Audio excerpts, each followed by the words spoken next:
Chapter 41, Playing Games with a Goddess, not edited. I quickly noticed the changes to Atalanta. Not mentioning the obvious increase in the size of her assets. But the way she moved. It reminded that of a feline. Before that, it wasn't like that. She didn't have that grace of feline but that of a seasoned hunter. Where one walks elegantly in stealth, the other one is like a predator stalking the prey. While it's nice for her since she will be able to mix it up and adjust to this later. It also gives more sexiness because she is now properly using her tail and those hip movements. How does it feel like? I asked her while walking over towards her. She looked at her hand for a moment. Moving it for a bit. Standing on one leg then on the other. Testing out her balance for a bit. Apart from feeling ridiculously more powerful, and very comfortable with myself, there is no other changes? Well, there is that feeling that I am having a pull towards you. Not in sexual sense, more like something like a gravitational pull. Is it powerful? I asked with a thoughtful look. This means my new much more powerful soul pulls like the sun pulls planets towards them. Is this the effect of powerful beings attracting other powerful beings thing? Not very noticeable. One can ignore it. She said with a thoughtful look. Her tail moved from one side to another. I did notice that it moves much more now. Good. Because I went through one session myself to adjust my soul. I explained to her with a shrug. Oh, I see, so, it's not my thing, but it's yours. She said that while approaching me. Moments later she was in front of me. There was a certain look in her eyes.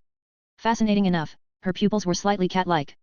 Not truly visible unless one is in front of her, and looking directly into her eyes from a close distance. There is some sort of gravity around you. I felt only like this in front of a god. Did you feel something like this from Goddess Artemis? Atalanta asked me as she inspected me. What I felt from her is a need to do things to her. I said with a shrug. And yes, my sadistic tendencies magnify around her. Maybe it's because I know that she is a man-hater and I just want to do things to her. There is that pull towards her, maybe it's that her soul is much stronger as a deity. Right. I don't want to know that, however, if you have a pull, similar to that then it's God's natural power of a soul. All powerful beings have that. I do believe this is most noticeable towards the heavenly dragon's sacred gear users. They can be not as powerful as gods but they have the pull regardless because of the dragon souls and energies around them. Atalanta explained as she used that moment to lean on him. That moment her tail wiggled more to the sides. It would seem she has awakened the like to cuddle, which is a good thing. As I used that moment to wrap my hands around her. Pulling into a hug, that moment she slightly purred. Only one gear has that now. The other one is fixed. The energy dispersal is minimal. I said to her remembering what I did to the boosted gear. I see, well it doesn't matter. Now master, shall we test the upgrades? Her tone quickly changed into a hungry one. She lifted her head and looked at me with quite a lustful tone. I could only smirk at her. I squeezed her bum quite firmly, that moment she experienced the side effects of the alterations. Her whole body twitched hard. Sweat appeared on her forehead. Followed by some spasm. Sad to say, sweetheart. But, you are in no position to do anything steamy. Your body just went through changes at the foundation level. While new adaptation helps a lot. By a lot, I mean you can walk and do things at a regular level. If we didn't do adaptation upgrades you would be spending at least a week in deep sleep adapting to the changes. As I explained, Atalanta just experienced what is called nervous overload. Her body is going through hot and cold periods every few moments and that lasted at least 20 seconds.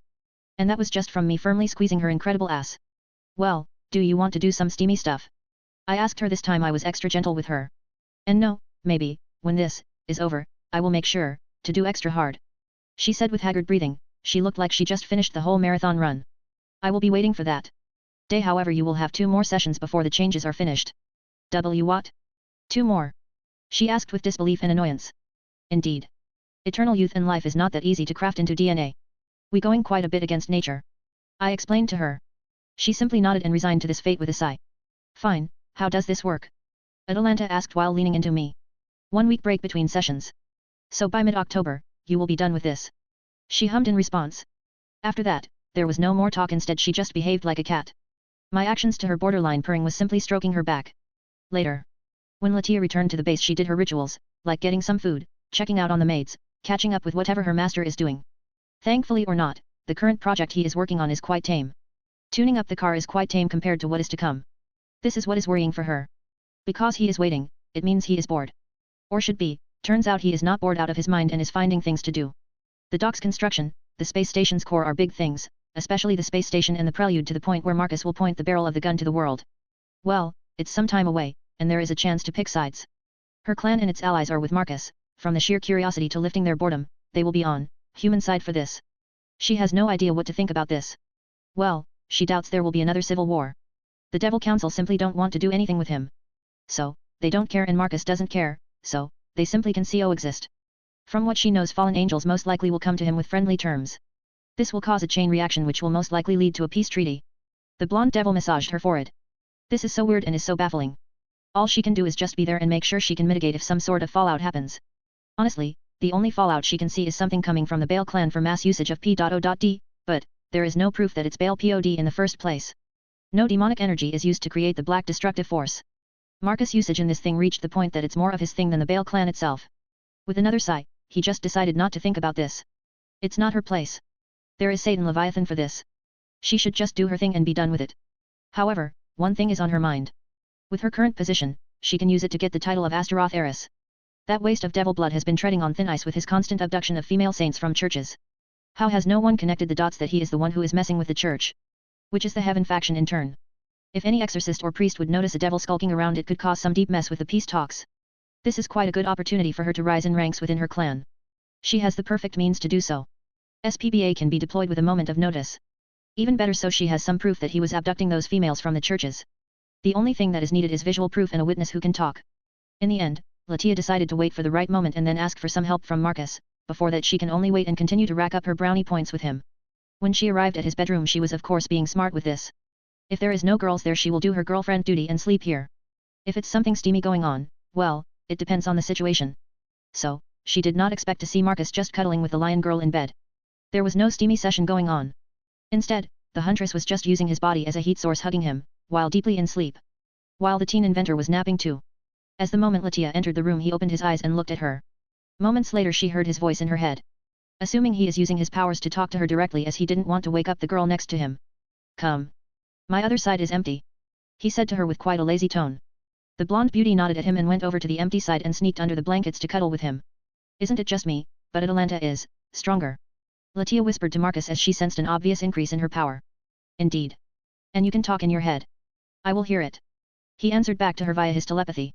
Oh, okay, can you hear me? She said that with an uncertain tone. Yes. And Atalanta went through genetic alteration. I fixed her lion and human part and made her seamless being, as before that it was half-baked work. She was changed through God's magic. It was not properly done. You could say, it's like a wooden house extension done to a brick house. It works, but it's not as good. Now however it's properly fixed. Latia nodded to his explanation. So, he has used the bio-chambers. This is good. Maybe she can push him to start the medical side of his company sooner? That's of course all the extra hype settles down, or, if it even can settle down, as the technology disparity will start. It might even lead it to be the forefront of the news, daily. So, this, interesting time for the human race. I see, and her power, is from. I gave her the basic perfect human upgrades, same ones Quinella has. He explained to her quite casually. The blonde beauty could only dumbly nodded at him. This was so unreal she decided to just sleep. Since when basic strength is considered ultimate class? Even devils are not that crazy. While some can be born with absurd potential like the Crimson Satan. But, even he needed to train for at least 30 to 40 years. The man fought in the war when he was 60. But now? One only goes through a chemical session and just like that, that person becomes a ultimate class being. Just thinking about this makes her want to forget. The beauty just snuggled into Marcus and decided to sleep. The teen inventor just wrapped his hand around her and pulled her closer to him. Before long she was already sleeping. Same night, north of the base. Purple energy manifested in the makeshift camp of SPBA. The infantry gathered quickly to greet their leader. Sure enough, this energy formed into Marcus. Their leader's Shinik avatar was here. Sir. We did not expect your arrival here. The leader of the squad said with a salute. At ease. Athena has found my town. Which is not surprising and quite expected. I did however want her to play more of the game, the Shinik avatar said with crossed arms. Do you want us to do something to make her journey longer? The infantry squad leader asked. Not really. I want to her tomorrow regardless. However, there is a way to test her powers either way. Marcus said with a thoughtful look. The SPBA infantrymen looked at each other. They already had the idea. They are the most versatile with the inventor's technomancy after all. Sir, are you sure? The field version of Realities is in alpha stages. There is a lot of things that needs to be tested, and our protocol doesn't quite allow of the use of such experimental technomancy. The leader of the squad said with quite an unsure tone. He was fighting between following his protocol or following his creator's wishes. While Marcus could only shake his head internally, he can feel Quinella's influence seeping from them. The only reason she doesn't allow technomancy of alpha stages to be used like that is because there is a chance it can fail and I will embarrass myself. The chances of them exploding is quite non-existent nowadays, as the energy source is disabled first before it can reach a critical point. A lesson the teen inventor learned and doesn't want to repeat. Pretty sure we can classify this as a field experiment. It will be logged as a field experiment. So your protocol allows this? he said with a casual shrug. Very well. As you wish, sir. What about the Greek goddess? What will happen if it fails? They asked for clarification on Athena's part in this. After all, she is the variable in this. I will take care of her. She is here for me after all. So, begin with the test, I will go to meet her. He motioned for them to move out. And soon enough they all started to move and the preparations were on the way. Something strange is going on. Athena said as she looked around. Her sixth sense has picked something up.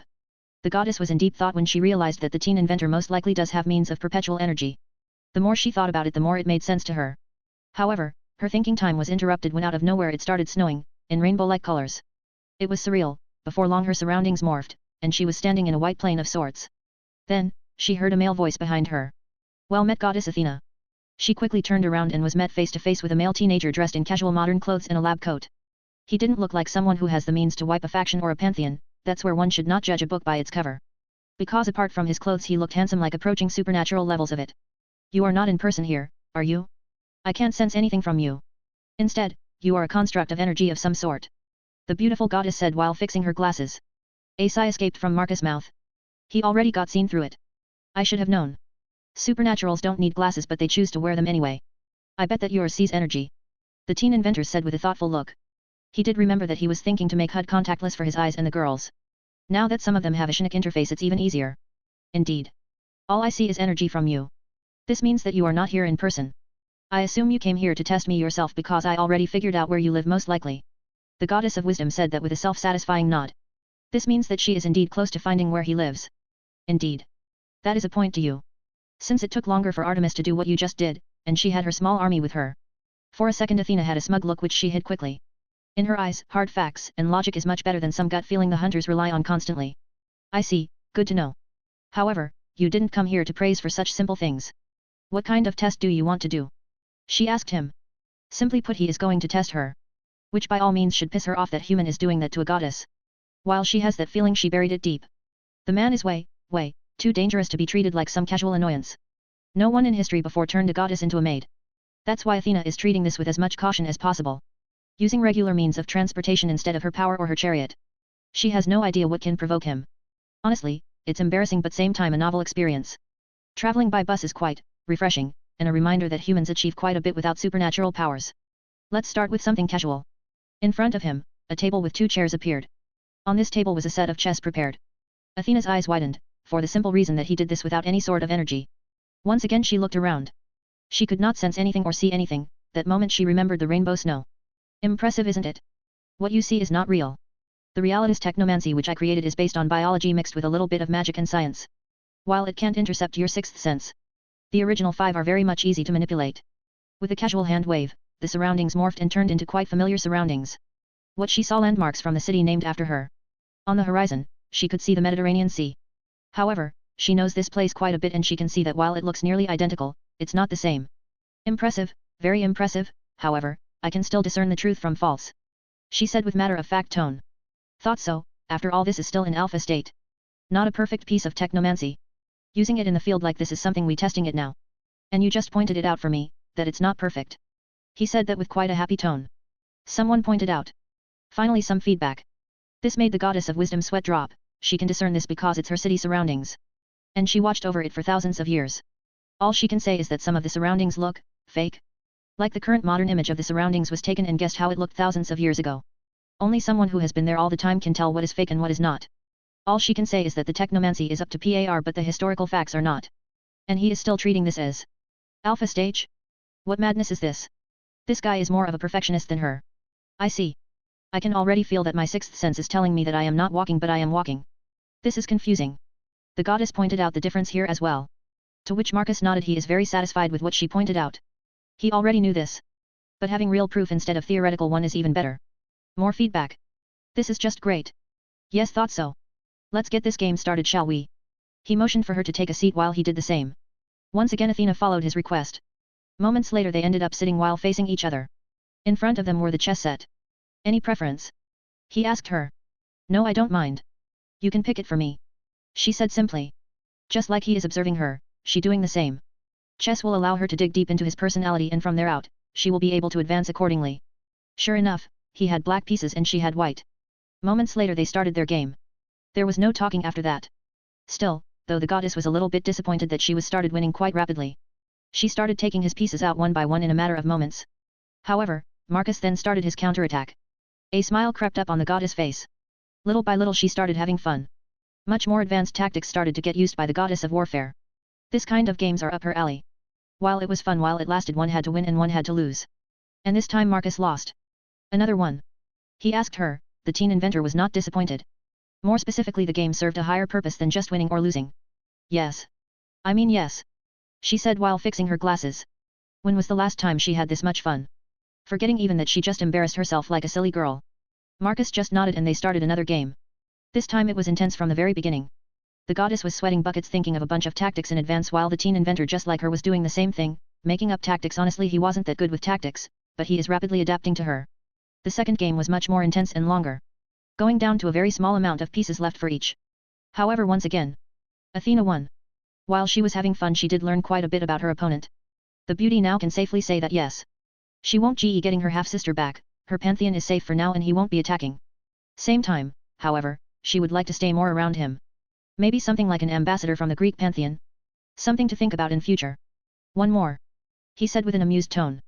The goddess of wisdom quickly nodded her head in agreement. Day. The more games like these the better. Sure enough, the next game has put the goddess on edge. Her opponent was now using her tactics and utilizing new which she didn't expect he will do. While the game was long, she was on the defensive from the very beginning. A very satisfying smile appeared on her face when her king was surrounded. Oh, she was annoyed that she was losing, but same time she was very much satisfied that there is someone who can put her in such a place. And with this, it's checkmate. Marcus moved his last remaining rook to intercept the white king. Indeed. I have lost. Your learning curve is absurd. Even by my supernatural standards. The goddess said with a bitter tone. However, there was quite a bit of happiness. The goddess of wisdom has finally found what she has been looking for as long as she can remember. Someone who is perfect husband material. Not too cold, not too soft, absurdly intelligent, handsome, most likely building his faction. This means she could just run away to him if she gets tired of her over-the-top eccentric family. My thanks. I haven't played chess with someone of your caliber. The teen said with a satisfied tone. Yep, he found someone good. Likewise. Assuming you learned what you wanted about me? Because I already did what I wanted. Still though. I want to meet you in person and talk face to face. She said that with quite a cute pout. Well, it came out as a sexy pout. Especially the way she did with her lips. Yes. I learned what I wanted, and I do want to meet face to face. Because I do want to show you some things. And there is no doubt you want to talk with your half-sister. For a second Athena's mind went to the gutter when he said that he will show things. However, her logical side quickly took it over from her female side. Yes, of course. I do wish to talk about Artemis. The goddess of wisdom got reminded about her sister. Honestly, she forgot about her. She had too much fun with her dream man. This just shows how much she is taken in by the male sitting opposite to her.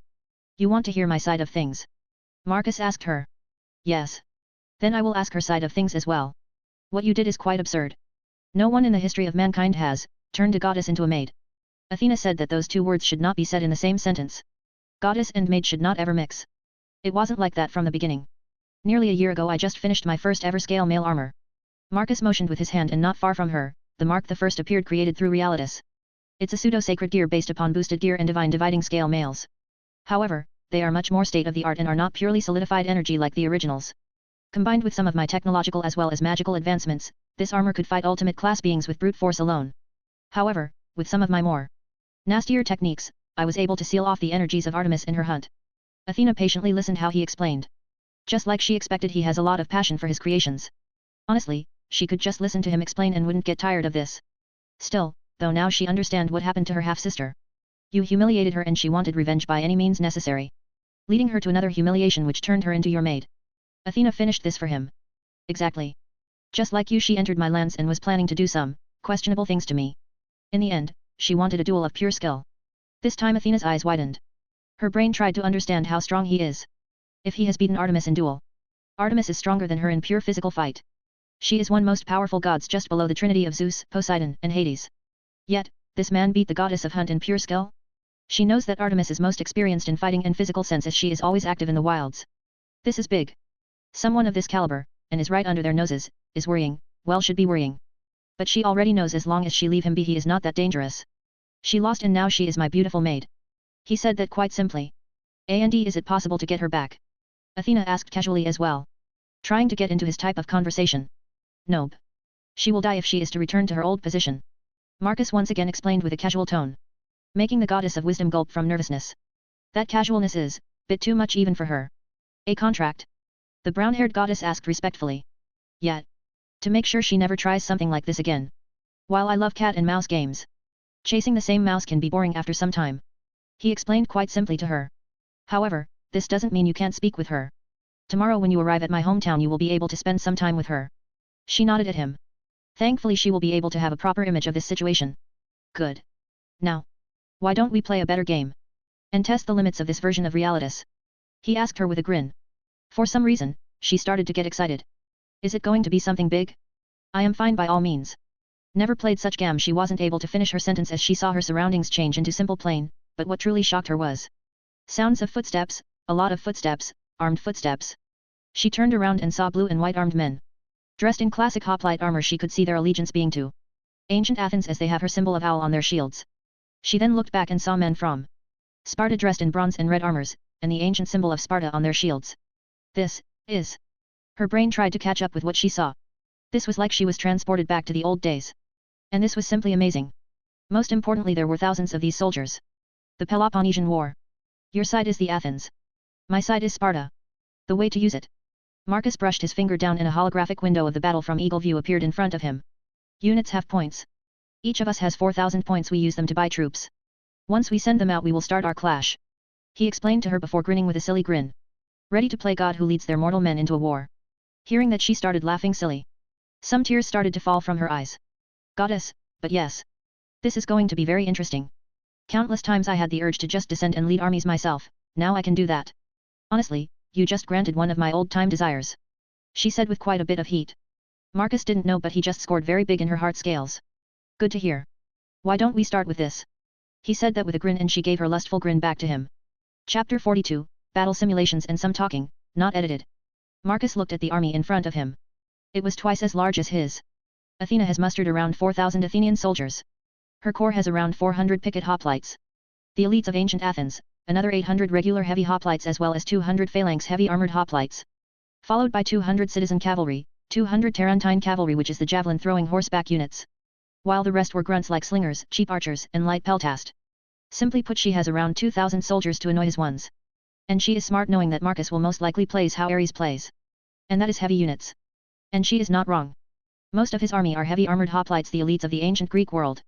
The Spartan elites. Not only do they have heavy armor and tons of skill, they can slaughter their way through the battlefield. That's why Marcus has twice as less soldiers. Sparta only uses spears as the main weapon and secondary as a sword. That's why they only have spearmen and nothing more for close-range combat. For auxiliary and ranged units they use slaves which are named helot. However, Marcus didn't bring any helots for this. Instead, he went with perioikoi peltasts. The only ranged unit where Spartans themselves would fight. The reason for this is that slaves have pathetic morale and realitas did its thing. Which is realism. So his army is full and proper Spartan. With 500 elite Spartans, nearly 800 regular heavy Spartan hoplites, followed 500 perioikoi peltasts and 200 citizen cavalry. Thus an army of 2,000 versus an army of 4,000. Odds are not in Marcus' favor. However, half of Athena's soldiers are farmers with weapons, and where is the black-haired teen's army? It's a fully professional army, full of war-obsessed zealots.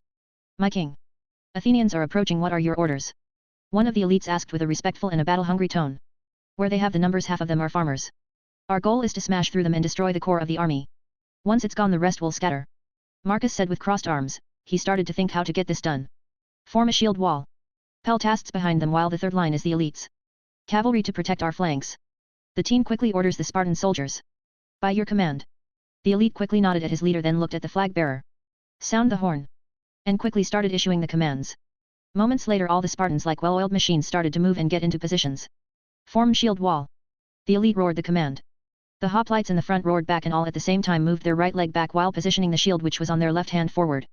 Moments later the entire hoplite line formed into the infamous phalanx. While it was not the sarissa of the Macedonian, it's not needed here. The fighting style is slightly different. After them, it was the perioikoi peltasts followed the Spartan elites. Once everyone were positioned, Marcus started to think how to get the edge in this. Well, for this, let's get into the role of Spartan king, as I said before. YOLO. You live only once. Let's get the most of this. Soldiers of Sparta. Tell me, what do you see in front of us? Do you know what I see? Peasants and farmers. How many of them is a soldier? Out of those 4,000 in front of us, only a handful even know how to hold a spear. There was some snickering coming from the elites when they heard the last words of the sentence. I say let's teach them a lesson. Let's show them the might of our armies. Let's show them the might of Sparta. Marcus roared himself. He got quite good into the role mid-sentence. He was not quite done, he remembered what Artemis said not long ago. Let's show them that we are favored by Ares himself. Forward. That was what was needed. The moment Marcus mentioned Ares, the floodgates opened and everyone released a warcry which most likely could be heard kilometers away. For Sparta. For Ares. For Sparta. For Ares. For Sparta. For Ares. The 2,000 Spartans released a warcry as they started to move in a perfect formation. Olympus. Quite confused, Ares for a second felt 2,000 pseudo-followers appear out of nowhere. It was strange. As he was quite bored, he focused on this new source of energy and was only able to see glimpses of things. All he saw was nostalgia, pure nostalgia. His Spartans, about to face the old Athenians from the old days. Instantly reminding him of the age-old conflict between his followers and Athena's free people. While he saw only images and glimpses because of massive interference, he was able to discern what was going on. It would seem Athena is having fun, Ares said dully. But there was an undertone in his voice. He was jealous. Athena? Fun? Those words don't mix. Where did you even pull that out from? A blonde goddess with an incredible body and supernatural sex appeal said with an amused tone. Her purple eyes were shining with curiosity. Where did Ares hear that? Wasn't Athena on a diplomatic mission of some sort? They do when it involves war tactics and coordination of armies. She is leading armies? Where? How? Why? The blonde goddess was baffled, even jealous. Seeing guys killing each other and sweating and doing crazy feats of martial arts. She missed those good old times. She is, in that land where that inventor comes from, my guess is. She is allowed to test something. The god of war said with a shrug. He doesn't care what the goddess of wisdom does. What he cares about is that she is leading a mortal army. Something even he didn't do. And he is god of war. Sure, he might used to fight in some supernatural wars, but those are not as beautiful as mundane human wars from old times. No superpowers, no hidden energies, only pure martial prowess and weapons crafted from a fellow mundane blacksmith. The good old times. And now, the goddess of wisdom is enjoying that to the fullest. He is jealous. Fascinating. I do wonder what he has stashed in his workshop if he can pull out something like that. The blonde goddess curiously asked. She is wondering what Athena will do. The goddess of love divinity can't reach there and she can't see what the goddess of warfare is thinking or feeling. Pity. We are on the same page here, Aphrodite. I wish to visit this human and bless him with my blessing. The god war said with a bloodthirsty grin. Hat? The last one you blessed was that muscle head from Sparta. She looked at the ceiling trying to remember his name. Leopold. She said one of the names which came to her mind. Leonidas. Ares said that while massaging his forehead. Why this blonde has to be like a bimbo sometimes. While from time to time she is smarter than most of the Olympians. Right. Him. You haven't blessed anyone in centuries. Because I think he is worthy. Not only did he make Artemis become a maid. Aphrodite giggled hearing that. It's hilarious. And she most likely will laugh from this for many years to come.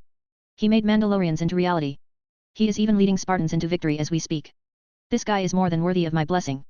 Ares said with a heated tone. The goddess of love could feel how his passion is flowing from his words. It was touching, if not silly.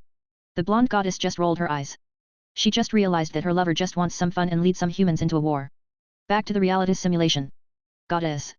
The Spartans are going nuts. One of the picket hoplites said with some concern. Athena took off her glasses and massaged her forehead. She wanted to bang her head into a wall. The beauty forgot about morale and the human element. She can already see her front lines getting nervous as the armies are getting close to each other.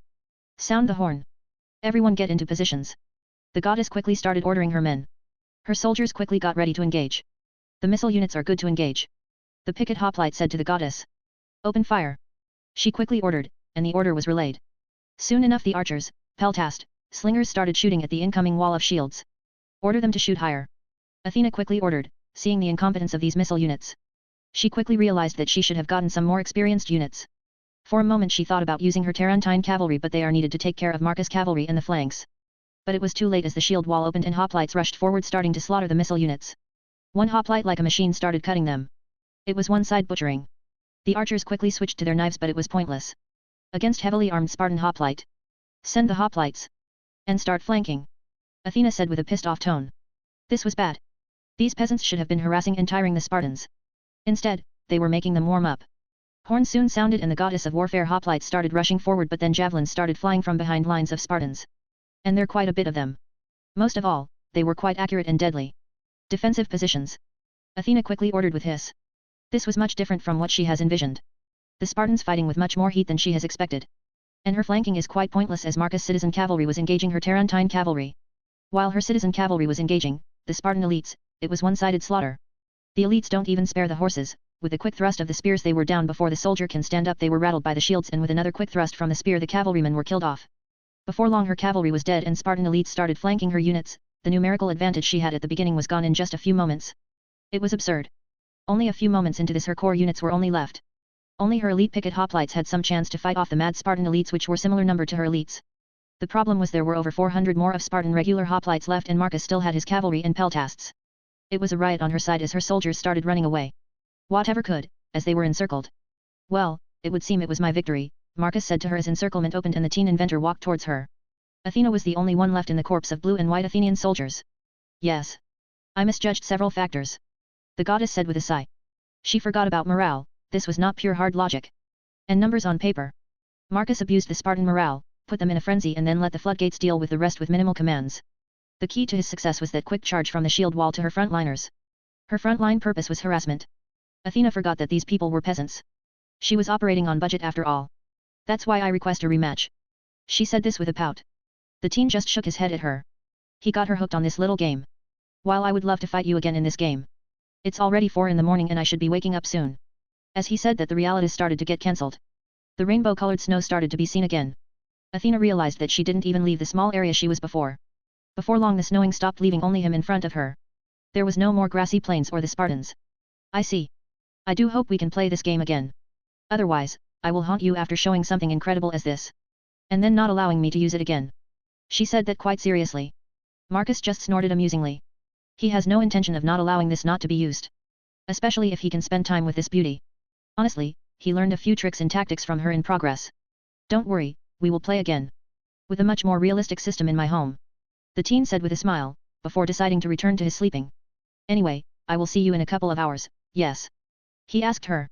Yes. Good, see you soon. After that, he turned into purple energy and burst like a bubble. Leaving the goddess of wisdom to stare at the distance for a bit. She then moved her hand on her face and removed her glasses, then massaged her forehead with her other hand.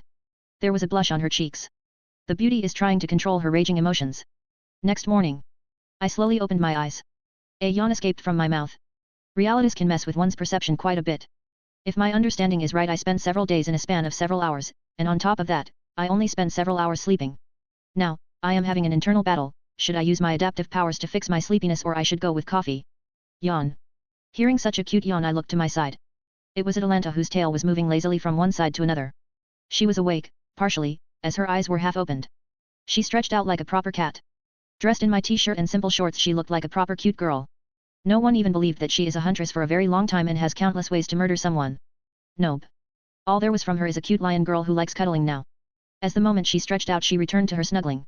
Her head was just below my chin, her right hand was hugging my neck. The beauty was laying on top of me. And there was no indication that she wants to move anytime soon. How is my beautiful girl feeling? Marcus asked her while his hand moved on her back, starting to stroke it. Lazy, you turned me into a lazy person. She said with a slightly annoyed sigh. Not quite, the right word should be not a morning person. I clarified it for her. I haven't seen any genes which make her a lazy person.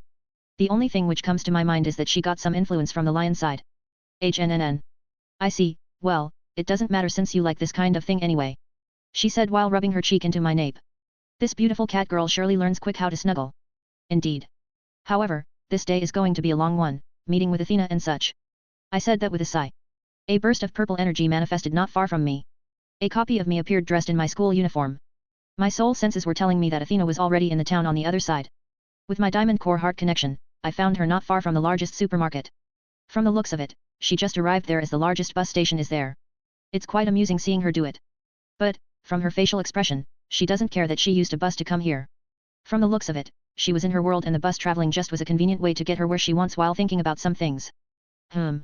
Yes, I completely forgot about it. Do you want us to come along too? She asked softly, there is a certain amount of amusement in her tone. Atalanta wants to be there. My bet is she wants to see the reaction of the goddess of wisdom when she see the maid goddess. Sure thing. The first reaction of the moon goddess when she saw Atalanta was sheer disbelief. The beautiful silver head didn't care that the huntress got a massive power boost. She didn't care that the blonde was much more cat-like. All she noticed was the assets becoming much larger of this lion girl. You asked master to make your boobs bigger? Hippolyta asked with disbelief. How absurd is this? The huntress asking for bigger assets? Since when? How? Why? Did the blonde have some sort of realization and now she wants bigger weapons? No, I didn't, it was part of genetic alterations. Atalanta simply answered back. Honestly, it was hard to believe. Both Hippolyta and Artemis were especially conflicted. Both of them saw the lion girl behaving a lot out of character, and now her boobs are bigger. This is fishy beyond belief. While Jean and Ellie Faye didn't even believe. From the very beginning, they thought Atalanta asked for bigger assets. If it was the old huntress, she would be annoyed that no one believes her. However, the current one honestly doesn't mind. She doesn't care. All she wants is to snuggle and be pampered by her master. A cat-like behavior? Most likely. She is becoming much more selfish. The blonde only thought about it for a bit before returning to eating her apple-based stuff. The lion girl nonchalant behavior was noted by the goddess of hunt and the Amazon queen. They wondering if Marcus did something to her. To make her behave like that. Did you do something to her? This is not like her at all. Artemis asked the teen. There was some concern for one of her oldest huntresses. I smoothed her DNA, altered her soul to fit with her body. And this is the result. He simply explained to Artemis while his hand gently rubbed the lion girl's hair. This made Atalanta close her eyes and enjoy the attention she was receiving. Her behavior didn't go unnoticed by the rest. The blonde huntress became easily affected by their master's attention. The silver-haired goddess slowly nodded. This was unexpected. Very unexpected. The whole board just got shuffled with this simple change. Now Atalanta out of nowhere became closer to Marcus than some of the older girls, simply because she was behaving like a proper pet. Well, the goddess of hunt could only wait for her time to strike again. Later. The goddess of wisdom finally found the town where Marcus Goldman should be living. Now, however, she needs to find him. Thankfully this town wasn't as big as the one she was before. This place could be even considered rural. There are only 7 bus routes here. That alone tell her how many people are in this place. However, she doesn't need to look far for the right directions. With her glasses, she saw where she needs to go. Because even if the magic emitted is neutral, she could see torrents of magic flowing into the air. It was like a river of magic spreading like a tree in all directions. This means she found the place where the barrier center is, and it was enormous. It only proves to her that Marcus Goldman knows how to make perpetual energy. To run such a barrier system, one would need a lot of power. If it was a different color and it would be visible, then it would look like a miniature Yggdrasil in sheer size. That's why it's so insane that she only saw the tree-like barrier energy only when she arrived here. Why? Because of the neutral energy, it blends with the surroundings. If it was much weaker in power, then it wouldn't be even visible. However, Marcus went with more power and dismissed the whole idea of disguising this. With this revelation, she simply went towards that location. Crossing the only bridge in the town towards a much more residential area of the town. According to what learned about this town is that this area was constructed in recent history over the past 100 or so years. To house people who were working in the concrete slab factory just a few streets away. Apart from that, there is nothing there. It is so rural that even the supernatural would find this place boring. Unless they want to live regular lives. However, soon enough she arrived there, rainbow snow started falling again. However, this time instead of affecting her, Athena saw that it was affecting the people of this town. Simply put, Marcus Goldman is making sure they are not disturbed. And of course, testing this on a group of people as well. After looking around, the goddess of wisdom finally saw him standing on the other side of the road. Moments later, the green signal for her glowed on the traffic lights. The brown-haired goddess was amused that he is doing such a thing. Even then it shows that he is the one who is controlling the traffic, or it's the reality morphing simulation he just deployed. Well, it doesn't matter, she just crossed over to his side. By this point, she has dismissed her armor and instead wearing much more casual clothes. She won't be telling him that she spent quite a bit of time in the morning sorting through whatever shops she found in the previous town. Looking at him for a bit, she finally saw 3 maids behind him. They were dressed quite provocative, especially seeing Artemis in such clothes. Honestly, she has no idea, should she laugh? Or be jealous? Unlike her, the goddess of moon and hunt is with him all the time. While she won't be able to stay long here. The goddess of wisdom has no idea when she will be able to come back here after doing her recon and making some sort of alliance or non-aggression pact. Marcus Goldman. It's a pleasure seeing you in person. The brown-haired goddess respectfully greeted him. Earned several baffled looks and a little bit of confusion from the trio of maids behind him. Even Atalanta looked confused. She was expecting the patron goddess of Athens to be annoyed. Instead, Athena was extremely happy to see him. It's like meeting a family member in the airport after not seeing him for years. Likewise, goddess Athena. Please, call me by my name. After having so much fun yesterday, I already see you as a true friend. She said with quite a bit of blush on her cheeks. Seeing how goddess of wisdom is behaving around Marcus, instantly started sending warning bells to Hippolyta and Artemis. This goddess is smitten by their master. And unlike the rest of the maids, this brown-haired beauty can keep up with Marcus in intellectual level and is a goddess, a pure and single goddess. Making her a perfect target for the title of wife. Very well, then you can call me by my name as well. There is no need for titles. Marcus easily accepted her request. Making Artemis grimace internally. Does this mean Athena is already higher in the hierarchy than she is when it comes to her master? My thanks. This way it feels that there is no obstructions in place and we can talk properly. The goddess of warfare said with a pleasant smile. Her words had multiple layers of meanings, or at least that's what Artemis and Hippolyta thought. The pair of women thought that Athena just stabbed them and told them that they already are below her. None of his maids ever call him by his name. Orders of the head maid. So even Artemis has to make sure to call him by his title. That of course can be easily solved if Marcus tells them to call him by his name, and honestly, he doesn't care. There is a certain amount of satisfaction when they call him by a title like Master.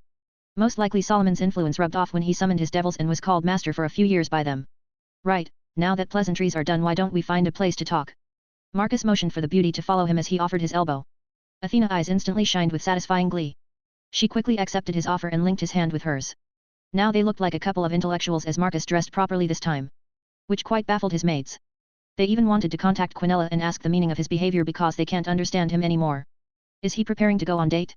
Does he even do such things? The reason is quite simple, he wanted to do something like this with a goddess. Especially intellectual goddess. At first, he was thinking with Artemis, but, he quickly threw that out of the window when he heard what she was planning to do to him. So, he decided just to keep her as a maid. Maybe when he forgets about her original plans he will allow her to move up on the ladder. Instead, he will go on a date with Athena and see what she has to say to him. Of course, lead the way. The brown-haired beauty said with a smile. Hugging his hand even more, Marcus could feel her assets even more with this. The teen inventor just smiled at her behavior. He can safely say that he has this beauty interested in him. Marcus took her on a small trip, around 10 minutes of walk. While there is nothing to look at, the goddess do know that there is a specific destination to their walk. Eventually, they arrived at something similar to a small marketplace, with several kiosks and stalls. Over there my parents used to buy potatoes. When the harvest used to be bad in the countryside. The teen pointed at the several stalls. Funny how my father used to complain about the prices, even when he used to hate the idea of working in fields. Unlike my mother and sister. Do you know what he preferred to do? Marcus asked the brown-haired goddess who was listening to him attentively regardless, how mundane it sounded. She knows that he is getting at something. Some sort of different craft. She asked with uncertainty. Indeed. He simply nodded at her, continued to walk forward. He didn't say anything, instead they arrived at some sort of square. It was quite a simple square made of stone tiles. In the middle of it, there was a statue. Of a girl and a wolf. That statue over there, my grandfather was one of the 20 who worked on it back in 1960. While he had no interest in engineering or machinery in general, he preferred carpeting, brickwork and other things related to architecture.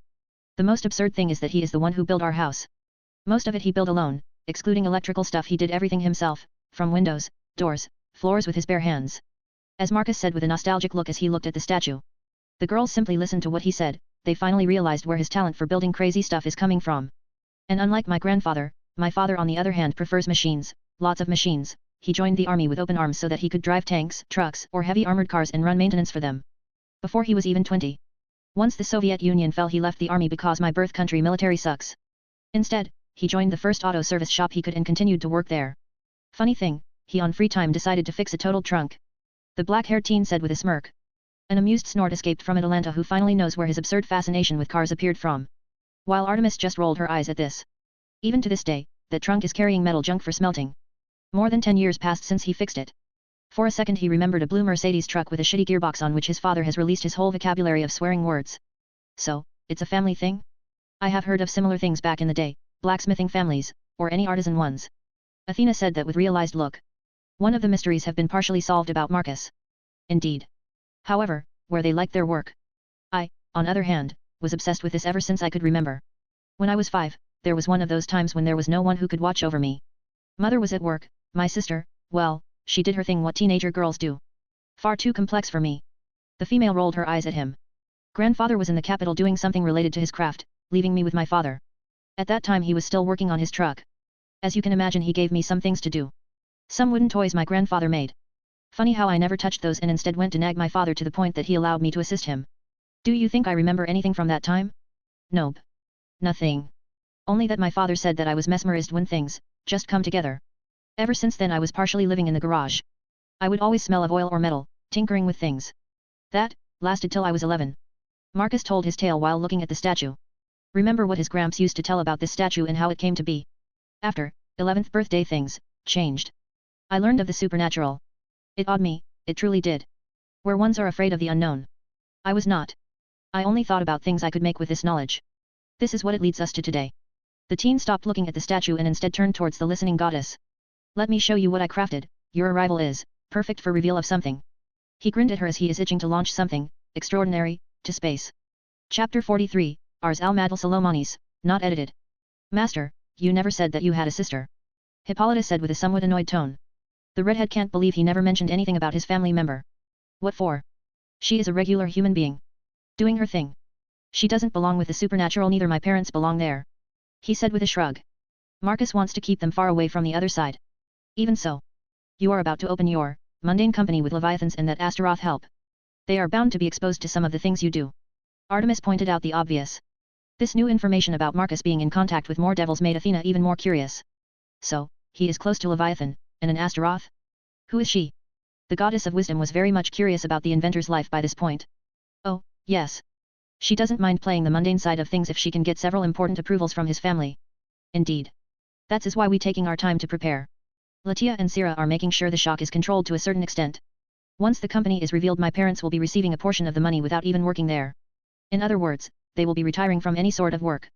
And once the medical side of my company opens, I will be introducing DNA and body treatments. Marcus explained to them. He indeed decided to open that side too. Medical treatments. With some rework on biochambers, he will be able to make them for public use. Of course, he is not planning to go through any sort of regulations. Like hell, he is going to show what is under the hood. So the World's Health Association can go fuck itself. He is either going to make Latia's people take over the government, or they going to brainwash the Health Association and make them sign papers that it's approved by the experts. When that part is open, then I will give my parents the treatment. They will be able to enjoy healthy bodies and prolonged lifespan. The mates nodded at him. To a certain extent, they can understand him. Sorta? Neither Athena nor Artemis had what is considered childhood. While Atalanta is even worse, she was abandoned and then forced to marry because of her parent. While Hippolyta was raised by her mother to be a strong warrior. So, they don't have what is considered proper childhood and deep affection for their parental figure. Especially the pair of goddesses, so, they can't truly understand why Marcus is going out of his way to do some stuff to his parents. Not eternal youth. Artemis said from behind. She was confused. Nope. Not unless one has a drive, and a regular human lifespan is not enough. Otherwise, there is no point in immortality and eternal youth. Boredom will consume that individual and he will eventually grow insane by constantly trying new things. That is why many call it a blessing and a curse. I doubt as a goddess you can understand that. Marcus said the last part with a pained smile. It's like talking to a billionaire who had money all of his life about the woes of having too much money. If you say so. The silverhead could only nod with a frown. She disliked the fact that she can't grasp what he meant. While Athena watched the interaction between those two. She wanted to know how close they are. The goddess already noticed the diminished power of Artemis. Which only means one thing. The silver-haired goddess lost one of her powers over a specific domain, in other words, the goddess of moon and hunt lost her maiden status. Unlike Athena, however, Artemis does lose power when she loses her maidenhood, because the goddess of hunt was the goddess of maidens too. While goddess of wisdom doesn't have this kind of issue. Even if it was amusing in a way, Athena is more interested in their relationship level. She was quite a bit impressed to what level the silverhead was subdued. There was no over-the-top arrogant woman she used to see. While Artemis was still holding her head high, there was no high and mighty look there anymore. Whatever Marcus did truly has taken her half-sister down from her high horse. Which impressed her further. Now she wants to know how he did it. In more details. We are at the epicenter of the barrier system, but I don't see anything. Athena said that while taking off her glasses. There was no point in having them when magic was so potent and it was everywhere. She is more blind with them on than off. Even with her regular vision, all she could see is a suburban area of houses built close to 50 years ago. There is nothing there, just regular houses. The road is quite bad as well. One would never believe that this area is special in any way. Because it's underground. Follow me. Marcus clarified to her as they entered into what she most likely guesses his house's yard. But instead of going to the house, they walked towards the garage. Which is not unexpected. The amount of time she heard him mentioning the garage, she shouldn't be surprised that he will take her there. However, she was more baffled that they went behind it, and then she saw the ground open and she could see stairs going down. Sure enough, she saw a room similar to a living room. With couches, a black glass tea table, a large extremely thin TV on the wall. On her left, she saw another room which looks like a kitchen in a corridor. Behind her she saw another flight of stairs going down. Meaning another level. However, what got her attention was the things in front. A large workshop with a car under repairs, or is it upgrades? There was a lot of magic there as well. In fact, there is a lot of magic everywhere. This is my first workshop and now a garage, let me show you. Marcus gently pulled the goddess of wisdom into the workshop. The moment she was there she saw the car properly. Apart from exterior, there was nothing else of regular human. Her senses were telling her that the engine, or what's supposed to be the engine, is not an engine at all. It was a box of some sort of magic fit in place of the engine. While the car interior was much more familiar to what humans use now. At least for the seats part. As the dashboard, it was more or less a screen, and on the side, there was an even bigger screen. What are you going to use this car? She asked softly while looking at the car more closely. Is this car any more? It has all-terrain usage. Space and underwater included. While this is not the end model. It will be finished once it can travel back and forth in time. Marcus explained to her as he looked at his silver and blue BMW. Based, On Back to Future. Athena said with some sweat rolling down her forehead.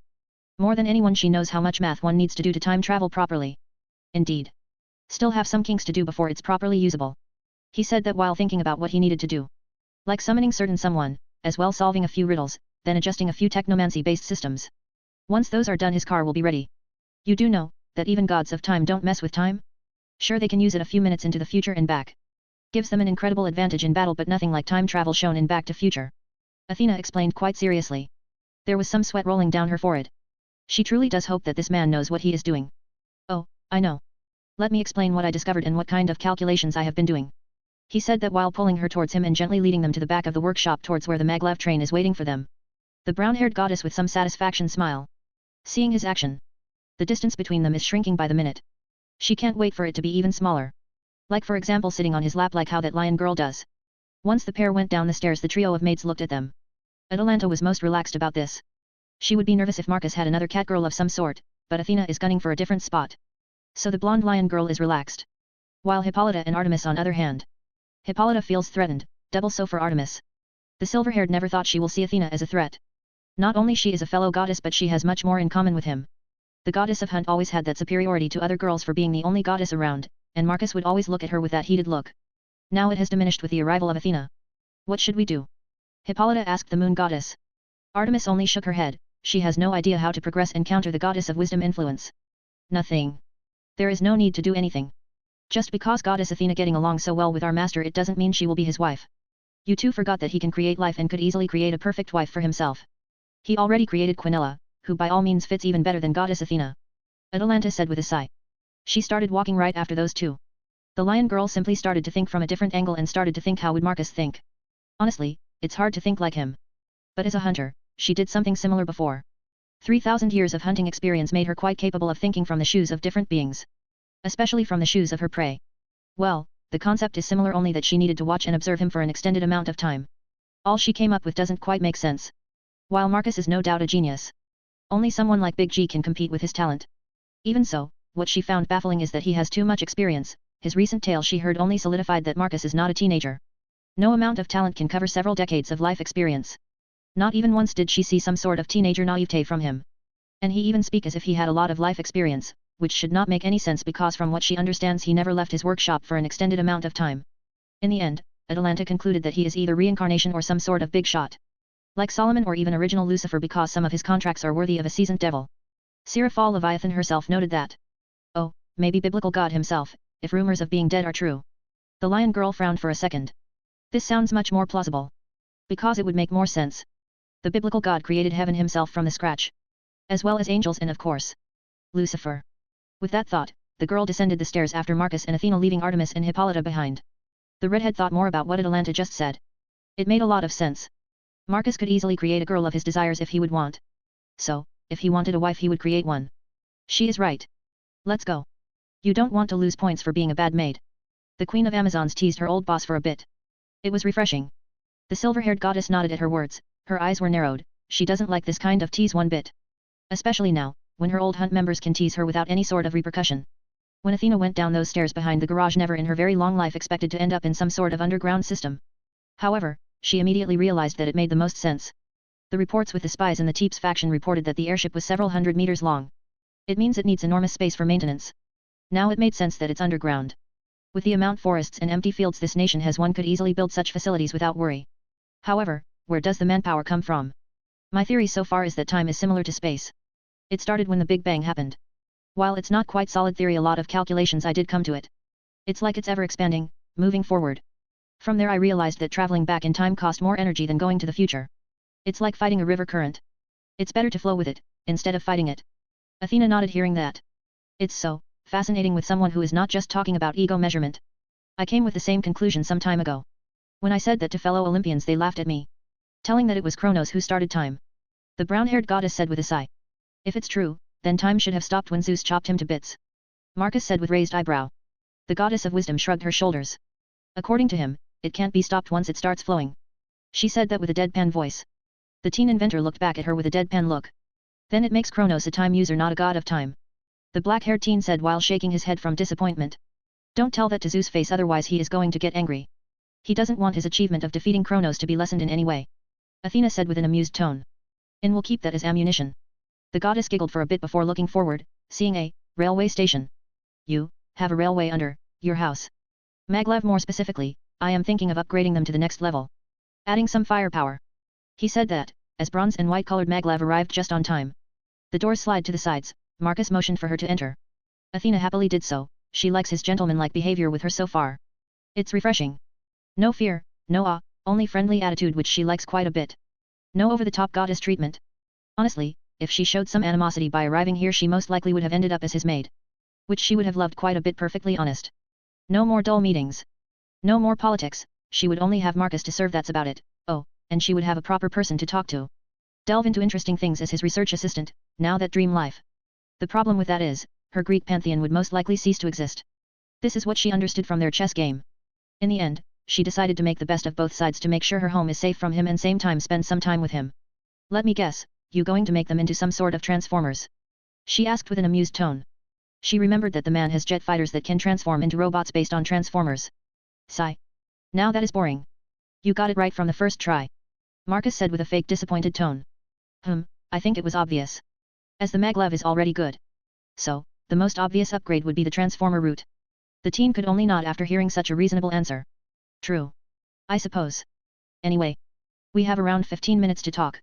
Why don't we take turns while asking questions? The black-haired teen asked with a huge smile. Now he can finally learn some stuff from the past. Especially from Athena, as she is a very good and reliable source of information. Very well. She easily nodded at his request. Well, ladies first. Marcus motioned for her to start. The goddess of wisdom nodded happily. She was satisfied that he sees her woman first then goddess. Even though it should be reversed.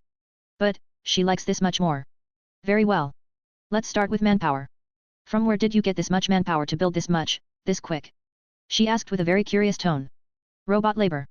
At the moment there are close to 100,000 robots. Also known as Aurora bots, they are working tirelessly ever since they were created. Maintenance is easy, and the OS is constantly monitored. To make sure they don't develop self-awareness or anything related to that. The teen answered her question, to which Athena has more questions.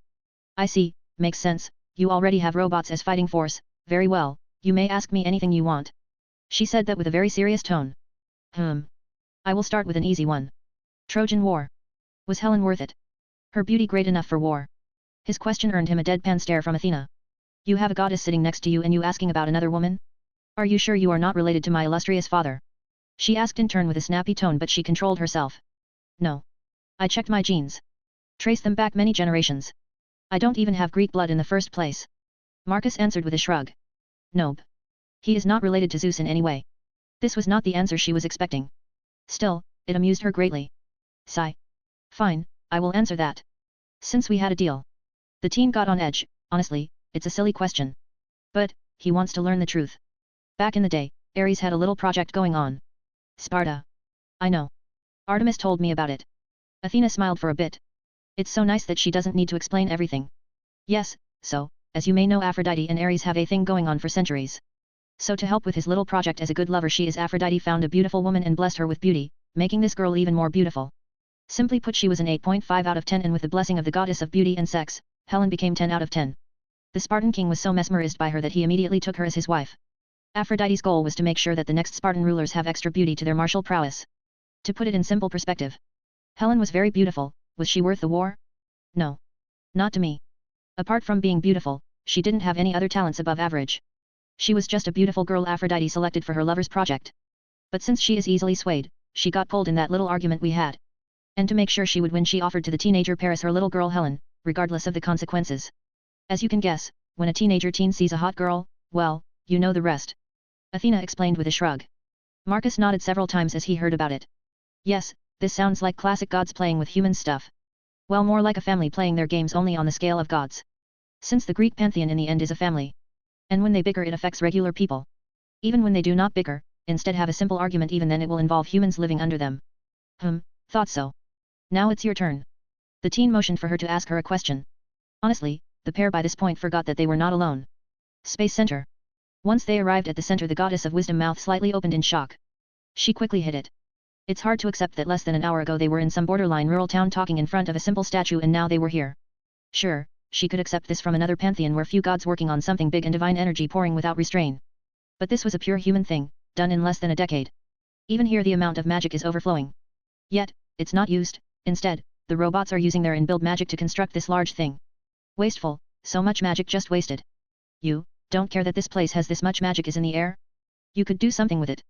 Athena said while massaging her forehead. Should she advertise herself as project overseer? To fix the wastefulness of this. Whatever he is building. Oh, that? Don't worry, it will be used soon. The saturation is on purpose. Marcus clarified for her. He can see the frustration from her behavior. Oh? Okay. So what is this? She asked him now that she got over the idea of wasted magic energy. A holographic window appeared in front of her with pictures of what this is. The goddess' mouth slightly opened again. What she saw is a massive gun, and if her hunch is right, it's a space gun. Opsos class station. It's for all purposes.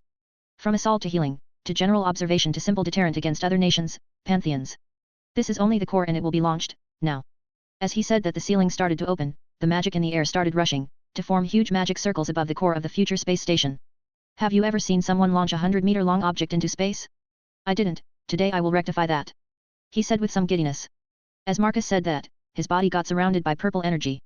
Athena paled, like really paled, sensing the amount of power this man has. What level of control over his power he has. And what is this power? She can sense magic, and is that Toki? What is the third energy? Most of them all the amount of energy he had was enormous. Hell. He doesn't need a faction or minions. With this much power, he could rule everything just with his energy alone. Yet, he does all these side things? Thinking for a bit, it did make sense to her, he was similar to her. She quickly calmed. Moments later a platform appeared underneath them. Marcus didn't forget about his three mates who followed him, even though they were slightly annoyed that he behaved like he didn't see them. Slowly the platform on which they were standing started to raise. Going up towards the outside. Athena saw how many massive magic circles were appearing one above another. Won't people going to see this? The goddess of wisdom asked him. Such a catchy circle would be visible from kilometers away. She said that as she looked at the circles going several hundred meters up. Just look in that direction. Marcus pointed for her. It's the closest town from this location. The brown-haired goddess did so. I see, so you used that reality warping technique there too. It's called realitas. And it's not technique. More like a particle that interferes with human senses. He clarified for her as they returned to look at the massive core of a station to be launched to the space. It was shaped like a classic football ball with those hexagons in it. There are 5 stages to this. First is the core. Once the core is in space, the deflectors will come online and will form barriers around it, allowing the Aurora bots to work in peace. The second part is the boosters, hangars, and the assembly line. The third part is the command center and the habitable areas. The fourth is the barrel, and the last one is the addition of areas where the extensions could be built for future attachments. In total it will be 370 meters long. And around 120 meters wide. It's quite small, but that's is because it's just the first model of such a station. As we move to space we can build much bigger things later on. Marcus explained to them as he was looking at the core. While Athena was nervous of such a thing hanging above everyone's heads, surprisingly Artemis had a dreamy look. She remembered what the inventor drew for her. The bow-shaped station. The amount of awe it could generate towards her. The goddess of moon would have a large amount of believers once again. However, the beauty snapped out of this delusion. As she knows that this happening is almost impossible. Marcus not fawning over her, and simple seductions are not bringing her anywhere near this dream station. Maybe once this one is done he could build bigger between Earth and the moon. The silver-haired goddess thought to herself. While she was in deep thoughts the teen inventor looked at his phone. The last remaining preparations are nearly done. The Aurora bots moved away from the core, the section underneath the core started to open up, there was a circle there. Meaning that it will use gravity to launch this thing into space. At least this is what Athena saw. Well, here it is, 3, 2, 1. Marcus said as he looked at the timer. Once it hit 0 he quickly looked at the launch himself. The core of the station first started falling into the open section below. But, the moment it hit the circle below it started accelerating up. The speed continued to increase with each circle it passed. Soon enough it was at Marcus and his group eye level before rapidly going up. The moment it reached the last circle it glowed for a moment before with a loud boom the whole core launched up into the sky. You used inertia, to launch 100 meters wide object into space. Athena said that while trying to fix her glasses as she just processed what she saw. The problem was she doesn't have any glasses at the moment. And the maids nearly laughed seeing that. The trio of maids on other hand tried to forget what they saw, too much to process. Only Artemis saw this as the first step towards her bow-shaped station. There was a small satisfying smirk on her lips. This was almost like a promise to herself to try harder. Impressive isn't it? Marcus nodded at Athena's words. That's why he likes this goddess. She didn't even check the accelerator circles. Yet, she already saw through their real purpose. There was so many things which could have gone wrong. Each of those circles need to calculate the force, A and D. And the brown-haired goddess eyes were nearly spinning as she realized how many calculations needed to be done. On top of that, she realized that those circles were human-based magic ones, meaning it was pure math. Eventually, she lost her balance and dropped on her ass. She tried to process this. Are you, sure, you not demigod? Related to my divinity? Athena asked as sweat started going down her forehead. So you understood? Fantastic. Honestly, you are the first person who saw through this. And saw it as not just some simple inertia launch. Marcus exclaimed happily. The goddess just sweat dropped more after hearing this. The gravity, inertia itself, wind conditions, weight of the object, each of those factors come into play with every single circle. To put it simply, there are hundreds of thousands of calculations needed to do this. Even the slightest of miscalculations could mess the inertia effect, slowing the speed of the launch. Worst case recoil. As Athena was explaining, the maid sort of understood what she said, while Marcus simply nodded multiple times. What she said was almost like music to his ears. This goddess understood it perfectly. In other words, if that failed, that thing would have smashed somewhere on Earth, most likely explode. The brown-haired goddess said with a nervous look. She has no idea what was inside of it and how big the explosion would have been. While explosion happening is impossible because of the diamond core heart inside of it. The construct integrity is way above something as casual as an explosion. But if it somehow magically explode, well, my suggestion is to get some warm clothes for several decades. Marcus grimaced while saying that. He did some casual math in his head. If that thing would go boom, it could rival Yellowstone supervolcano in sheer force. His diamond core hearts are not meant for explosions. Especially the much larger than normal diamond core heart inside that space station core. So an ice age. You are far too reckless. The goddess of wisdom said while slowly getting up on her feet. Honestly. She was expecting some incredible stuff. But not something which could blow her off her feet. Literally. It's strange, hearing that from a Greek goddess. Marcus said while shaking his head in an amused fashion. A Greek goddess called him reckless. He should type that down somewhere. And make it into a poster. Athena rolled her eyes. A huff escaped from her lips. What's that supposed to mean? She asked with narrowed eyes. Even Artemis looked at him with a similar look. Nothing. I mean, I could pull a whole book of stuff you guys did in history. Marcus explained with a comical eye roll. None of those events had the potential to bring an ice age for the whole planet. Athena defended herself with embarrassed blush. And neither this one had the potential to do anything. Marcus pulled out his phone and showed to her the percentage of potential failure to launch. It was below 0.01%. In other words, it was a perfect launch. Chapter 44, talking about blessings, not edited. Once, the station core was in place, and the holographic reflectors were deployed. Marcus returned with the group to the base. He brought Athena to the living room. Do you want me to show you around my current house? He asked her as they entered the living room. No. Maybe next time. Honestly. I give up. I need to rest. The beautiful brown-haired goddess sighed. She was tired, mentally, and for some reason physically too. Trying to keep up with this man, honestly, it's hard, even for her. That space station launch thing, it blew her mind off. It's so basic, simple inertia, but the bigger the thing is, the harder it is to do the simple method on it. That is the reason why the current civilization has so much micro and macro management going on. It's a planet-wide thing. But this guy, he simply did it anyway. It's like presidential elections with the president to be knowing the exact number of votes he is going to get. This is what just happened with that launch. Okay. You rest here if you want. He motioned for her to sit on any of the 3 couches available in the living room. Athena nodded at him and walked over and plopped in the one facing the enormous TV. Marcus, sit with me. It's boring doing it alone. The beautiful goddess said with a pouty, but tired voice. The teen easily accepted that and got to sit not far from her. But then the goddess of wisdom moved to his side and casually put her head on his lap. Much better, now I can rest. She said that with a happy voice. For a second the teen tried to process what just happened. He looked at the brown-haired lady's head on his lap. Well, he is all up with cuddling. His hand gently went on her head and started stroking it. The beautiful goddess smiled to herself when she felt his hand on her. Yab. This is good. A few minutes passed peacefully like this, but then Marcus used his Shinik abilities to summon the TV remote and turn on the TV. Do you why I am here? Athena asked Marcus as they were watching a documentary about their solar system. Because of Artemis. He asked her as he continued to stroke her hair. Partially, another one is the destruction of Teep's faction. My fellow Olympians wanted to know where you are standing with them. She said that while looking at the TV. Especially since you have Artemis as a maid, they want to know if she is going to be released. But, you already explained that part. I will try to mitigate whatever response they will have. I only ask not to send that airship of yours to Greece. Athena said at the last part with a sigh. She now remembered that she will have to return and explain things. Honestly, you already know about my character. Why are you even asking? He said with a sigh, one of his own, the whole idea of political bickering. Well, he doesn't like that. Because, I want to talk? And I need to hear this from you. Chess can cover some parts but I can be wrong. She said with an exaggerated tone. Even one in a lifetime genius can be dense. Doesn't he know she just wants to talk? She wants to cover her work first. Then they can talk whatever they want. Fine. Well, Artemis is staying with me. While the whole thing of me being a threat to them, to you is absurd, unless they coming to me, well. I think you know how that part is going to end. Athena nodded. Simply put, you just want to do your thing in peace, and Artemis is the one who did this to herself. I will tell that to them. Still, you know my family. They will come to you either way. Not to fight, more like get some stuff? Trade things? What about those? She asked with more curiosity than ever before. I don't mind that at all. It will be interesting interacting with them. As Marcus said that he imagined himself talking shop with Hephaestus, and making Ares test out some destructive weapons. Only the goddess of wisdom snorted internally from amusement. Honestly, this guy is nuts. So they might get along far too well. Good, because I know Ares wants to talk with you about those mandarins. For a second she was thoughtful, she couldn't recall the word. Mandalorians. Marcus deadpanned at her. This woman, it's like mispronouncing a cult leader's name on purpose. If he was a hardcore Star Wars fan, she would be receiving a spanking by this point. Oh. Yes, those. She nodded at him, missing the whole deadpan voice on purpose.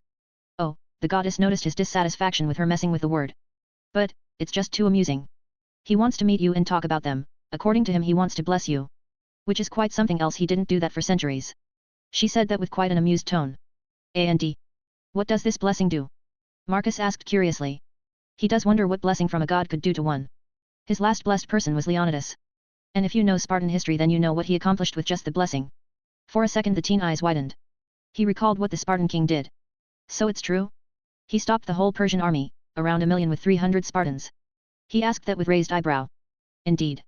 If it was not for the betrayal of some of the bitter locals, he would have halted them long enough for the main army to prepare and send them back in one single swoop. According to my observations back in the day, Leonidas had absurd capacities for a human to lead armies, and his presence alone would make everyone listen to him. Like some sort of avatar of war itself. Without any magic support, he could fight for days and even influence everyone around him. Marcus had thoughtful look when he heard that. He recalled the capabilities of Artemis huntresses. With the blessing alone they were around high-class devils in strength alone, not to mention other powers which comes from their goddess. They could wield a lesser version of divine energy. A very handy thing. Impressive, amusing, it was only things related to war. Not quite. Everything martial was included to a certain extent, but true power came when it was time of war. As one can expect from being blessed by God of war. Athena clarified to him. I see, what about you? He asked her while his gaze moved down from TV to the beauty using his lap as a pillow. Oh? You want my blessing? She quickly lifted her head and very swiftly ended up sitting on his lap, facing him. Her arms wrapped around his neck, the beautiful goddess pulled herself closer to him. There was quite a bit of embarrassment on her face. Her cheeks got quite red. The goddess of wisdom never did anything like this before.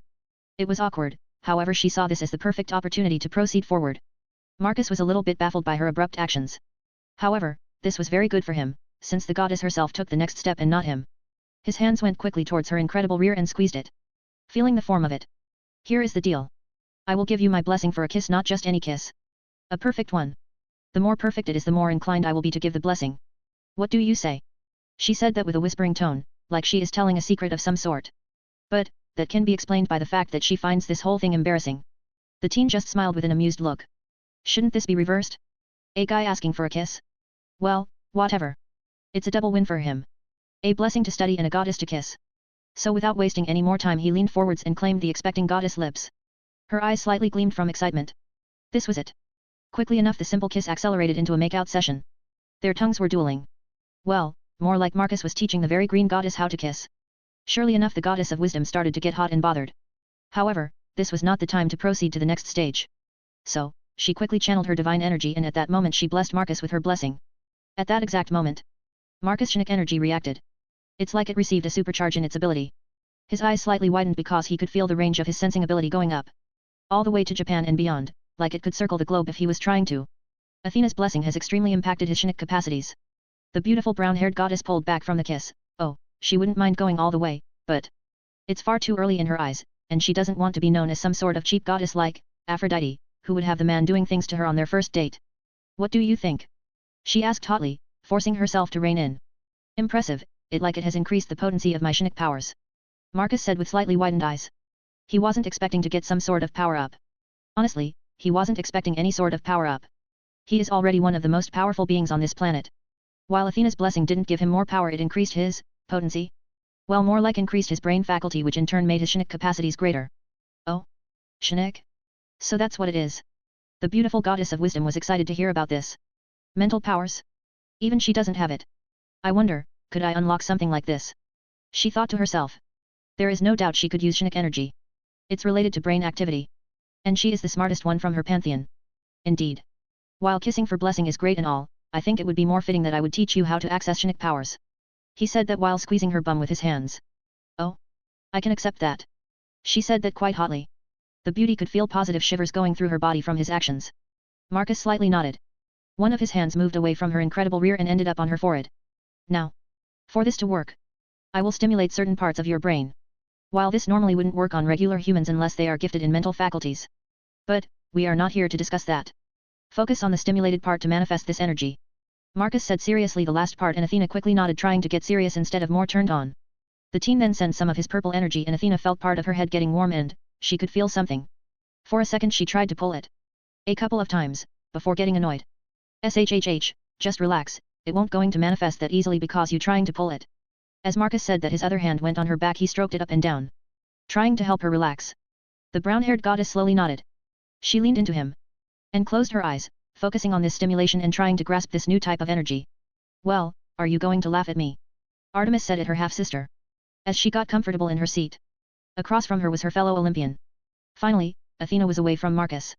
This whole thing rubbed annoyingly to the goddess of the hunt. The goddess of wisdom is getting far too close to the man the silver-haired beauty is gunning herself. Laugh?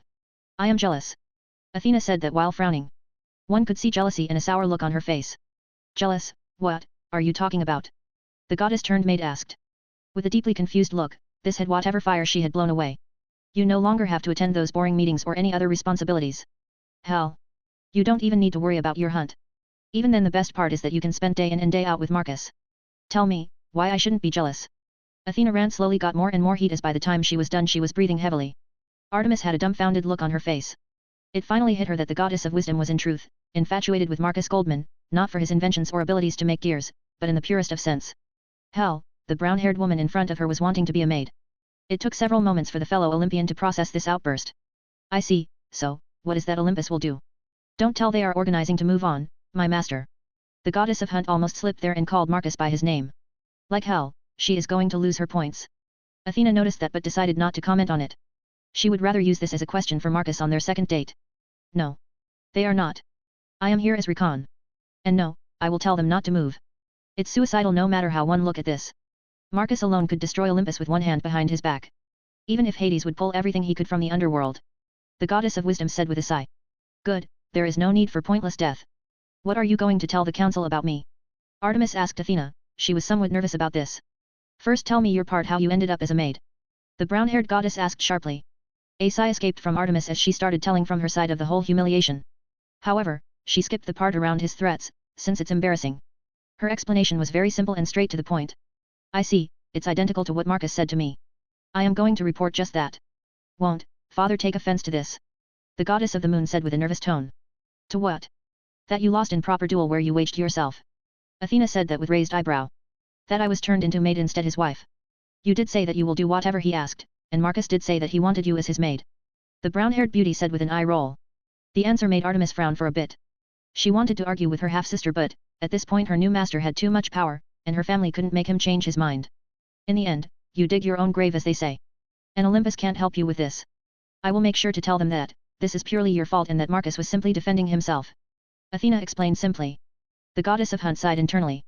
Well, she can't have her reputation preserved, she hoped to salvage this in some way. Fine. Make it so that they don't have any sorta ideas to attack him because of me. The brown-haired goddess nodded at her. Now with this, her mission is finished. Pity, she would want to stay around longer and maybe have one or two more fights in that realities system. Marcus with a frown looked at the latest update on the station's core. The magic energy from the holographic reflectors is leaking. This is ridiculous, who would have thought that magic is affected by Earth's gravity? Should it be magical? Ignores everything, but then again, it's created from the planet's core. So it falls under the control of the cosmos in general. Perfectly honest, everything should fall under cosmos rule. The size of planets and celestial objects is simply too enormous. The teen stroked his chin as he was thinking. This discovery about void and no gravity affecting magic flow in his exterior tech means that he has to patch up some things once he goes to space. Aurora. Did you start on the patchwork and upgrades? Marcus asked his AI. Already started the moment the sensors picked this up. While the holographic deflectors leaking magic, it's nothing significant to worry about. We have around 30 years until they start failing. As the AI explained to him, the teen frowned more. 30 years? That's quite a failure of calculations on his part.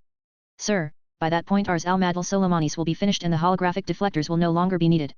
The AI said with a flabbergasted tone, she knows that this doesn't need to fix. The artificial intelligence already knows that Marcus' perfectionist and his obsession with items that should last for an eternity are rubbing off on him. His technomancy should not be limited to a 2 digits life expectancy. While her protocol tells her to fix this. And she did that already, she knows it's not needed. But, for the sake of science and the need for perfection, she won't going to complain. However, she will notify Quinella just in case Marcus decides not to return from space, for some time. There is a high chance that he will decide to explore the solar system since he was already in space. Yes, I know. Regardless, start manufacturing the upgraded holographic reflectors, I will take them to space myself. The teen inventor said that as he closed the holographic window and got up from his couch. Understood.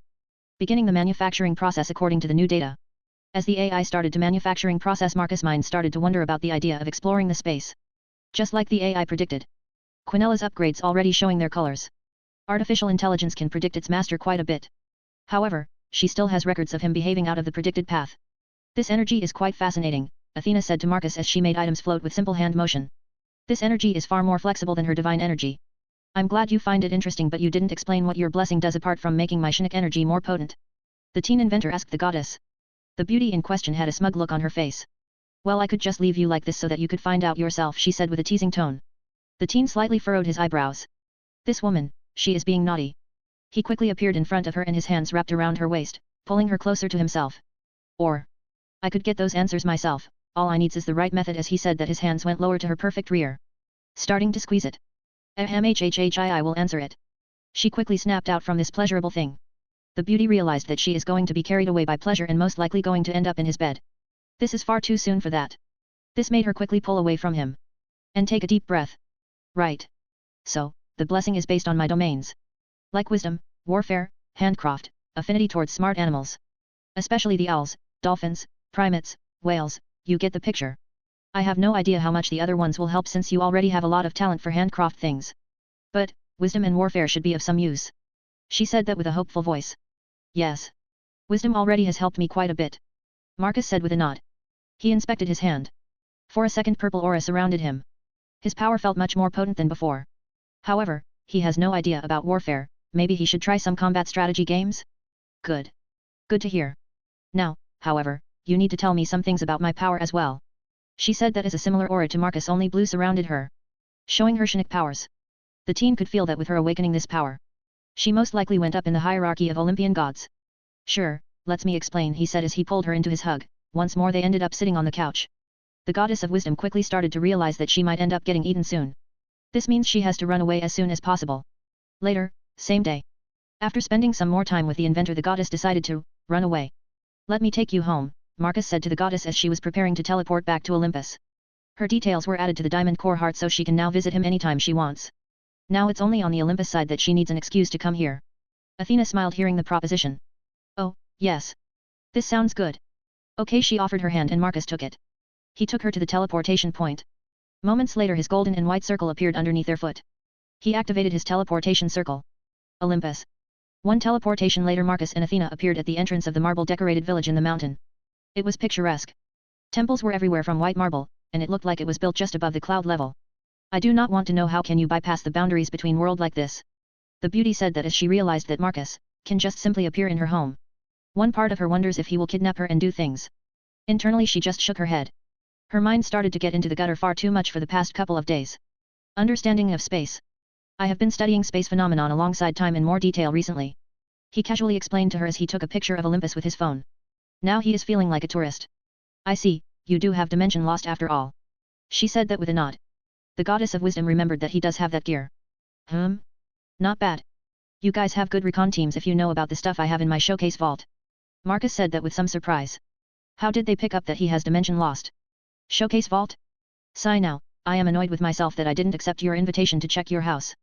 Athena massaged her forehead with frustration. No sweat, you can always visit again.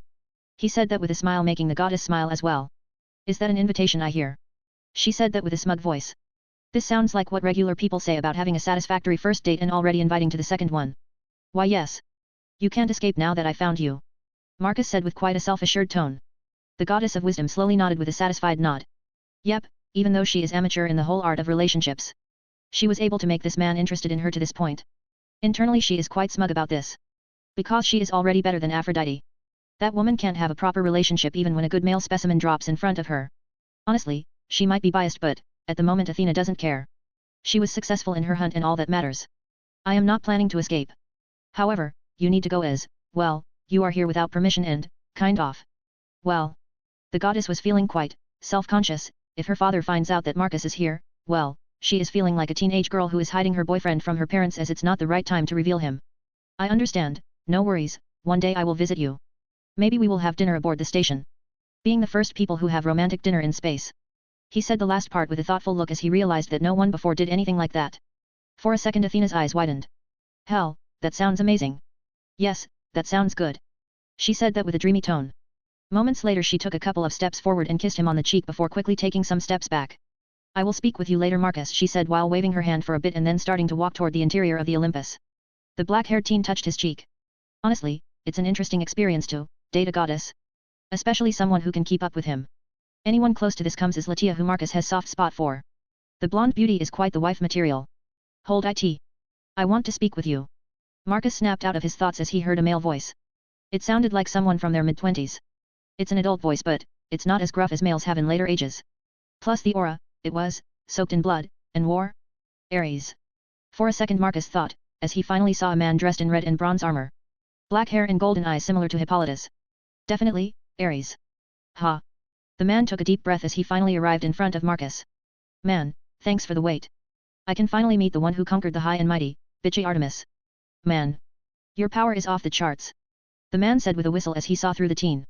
The teen's eyes slightly widened. This guy can see through his perfect control? What the hell? Don't be surprised. I am God. Even though you have 10, no at least 30 times more power than I do. I can still see someone's fighting strength. The man said with a knowing look. I see, well, then nice to meet you mysterious god. Marcus lifted his hand in a handshake. Where are my manners? I am Ares. God of war and patron of the city-state of Sparta. Well, it's defunct and gone now. But still. I know you like them so it's good to mention. The now named Ares took his hand and shook it. Nice. I have based my soldiers from Mandalorians and they are based on your Spartans. The god of war quickly nodded hearing that. Yep, this is the guy. I know.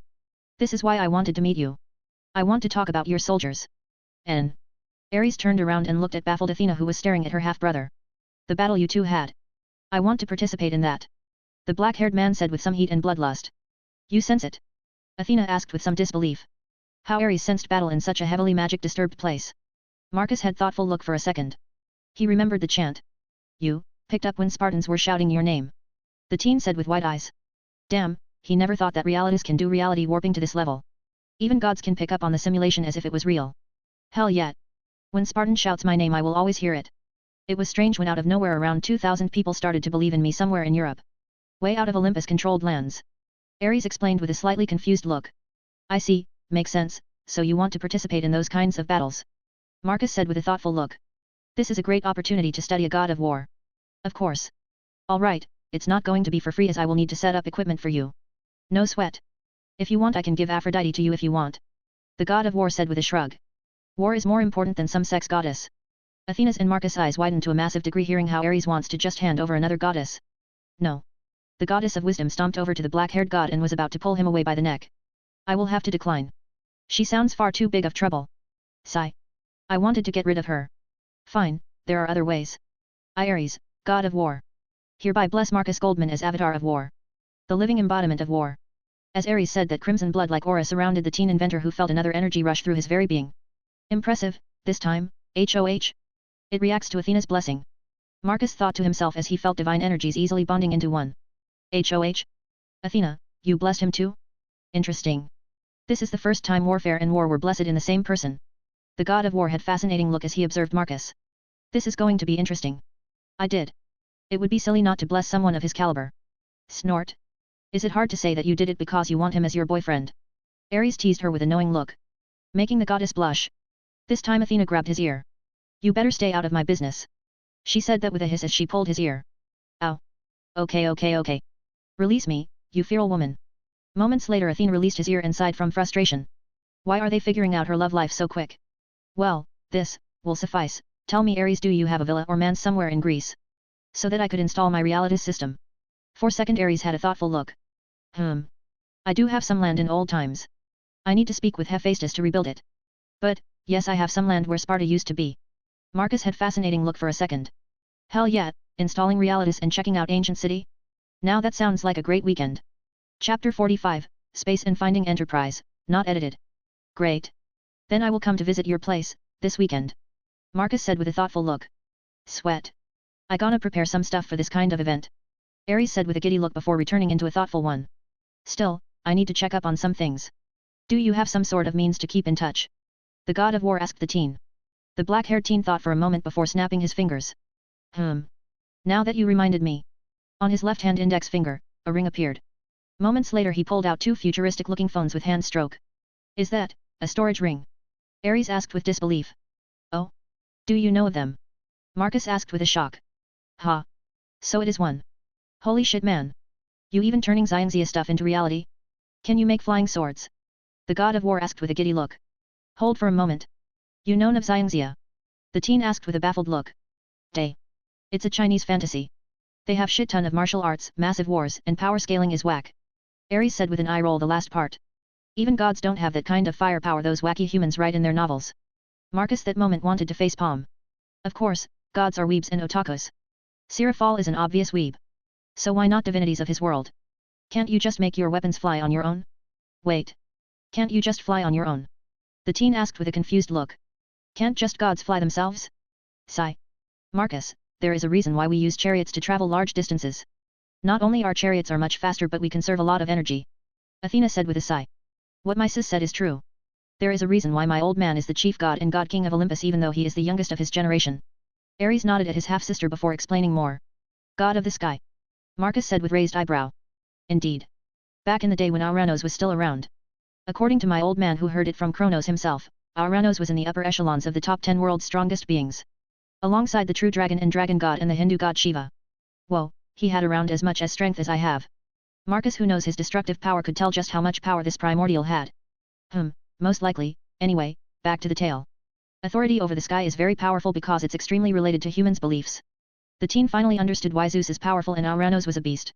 Human beliefs who can fly, especially beings who look like humans. They are powerful beings, like the strongest gods. So when my old man finally could he usurped at that time empty authority of sky. And became god of sky. At that time his power even exceeded Kronos. Ares explained with a casual shrug. That's why when gods fly with their power we consume a lot of power. Only my old man has no consumption in his power when he is flying. We, his children can fly and use less than other Olympians. But someone like my uncles, they use around 5 times as much just to fly. That's the reason why you will never see my old man in their domains because they will make him waste that much energy to fly there too. Ares snorted with amusement. Zeus never in his life was in Underworld or Atlantis. That's why while divine energy is one of most powerful energies in the world it has its perks and downsides too. Athena chipped in from the side. She knows quite well that Marcus is studying energies. Marcus seriously listened to what the war god, and goddess of wisdom said to him, he then picked up something, from Ares's words. Wait. I can understand Underworld, but, see. Oh? Right. You guys still believe Atlantis is a myth, right? The teen nodded at the Olympian. Well, it's my uncle's city. Both of my uncles have a seat of power. Atlantis in truth is quite similar to what Aquaman comic series describe. Ares said with a smirk as he saw the reaction of Marcus. The teen inventor's eyes widened. Unlike Ares, he remembered the movie, it was amazing, if something like that exists, damn, he really should try getting entrance to that place, hell, he should try getting Poseidon's blessing. Nothing beats feeling as natural as possible underwater. He has no doubt his adaptation could make him feel good underwater, maybe even breathe air. But God of Sea's blessing would be better, he has no idea if he out of nowhere will develop gills if he stays underwater for too long. After all, as they say, life finds its way and with his adaptation, it might going to overwrite the lock he has on his DNA. Cool, anyway. Thanks for the explanation. I had my guesses why your old man is that powerful. But you confirmed it for me. Marcus took a few steps forward and handed over the phones to Athena and Ares. With these, you can keep in touch with me. And there are some good games on those. Both of them inspected the phones. Damn, these are fully touch screen. I was planning to steal some of the American Army technology since I heard they had something like this in their Area 51. But, I guess I won't need it. The god of war said smugly about his intentions. Which made Athena deadpan at him. This, however, made Marcus pick up on this.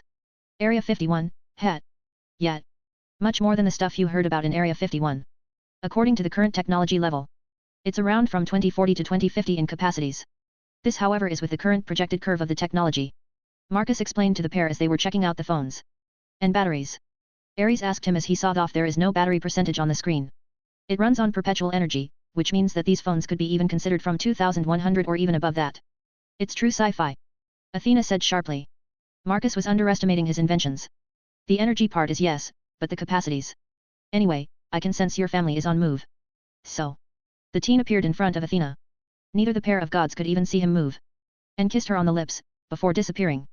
The goddess of wisdom was blown away by this, her eyes slightly widened, as she realized what just happened. He just stole a kiss from her. And she didn't even see it. Moments later the Olympians started to teleport one after another around Athena and Ares. Who was it? Athena, you back? Zeus asked first, then realized his daughter was back. It was Athena's boyfriend. And for once I approve. The god of war said quite smugly. Making everyone, even Hades, look at him as if he was nuts. Ares.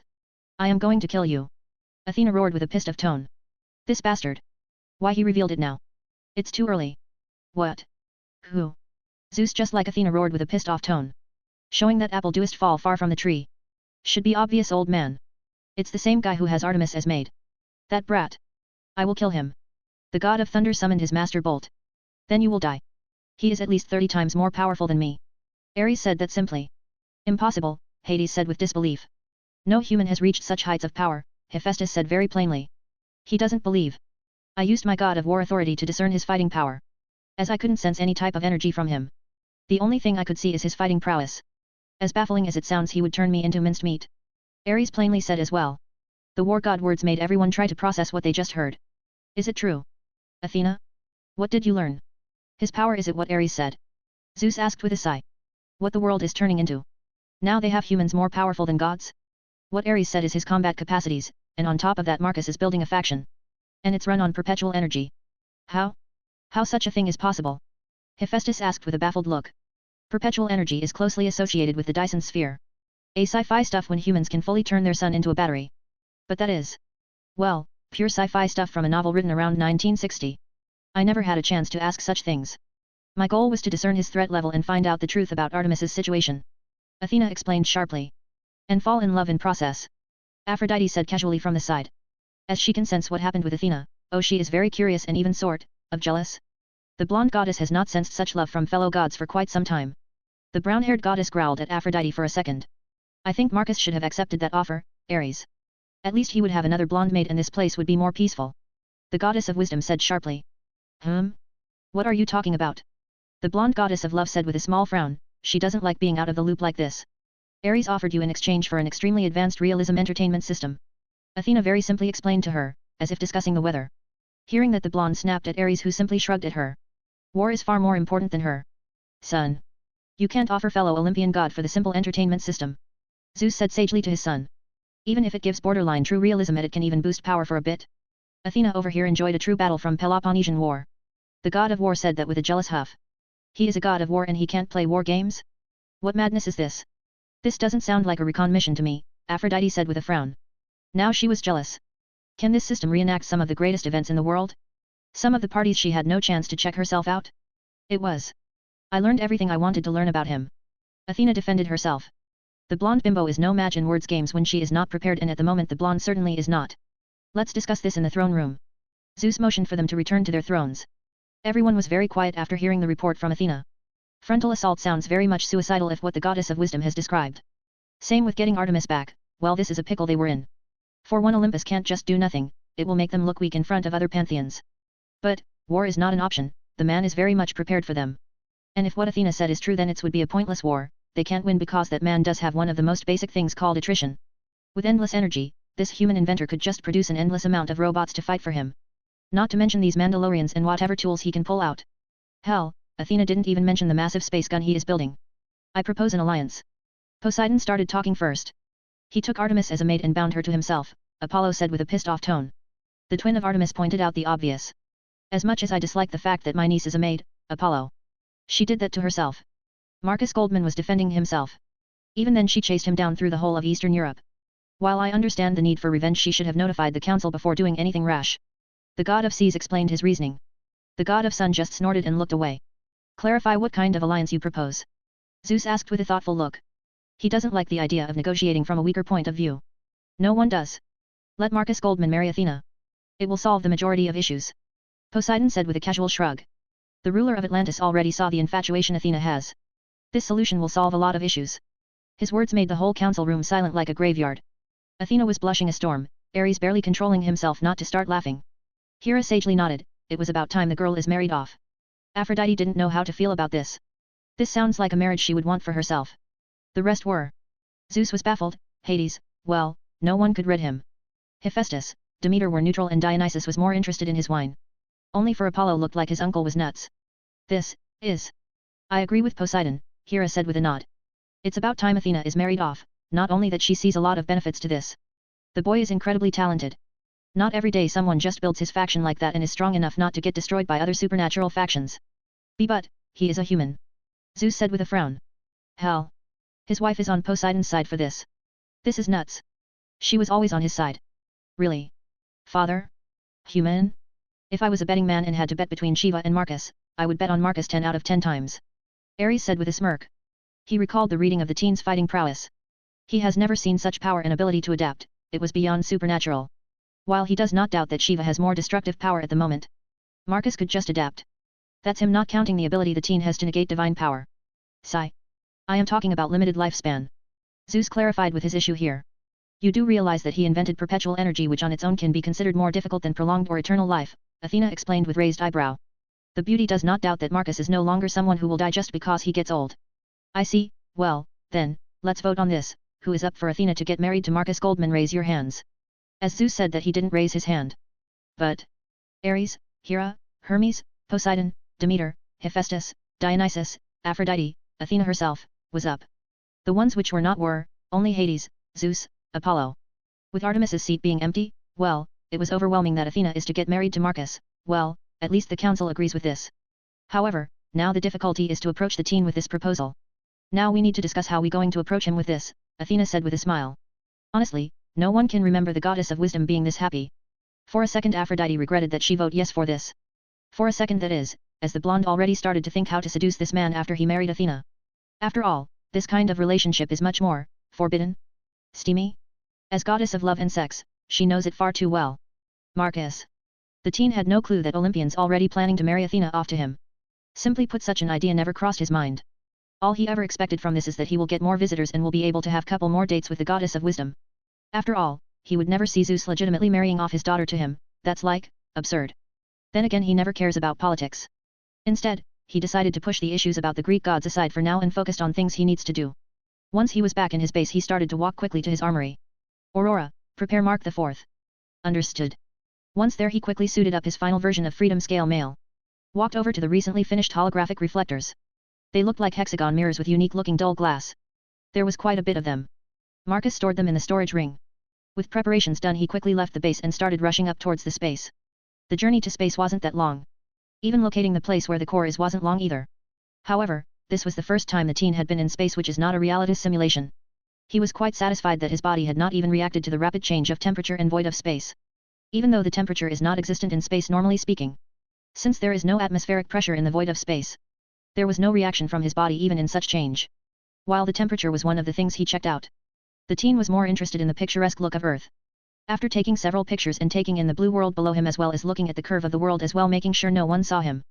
Aurora, you can begin taking the readings of the space, Marcus said to the AI. Already on it. This is the first time proper reading has been done. The majority calculation I did before confirmed most of the things with a very small percentage being wrong. The teen simply nodded at her. Obviously. We might predict a lot of things but nothing beats real data. Marcus said with an obvious tone. While he likes his technomancy and its calculating abilities. Nothing can replace real stuff collected from field expedition. After looking around for more, he finally decided to move on towards the station's core. Once inside the area where deflectors are deployed, Marcus started placing the new upgraded ones. Since the station's core is quite big on its own. It took him some time to put them all in place. When he was done with this, he activated the new deflectors and the old ones were turned off. Once that was done, Marcus started quickly collecting the old mirrors. He did this much quicker with his Shinnick powers. With a burst of his energy, he made them all fly to him. After collecting them, he looked around. Seeing the Aurora bots working rapidly with the first expansion. If his math is right, they should be done with this just around November. He could accelerate the progress by bringing more bots for the completion of the first stage, but that is not needed. He is in no hurry to finish the station. Right, this is done, and I am in space, let's explore a little bit. As thought about that, he looked at the moon in distance. With mere thought, his space ring appeared and he ripped the space itself. Moving several million kilometers with simple motion. His gaze went to the grey lifeless world below. Let's see what is so special about the dark side of the moon. His scale mail wings glowed as he started flying there. Honestly. I was expecting at least some traces of aliens, or maybe even a Nazi base. A sigh escaped from the teen's mouth. He spent around a half hour exploring the dark side of the moon. But there is nothing there. It looks the same as the other side. Aurora. Did you pick up any residues of unknown energies or anything of value? Marcus asked with a little bit of hope. No. Nothing from the limited range I possess. I doubt the moon has anything of value on its surface. Otherwise, the largest nations on Earth would have already sent teams to start the extraction of moon's resources. The AI reasoned with him. Indeed, well, we should not mention to Artemis that her symbol of power is worthless. The black-haired teen said that with an amused tone. I was programmed to be a sadist, sir. I might accidentally mention it one day. The AI without shame said that to Marcus. The teen inventor just rolled his eyes in amusement. He can feel Quinella's influence in this. While he made the original Aurora sadist, it was not to this level, or was it? After all, Quinella now is a proper person. Well, I am sure it only can come out when we discuss space and symbols of power. It's quite a specific theme. Anyway. Moon is worthless, let's check out Venus. As the black-haired teen said, his gaze turned towards Sunday. That moment his helmet reacted and he got more shade to cover his vision. The source of life and the light is insanely bright. With another hand slash, he warped the distance. However, the distance between Moon and Venus is much larger compared to Earth and Moon. Sir, according to my calculations, it's going to take from 5 hours to several months to reach Venus like this. I have no idea where the planet is and I doubt your senses can find it as well. That was enough Marcus to stop in his tracks. Damn, even with my power output and understanding of space I still need that much time to travel to Venus. The teen said with wide eyes. He started to grasp the distance between worlds. Sir. While you have a considerable amount of power. But, you still are just a speck of dust when we compare it to the cosmic scale. That's if my understanding of space is accurate. Marcus for a second grimaced. He just got owned by his AI, while it is sour. He can understand what she means. Well. I suppose I could return to drawing board. He took a deep breath. Pushing down his annoyance. Hell, he thought that he finally got his freedom and became unchained from most of the constraints and limitations. But, that is just him being free on the planet's surface. Now he got reminded what those zeros truly mean when he was reading the distance between planets. Even now he is millions of kilometers away and he can still easily see his birth world. After swallowing the bitter pill he slashed the area in front of him with his hand, warping space. Moments later he was in Earth's atmosphere. From the looks of it, he was above the Pacific Ocean. Even now he got reminded that one could fit the whole of Mars in just this ocean. That's just how big the biggest ocean on Earth is. Before long the teen started to descend into the world below him. As he was re-entering into Earth he remembered something. Since he was in the Pacific, well, why not some more exploration? A single check later on watch he saw that it was just around 1900 hours in his country, he has still some time left. And at the moment it's early morning in the Pacific area. This reminded me of that episode where Freedom is launched for the first time and MC showcases the mech for the first time. Especially the easy ability to enter Earth's atmosphere. Let's reenact that. Marcus said that as he remembered the setting was quite similar to this. Hell. He even was in the Pacific in a suit based on Freedom. Sir, you are off by over 10,000 kilometers. If my knowledge of Gundam Seed is right, that scene happened in Alaska. Marcus groaned hearing that. He was pumping himself up after that sour moment in space and his AI is beating him up again. Woman, at least give me some amusement from this. As the teen said that he slammed into ocean with speed high enough to cause quite a big tidal wave. Soon enough he was deep underwater. Yet, he didn't even bother with this and just started descending deeper into the depths of the ocean while moving towards northwest since he was in the southern hemisphere not far from South America. Once he was deep enough the scale mail wings glowed and Marcus rushed forward at extreme speed. Since he was underwater there was no need to hold back. With helmet switching into night vision, and other visions for cross-reference to give perfect vision even if he was deep underwater. Around an hour later he was not far from Japanese territorial waters. More like 8,000 kilometers from where he re-entered into Earth. Sir. What are you looking for? Aurora asked him with a curious tone since she noticed Marcus just floating in one area and looking around. Enterprise, she sunk somewhere here. The teen said with an excited tone. Let me check the GPS coordinates, it could help. Hearing the request the teen rushed to the surface for a bit. Once he was above the water the AI quickly connected to the satellites. Scanning, accessing US government databases, leaving boogies behind, cross-referencing with known location, the teen smirked hearing that. He is wondering what kind of presence did Aurora left in the Pentagon servers. It should be around 100 kilometers north of this location. Since it's not far from where Yamato sunk as well. The AI clarified where to go and Marcus once again dived into the water. A few moments later the teen was diving to the depths of the ocean. And deployed his powers to use as makeshift sonar. He did that several times until he got a ping from a metal surface. Found you. With a burst of extra speed, he rushed toward the location where he got the ping from. Seconds later his eyes widened because he saw a massive metal construct laying on its side. He could see multiple holes in its structure. There are several World War II planes laying on ocean bedrock not far as well. So, this is Enterprise. The teen floated forward and removed one of his gauntlets and touched the ship. He used his Shinik powers to keep the water from flowing in. However, he quickly realized that it was draining him, rapidly. After all, he was nearly 4 kilometers underwater and the pressure of the water was enormous. Without wasting much time, he summoned his storage ring and pulled the ship into it. One moment the shipwreck was there, the next moment it was gone. For a short moment, there was a pull forward as a huge object just disappeared and water very quickly filled that place up. A smirk appeared on his face as he realized that, yes, the ring could hold such a size object. To make sure it was all right, he drained all the water from the ship and sent it back to the outside world. Sir, I think we should return to the base. It's nearly 2100 hours o'clock and your girls are getting worried. The AI reminded him. More like she doesn't want him to do more crazy stuff. They went to the moon already and now they diving with just a scale mail. The AI has no idea if anyone saw him, as the teen was quite the high profile with those golden wings. And flying at enormous speed all over the place. Sure. I got what I wanted. As he said that, he quickly rushed to the surface. Blasting out of the water and then rapidly starting to fly mainland Asia and towards Europe. The base. The mates and Marcus Pillars were somewhat nervous. Their master disappeared somewhere. Well, they know he went to space, but space is a very big place. Aurora has lost contact with them when Marcus decided to go to moon. I just got a notification that Master just entered the atmosphere in South Pacific. That was quick. I am pretty sure it takes quite a bit of time to travel between Moon and Earth. Latia said with a thoughtful look. He used the space ring with his considerable energy reserves. He appeared there instantaneously. The blonde devil nodded at her. While the rest like Artemis was quite jealous. She never was on Moon before. Sure, she is the goddess of the Moon. But those two are different things. She more or less holds the conceptual power of the Moon. Nothing like having some sort of power to travel there. Did he get something from the Moon?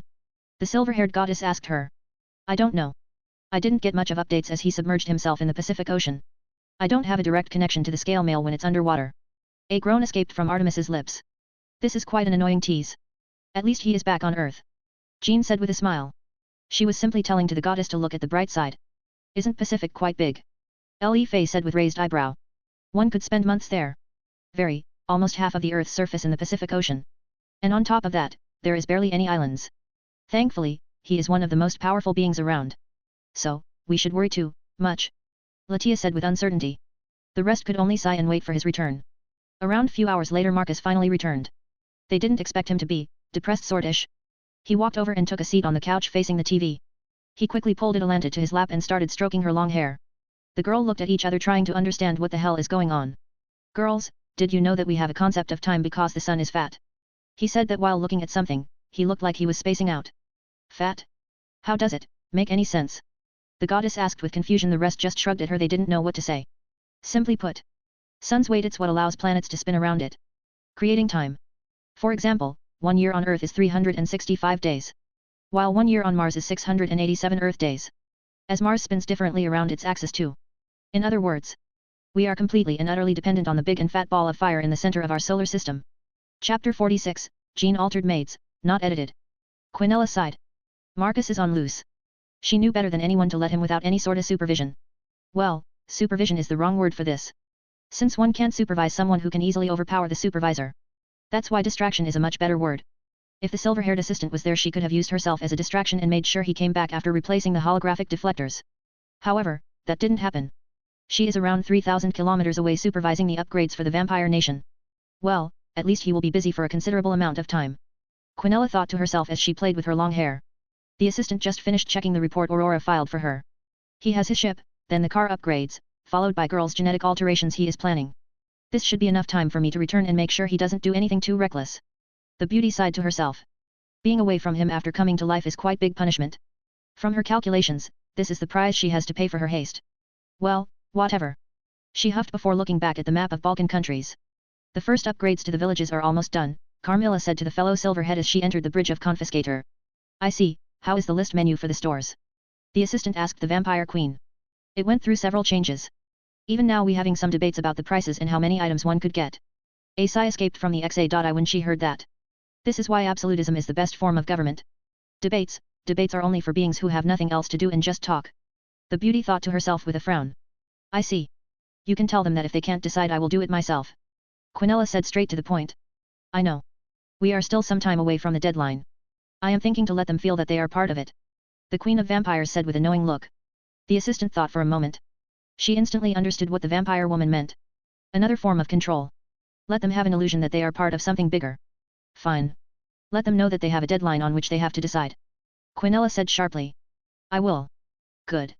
The diamond core hearts soon will be coming online, so do mention that they should not try to teleport in areas not meant for teleportation. The beauty said with a slight sadistic tone.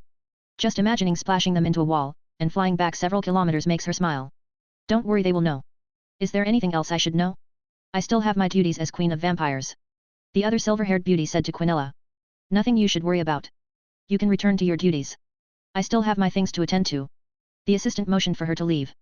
The queen simply nodded at her and turned around and left. Making the silver-head assistant frown, seeing that her bait didn't work. Quinella is annoyed that her methods of making the vampire queen mad are not working at all. While Carmilla with satisfaction smiled as she sensed the frown on the younger silver-head. The recently created beauty is far too expressive and inexperienced. Sure, the vampire queen can't hold a candle to assistant's capacities as being, but she has experience in spades. Once the vampire beauty was gone, Quinella turned around and a bunch of holographic screens appeared around her. She didn't leave the confiscator and is not planning to. For things like sightseeing, she only likes it when she is with Marcus. Alone it's not worth it. Their DNA is a strange mix of human and supernatural. Very specific supernatural powers and weaknesses. If I was clueless with this, I would say someone just pulled out a pen and decided their powers and weakness on a whim. The silverhead thought as she crossed her hands. Honestly, she is bored. She already planned out the whole upgrade schedule. And could easily return to the base. But, she is the overseer. Internally she decided that she will never going to sign up for such a mission ever. It's a punishment. And yes, she doesn't need math to know that it's something akin to a personally tailored for her as punishment. Her master and creator know her better than anyone and simply knows what is something she would dislike. And thus he used against her. While she can easily run things and wouldn't mind doing it. That's with key factor that Marcus should be next to her. Her design is like that. She is his assistant and exists to do what he doesn't like doing. Sigh. Marcus. Sound of predator clicking. A message? I pulled out my phone and checked the screen. There is an icon of mail. Someone just messaged me. What was that? Atalanta asked me as she was on my lap. She even slightly jumped hearing the predator clicking sound, which I use for my message tone. Someone just messaged me. The only people who have this number are only the girls and, oh. I realized that I gave the phones to a couple of gods. Quickly opening the message, I saw that it was from the phone I gave to Ares. Yo. I just want to say that the council decided that you can marry my sis if you want. My eyes widened to an absurd level when I read the line. Master. The lion girl saw my reaction. As curious as she is. The beauty decided to read the message herself. Who is this person talking about? She asked with some unease. This can be bad for her in some ways. Ares, talking about Athena. As I said that, I tried to process what I just read. You marrying Athena? Atalanta said with wide eyes as well. She wants to understand this just as much as I want. How on earth did this stuff lead to this? Zeus accepted this? How? With what kind of threats? I didn't threaten him. What? How did things come to this? Artemis appeared from somewhere as she was now standing in front of me with a panicked look. I am not Olympian god. How the hell do I know what happened in the meeting? I said with a baffled tone. She is the goddess here. Use your godly powers. No. I am supposed to be your wife. The silverhead said with a panicked look. I could only raise my eyebrow hearing that. Hat? Truly now? I said with an amused tone, making her pale quite a bit before getting hold of herself. Of course. Unlike Athena, I am here much longer and know you better than her. She said that quite seriously. While she is here longer. Athena knows me better than this silverhead in front of me. Is it now? Then if you know me better than her, why are you panicking? I asked her with a raised eyebrow. For a second she stiffed. That moment she had knowing look. If you know me better than her, then you wouldn't be panicking. Honestly, Atalanta partially understood me. I said with a shrug. My words made the lion girl on my lap slightly annoyed. I am. Athena clicks very well with you. But then again, Quinella does as well. And she is not your wife or fiancé. I nodded at her words. Indeed. That's why I won't be marrying Athena. Not anytime soon. I clarified to her. So you don't decline the offer, but you don't agree either. However, knowing my family, they will want some assurance. So, most likely, they would want to make her your fiancé. That, I don't mind. Honestly, it sounds amazing having a goddess as a fiancé. I said with a thoughtful look. Artemis's eyes once again widened. Some panic appeared there. But I can be your fiancé. She said that hurriedly. Not really. I don't see you as future wife material. I shrugged while saying that. This is perfectly true. While Artemis is hot and demands attention to be ravaged, she is not wife's material to me. Atalanta could barely control and not start laughing when she saw the reaction of Artemis. But, why? I am just as goddess as Athena. Goddess is just a bonus. First and at most for me, the wife should be something which should fit with me like a glove. Something Athena fits quite a bit. We only needed a couple of chess games to understand each other. While you, my beautiful maid goddess, still struggle. It's fundamentally things related to personality. Everything else is just bonus points. I explained to her while stroking the hair of the lion girl sitting on my lap. I see. Goddess, you do know that our master doesn't care about religion or cultural things. So, he most likely won't going to mind taking multiple wives. Atalanta said from my lap with a very assured tone. I looked at her with a raised eyebrow. I thought for a bit. While I technically should be a Christian, I haven't been in church in decades. Well, aren't you reading too much into my character? I asked her with a curious tone. I am wrong? You believe in the ability to build yourself out of everything. The lion girl said with an obvious tone. Now that she mentioned it, yeah, the first thing which comes to mind when I encounter obstruction of any kind is to create or build over it. True, and true on the part about the whole multiple wife thing as well. The blonde huntress had a smug look. And what if the girls don't want that? Artemis said with a frown on her face. From the looks of it, she still doesn't understand. Then I will create the ones which will like it, I said simply, and Atalanta nodded at my words. Her eyes slightly widened as she finally understood. For a goddess, she is quite slow. I see, now I understand. She nodded while taking back a few steps. I need to return to my duties, master. I will see you later. She then turned around and walked away, leaving me and Atalanta alone. She will have a hard time accepting this. She has a lot of pride as a goddess of hunt and moon. The lion girl said to me, with a sigh. And how does that mean anything to me? She is the one who wants to become my wife while I am satisfied with having her as a maid. I said with an eye roll. This was after all the deal which we agreed upon and the contract was sealed. True. For now, I decided to write back to Ares. Quickly writing a response back. Mary. I am not even 30 yet. Reading it one more time, I sent it to him before returning to laze around with the very huggable kitten. Somehow I was able to make it happen. I got myself a goddess as fiancé and the Olympians didn't push some sort of crazy marriage thing. The only thing I could think of is that Ares told them of my fighting prowess and they are most likely afraid of confiscator. Well, it doest matter. I got Athena as my future wife, which is kind of cool. No human before married a proper goddess, to my knowledge. So, why we are here? Jean asked me as she with the rest of the maids were with me in the genetic wing. I am going to put you two into the bio chambers for alterations, I explained plainly. For real? You going to do it for free? The blonde said with disbelief. Yeah. You are very vulnerable at the moment. Think of this as a precaution. I said quite seriously.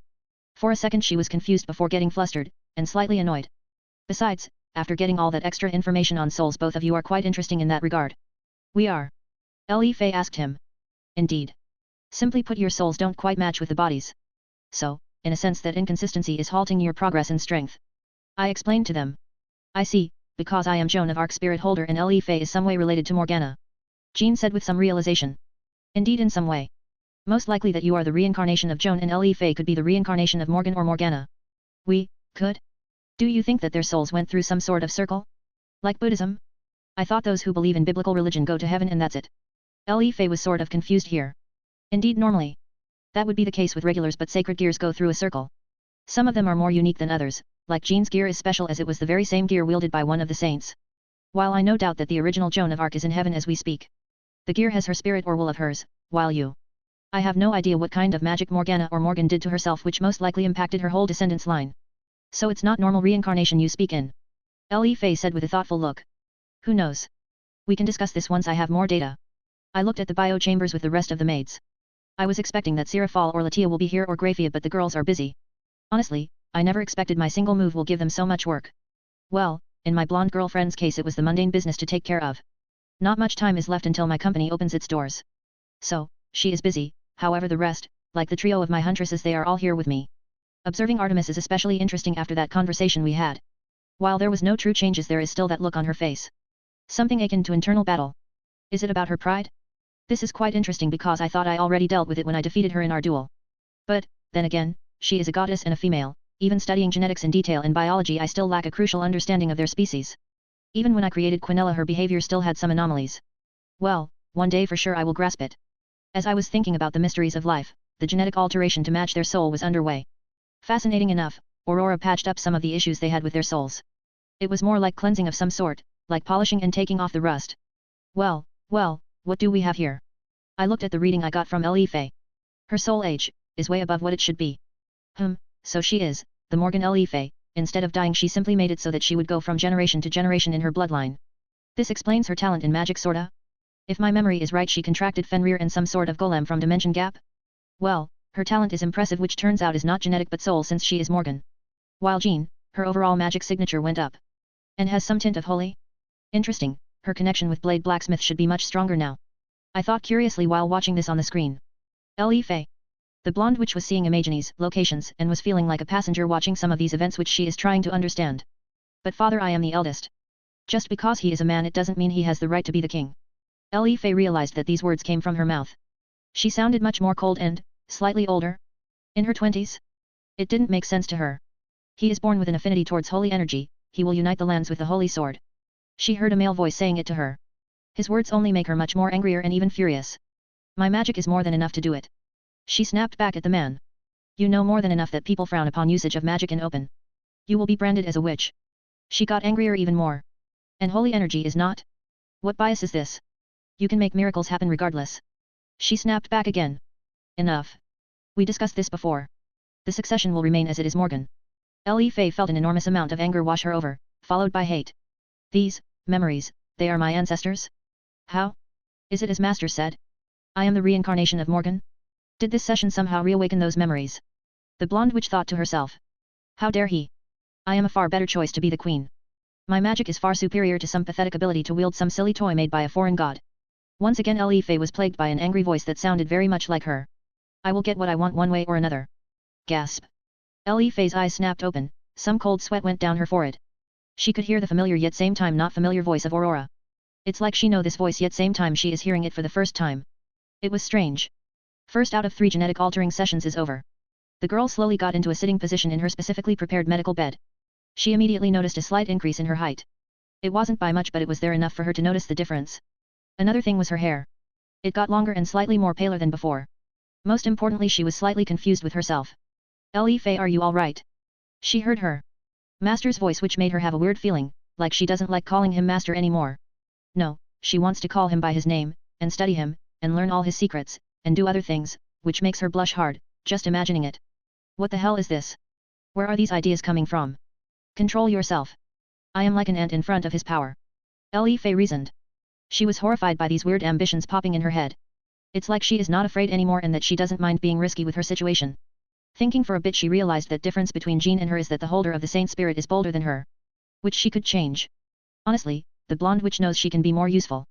Once again Li Fei put her hand on her face, she realized that she has more arrogance now. Why yes, I am fine.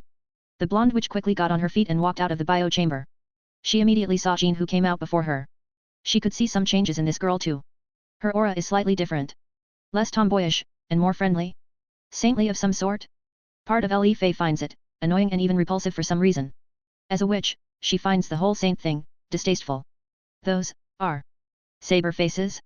I am the one who is resurrecting the saber face thing? While not fully there I can see some of the traits of saber face. However, this means that Li Fei is slowly turning into Morgan. Her magic signature has gotten slightly colder. There is a high chance she is reawakening some sort of connection with the long-deceased witch. Marcus thought to himself as he observed the blonde witch. He could see right in her eyes that the majority of the naivete the girl had was gone. There was a polar shift of some sort. Either she got some sort of memories or experiences of the long-dead witch or there is some sort of other thing. You sure? You look quite pale. Marcus asked the girl in front of him. I am fine. I think I need some time to rest. I can assume we are excused from any sort of work. The girl asked him with quite a serious tone. Indeed. Don't worry, you gonna get paid. I suppose you can treat this as sick leave. He said with a thoughtful look. Oh, this is quite nice. I heard barely anyone likes paying sick leave. Jean said with quite an ecstatic tone. Her voice was slightly different as well as her behavior. She didn't have that tomboyish attitude, instead it was more like an honorable worker who just got raise in her salary. Yet. However, it's different for me since it's a point-based thing. Which I can add or remove on a whim. Marcus said simply as he looked at the pair of girls. I see, makes sense. However, I would like to return to my quarters. May I excuse myself? Li Fei said quite formally, earning several weird looks from the maids, while Marcus looked neutrally at her. Of course, go rest for now. The teen motioned to her that she can leave. The blonde witch nodded and started to walk towards the living quarters. One could see that even the way she walks is much more elegant, like royalty. Once Li Fei was out of the view, everyone looked at Marcus. Is it just me, but is Fei Chan much more different? Jean said with a frown. It's her soul. It's quite an old one. I guess that she is holding Morgan's soul. As he said that, he turned towards where Li Fei walked over. Activate surveillance protocol on her Aurora. The teen said as he looked at the retreating figure. Internally he was quite intrigued by this development. Li Fei was a great catch, but if it turns out that she is the Morgan Li Fei? The weight of this catch is magnified many times over. His curiosity has been piqued quite a bit. Same with the girl next to him. He simply could feel a certain warm energy radiating from her. It's like Jean awakened some sort of saint-related power. Not only that, he could see some similarities between this Jean and the Jean he knows from certain franchises his world is mixed with, Honestly, it feels like this world is a crossover set up by a being who reincarnated Marcus into this place. This means once the alternation is done she will look like that Jean. This is interesting on its own, because he will see that Jean in maid uniform, daily. So, you saying she is now Morgan or? Le Fay is turning into Morgan. Very confused Hippolyta asked him. Honestly. I have no idea. I don't have enough data at the moment. All I know is that the soul itself was polished, adjusted and reinvigorated to fit with the body. There is a high possibility that Morgan all those years ago used some questionable magic to revive herself in future. But it didn't work. Now, however, with all these alterations to fit soul with body and augment her reawaken something in her. He explained one of his theories to them. Should we watch over her more closely? In case she does something? Morgan or Morgana doesn't have the best history. Atalanta said quite seriously as she looked with a frown where Le Fay walked away. Don't worry, she is under tight surveillance. Marcus waved her concerns off. She is his pet, not some guard. If you say so. The lion girl just shrugged at him. If he doesn't care then she should not care too. Anyway, Jean, for now go and relax. No entertainment dome when sessions are happening. Instead, watch some television or play some games. Jean's eyes widened to a comical level when she heard that. What? But why? Isn't it illusion-based? It doesn't affect the body. She said that with a devastated tone. Are you arguing with me, sweetheart? He asked that with raised eyebrow. No. I won't going to visit that place then. She said that with a hollow tone. The blonde maid looked like someone just killed her whole family and her dog was not spared either right in front of her eyes. Honestly, Marcus was quite baffled that she was this taken in by the entertainment system. He might went too far in the system's creation. Humanity might not be ready for such a huge step forward. With the boundaries of reality blurring this much, some might not be able to handle it, especially the faint-hearted. Well, he is an inventor, not a psychologist. He cares about pushing the limits of his tech, not checking if humans can handle it or not. That is why he altered his genes, so that he could use his inventions without worries. He can leave those pesky problems with other experts. Good. Be a good girl and you will be able to use it again. She quickly nodded hearing that. Now he can see that she wants to just leave this place and brood somewhere else. I will, don't worry. The blonde maid said with a serious tone. Marcus simply nodded at her. Then looked at the rest of his maids. Girl, you can all return to your duties. There is nothing else planned for today. Artemis and Hippolyta nodded at him, then they turned around and left. Jean followed suit after them. She was much more broody than the pair. After they left only the lion girl remained, who simply stood there. Her tail went from one side to another. She had quite a coy smile on her face. I could see how you looked at the pair. Jean now looks more similar to that farm girl who lead the French troops, and the other girl started to look like the Dark Witch herself. The lion girl said with a knowing look. She took a few steps and now she was in his personal space. They slowly becoming much more valuable pieces of your collection, the blonde said with a smug smile. Aren't you reading too much into me? I thought such a thing will even make you angry. He said with quite a curious look. I would, my old self, before you turned me into this, would be angry, but now. I don't truly care, most likely my feline side affecting me, or you did something to me. She said all that with an uncertain tone. Well, I didn't do anything, only straightened out your DNA. I guess that your feline side cares more about comforts, increasing your selfish side to some extent. Marcus said that with a thoughtful look. Atalanta simply nodded without care. She just leaned forward and used his body as a source of heat. She closed her eyes and started to enjoy the heat of his body. Simply put, the blonde truly enjoys this comfort. While it annoys her that Marcus calls her his pet, that annoyance isn't strong enough to overcome other things she gets. Honestly, she should be baffled that he tamed her through some materialistic things. If it was her older self, she would be appealed by what she saw and would want to beat up this domesticated cat version of her. In the end, she simply decided that it's Marcus' fault alone and it's him who has to take care of her. End of story. This is what he wanted and this is what he is going to get. Seeing that Atalanta doesn't want to move anymore, Marcus just pulled her up into Princess Carrie and used his Shinic powers to float to the closest seat. Once these he got comfortable. It was time to check out the reading he got from the pair after the alterations were done. Just energy readings are enough to tell what is going on with them, to some extent. Jean's body and soul has been readjusted to the spirit of Joan of Arc, which is the residue in the Blade Blacksmith sacred gear. Now that the girl's body and soul starting to closely resemble the original saint, the girl's attitude slightly changed as she most likely got influenced by the holy energy she started emitting. I wonder if she even realizes that she has some sort of power over holy energy. Like to make small-scale miracles. As that is what the saints are all about. Apart from the miracles, the more obvious thing is that her natural magic reserves has increased. Which is the regular package Marcus gives. But, it would seem all this increased holy energy capacity. Simply put. I increased the fuel tank size, so now natural reserve size is much bigger. I do wonder what angels will think that a human has quite a large amount of natural holy energy in it a body. Marcus smirked as he was reading the report on Jean's energy. He then looked at the other interesting reading, and that is Le Fay. The girl's magic reading has changed quite a bit. One could say that magic is a representation of its person. That can be felt in humans, especially since they are neutral with magic in a sense. However, with Le Fay's reading, it went cold. Not only that, but the whole alteration procedure was like he is polishing and fixing an old artifact and bringing it to its perfect condition. If this is true, then I am bringing back the Dark Witch herself back from the dead. I do wonder what kind of shitty magic did she use to escape death and become a soul which goes from one body to another. It would seem it's not even safe, as her consciousness most likely didn't even surface for a long time. Master, your smile, it's creepy. Sorry about that, just thinking about some things. Chapter 47, Completion of Docs and New Projects, not edited. Valerie Teep slowly opened her eyes. She saw an unfamiliar ceiling. It looked far too smooth for the one she got used to seeing. Slowly she got into a sitting position. Very quickly she realized that she was asleep for some time because of how stiff she was feeling. You are up. Master said it's going to be soon. The dumper quickly looked at the source of the voice. It was the very same one which she met before falling asleep. That moment her eyes widened as she realized that this was the very same woman who invaded her family castle. She quickly got defensive, or at least tried. Snort. That's cute. But, I am not here to hurt you. The redhead said to the blonde girl. Why I was kidnapped? She asked with a confused tone.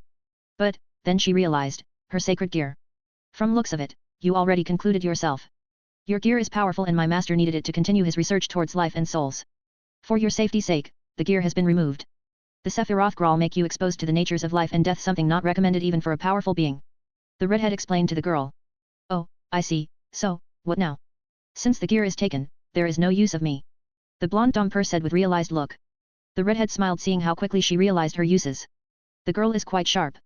We can always find some uses for you. The Teeps family is gone. You can return to vampire nations, or you can serve my lord as a maid. Hippolyta said with a smile. What happened to my family? She asked with a frown. The Teeps line is gone, however servants and children are left alive. They are taken care of by other vampire families around the vampire nations. The redhead explained to the girl. I see, you want me to serve someone who killed my whole family. The blonde dumper asked with a baffled look.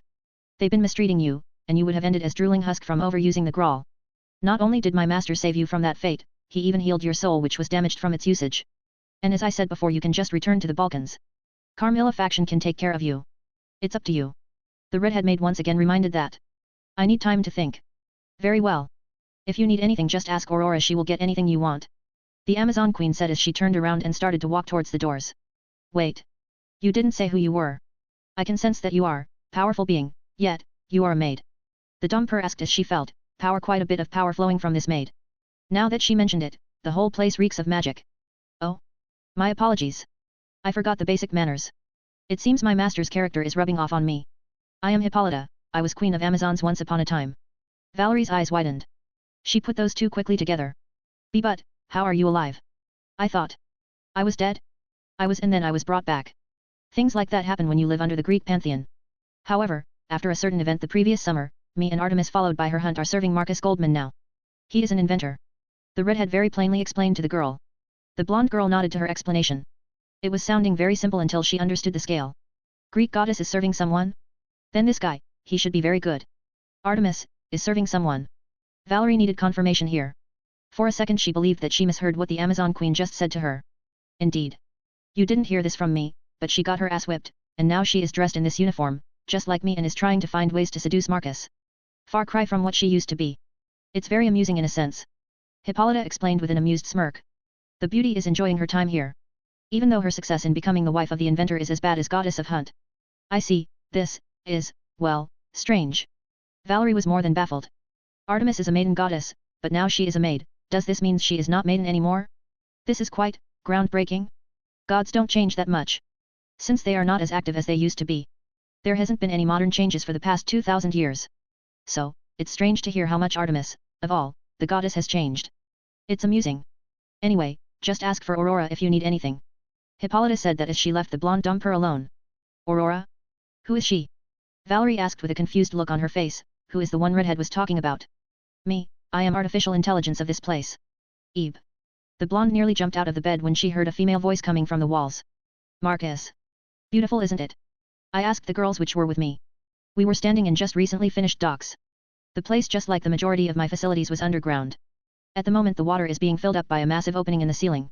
So it looked like, the water from the Baltic Sea is falling, like a waterfall in the distance. At this moment the dry docks and the harbor were empty. The size of harbors were being adjusted so that ships of size 250 meters and above could dock. In total there is around 15 spots where ships of that size could dock. Meaning this place is quite a huge cavern underground. With multiple water lifts built in the distance which will take the ship up. while above this there is an artificial island where the ships are going to leave. However, all that is under powerful holograms. Simply put, I just broke a bunch of human construction records and no one even know about it. The water falling from the ceiling? Artemis asked with confusion. She most likely believes that I am talking about the ceiling which looks like something from Minecraft. No, you silly. I am talking about those docking magnets. I pointed at the equipment in the docks itself, not the water filling up the place. Magnets. Indeed. They are based on several gears in the Holy Sword Caliban. She was once again more confused, most likely can't see how this is happening. These magnets will pull up the ship from the water, surrounding it with gravity-cancelling technomancy. Once she is up, then it can be moved for repairs or upgrades, or a new ship can be lowered into the water. It's much faster than any classic dry docks. I explained to her. She finally understood from the looks of it, as she nodded multiple times. And so, you just reinvented how docks and harbors work, Sirafal said with a sigh.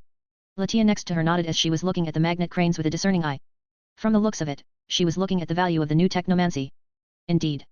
I find the current methods extremely outdated.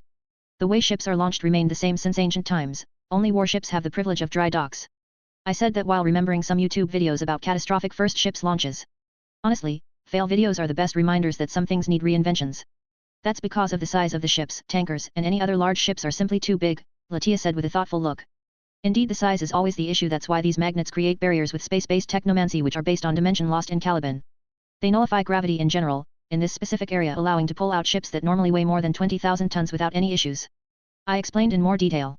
I see, does this mean we will go to the sea? Sirafal said as she started to see the angle I am working at the moment.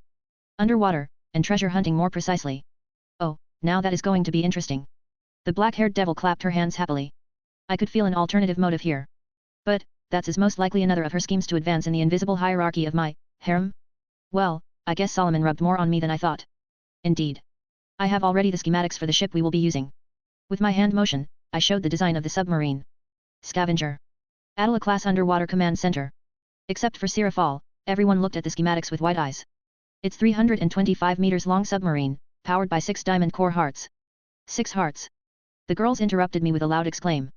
Yes, 6, now if you would. Why so many? Even your confiscator has 4. Sirafal squeaked her question. Look, see my finger. I showed my right hand pinky. Now imagine at least a few elephants standing on it. Do you know how heavy it will be? I asked her and she somewhat understood what I mean by this. But, still didn't see the whole picture. The pressure of water. If we will be going to pick up Titanic, the pressure there would kill even high-class devil. It is several kilometers underwater. The pressure over there would crush the organs of most land dwellers.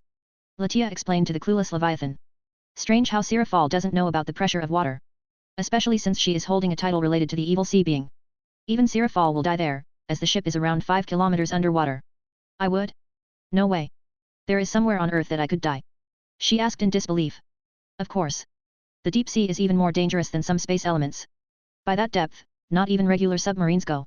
Specially built diving instruments which are not big size-wise could only be sent there. Anything else will be crushed by the pressure of the water. Hell, it's like using the Empire State Building as weightlifting with your fingernail. Can you do it? I asked her and her eyes went big when I used the comparison. And no, I don't think so, but I could survive there with my sacred gear. No. She asked that as Sirafal remembered that she has her sailor winter uniform. In balance breaker you could survive for several minutes before you would need to get some air. I clarified to her. The only reason she could survive in that kind of environment is because of diamond core heart she has in her gear. Yeah, the air. Anyway, you mean every inch of our body would have to hold an Empire State Building? Sirafal asked me for confirmation as she had the look of some understanding finally. Yes, now you understand. That is why there are 6 diamond core hearts. 2 of them will do nothing more than make sure the submarine is negating the crushing pressure of water. The rest 4 will be running the similar stuff as Confiscator does. From thrusters, energy wings, to assembly lines and bio chambers. I motioned at the areas in the design. Strange, will this submarine be able to hold the whole of Titanic? I can see that it's bigger than that cruise liner, but the cargo hold, or is it hangar bay, is too small. Latia pointed out as she looked at the design schematics. Nice. You saw through it. And nope, it won't be holding the wreckage. Instead, it will be holding much smaller submarines which will be used to carry Marine's version of SPBA and the underwater mechs. While I will be collecting the wreckage and storing it in my storage ring. I am however planning some alternative methods as well since it can't hold all the ships. I said that while thinking about some ways to miniaturize the ships and store them in some sort of containers. Now it makes sense, it's more than just a submarine to collect the wreckage. You planning to run some tests too? The blonde saw through it as well. Which is nice. Not that it's difficult, but unlike others, those other mates of mine don't even try to think, they just accept as it is, which is sad in a way. Indeed. Deep water is very good to test the durability of some things. And of course, discover some other stuff we have no idea exists. After all, humans barely explored the bottom of the ocean. I explained to her, who nodded at me with satisfaction. Without wasting any more time, I pressed the green button which says construct. Sure enough, the assembly line here in the docks came to life as multiple metal hands came out from the ground. Multiple white and gold circles manifested around them. Soon enough the pieces of submarine frame started to appear, while the Aurora bots started creating the pieces for the interior. The progress was rapid and extremely efficient. It's like each piece knows what the next is and how it's going to come together. And it's done at a rapid pace. The scavenger will be done in a few days. As I said that, I started walking towards one of the empty dry docks. Once I was there, I activated my Shinook powers and started floating above the dry docks. Moments later I was in the middle of one. On my left hand index finger, a ring appeared. Then I activated it and pulled out. Enterprise. Quickly enough I activated my Shinook powers and engulfed the massive ship. Multiple drops of water started falling as I was holding only the ship and not the water. Slowly, I lowered it into the dry docks. Some sweat was on my forehead. This was quite something else. Simply how big it was. And I am not used to pulling massive things of that size out. Hell. I nearly missed and dropped it on the side of the dry docks. It would have damaged the hull more. Anyway. The aircraft carrier was in place. You already have a ship recovered. Sierra Fall squeaked. As she jumped and her devil wings manifested behind her. She quickly flew forward and started inspecting the ship. Yep, the CV-6 Enterprise. I recovered her when I returned from my trip in space. I said with a smile as I looked at the rusty ship. The wreckage is quite heavily rusted by this point. The command tower is partially gone, the superstructure is heavily damaged, there are multiple holes in the hull. Oh, and there is some fishes, a lot of sand, but we are not here to talk about the extras I collected. Her, did you just say her? Should I be worried? Sierra Fall said with narrowed eyes. What is she? Oh. That moment, I smiled at her. My mind started to come up with ways to make this into reality. I have all the tools, and some new ways to make her better. Maybe, you are up to something, Sierra. I know I can always trust you to give me some ideas. As I said that, I appeared in front of her with a smile and patted her head. Her mouth opened wide and her eyes widened to comical levels. The mates and my other pillar on the ground face-palmed. And no. I didn't. She tried to defend herself. No, it's all right. I was just thinking of making the ship state-of-art, but you gave me more ideas on how to make them usable in a bigger range. I said with a smile. Several ideas popped into my mind. Oh yes, this is going to be epic. Master, wait, for a bit. There is no need to rush. Sierra Fall with a panicked tone tried to do something. I am not rushing anywhere. Honestly, this weekend is going to be busy. I got some stuff to do in Greece by Ares's request. Then meeting with Azazel, so as you can imagine I will be busy, not that much time to work on Enterprise. I said with a shrug. Now that I think about it, my life once again is getting busy. As I said that, I thought for a bit, before I got an idea. With a burst of purple energy, a Chinook clone of mine appeared next to me. I am kind of jealous. But you will save me some time. As I said that to my clone. The clone simply smirked as he descended towards the ship wreckage. Sierra Fall just watched this with trepidation. I have no idea what kind of ludicrous ideas she is coming up with, since her imagination is much more imaginative than mine. Well, we will see in the future what she has come up with. As Marcus was going back to the base, Atalanta was on his lap while the rest of the girls were staring daggers at Sierra Fall, who wanted to find a hole and hide. She has no idea what kind of insanity she has unleashed. Turning ships into girls? Or is it more like creating girls according to the ships? However, these are not the issues. The issue is that it was the Leviathan who gave him the idea of doing it. And now the mates and the pillars are going to suffer from less attention. Which is not good for their plans. Well, let's just hope that he won't be creating a lot of those, Latia said with a sigh. There is a lot of ships sunk since times immemorial. Artemis said with an annoyed huff. We shouldn't worry about those early ships. From the looks of it, our master only cares about ships from the last century. Even then it's the most significant ones too. The blonde girl reasoned with the goddess. Well, if this is the truth, then the number is not that big. The goddess of Hunt said with a sigh. Even if the number is not big, he will be creating several new life forms in form of females which will look no less than Quinella, Hippolyta said with a heavy tone. Making the girl much more serious about this. Can we stop this some way? Artemis said with a frown. You can try, but the more you try the harder he will try to make them reality. I suggest much more subtle actions would be in order. Latia said with a thoughtful look. Making the goddess of Moon frown even more. Subtle stuff is not her thing. But, she knows he will be more amused than anything if she is about to be blunt with him. All she could do is just brood at this point. While the girls were doing their thing, Marcus got his Enterprise scan done. He quickly started reworking the interior of the ship, removing a lot of stuff, since it was outdated and is not needed. Instead, he was putting the systems of his design. Now however, this is a challenge for the simple reason that he is working with an already existing shell and he wants to keep it as it is. The weaponry changes were the easiest, since all he does is to change the barrels to his ones. Put some M.T.M based barrels and it's done. The more complex is to link up the guns to a single system. Then the hydraulic lift, some basic math, how many Starscream jet fighters this one will have. I should make them custom. That moment he quickly went through the whole idea of how the ship will transform into a humanoid form. Those jet fighters will be able to merge and add to the form by becoming the large mesh swings. While the 5 bombers he is planning to add will be able to transform into a sword, with a few more alterations Marcus make the humanoid form of the aircraft carrier ship look like Destiny Gundam. As the teen was making over 100 meters tall mech, the lion girl on his lap could only shake her head internally. One thing for sure is that she is pitying whoever is going to face her master. She could only imagine that if this massive robot gets destroyed, then the teen would simply return with an even bigger and more destructive one. Accompanied with a big smile on his face. Later.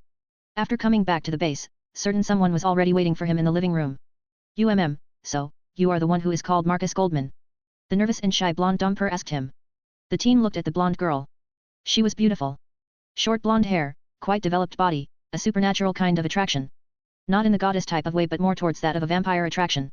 More dark and seductive, leaning towards what Carmilla is. Yep, that's my name.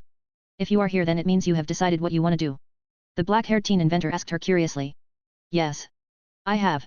I understand that you have deep connections with the devil race. If I am to work as your maid I will be able to interact with them. She asked quite an odd question in Marcus' eyes. However, he quickly remembered that she has some sort of connection with Rias Gremory Sealed of Bishop, which is a trap. I do have connections with the devil race. More precisely I have quite a pull on them. He said that with a shrug. He could quite easily propose a change of the laws through Sirafal. This can be considered quite a pull in a government. Then I will become your maid. If it's alright with you. Valerie asked him hopefully. Sure, let me prepare a contract for you. The blonde could only nod. Same time she was quite confused. Contract? Is this going to be some sort of work contract? She wasn't expecting that. The girl only thought such a thing only happens in a capitalistic world, and he didn't strike someone who follows some sort of rules. Her perception of that comes from the fact that he just invaded her home, and did whatever he wanted to do. The predator clicking sound. Marcus pulled out his phone and saw that it was a message from Ares. Sup? Check out how the villa is looking. I pulled out some old and classic and mixed up with some recent tech. The teen read through the message and checked out the pictures of the place. It kind of did look like a Greek-style mansion with some cutting-edge stuff one could get from the current world. The teen inventor quickly transferred the images to his base computer and with a few hand motions made it into 3D. With a few hand swipes and some modification with his editing app, he was able to beef up the things he saw, and then. If you want I can modify your house as well, here are some samples I could do in that mansion of yours. The teen sent the modified pictures back to the God of War. Now to wait and see how he will react to that high-end 8K Extreme 3D TV, the holographic walls, the kitchen upgrades, and many other small things he has put. Grease. Whistle. Damn, now I need that stuff. What to offer? What to offer? For a second the God of War was in deep through. It's annoying to use his brain for non-war related stuff. But. This is for his house comforts. And besides, it's cutting edge. He wants it just for that. As he was thinking he quickly remembered something. His eyes widened for a bit before a grin appeared on his face. The guy has a thing for lions. So he will get him a lion. And not just any lion. The best one there is. With a burst of red, the God of War was dressed in his armor. Time to hunt some lions. Ares spoke loudly as he was pumping himself up. Completely ignoring the woman which was in his room. What are you mumbling about? Aphrodite asked him with a confused look on her face. Ever since Marcus left that phone, Ares has been ignoring her. Not only that he was giggling like some little girl. And now he is speaking about getting lions. What the hell is going on? I am getting some upgrades for my villa. Done by Marcus himself. So, I need something for a payment. He said with an eye roll. Why else he would be going to get a lion or, two? Hell, he should get one himself. It was been some time since he had a pet. Last time it was a hydra, this time he should get a lion. The God of War thought for a second. He then imagined himself next to a big golden lion. It's gonna look cool. Besides, hydra was quite annoying to take care of, but lions should be different. Sure getting the meat could be annoying, but unlike hydra, he could pet it properly at least. And they are quite cuddly if those videos online anything have to say bye. Hey. That's not fair.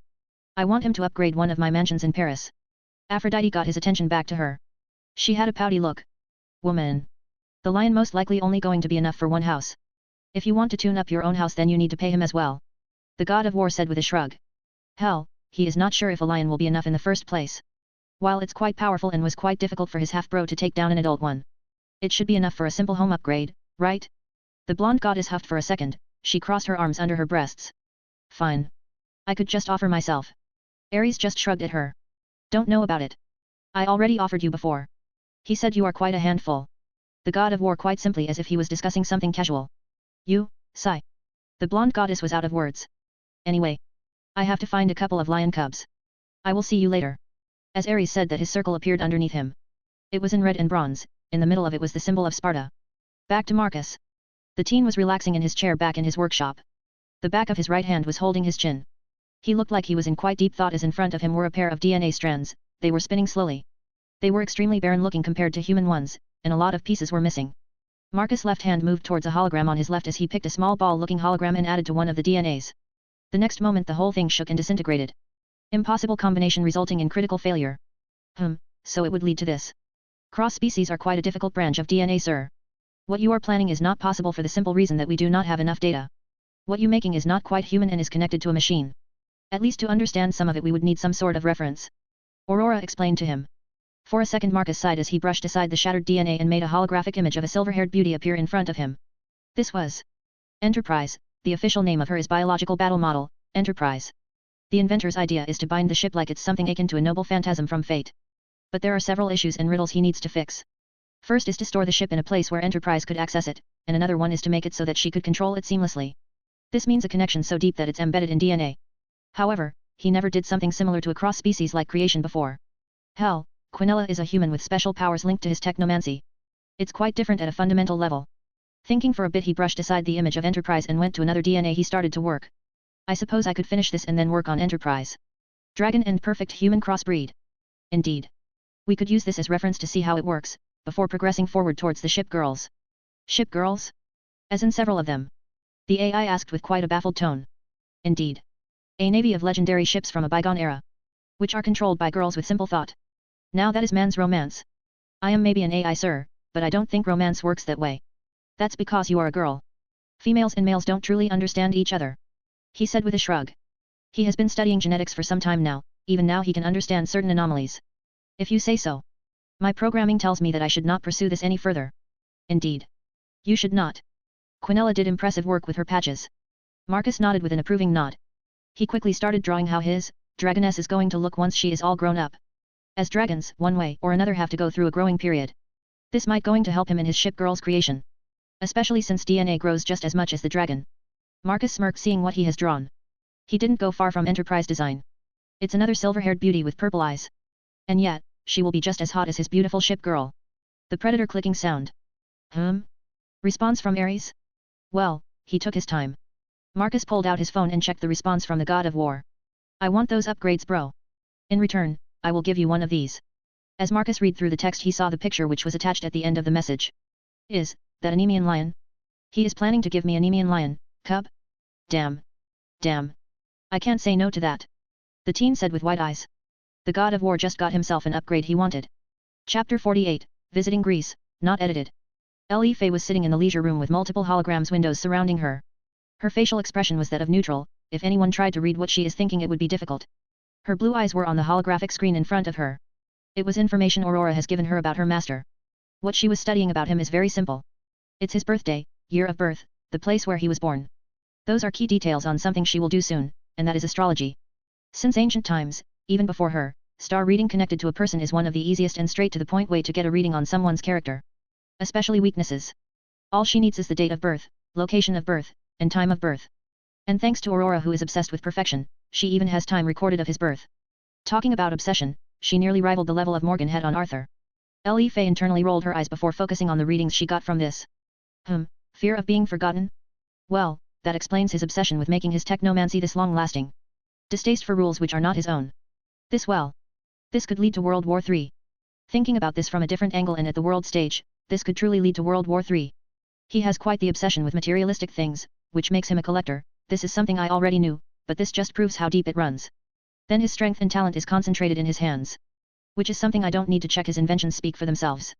Followed by a deep interest in classics, either movies or in general, well that explains his interest in sacred gears and collecting relics. And what is this? Deep urge to stand out from the rest, it's almost like something related to the need to be different from the rest. An urge to prove something? A childhood trauma? Well, this explains the dislike for rules, since he wants to stand out, he won't be able to fit with the rules, since they get in the way. Or is it more than the rules tie him down? Whatever the case, I now know enough. Li Fei stroked her chin as she looked at the map of the stars. She was quite satisfied with what she read from this. Now she has quite the grasp over his character. She could start tracing down the rest just from these. The witch for a second smirked as she probably knows more than Sirafal now. Once she got the general idea about what is happening with his character, Li Fei could start to move out and start moving up in the hierarchy she ended up herself in. She won't going to stop until she is sitting next to him. Quite a menacing smile appeared on her face, as she imagined herself somewhere where not even her previous self could not achieve. Valerie was laying in her new bed while looking at the sky created by the holograms. Multiple times today she thought to herself that she was in a different world. Or even in a different time altogether. From the looks of things she saw, they all pointed to her that she was in a completely different world. However, she spent most of her time extremely seriously listening to what the other maids told to her. Turns out, the oldest ones can't help her because they are busy resting after going through genetic alterations. Again she was baffled hearing that. Are they doing genetic alterations in this place? That sounds like some plot from a heavy sci-fi novel. Even after that, she was able to get over the day of exploring the underground base. Again, this sounds like some sort of villain's lair. Another thing she got understanding is that most if not all maids here are gunning for their master. They all working, to her it sounds like some sort of excuse to be close to him. So, that reminds her of some of the romance novels she read. Who would have thought that I will end up in a sci-fi/romance comedy flick turned reality? Sigh.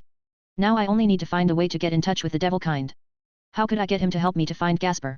The dumb poor girl couldn't truly think of ways he would just help her. There is no function where she could use her points to get some help in finding him. Then she remembered that she could use the holographic window she saw maids use. Slowly she lifted her right hand, and used her index finger to brush it down. For a second she wanted to blush from embarrassment doing something as weird as that. But to her small surprise, a white and gold window appeared in front of her. It was like a setup of some sort, like she can customize her window. Is it my personal computer of some sort? She thought very much curiously as she saw several options. From shop, to search to options, customization, even room customization. Everything was there. Interesting. Once she saw that she can change the colors of the window she started going through that. I can always think about it once I get over this. Saturday. Marcus looked at his car which was finished partially. Well, he won't going to call it finished when it can't travel through time. He has quite tuned it up. The most interesting thing he did so far is the wheels of the car. As the wheel spins it deploys small barriers underneath it. This allows the car to go through any surface theoretically. However, so far he found out that he can't do it with the air. It is related to the mass in the air and that the barrier can't hold a car's weight. This means that he still needs some work to do. Which is good news in a way. However, the solution is that the car can fly so he doesn't need to drive through the air. Not that he is going to stop with trying to find the solution to this issue. We are done with our preparations. Marcus turned to face the source of the voice. It was Hippolyta. The redhead and Atalanta are coming with him. It would be interesting if Artemis went with them, but the goddess decided that she wants to skip this outing. While he could make her come he decided not to. There will be another chance to take the moon goddess back to Greece. Good. Now that looks nice on you. The teen inventor said with a nod. As he saw that Hippolyta was dressed in tight jeans and a simple sweater. While the lion girl next to her was dressed in a simple skirt. It is not surprising that Atalanta is coming with him. She wants to see her new opposition. A Nemean lion. Honestly, she is quite baffled that Marcus will be getting such a beast. However, part of her is not that intimidated. Atalanta knows quite well that she is a lion and a girl. Something the Nemean lion is not. So, in the end, she will be superior either way. Thanks. I want to show that I look good in many types of clothes not just made uniform. She said that with a smile as she walked over to him and show off how good the clothes looks on her. Not complaining. Are you two ready? He asked them. Yes, however are we going to drive to Greece? Hippolyta asked with some confusion. Portion of it. I will test how it drives before jumping to Greece with a space warp. He explained with crossed arms as he looked at the car. Space warp? You can do that? Hippolyta asked with a slightly raised eyebrow. Don't be surprised while teleportation is quite similar. Teleportation is a set in stone from point A to B. Space warp sounds it doesn't follow that rule. Which means you invented something new. The redhead interrupted him with a smirk. Making Marcus' hand itch, he wants to spank her for being this naughty for interrupting him. Yes, it's based on a technique I employ when I use my space ring. Isn't space locked down in this nation? Are we going to cross borders? Atalanta asked him as she looked at the car. Indeed that's what I said about testing the car. Isn't the closest border around 200 kilometers from here and it's with Belarus? The lion girl said as she remembered the map. Indeed. We going to cross that one? Are you sure? It's going to be difficult without any magic, or are you going to use magic? The Amazon Queen said with some confusion she knows well enough Marcus doesn't like casual hypnosis unless it's very important. But using hypnosis at the border? It has tons of cameras there and the car stand out on its own. Neither, you two will see. Now get in. He motioned for them to get in as he walked to the driver's seat. It's kind of a late question. But, do you know how to drive? Hippolyta asked him with an uncertain look. You afraid I am going to crash the car? Marcus asked with an amused look. A goddess afraid of crashing cars? Now that's amusing. I am more concerned that you going to kill someone by accident and I dislike bumpy rides. She said that with an eye roll. Even though she gave a reasonable excuse, he simply smiled at her and gave his answer. Who knows? Which only annoyed the pair. Marcus has put the key into the ignition then turned it. The tuned-up car's dashboard, which looked like a custom-made computer screen, turned on. Unlike normal cars' dashboards, this one didn't have petrol or oil meters, not even the temperature one is there. Instead, it had different things. Like car modes, which is road, all-terrain, underwater and flight. Followed by the speedometer, there was the image of a green diamond on the corner. Apart from those, there was a touchscreen tablet attached where the radio was supposed to be. While the pair of huntresses haven't been inside many cars, they know such a tablet-like thing is not common for any current cars out there. Even then, there are touchscreen buttons for the image of a flying car, an underwater car, and a car driving a vertical wall. They decided not to touch those buttons. I suggest putting on the seatbelts, Marcus said with a smile. Both of them quickly did that. Internally he smiled to himself seeing how quickly they did that.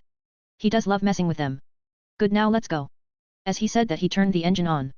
Weirdly enough, the sound was there, but the car didn't even react to it. It's like nothing has happened.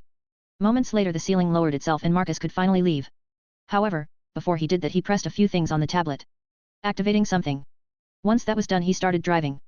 Honestly, both girls were quite fascinated by the fact that the inventor could drive it as if he did it for years.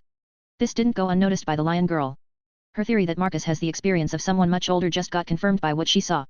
She did on purpose check with Aurora to find out if he ever driven before, and according to the earliest data, the AI has Marcus flew first before he drove anything. Again, this proves that he has more experience than he should. Honestly, this makes Atalanta much more curious than it normally would. After all, she is trying to figure out who is her master in truth. Grease. Space itself warped as a silver-blue BMW blasted itself out of it and continued to drive as if it didn't just do several thousand kilometers jump from East Europe to South. Before long it arrived at a small town by the name of Sparta. While it has around 35,000 people living here, it is quite small in comparison to his town, which is bigger than this but has around the same amount of people. The best explanation is that it has quite a bit of flats instead of a single house with land around it being personal. It's either they don't want people to own that much land because the land is extremely rich in history, as in this was Sparta. The city is built just a little bit south of the ancient city's foundation. Marcus focused on his senses and found several signatures. He could sense two familiar ones. One feels bloody, the other one feels like books. Those are the familiar ones, but the third one, it feels like perfume. She is here too. Well, it was a stretch to believe that she won't be here. For a second he frowned, realizing that the goddess of love is there too. Well, there is a couple of extra goddess waiting for us, he said to the girls with a tired sigh. Athena? I suspected as much, Hippolyta said with a neutral tone, while Atalanta frowned for a bit. Aphrodite is there as well. I think that aura is of someone who loves perfume. Once they heard that, they both frowned. The goddess of love is a handful. Thankfully, their master is much harder to seduce, hopefully. And since Athena is there, the blonde goddess won't going try? Right? After locking on their signature, Marcus turned on the all-terrain drive and started driving towards that location, disregarding traffic laws and such. The reason the teen doesn't care about that is that his car is invisible to regular people. And if any camera picks him, Aurora deals with that footage. Soon enough the pair of girls braced themselves as the teen started driving against the traffic, then ditching the road completely, as he started going through grass. They expected some discomfort, but there was no reaction from the car at all. Just moments later they passed through a barrier of some sort and arrived at a Greek-style mansion. The front of the mansion had some of the aesthetics of Greek style. Like the columns from pure marble. It looked fresh, like it was recently built. All Marcus could think of was that it was a miniature version of the entrance to the Parthenon. It would seem they still use the classics even after so many years have passed, Atalanta said with a sigh. However, she was quite nostalgic seeing that. Hippolyta nodded at her as she noticed some statues of Ares, and other statues which looked like Spartans. It would seem her father didn't change at all over the years. Soon enough, with 3 bursts of lights, the 3 Greek gods appeared at the entrance. Marcus turned off his car engine and exited the vehicle, followed by the pair of his maids. Leading the front was grinning Ares, who looked at the teen and then at the car. Marcus, is good to see you. And damn, did this car just use space magic? I felt it just popping in the city. The god of war approached with giddy steps. He then offered a fist bump which the teen accepted. Is he becoming friends with God of War? It's kind of weird because one of his maids is his daughter, who is gunning to become his wife, which in turn would make Ares his father-in-law? Same, and yet. The car can use what I call space warp. It's a much more loose version of teleportation. It can be used while driving. You could say it can jump over obstacles, Marcus explained as he turned towards the car. By this point, the God of War was inspecting it all over it. You forgot to mention that it uses quite a bit of math to do that, Athena said as she walked over. One could see that she is fighting hard not to just start blushing hard. This is her first time speaking with him after she officially became his fiancé. It was so sudden for the goddess of wisdom that it took her multiple days just to process what was happening to her. I have a gadget to do all the math for the jumps. I only need to press on the panel. Marcus clarified it to her before taking couple more steps towards the brown-haired goddess. Okay, it's nice to see you again, Marcus, Athena said while fiddling with her dress. The blonde goddess not too far from them was grinning like crazy seeing how the goddess of warfare was behaving, same with Ares, who stopped looking at the car and instead looked at what his sister was doing. It is. This time however you are my fiancé and not just some diplomat representing your faction. he said with a small smirk, making her more embarrassed. Athena realized that this might be a bad idea to come here while these two were around. The goddess's eyes were on the other two who were just looking at her with amused smiles. Relishing in her embarrassment. Why yes. I am still trying to get over it. She said that while fighting over this.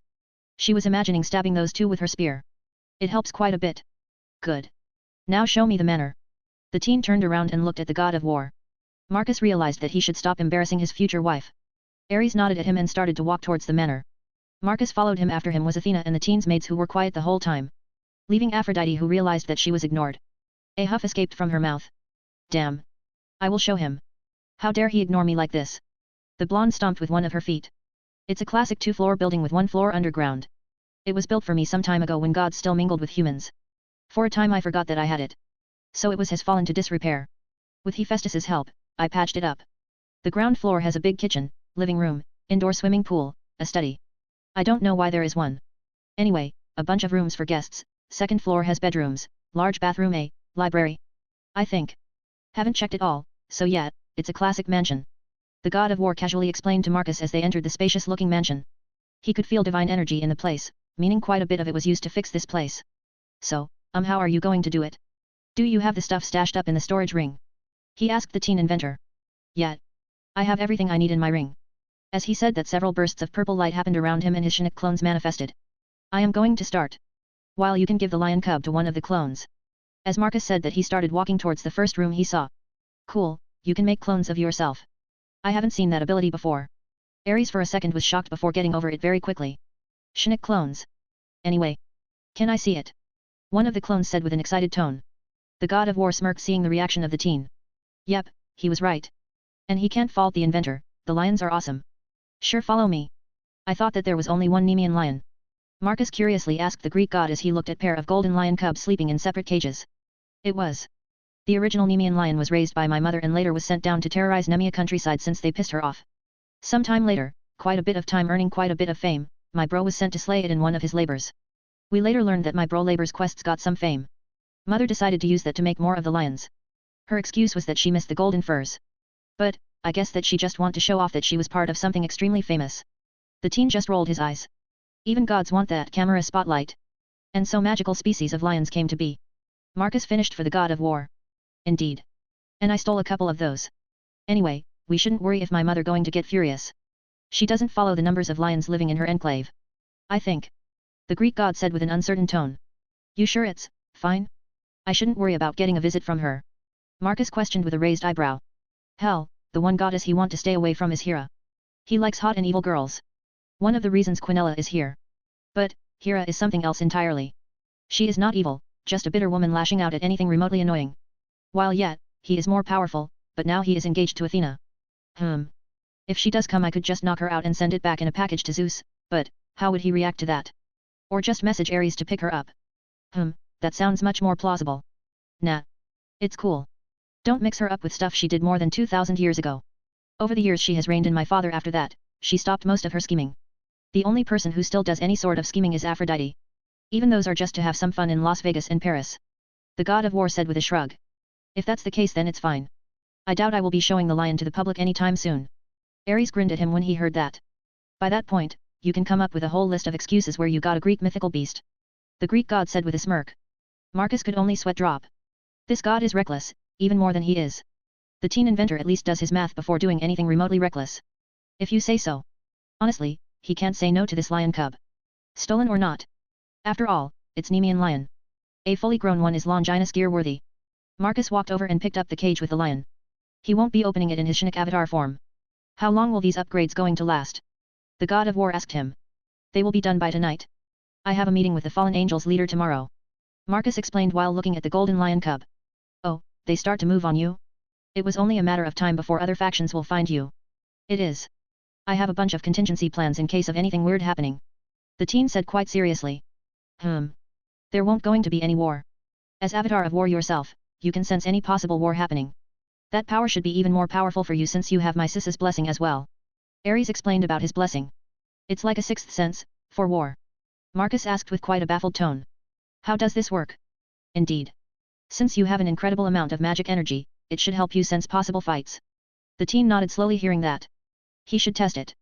For a second he uses his senses. He could feel the concentration of multiple divine energies in a single location. They were behind a wall. His senses quite easily passed it and he focused on the gods he can sense. Trying several different ways he finally sensed what he wanted to sense. Only Zeus was annoyed. The rest of the gods didn't even think of fighting him. Well, this is good. At least he won't going to worry about them. Oh. Following another trail Marcus found something. The Greek underworld, Hades, now this god was a different tale altogether. The god of the Greek underworld is thinking of ways of neutralizing the teen. In other words, Hades is itching to find a way to deal with the teen. Interesting, let's see what he is going to do. Should I start with my preparations? Interesting. It works. Only a few of the gods I sensed have some misgivings. Marcus said what he sensed, and the god of war nodded at him. Nice. You picked this up quick. So, what can you tell me about the tech you going to put in the basement? While Marcus and Ares are talking about the realities, the four females were left alone and an awkward atmosphere very quickly consumed the place. This led the blonde goddess to scan the pair of maids with her senses and her divine power. She quickly found out that Hippolyta was madly in love with Marcus while Atalanta was not far from Amazon Queen. This development has quite intrigued the goddess of love. Not only that, but she found that they are not maidens anymore. Tell me you two, how good is he in the bed? The blonde goddess quickly walked over, closer to the pair. Her purple eyes were digging into them, trying to find out more just from looking at them. Aphrodite. You don't just ask stuff like that. Athena with a red face quickly got in between Marcus' mates and the goddess of love and sex. And why not? I am doing this for you. I need to make sure your sexual life is up to the standards. The blonde Olympian said with quite a serious tone. This made the goddess of wisdom even more embarrassed. I can find out that myself. You are not part of this relationship. So you should rather stay away from it. The brown-haired goddess said with narrowed eyes. Humph. Don't be a spoilsport. We haven't had anything fascinating as this in centuries. Aphrodite complained with a huff. To answer your question, goddess Aphrodite, he is good, very good. Because of his genetic upgrades, he adapts to anything at record speed. Atalanta said that simply. The blonde goddess's eyes slightly widened before she realized that she might have miscalculated. She should have got him for herself. But, annoyingly so, she is still married to Hephaestus. And knowing Hera, she would never break that thing up. And from the looks of it, Atalanta knows it. That's why she told about Marcus' real capabilities in the area, which blonde goddess finds interesting. This even attracted the goddess of wisdom's interest. After all, if this is true, then she will have one hell of life as his wife. This is interesting. You are not lying. Then again, you don't have previous experience to compare to. Aphrodite said with a small thoughtful frown. Not that you will be able to test it, Athena said with a smug look. One thing for sure, Marcus has no interest in this blonde goddess. Aphrodite's reputation is more than enough for him to stay away from this woman. We shall see. No one was able to resist me for long. The goddess of love said with confidence.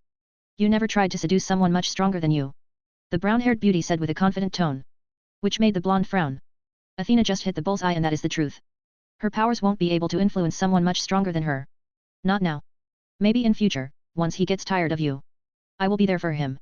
The blonde said with her confident tone. Moments later, under the goddess of love's feet, a red circle appeared. The next second she was gone. Well, this is ominous. Hippolyta said with some sweat on her forehead. One thing is for sure, that Aphrodite is dangerous, as she can manipulate emotions. Thankfully, Marcus is not living in our territories. That is why I am not afraid she will do something. Athena said with some nervousness. Not that she could appear in his territory either. I doubt she can drive a car. Atalanta said with some amusement, as she tried to imagine the blonde bimbo trying to drive. Her tail movement from one side to another.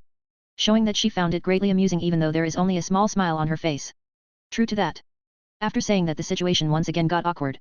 Especially between these two groups. Athena is an intellectual, while Hippolyta and Atalanta are someone who prefer talking about action. One could say there is very little that they could talk about. So, it's true that you and Artemis did it with him? The brown-haired beauty asked with some curiosity and even annoyance. Most of the maids under him have already experienced our master's touch. Only Elifе and the new girl have not done it. Hippolyta quite proudly said that. The goddess of wisdom frowned quite a bit. But, then again, he spent a lot of time with devils. Which means they taught him the pleasures of female bodies. Something she tried to use herself, but it seems it's not that efficient. Because of how much experience he has by this point. Girls. Check out my new pet. Marcus entered the living room where the girls were staying. He showed the cage with a golden lion cub inside. Oh, Ares. Are you for real? Athena roared with a pissed off tone as she saw the Nemean lion cub. She quickly went to find her brother. Well. I am not giving it back. The teen said quite seriously. As he saw his fiancée running off to find God of War and give him an earful. Chapter 49, Finishing Ares' Manor and New Guests. Wait, sis. Ares dodged a spear thrust from Athena, who looked pissed. You stole a Nemean lion and gave it to Marcus. Do you realize how much chaos you can cause? Athena was pissed that this could lead to misunderstanding and she could embarrass herself in front of her future husband. Hera could throw a fit and the brown-haired goddess would end up at the crossroads of this misunderstanding. Chill. It's not like the lion is big. It's a cub. Besides, it's not like mom will notice that the cub is missing.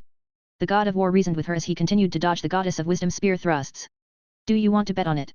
Athena hissed at him as she stopped trying to stab him. This wasn't going to lead to anything. She can't kill Ares here nor can she seal him away for a couple of years. I won't kill you or maim you for this. Since Marcus is your guest. For now, you are off the hook. However, the moment Hera smells something bad and comes here, I am throwing you under the bus. The goddess of wisdom said that while dismissing her spear and fixing her glasses. She turned around and proceeded to leave. In the meantime Ares sighed in relief. He didn't look angry or sad or anxious or anything. It was just another day for him being the god of war. This stuff happens so often that he barely reacts to it anymore. Well, for now, I am safe. Time to check out the progress. The golden-eyed Greek god giddily went to see the progress which was happening in his Greek-style manner. He survived the anger outburst from his sibling, which is a common occurrence. Now, more importantly, he can focus on entertainment. Upgrading a home with his tech is quite a new experience for Marcus. He had never done anything like this before. Because all of his creations are most of the time done from scratch. While not difficult, he had this feeling of doing something partially new.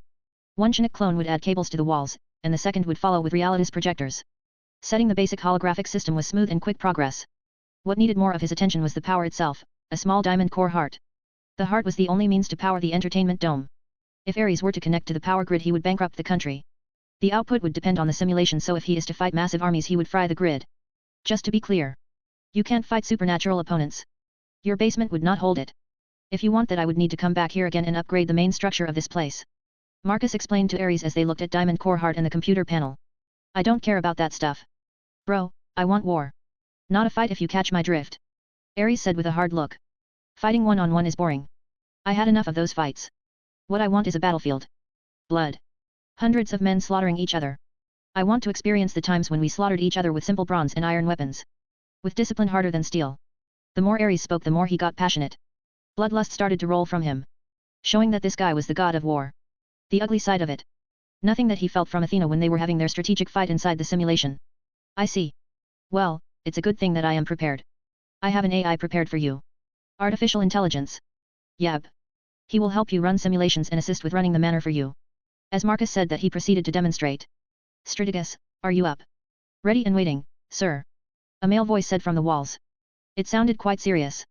Like a general or commander in the official military. Strategus, hey? The strategist? I can dig that. You went whole Greek on me. That's cool. Ares looked quite intrigued by the whole idea of this. Yet. He will help you to set up the matches, and other things. Like air conditioner, TV, audio system, and food processing in the kitchen. However, it's still not connected to my Aurora network, so he won't be getting updates for a while. But, once the satellites are on, then he will get his updates. The god of war nodded a couple of times. He can't use the phone network.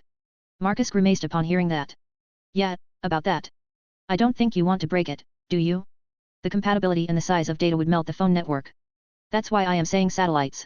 But we could switch to bits and pieces of data exchange. He pondered about that for a bit. Before shrugging at this idea, he could not decide. I am not in a rush. All I want is those simulations.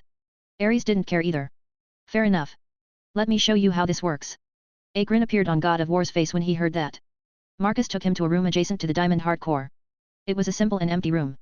Only Realitas projectors and air vents were in this place. Since I am working with already preset rooms I had to adjust with projectors and the vents. Ares didn't say anything, he was simply grinning and waiting for the fun part.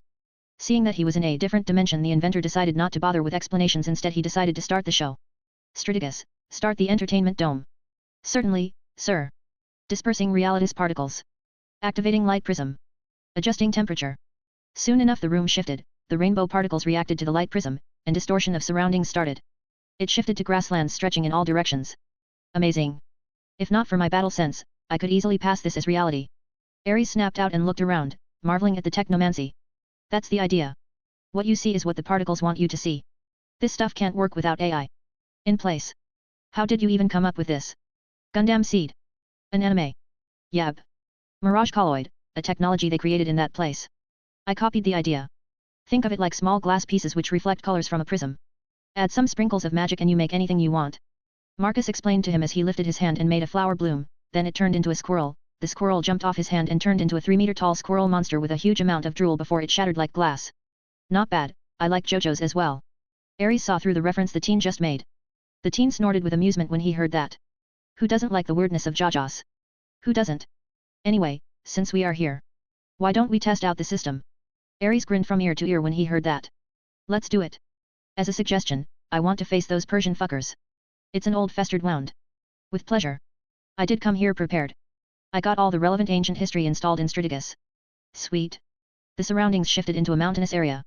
Marcus was building a familiar battle of Thermopylae. Yes. Yes. You know it. You read my mind. Let me give you the details. Sure enough, the god of war started to tell him in detail how everything went down. The inventor was baffled at how Ares recalled everything in minuscular detail. Perfectly honest, this is what he wanted. He wanted to meet Ares so that he could do just this. Give him the details of such historic moments. So that he could add it to his collection. And indeed it happened. The god of war for his perfect war told him how Leonidas looked, how Persian immortals looked, and how Xerxes looked and behaved. Ares observed this whole war from Olympus. Marcus is still curious about what other gods were doing when the Persians were invading. Regardless, he didn't comment on any of this. He simply collected his data for his realities simulations. Atalanta looked at the golden lion inside its cage. This was a Nemean lion. She has heard about it before. After all, she was part of the Argo crew and knew the original Heracles who had the fur cloak made from it. This thing can grow into a massive beast. The biblical god even made the original Nemean lion soul into a sacred gear. So it can grow quite powerful, but it's not a threat to her, not a threat to her position as the cat of her master. This thing is a regular pet. Not something like her, who has more value. Amazing. To think that father got something like this for my future husband. Hippolyta said with a wide smile. She is amazed by her father's genius. Such a gift would surely raise Marcus' opinion of her father and in turn her. The redhead didn't even realize that Ares was not even thinking about her. As he wanted to customize his manner. And Nemean lion was the best offer he could make. And this is because he heard rumors about Marcus' fascination with lions which came from Atalanta who was sitting on his lap when Marcus' forces were invading Tepes' faction. The whole thing went through a circle and the girls didn't even realize any of it. Sigh, this is one big pain in my neck. Athena said as she entered the living room, dropped onto the couch and started to massage her forehead. Goddess Athena. Apollo and father are getting burning feet. What do you mean burning feet? Atalanta is getting a bad feeling about this. As you know, Apollo is quite protective of his sister. He was one of the few who declined the engagement between me and Marcus. So now he is getting ideas to spar with Marcus while my father is thinking of testing him out. As you may know, I declined any of these ideas. I don't want both of them to die, or get humiliated. As the goddess of wisdom explained, a female voice replied from the surroundings. This sounds just like my brother. With a burst of red, a circle with fire inside of it appeared in the room. Seconds later, a beautiful woman with brown hair and red eyes which looked like flames appeared in the room. She wasn't as tall as Athena. More like she was of a smaller size compared to other Olympian gods. Aunt Hestia. Yes. I am here to make sure Apollo or Zeus don't plan something stupid and try to provoke our guest. The oldest Olympian goddess smiled at the goddess of wisdom. My thanks. I don't think they will plan anything stupid with you around here. They have far too much respect towards you. You give me far too much credit. Hestia brushed the compliment away and instead, looked at the other pair in the room. Hippolyta and Atalanta swiftly got on their feet and became much more respectful towards this goddess than Athena. The goddess of wisdom pouted internally as she realized that these two respect the goddess of hearth more than her. It's annoying and she can't do anything about it. You two were with Artemis, before the whole debacle. Yes, goddess Hestia. Atalanta swiftly answered. I see. I can sense that you are happy where you are. This is a good thing. I suppose Athena, this whole marriage deal you have is not bad. Yes. Hestia smiled to herself as she heard the tone of that answer. It was amusing in a sense. Good. Well? Anyone want some tea and snacks? The goddess of hearth clapped her hands and food started to appear on the table. The trio gulped down when they saw a selection of homemade food. Atalanta especially. She saw apple pie. Her tail wiggled from one side to another with rapid speed in quick succession. Food made by a goddess. What a treat. Of course. What a feast. HNN. In the shadows cast by the old land of Greece. A skeletal man was sitting on his throne. He gazed upon what was happening in his homeland. This god hoped that the madness which his family was moving towards would change its course at the very last second. But, it wasn't so. He hoped that his brother and nephew would intervene and cancel this stupidity at the very last second. It wasn't so. What a disgrace. To become the first Pantheon which will have a goddess leave its pantheon. To be intimidated by a mortal. A mortal who is nothing more but a pawn used by that disgusting upstart Pantheon.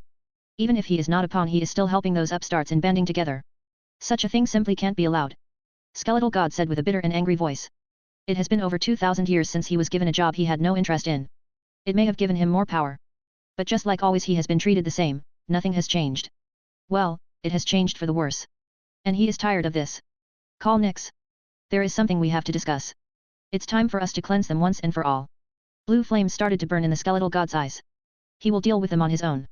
They send more than enough souls to his domain. So he will use this power to purge this upstart pantheon. Their god is dead. He has more than enough proof. That human brat was good enough as a test. The brat collected an array of powerful sacred gears. And heaven did nothing. He was not stopped or intercepted. However, this new faction could be pesky. One thing is for sure, he needs more firepower and grunts. Nyx will help him with monsters. But it's not enough. All he can think of is to get a source of new monsters. Ah, yes. Skeletal God had an idea. Marcus with a grin left the basement of Ares Manor. He was super happy with what he got. The inventor wouldn't mind upgrading another tens of manors if he could get this much data. Though his gaze went on the new arrival. He never sensed such a soothing aura before. It was like his house on Saturday mornings. He curiously walked over. What he saw were 4 girls talking among themselves. Stopped playing war games with my nephew. This woman noticed Marcus and asked with a sweet voice. I am finished. But, I don't think he will come out anytime soon. The teen inventor explained as Hippolyta made some space for him to sit. The redhead of course used this opportunity to get close to her beloved future husband. That much is given. Modern times have made my nephew quite dull and bored with his life. Now that you brought him such a gift, he will remember this for the rest of his life. You could say you have earned an ally for life. The brown-haired woman explained to Marcus. Who slowly nodded at her words. He did ponder on this. But, never to such a degree. Though Ares' daughter was grinning from ear to ear. She never cared about her father, but she doesn't mind the extra brownie points in this situation. I see. My thanks, Goddess Hestia. Her eyes widened for a bit and she looked ashamed for a second. Where are my manners? My apologies. I forgot to introduce myself. I am Goddess of the Hearth, Hestia. The oldest Olympian.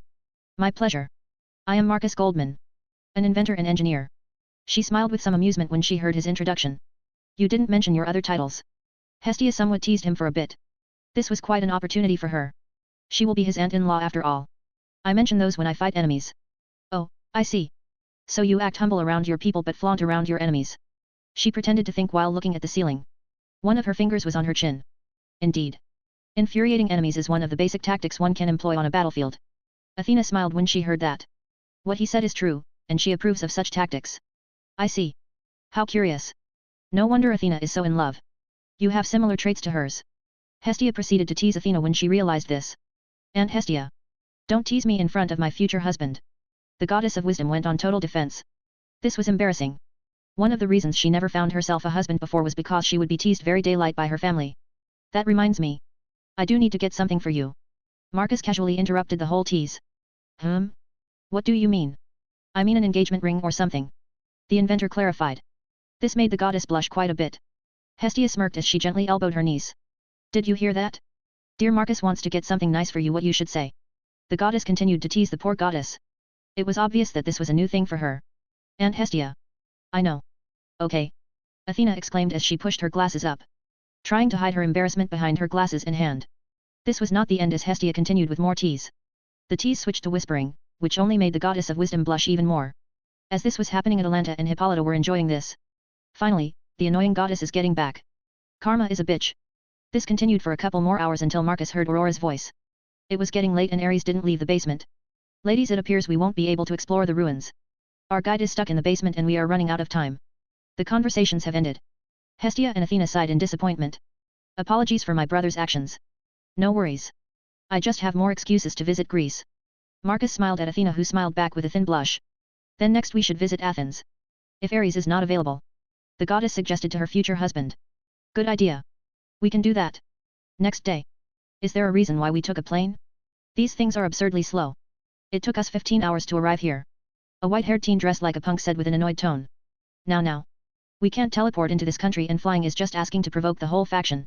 A black-haired man with blonde tips said with a jovial voice. He was excited to be here, to say the least. This faction. Do you think he is strong? Can you take on the whole of the Greek pantheon? No. Not with my current strength. The punk kid said with a frown. Well, there you have it. By my estimations, he is one of the most powerful beings in the world. If it's true that he took Artemis without any gadgets of his own. Isn't he around my age? To have such power. The white-haired teen was impressed and at the same time intrigued. What kind of methods does he use? To wield such power? He is. The issue is that we haven't seen him fight properly before. He is like me and the old man. He is a creator and a builder through and through. This is why he has a faction of his own. Old man? You are comparing him to that individual. To think that the leader of fallen angels would compare a teen who is around his age to the biblical god. I am. He invented an array of sacred gears already. I see, so he might be worth fighting. Fighting? Val, you are coming with me as an offering of friendship. Hey. I will ask him to scan your divine dividing and fix it. Fix it. Vala was baffled to hear that. What is there to fix? The gear is working perfectly. According to SYNOPSIS, balance breaker is not built in naturally. This means you are constantly forcing it to do what it is not supposed to do. Bringing you to Marcus Goldman will allow him to scan it. This data alone will be an offering of friendship to him. Of course, we will be getting something out of it. He will allow divine dividing to achieve balance breaker naturally. Azazel, the leader of fallen angels, explained to him. Albion doesn't quite agree on this. We have no idea if this will work. Marcus Goldman could potentially allow you to fight the Red Dragon Emperor as much as you want. The fallen angel said with a grin. A victorious grin. Fine. Vali agreed the very next second. Hold it. Vali. Don't just jump into this. A pair of wings appeared behind Vali. It was a pair of energy wings made from blue energy. It looked draconic. Now you did it, Azazel said with a serious look as he looked around. They haven't even passed border control but all the people look spacey. What is going on? You triggered the security system. The leader of the fallen explained as he looked around. He sensed a ripple spreading in all directions. The security in this place is very tight. It's like a cloth dropped on the whole nation. The moment someone raises their magic energy the blanket reacts. This means the whole faction knows they are here. And? We are supposed to be coming here as guests. All we did was Albion reveal himself. He is right. Don't be so skittish, Azazel. I guess so. I wanted to keep your identity a secret for a bit, Vali. I didn't want to reveal my cards like that. The white-haired punk snorted. He casually shrugged without care. You know me, I don't care about politics. That you do. Regardless, the pair proceeded to try crossing the border. But at that moment armored people took over. They looked nothing like the border force. They were wearing plate armor with SPBA insignia on their shoulder. Those are not normal beings. As it was the pair's time to show passports, the armored people motioned to pass the barrier. Leader of the fallen angels. Our lord is waiting for you. Follow us. One of the armored men motioned to follow them. Oh, you guys do look like Mandalorians. Azazel nodded with an approving look as he passed the barriers, closely followed by the Vali. Our looks are inspired by them. Smallest of details, included. One of the soldiers mentioned that it had a double meaning. Something the leader of the fallen angel faction picked up. I see. In other words, from looks to fighting, they are Mandalorians. This means they know how to fight like those mad lads from the space opera called Star Wars. What Azazel doesn't even realize is that the genome and the experience these soldiers have are constantly upgraded. They are biological machines. Machines which can get upgrades depending on circumstances. This makes them even worse than any other main fighting force in the world. One thing for sure is that Quinella is a meticulous sadist. Anyone who tries to fight Marcus' faction will find it the hard way what this endless horde can do. While Vala simply observed these armored men from the side. They are strange. Their magic is particularly strange. Albion spoke directly into Vala's mind. It's as if they are handmade. Like tailored wood or sharpened blades to a specific level. In other words, they are not natural. The White Dragon Emperor pointed out. Precisely. They are man-made creations. Azazel didn't know what to think of these Mandalorians. His sharpened senses over thousands of years are telling him that these beings are alive but not quite there. This means they are living dolls. And if they are dolls, this means they can be created more. If this is true, then they are dealing with someone who most likely has the means to have thousands if not millions of soldiers running around. As the pair followed the group of Mandalorian look-alike, they left the capital airport. What waited for them was a futuristic-looking passenger plane just outside in the middle of the car park. A line of soldiers were stationed there as well. These were heavily ornamented guards which gave the fallen angel just the weirdest of feelings. These are good. Valia instantly pointed out. The white-haired teen seriously looked at this line of soldiers. His battle instincts are telling him that these soldiers are strong. Before he could comment more, a female voice got their attention. General Governor. Valia and Azazel looked at the white-haired maid. Artemis. A god. Curious. If you two would, Master is waiting for you in the shuttle, Artemis said with a professional voice. She sounded like an annoyed maid. But all it did only made the fallen angel more curious. So the rumors and tales were right. Marcus Goldman has utterly crushed Greeks. There was no war or anything like that. If anything would happen to Artemis in normal circumstances, it would be a war. But in this situation, Artemis became his maid and the Greek pantheon did nothing. Of course. Let's go, Vali. Right. The pair swiftly climbed the stairs and entered the spacious shuttle. At the end of the plane, a black-haired teen was sitting comfortably on a wide sofa. Behind him were more maids. A blonde and a redhead. There was a yokai-looking cat girl who was behaving like a cat and lazing next to him. Her head was on his lap while Marcus Goldman's free hand was stroking her hair. Marcus didn't pay attention, yet as he was looking at his tablet. General Governor, Sira said you wanted to meet me. The inventor spoke first as he lowered his tablet and looked at the pair. Indeed. We can finally meet. I wanted to for months. As he said that, he saw Artemis walk over to Marcus' side. The goddess of the hunt behaves as if nothing is strange. Well, here I am. As the inventor said, the plane took off vertically, going up for a bit before proceeding to fly off. He motioned the pair to take their seats. The flight will be only for a few short minutes, but if you want you can sit down. My thanks. There are a few things which I wish to speak about.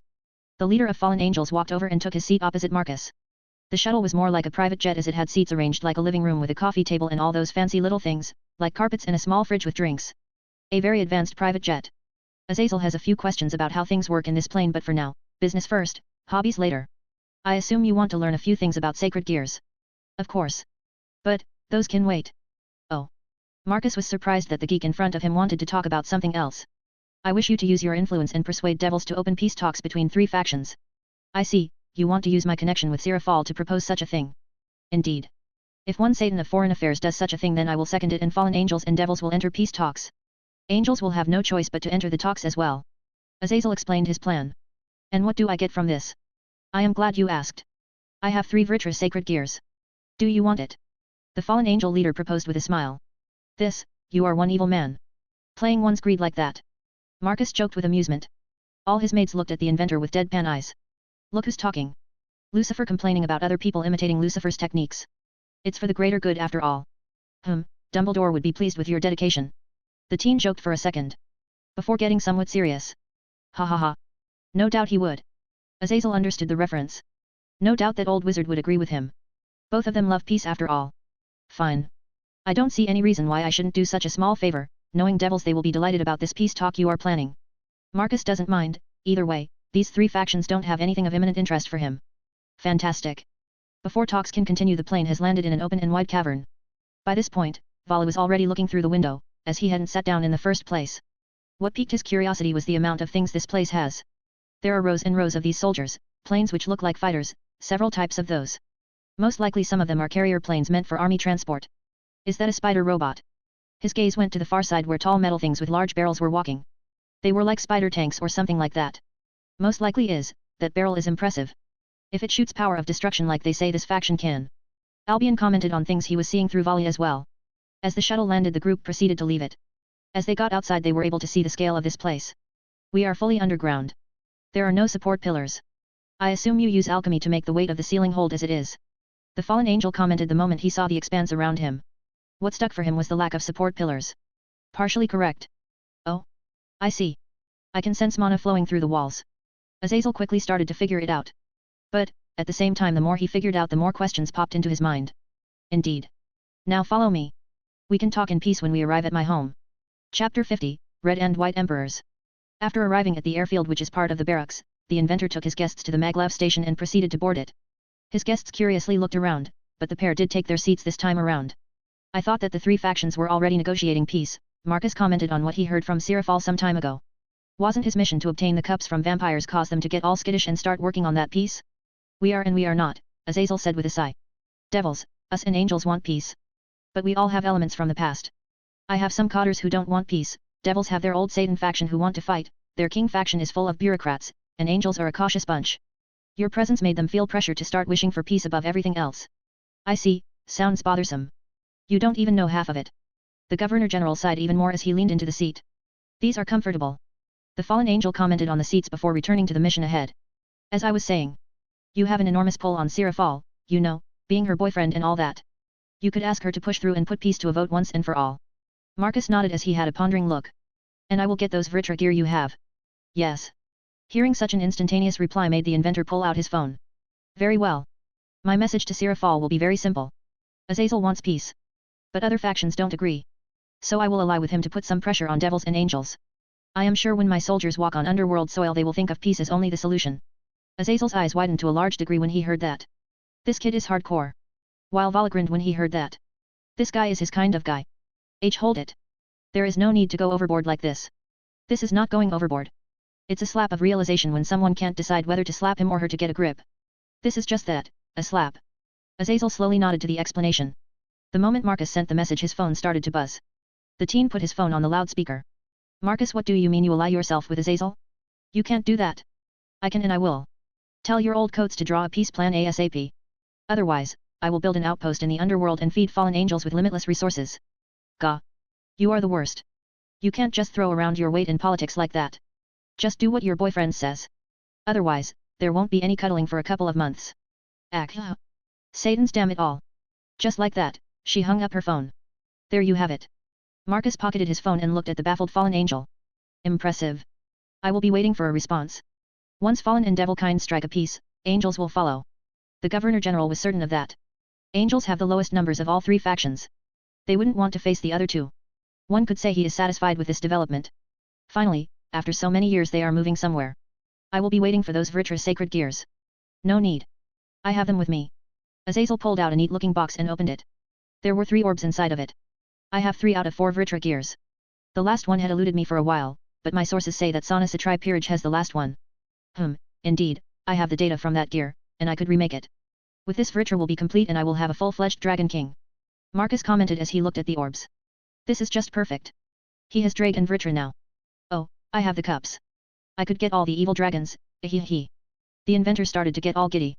His collection of artifacts is coming together just nicely. You mean to say you would bring Vritra back to life? No, not in that way. I could keep him in a gear. But still would have use for it. I suppose one of my officers could have it.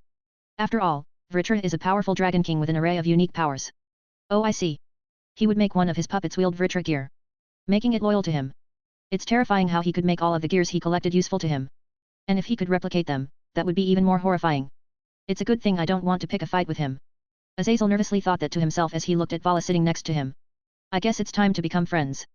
There is another thing which I would like to talk about. I suppose it's related to the person next to you. Marcus motioned towards the guy next to the fallen. Indeed. Allow me to introduce you to Vala Lucifer, the great-grandson of the original Lucifer. He is the current generation White Dragon Emperor. The inventor had the look of realization. I see. That's quite a combination. I assume you want me to check his sacred gear. Indeed, you can say this is an offering of friendship. Vala wouldn't mind fighting the Red Dragon Emperor you have stashed in your vault. Such data would be invaluable. Azazel smoothly mentioned that. Vala grinned when he heard about the possible fight. Ha ha ha, you truly know how to make someone tick. Indeed. I will agree if I can have a full scan of sacred gear and a piece of Vala's hair. My hair. Vala blinked for a bit, before casually pulling a strand out and handing it over to Marcus. Artemis and Atalanta who saw this had a pale look. This guy is clueless, isn't he?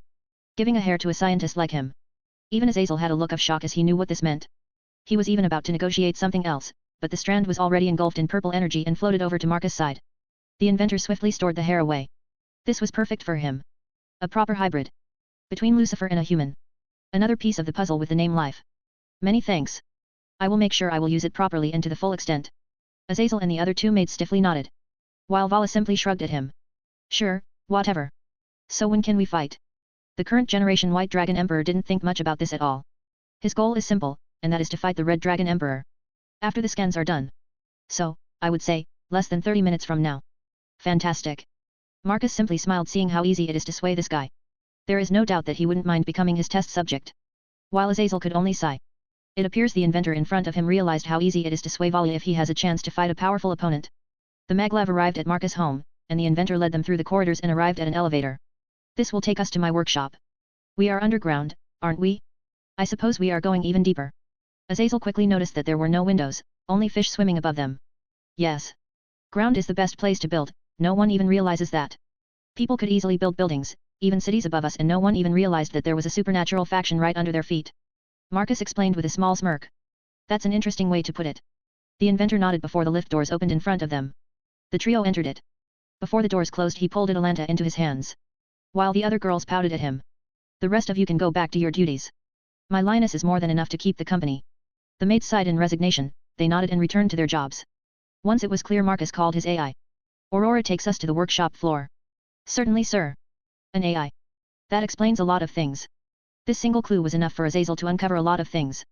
Oh? Do tell. I had Athena here for a while. She was still struggling with certain things. I have no doubt. Athena is old school. Unlike her, I have been tinkering with modern technology as well. The Governor-General explained with crossed arms, but then his eyes widened to a large degree as he realized something. But this, it explains your mastery over sacred gears. I never considered the fact that they could be ancient computers. My old man was a being beyond his age. Imagine having computers more than 4,000 years ago. The leader of the fallen angels said with realization. Just by visiting Marcus Goldman, he experienced a breakthrough in his sacred gear research. Indeed, you are correct. The inventor smirked at the fallen. You will see that firsthand.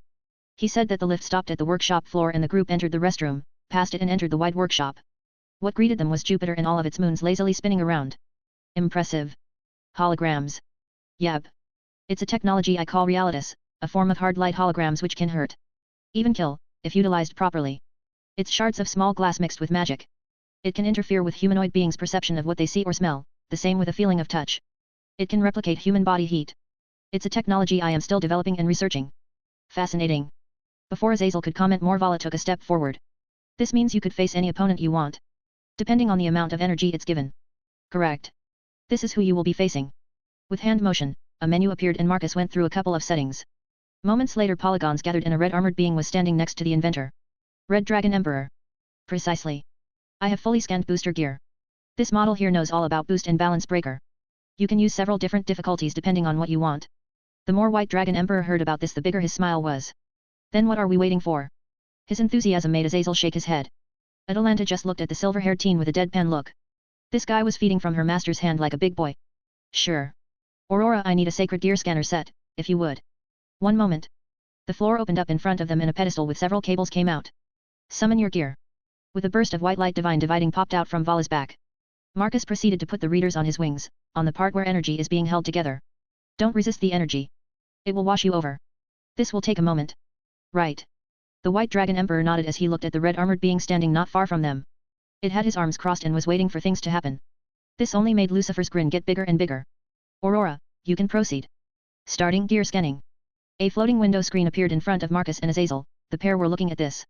The Governor General was particularly interested in this. The percentage started to grow rapidly. Honestly, the fallen angel thought it would take longer than just a few moments. This was a gear made from Albion. One of 2 heavenly dragon emperors. And done.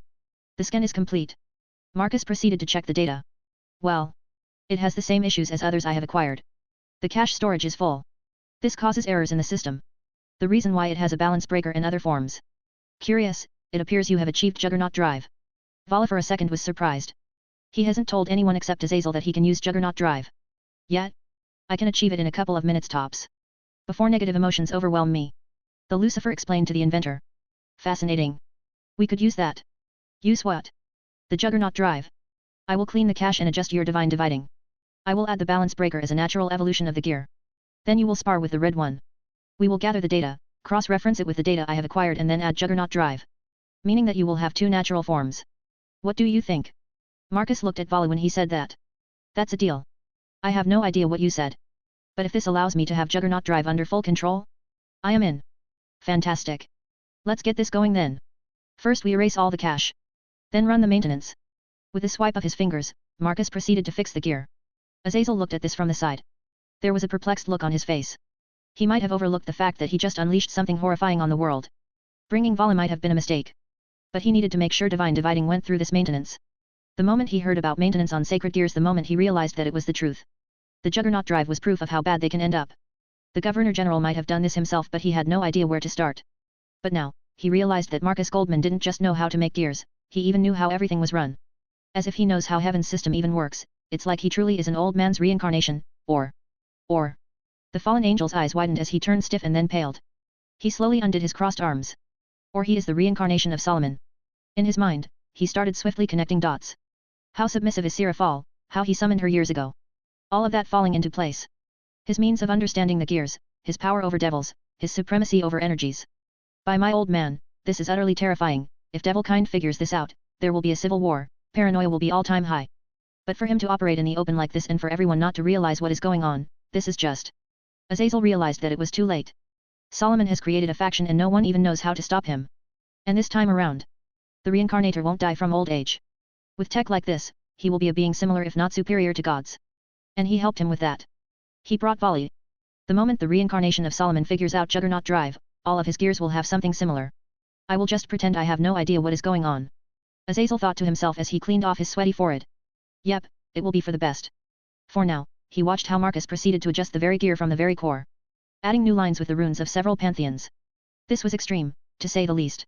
Some gods don't even know all the runes from their pantheons. But this guy is utilizing several. If this is the case, then at the very core of sacred gears were created from the art of multiple pantheons. Which makes sense since they have artifacts or souls stored from different backgrounds. Yet, I need to write that down. I guess, I should start with Nordic and Gaelic first, then expand. The leader of the fallen proceeded to continue observing and learning while Vala's back glowed white for a second. Ugh, what a strange shiver. Albion spoke through the wings. The adjustments are done. Marcus dismissed the window as he proceeded to walk over to Vali. Once he removed the cables, the White Dragon Emperor was free to move. Let's see. Balance breaker. Vanishing Dragon Scale Male. With a burst of white, Vala was fully armored. Impressive. Before this it was like a switch, but now it's extremely smooth. Feels natural. The armored Lucifer explained as he looked at his hand. Good. Now let's proceed to the next step. Marcus looked at the side where the doors opened. Vala and the rest looked at the doors. With pleasure. The White Dragon Emperor said with an excited tone. He was waiting for this. The group proceeded to walk there. When Vala and Azazel saw what was in the room, they looked baffled. It was an empty white room. Let me explain this as simply as possible. Red's power can change according to what you want. I will set it up from 1 to 10. Think of this like it's a game with increasing difficulty. At level 10 Red's power will be at Drake's 100%. So be careful. Are you sure? This place can handle this. Albion spoke through the wings. I tested the durability of this place by blowing up the moon in a fight against Superman. You can do that here. Volley asked after getting over the idea of blowing up a moon. Once you get tired of fighting Red, I can arrange some fights with some exotic beings. Marcus smirked while hinting at something much more interesting than boring an old rivalry between White and Red. Damn, sure. This place is cool. The White Dragon Emperor started to get very excited. What irony this is. Azazel realized how absurd this situation was. Once again Solomon's incarnation is having a Lucifer eating from his hand. Great. So we are leaving you here to fight, Red Emperor, while we will be watching from the workshop. Fine. Vala pumped himself as he watched how that awesome researcher left with Azazel and that cat girl. Honestly, he never thought this boring trip could turn into something as exciting as this. Whenever you are ready. Just say Aurora, start simulation. Marcus' voice spread through the room. Aurora, start simulation. Beginning simulation. Activating hard light projection. Dispersing reality's particles. Light prism online. Activating adaptive ventilation. Simulation online. Vala looked around as he saw how reality in front of his eyes started to shift. The white room shimmered out of existence and was replaced by the city. A metropolitan city. New York. That was his first thought after he saw so many skyscrapers. But then he saw people shimmer into existence around him. Many of them were busy walking back and forth. Many of them started to point fingers at him, as he was clad in his white armor. We will be going with New York. I want to see how much damage you can cause. Such a city is the best way to scale your destructive power. Now for Red's power, as I said before, it goes from 1 to 10, each stage represents a percentage of Drake's power. So if you pick 3 it means armor has 30% of his strength. If you want to change just ask Aurora. After Marcus said that, booster gear balance break armor proceeded to move around as if prowling and getting ready for battle. People who saw this started to take some distance as they could sense the atmosphere between these two armored people. Vala, don't mind them, they are not real. That inventor wants to see how you will react. Albion said to his host. I know.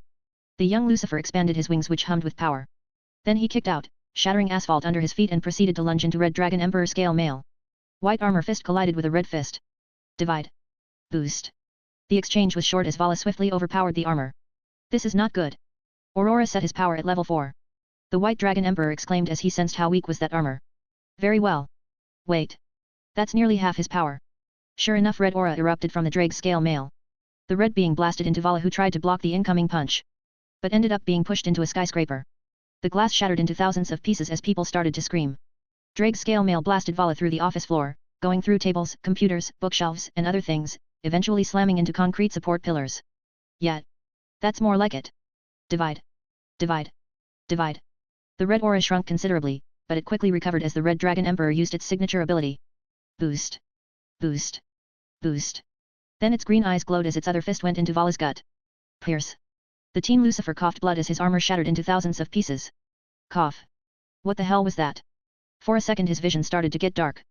He nearly passed out. But, he swiftly snapped out from pain as he was smacked into the side and was sent flying from the office and right into one of New York's streets. The Red Scale Male followed after as it with a spin delivered a kick and slammed Vala into asphalt, shattering the remaining armor into pieces. Is that all you can do? White. Drake-like voice said from the armor. Not in the least. I still have a trick under my sleeve. Vala slowly stood up as he cleaned off the blood from his lips. Damn, this place truly rocks. I need one of these installed in Azazel's place. Even though he knows he could potentially die, he doesn't care. Such realism is utterly amazing. And he needs one as well. Watch and learn. I am the one who is about to awaken. I am the one who is about to awaken. Albion repeated the same line which caused Vanishing Dragon Scale Male to fix itself. Workshop. Albion is repeating his words. Marcus mumbled to himself as he started to stroke his chin. He was wondering why. Synchronization. Atalanta replied with a wondering voice. Some wild beasts do similar actions. Mostly wolves when they circle their prey. The inventor's eyes widened as he finally realized. Resonance. He exclaimed loudly as he swiftly got up on his feet. He used his Shinik energy to make sure Atalanta didn't fly off. The lioness huntress was shocked the most as she closed her eyes and thought that she would land face first on the diamond floor. But the Shinik aura saved her and pulled back into the seat. Resonance? What do you mean by that? Azazel, who was sitting on a comfortable couch and drinking beer while looking at the battle, asked with a piqued curiosity. It's like Tesla said many years ago. Everything has a frequency. At this moment Albion balanced out his power to Vala's level and then proceeded to synchronize himself with him. Draconic energy, mental state, overlap voice, he does that to the point that their power signature becomes the same. This causes sacred gear, which was already in a bad state, to get confused who is who. The gear after all works like a dam which keeps Heavenly Dragon's energy in check. But what if the gear doesn't know which side it should dam? It confuses, which causes it to stop the dam process altogether. Marcus explained with an excited voice as he proceeded to run tests and simulations and observe what was happening inside the testing room. You might be up to something, but if it's true, then the Juggernaut drive transformation Volley is about to do will fail. Indeed. The gear's failsafe is running at its peak condition. As the inventor confirmed what Azazel said, it happened right on cue. The white burst which was supposed to happen didn't happen. In truth, the scale mail got dismissed and Vala was without any gear at this moment. Damn. The Governor-General was spooked by how right Marcus was.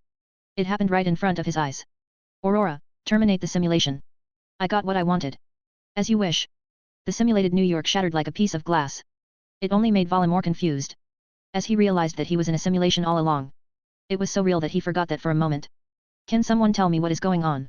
The Team Lucifer exclaimed loudly as he looked around. The doors opened. Come over here. The White Dragon Emperor nodded as he proceeded to walk over. Thanks to you, now I know how Juggernaut Drive works. Marcus started to talk first as he looked at the data in front of him. Yet? But it failed. Vala said with a frown. Of course it did. You couldn't access it anymore. Only Balance Breaker worked. I didn't include Juggernaut Drive because of corrupted files. It always baffled me. But now you showed me how it works. The inventor clarified some more with an obvious voice. I did? But it failed. I couldn't even perform it. The White Dragon Emperor frowned some more.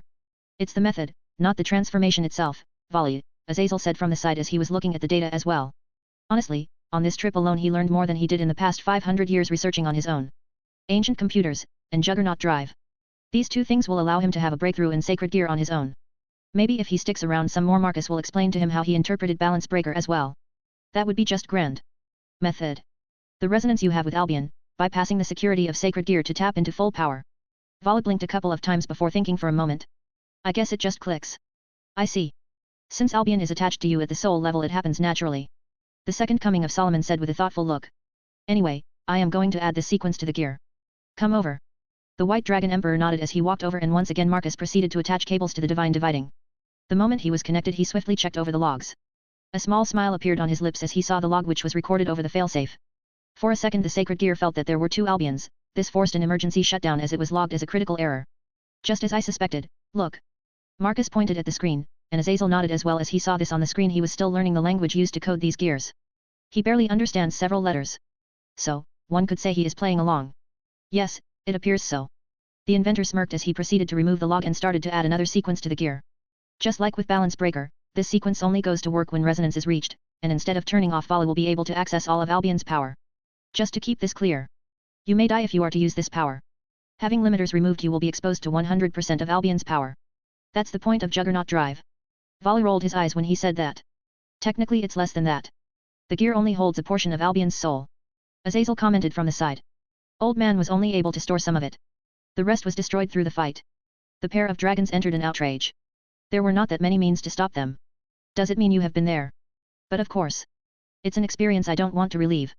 The fallen leader said with a somewhat pale look. He recalled something from that time. Ha! That's because we were kicking your butts. That's what happens when you intervene in our fights. Albion spoke through the wings. Indeed. You had. But I am alive and you are a piece of artifact created by my old man. The group except for Azazel grimaced when they heard the burn. Right, I am almost done. Marcus changed the theme of the conversation, as he was done with sequences. He copied and pasted all that into his database. Aurora proceeded to run its simulations and run diagnostics on gears it had scanned. In other words, the AI already had legitimate 100% copies of these two gears. It has already started to experiment on other gears which don't have beasts inside of them. But, it was revealed to be a useless endeavor. Juggernaut Drive soon enough was classified as a dragon-only technique. Maybe if they are to find another beast and seal it away they might get something similar. But for now. This only works on Drake and Albion gears. Done. You can retrain in the testing room. Alright. With a burst of white, Vala's Juggernaut Drive made his armor look bulkier and much more wild. That 100% release of power has to flow somewhere. So it naturally has altered the armor. However, this time around the White Dragon Emperor proceeded to waste Drake's scale mail which was at 40%. After sending the red armor flying into a skyscraper, Vala was feeling bored. Aurora. If I am to change it to stage 10, will red scale mail turn into Juggernaut drive? With new data we received from you, it's possible, but this is not tested out properly, yet. Vala grinned behind the helmet. Then let's do it. I will be the test subject for this. Very well. Switching to the difficulty level 10, setting to 100% Drake's output. Half of the simulated city got illuminated red color as Welsh dragon scale mail started to change. This is just perfect. Vala exclaimed happily as he watched the transformation. He can't wait for a real fight. At their maximum capacity. They finally decided once and for all who is the strongest. Chapter 51, The Beauty of Resonance. Who would have thought that Vala was the key to this puzzle? Marcus commented with an amused voice. He was surrounded by floating windows showing all the data he gathered through the spars. He allowed Vala to fight as much as he wanted. Oh, boy did the White Dragon Emperor fight. He showed his Juggernaut drive several times. Allowing to record the resonance several times. It was a goldmine for the inventor. Sometimes you find treasure in the most unexpected places, Master. His kitten softly commented as she was gazing at what he was looking at. You are right. But this is more than that. Until now, I have missed one of the most fundamental forces in the universe. Marcus lifted his hand and showed her purple energy flowing in waves. Gravity and waves which come with it. It's intricately connected to space and time. One could say I have focused too much on space to grasp time. But gravity is a key ingredient. Once one adds that to the viewing lenses, the field vision becomes more clear. So he inspired you. More like showing something obvious. The inventor chuckled, with some amusement. I suppose it makes sense. Your gaze goes very far. So you can't see what is in front. You are right. I need to spend more time with common people. I might see something fascinating and inspiring. Atalanta deadpanned at him. Like learning time travel in maths class? Or drawing weapons of war in some other random classes? She casually mentioned what he does in his classes. It's hard to call them classes when he does such crazy stuff. You know me well enough. My Linus. He leaned forward and kissed her on the cheek. There was a thin blush on her cheek when she heard that. Yes, well. Apart from the fact that you rediscovered gravity and that resonance thing. I can guess that you have decided to weaponize this fundamental force. Not yet. No, what Vala showed me was crucial in cross-species creation. With a hand wave, he showed her something.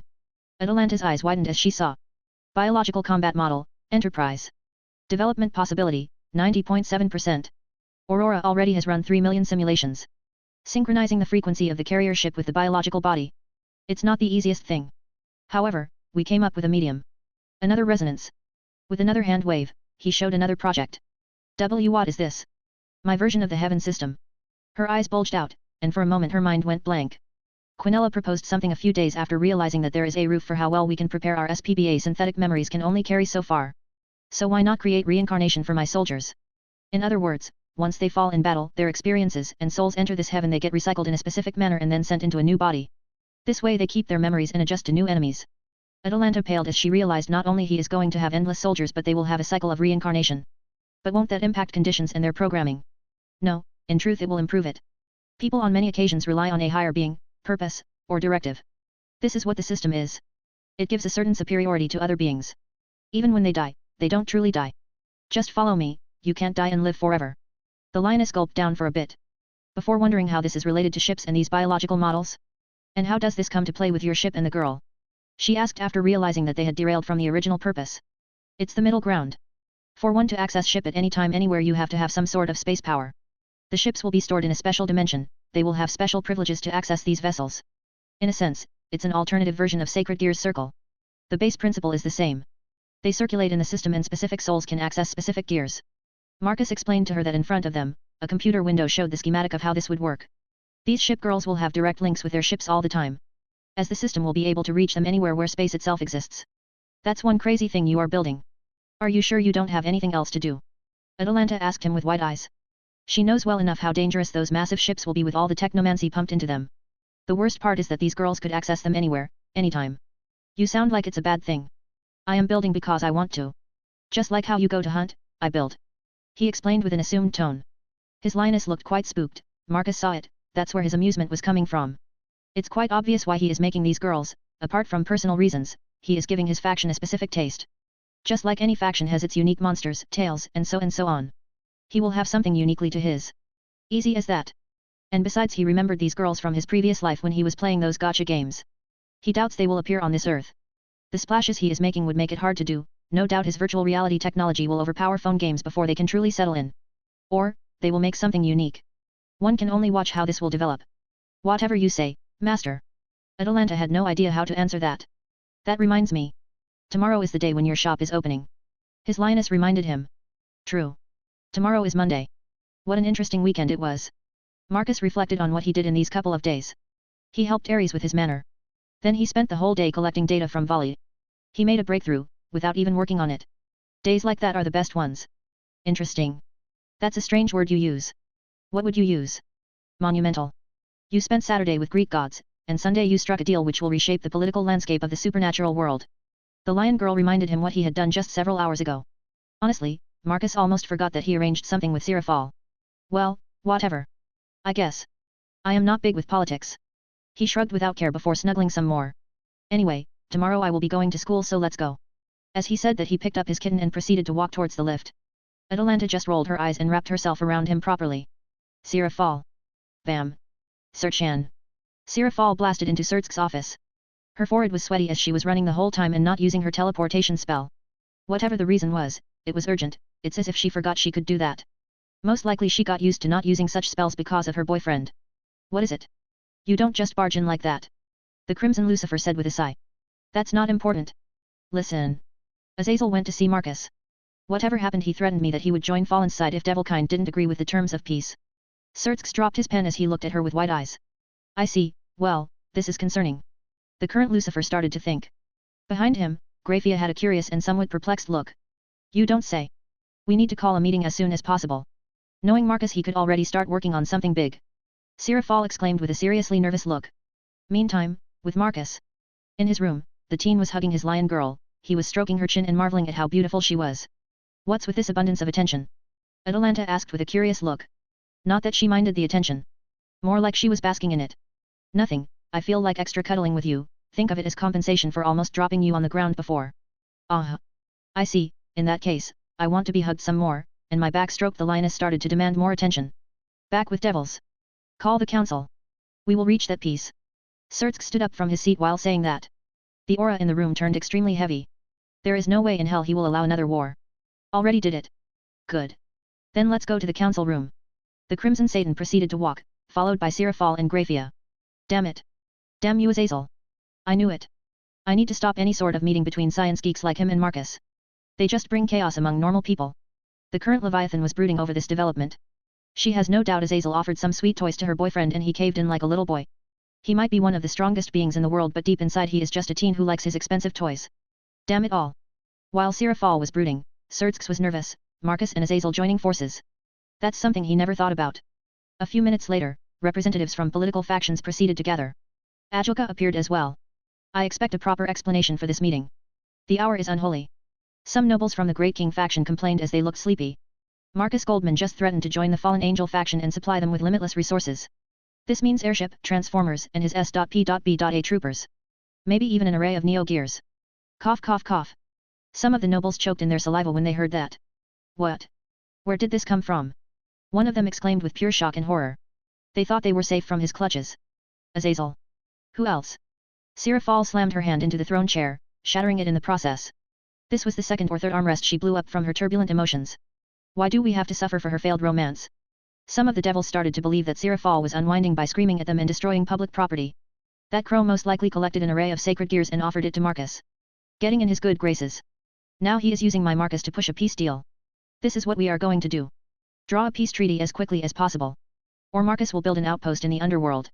If he does that, then we will be living with the consequences of having his armies here. Murmurs erupted throughout the council. Sertsk and Ajilka just looked at this with indifferent expressions. They are waiting for a response. This lasted for several minutes before the council stopped. The one who stood up was Zekram Bale. In this case, the course of action is clear. Azazel played us and forced our hand. We will draw the treaty as quickly as possible. We should establish a dialogue with the fallen faction as quickly as we can. Sertsk sighed in relief when he heard that. Finally. They can start thinking about proper growth as a faction instead of thinking about their borders with fallens. While this was happening, the forces in the shadows got annoyed. The word swiftly spread out that devils and fallen are forced to sign a peace treaty. The word swiftly reached other realms of the underworld. It appears we have a short window to act. Skeletal being said to a teenager-looking girl dressed in a gothic dress. She was a beautiful lady, with elfish ears. Phew phew phew. I guess we do then again, this is fine. Erebus and I are more than enough to secure our target. She softly replied, her voice tainted with some arrogance. Then I leave this to you. Skeletal God said with a nod. Yes. Time for us to move out, the world has forgotten that we primordials exist. She said with a glee. You should instruct Tartarus to open his gates as well. We need all that manpower. He. Hades, you are a naughty boy. But this is fine, I will use this chance to finally leave this dreadful place. As you wish. Just don't forget Lady Nyx, we don't reveal who we are until we are ready. It will take a while for those bats to realize what happened. By then the trail would turn cold. I know. With a burst of darkness, the primordial was gone. Leaving Hades alone, who sighed. It's a pain to ask for primordials like Nyx and Erebus to join him. But he is not done. He already called other board gods to come. Like Ngramenu, the Persian evil god. This one is crucial for the creation of more beings to fight Marcus Goldman and his horde. Marcus Goldman, we shall see how you deal with the netherworld invasion. Hades' blue flames glowed even more potent. He can't wait to put that brat in his place for mocking his pantheon. Beating his niece is one thing, but taking another one as a future wife? Now that's crossing the line. But for now, he will turn devilkind into rebel. Before these factions can unite, he will take them out one by one. All the evil gods will help him with these upstarts. Once Typhon is out, it will be a matter of time. Hades cackled as he returned to his preparation. He has millions of souls to choose from for his army. It was time for war, he got tired of his siblings' idiocy. Next morning, Marcus groggily opened his eyes. He looked around for a bit. His vision was misty. It took him a couple of seconds to realize that he was in his parents' house. Oh, right. He mumbled to himself before putting his head back on this warm pillow. This pillow smelled nice, like apples and wilderness. Master, you need to wake up. He could feel his pillow breathing and moving, and it was talking. No, sleeping is nice. You can do that later. You still need to attend your school, or are you going to skip it? She said the skipping part with something like an accusing voice. It sounded like she would be very disappointed in him if he were to miss it. Damn it all, why is my cat this mean? Marcus realized what Atalanta was doing. She was guilt-tripping him. It's like he is a lazy ass, which makes her annoyed with him. Fine, but you will be helping me. As you wish. Sure enough, the pair got up from the bed. Atalanta stretched out like a cat. Marcus was already moving over to his wardrobe. It was old school. He needed to open it manually. For a second he almost pressed on it. As if it had a touch screen, but then he remembered it did not. So he was going through his clothes manually. Thankfully all of them are placed in an orderly fashion. Let's go, we will be taking a shower. The lioness didn't comment on that. According to Hippolyta, he has a switch. If he is naughty then he will do it, if not then he won't. So Atalanta didn't bother about that. A short shower later, the lion girl helped him dress up. In a sense, it was amusing for her. She had never done anything like this before. Sure, she helped young girls with their hunting gear and clothing. But this was different. It was as if she was a housewife or something along those lines. Still, after doing all that, they went to the kitchen and proceeded to make some breakfast. Thankfully both his parents are off to work. This is why the pair are relaxed like that. After a simple breakfast, Marcus kissed his kitten before walking off to school. Once he walked away, Atalanta's sighed before looking around. Seeing no one was looking, she swiftly walked over to the back of the garage. The stairs opened up as she went over to Maglev train station and took the train to the main base. With a smirk, she went over to the entertainment dome. Time to have some fun. Since she is his house cat, the cat can do whatever she wants when the owner is not at home. Unlike others, her job is different. Sure, she is a maid, but a maid with very specific duties. So, the moment she was in the entertainment dome, the surroundings turned into a wilderness, primal wilderness. Once again it was a Cretaceous era. Let's have some fun. Atalanta summoned her computer screen with a brush of her finger. She started to choose her gear. She adjusted some of the weather patterns to make her hunt more bearable. Hot weather is nice and all, but she doesn't want excess realism at this moment. Once everything was set up, she proceeded to have some fun. Underworld. Lucifer's family house was quite a distance away from the rest of the population. So no one even noticed when the dome of darkness surrounded it. Erebus and Nyx are two of the most powerful beings of Greek mythology. These two primordial gods created an array of Greek gods. This means when they work together there is rarely any sort of opponent who could oppose them. In this case, Rezavim Lucifer, son of the original Lucifer, was in a bad spot. What a pleasant surprise. What can I do for two primordials such as you two? A white-haired middle-aged man greeted the pair of arrivals in front of his house. We are here for Lilith. Erebus went straight to the point. Where do you get this idea that my mother is still around? Rezavim said with a straight face. You think we don't know? You devilkind are truly stupid if you think we are ignorant. Your hell is directly linked to ours. Hades is tracking everything from his domain. I see. Before Lucifer can do something, darkness surges from his shadow and stabs his legs. Forcing him to knee, more shadows manifested, quickly surrounding him. Wait. Let me join you. You are a wild card. We don't need you. Besides, all devils are going to die. One way or another. Nyx spoke with sadistic glee as her divine power surged, swallowing Lucifer whole. My oh my. He didn't even resist. The primordial goddess was disappointed. She expected at least some opposition. I don't think he had enough power to resist, our combined energy crushed him. Erebus snorted as he proceeded to walk into the manor. I guess, So much for the so-called super devil. As the pair of primordials walked into the house, they proceeded to check from top to bottom, until they found a basement. In this basement, they found ritual sites and other things. Among them was a book and a ball of flesh. This is Lilith. Nyx was not impressed with what she saw. Yes. It's her energy signature, but it appears she is severely weakened. Erebus scanned the thing in front of him. Do you think we will be able to use her to create devils of our own? We need numbers to face someone who most likely has means of endless energy. The primordial of night commented on what she knew about Marcus Goldman. While Athena didn't comment on the fact that he has means of infinite energy, as gods who created beings before they instinctively knew that he had more power than he had shown. Producing numbers and technology like that requires a lot of power, and he is doing that effortlessly in a short amount of time. We could restore her to some degree. For now, we should return to Hades. Erebus said that as he collected the book. Fine. Darkness consumed Lilith as the pair disappeared with it. With Marcus. Classes start at 8. His shop opens at 9. His main break is around 10:35. Marcus was wondering what kind of reaction there will be to his shop. How quickly will the public realize how advanced the phones he is selling are? How quickly will his face appear on the evening news? Honestly, he was nervous to a small degree. More specifically, he is on edge and is waiting for the moment for anything to happen. Sir, the submarine is ready, and Enterprise refurbishment is almost complete. Aurora said to him via the earpiece he had. HNN, cool.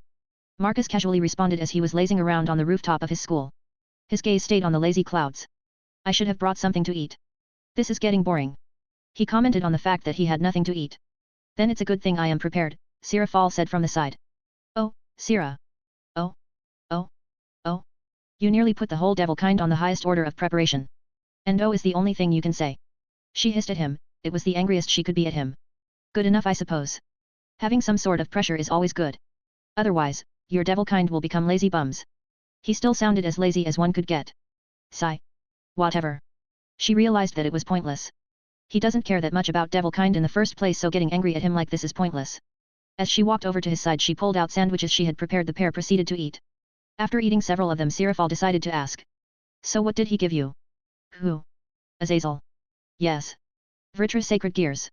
I can now revive the dragon. And I was able to scan divine dividing. I see. I knew it. I knew he would give you something impressive for you to pressure us. The Leviathan was quite happy with herself for being able to see through what was happening.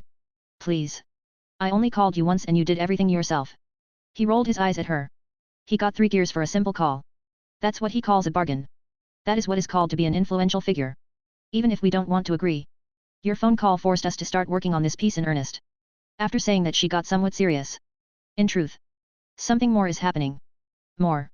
Yes. Lucifer Manor was attacked. Rezevim Lucifer is gone. There is some residue of very powerful energy around the area. It's dark, and Ajoka can't quite make out what it is. As it's a mix of 2 energies. It appears someone doesn't want Devilkind to sign a peace treaty. It's only a matter of time when he figures it out. Marcus was certain that the genius of Devilkind would figure it out. That's the point.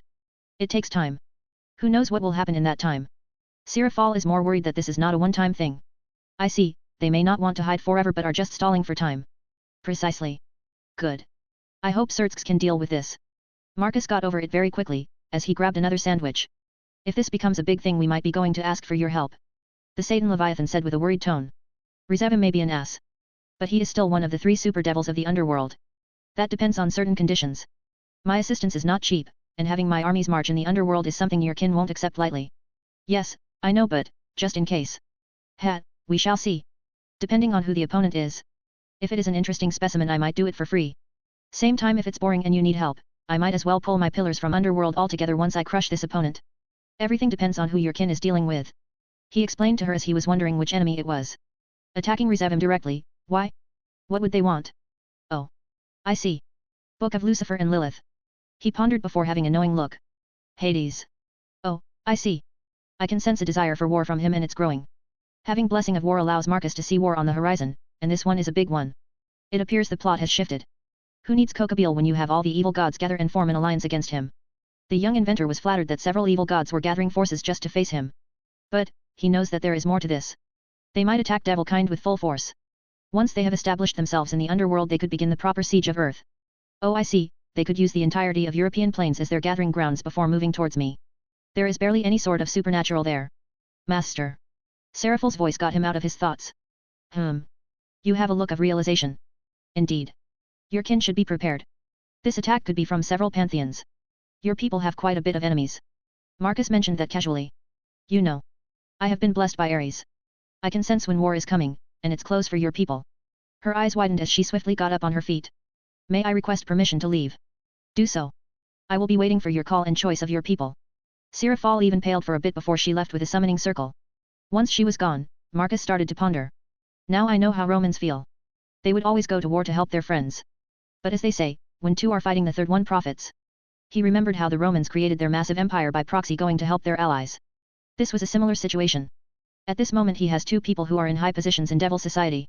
Since he knows they will ask for help. Maybe even ignore the council if it's bad. He would descend to the underworld. But what he could ask from them in turn? Some lands?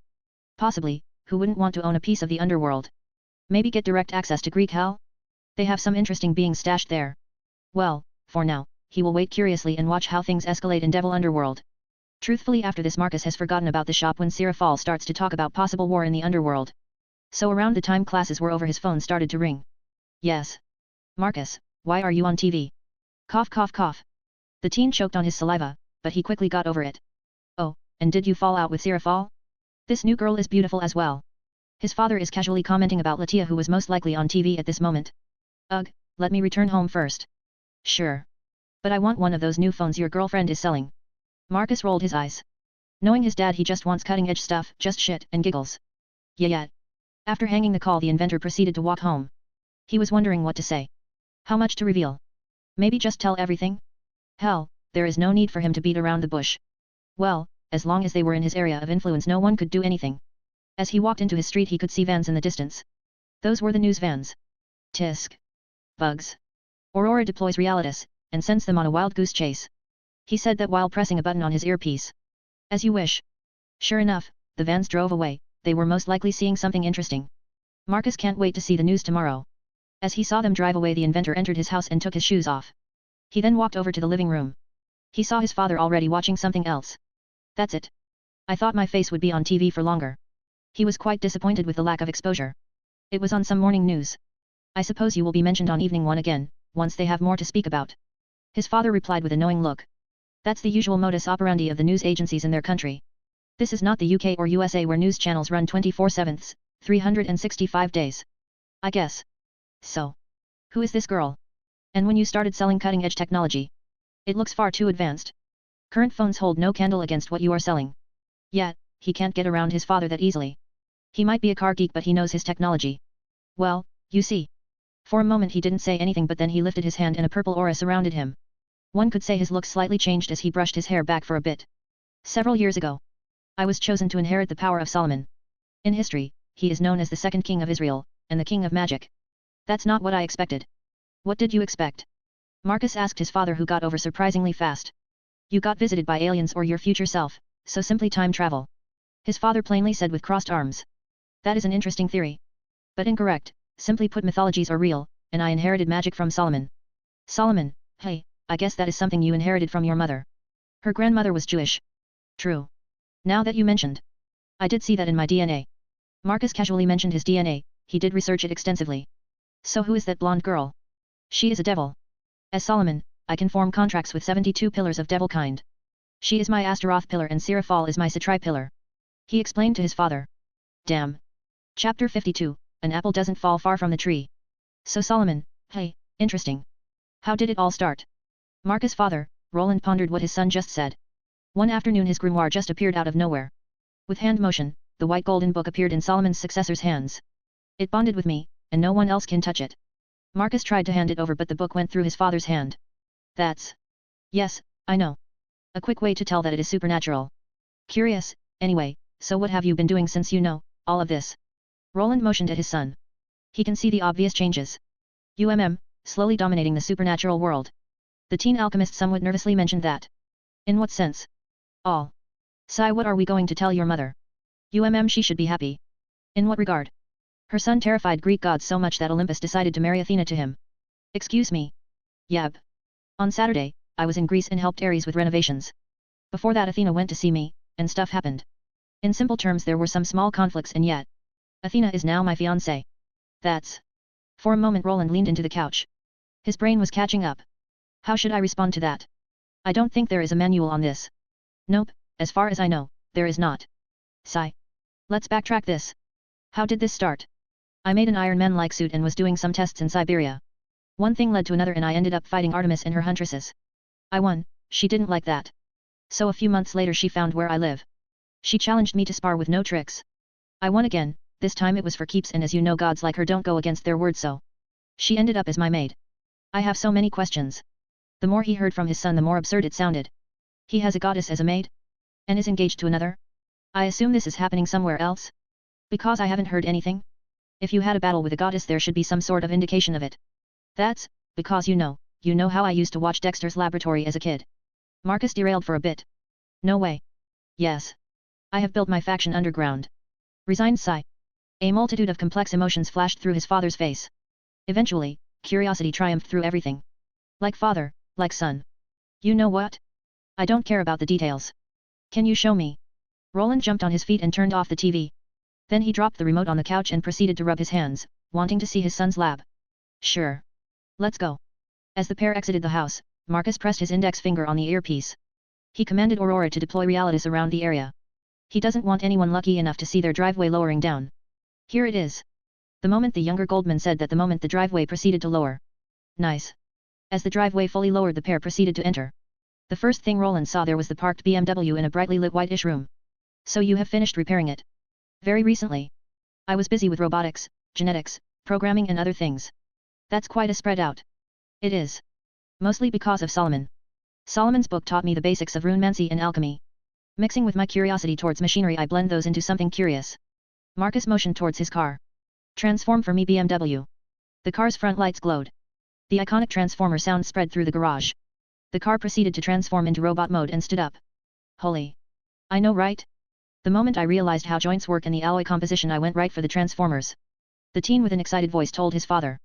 This was the time to get excited to tell about his awesome stuff. This is, can you make my car into this?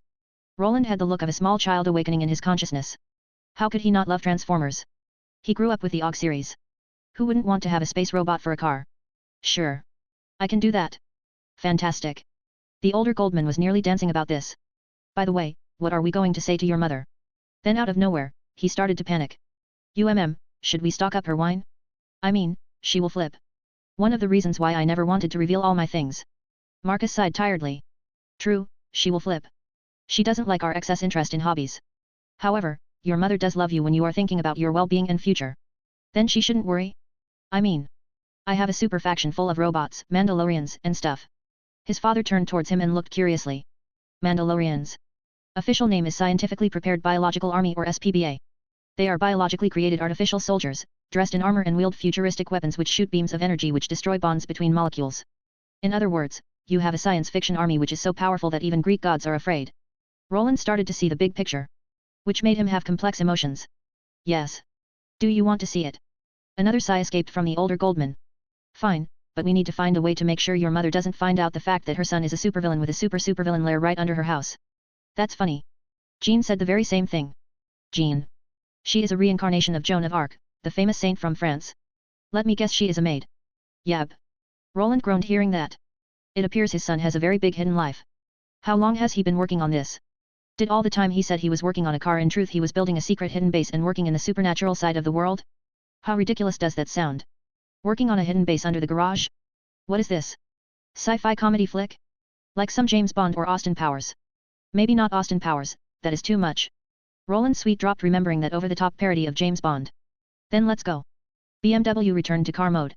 With a nod, the transformer proceeded to transform back into its car mode with all the cool sound including along the way. The pair proceeded to walk further into the workshop. I started here. My first devil contractor built all the necessary rooms under the garage, and I then proceeded to install all the necessary technology. Which you created via alchemy and magic. And the water? Made from magic. That's where Sira Fall comes in, she is my Citri pillar and is an expert in water and ice magic. I see, so no water or electrical bills. Oh right, those still exist. For a second Marcus forgot about those. When was it last time he did anything related to that? Yeah, it all started because I wanted to dodge bills. So I guess I removed it from my memory the first time I could. They do. But since you know how to use magic we can stop using them. Roland is all up for not paying utility bills. Right. We can arrange that, I have more than enough Aurora bots to arrange the changes. Aurora bots. Manual labor robots controlled and maintained by artificial intelligence of my faction. Right, you have those too. The older Goldman should not be shocked anymore. Since he can make transformers, he could do the majority of stuff. First, Marcus showed his earliest of places. The place where his computer was in the designing table, then the empty ritual room. This specific room was abandoned by this point. Then they walked to the testing room. Isn't this right under our house? Roland looked around for a bit, then his eyes spotted guns placed on racks. Are you using this place as a shooting range? Yes. The walls are reinforced with diamonds and fortification magic in the form of molecular fusion. It's close to the point that it's the most durable material in the world. There is barely anything that can affect it. Except of course a magic based specifically to damage it. Wait. Diamonds? You're saying this whole place is full of diamonds? Exactly, I have been using diamonds for years now. Alchemy is a very convenient art. The older Goldman went over and inspected the wall. He noticed that unique diamond-like glass surface. Amazing. He marvels at it for a bit before walking over and inspecting the guns.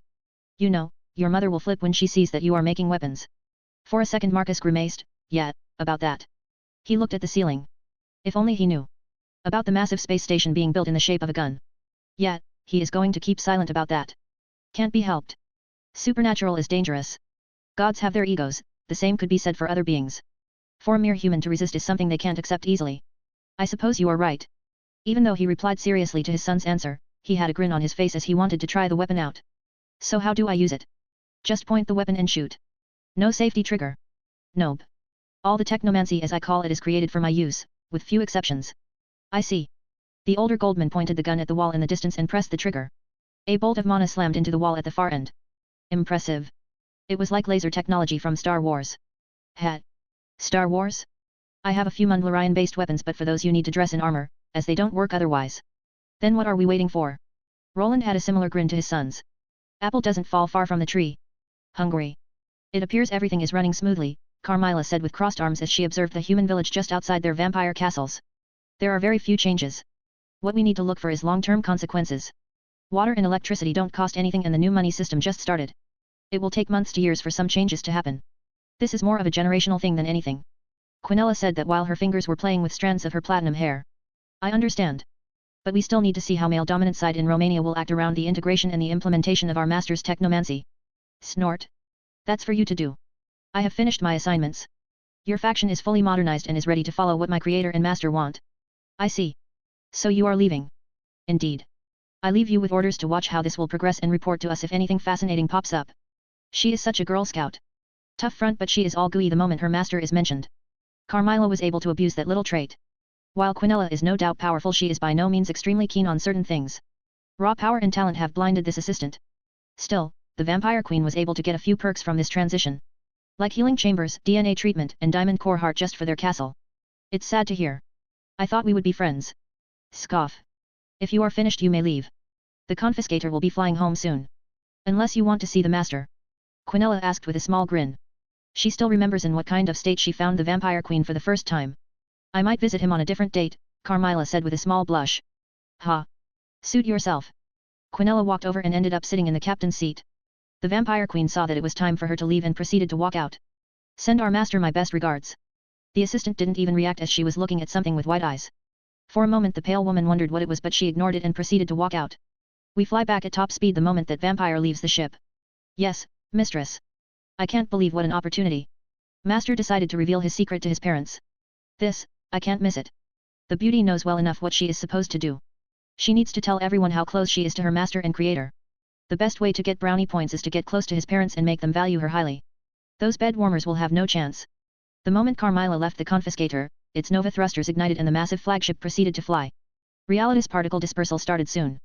No one was able to see it anymore as the Deadless class airship disappeared from people's eyes.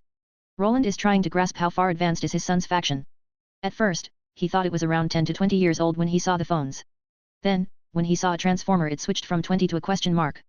Then he saw the glowing diamond which generates power. That question mark turned into 3 question marks.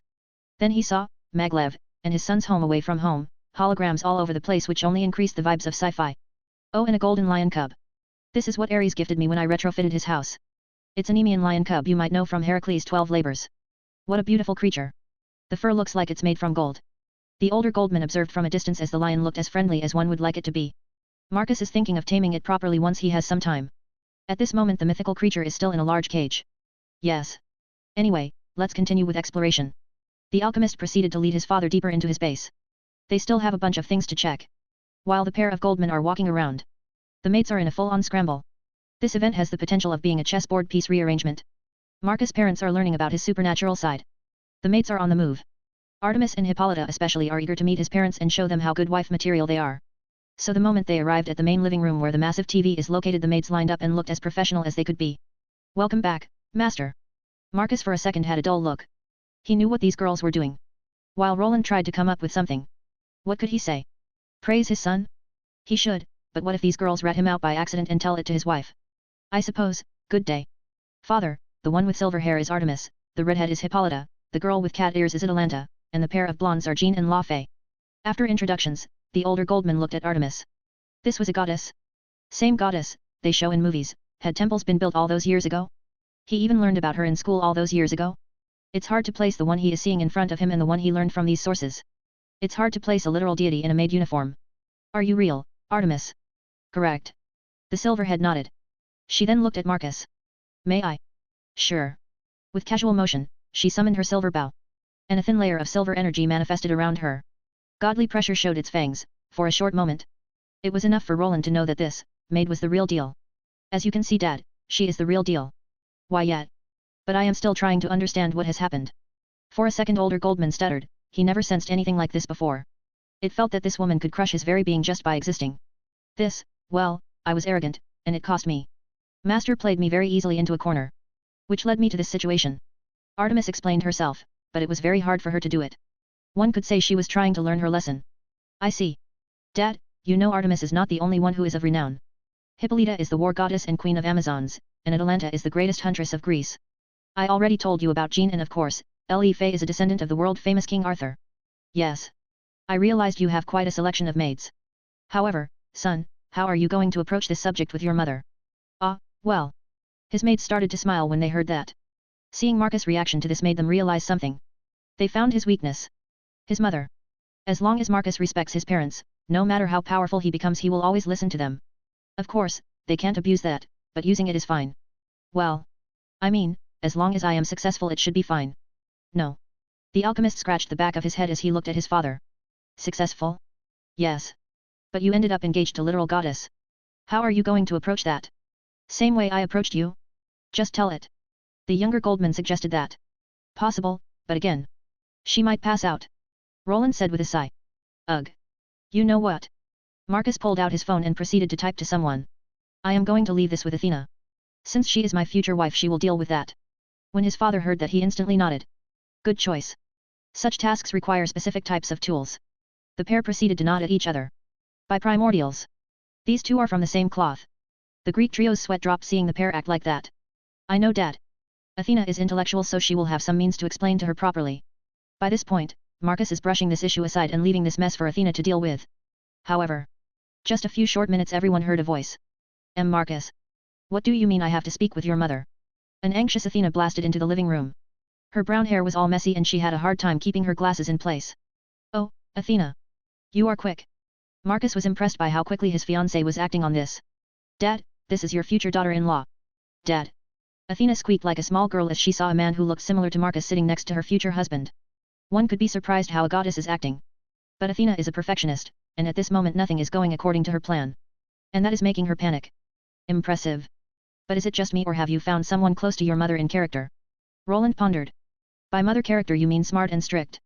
Marcus clarified with a plain voice. It's honor to me, you sir. Athena quickly got herself together. The honor is mine. I can't believe I met 3 goddesses in less than an hour. Roland by this point was operating on instinct, and a portion of him is thinking that he is dreaming and he will awaken soon from this strange dream. So. What do you mean by meeting your mother? The goddess of wisdom somewhat composed herself and ended up sitting down next to her future husband. Exactly as it sounds. I need you to explain, smooth it out that I have a faction and all that stuff. I know my dad loves technology, so it was easier to explain. Transformers do help. Roland chipped in from the side. Athena's lips twitched when she heard that. Of course, this was the case. Like father, like son. She remembered her first meeting with her future husband. So it made sense. Sigh. I will see what I can do. I am not used to doing such a thing. But since you want, I will figure out the best means to do that. Athena smiled while saying that. Her smile was a challenging one. She will accept this challenge and succeed in it. Great. Then we can leave this with you. Both Marcus and Roland sagely nodded in relief. Leaving this with her is the best they can do. More precisely, it's something they don't want to deal with. The goddess of wisdom sensed something was off. But she can't skip such an opportunity. Since this is solved, why don't we continue with the trip, Dad? We could, but... Roland looked at the ceiling. He could see that it was getting dark. What time is it? At this moment it's 19:07. Aurora said through the walls. Oh. Shit. The older Goldman stood up. I have to go. Your mom finishes her job in 20 minutes. I am supposed to pick her up. Right. I forgot. Let me help with that. Aurora, mobilize SPBA. Marcus said to his AI. His order has freaked out his father. What does he mean by mobilize? Wait. What do you mean mobilize? Exactly what this means. I am to mobilize manpower. Let's go to barracks. It's faster than taking Maglev back home. Fine, let's go. Mobilizing S.P.B.A. As the pair rushed to the station, Athena could only sigh. This is why people have teleportation. But Marcus has chosen to space-lock the whole of the nation. Well, whatever, she proceeded to follow them. It's a fine excuse not to be in Olympus. As Marcus is mobilizing his forces for rapid movement, the airship arrived right above the barracks. Phew. Just on time to show off. Quinella proudly huffed. The beauty is connected to the Aurora network to check the latest updates. Fantastic. She swiftly proceeded to walk to the airship's runway, where a gunship was waiting for her. The moment she was in the gunship, it took off, leaving the confiscator, descending into the underground entryway and landing on the main runway. As it landed, she left the gunship and looked at the surroundings. She took a deep breath. Ah, home, at last. As she enjoyed the smell of metal, the overflow of mana and the sounds of thousands of soldiers doing their thing, her eyes eventually ended on the newest addition to the military. The Spider Walker. The main tank of their forces. A monstrosity with 2 barrels and a 360-degree ability to rotate its head. Because of its 8 limbs, it has 8 times the amount of motion capture. The head rotation works as motion capturing as well. This means it never runs out of power, it can recharge by walking or rotating its head. The best part is that they are very expendable forces, much more than SPBA. Simple combat artillery mechs. Of course, Quinella is not done. Not at all. She is thinking of introducing actual cannon fodder mechs. The beauty is following her master's methods of overwhelmingly crushing the enemy before the main force even descends. This includes cannon fodder, which should be used in wave fashion, followed by Starscream jet fighters, then Spider Walkers, and lastly the SPBA forces. Of course, before any of that even happens, they will have planetary bombardment from Ars al-Madal Salomonis. As Quinella was recalling, she saw Marcus, her eyes widened in happiness.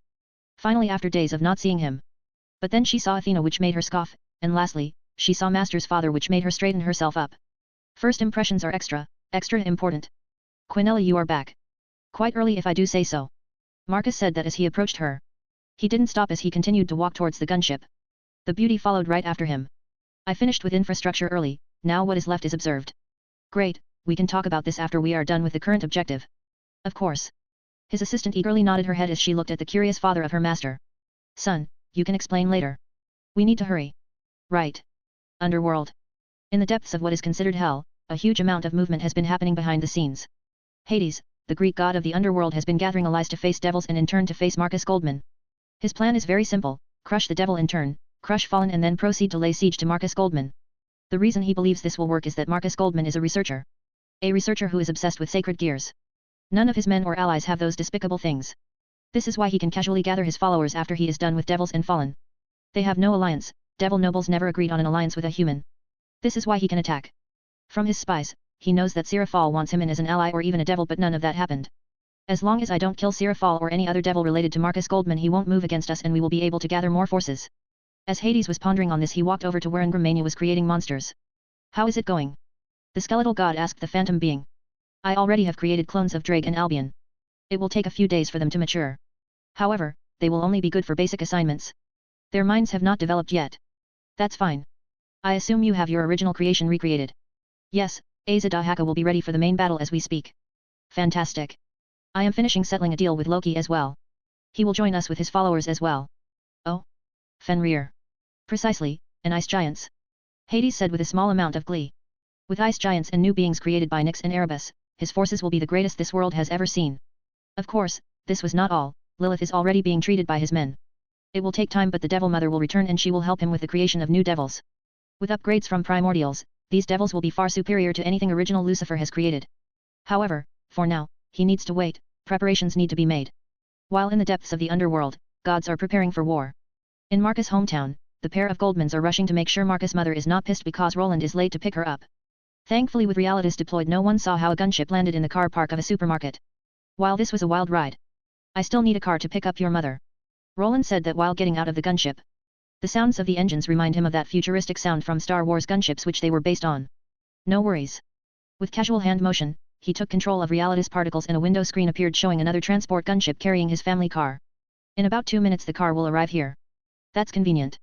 But how does no one see these advanced craft vehicles? That is because of the advanced technomancy which is deployed via the barriers, Quinella explained first. I assume these barriers are everywhere. The older Goldman asked her as he saw how people left the supermarket and completely ignored the gunship parked in the middle of it. This was an incredible and amusing sight to see. They are. Master has laid down his base throughout the whole country. So the barriers are spread out throughout the whole nation. Son, you need to stop making all the women call you master. People will easily get the wrong idea, Roland said to his son as he turned around and looked at Marcus who was looking at the sky towards where the gunship should be arriving. But that's how it is. He is my master and creator. Quinella looked confused as she moved her head to the side. Creator. Yes. I am an assistant biological model, Quinella. I am his ultimate creation. A being capable of interacting with technology through my mind alone. The silver-haired beauty proudly introduced herself. Quinella, I told you before, you need to ease people in. You can't just drop bombs like that. But I was designed to spread your greatness. How can I do that if people can't accept fundamentals? Quinella complained with a pouty look. She nearly stomped her foot. Son, we can discuss how you are creating life in a lab later. Sigh yes. At that moment a much wider and bigger gunship arrived. It had a car stuck to it. How is it holding like that? Magnetism. It creates a field around something metallic it wants to pick up. A quite basic principle, but it gets work done. Not just magnetism, master. You forgot that it uses space magic as well. Quinella chipped in from the side. Yeah, and that. It's based on technomancy I am using to rebuild ships and submarines. Roland deadpanned for a bit. So he has submarines and regular ships? Just how little did he see? He spent over 4 hours exploring the garage and the base. I see. Yes, and we are just on time. Dad, I will see you later. I am not supposed to be here. I need to return to work on my car. Marcus grabbed his assistant and very silent-looking Athena, who was just by all means tagging along. While her body was here, the mind of the goddess of wisdom was far away. She was thinking of scenarios of how she would approach her future mother-in-law. Right, do that, return to working on your car. The older Goldman sarcastically nodded. Working on a car? What a silly excuse, I can't believe I felt like that for so long. Chapter 53, Hell is on the move. Quinella silently followed Marcus as they were walking towards Maglev station. They have returned to their base after dropping the alchemist's father at the supermarket. The platinum silver-haired beauty could sense some nervousness from her creator. Master, are you all right? I am fine. He said with a resigned sigh. Marcus doesn't know how his mother will react to all of this, Athena clarified as she could understand his behavior. This is one of those strange moments. He nodded at Athena's words. I could calculate it if you wish. The assistant swiftly suggested to them. That's fine. I will take that damage head on. He sighed again. As you wish. The assistant nodded at his choice. Now come, we will take the Maglev home to see my parents. The pair nodded at him. This was something they expected. Marcus should have taken the gunship to the docks just so that he could take the Maglev back to the garage. That time could be used for him to think. But there are no proper landing places in the docks and it is far too far away. So he just took a flight to the barracks. As the Maglev arrived, the trio boarded it and the train proceeded to move towards the garage. Roland was sweating buckets. His wife looked furious.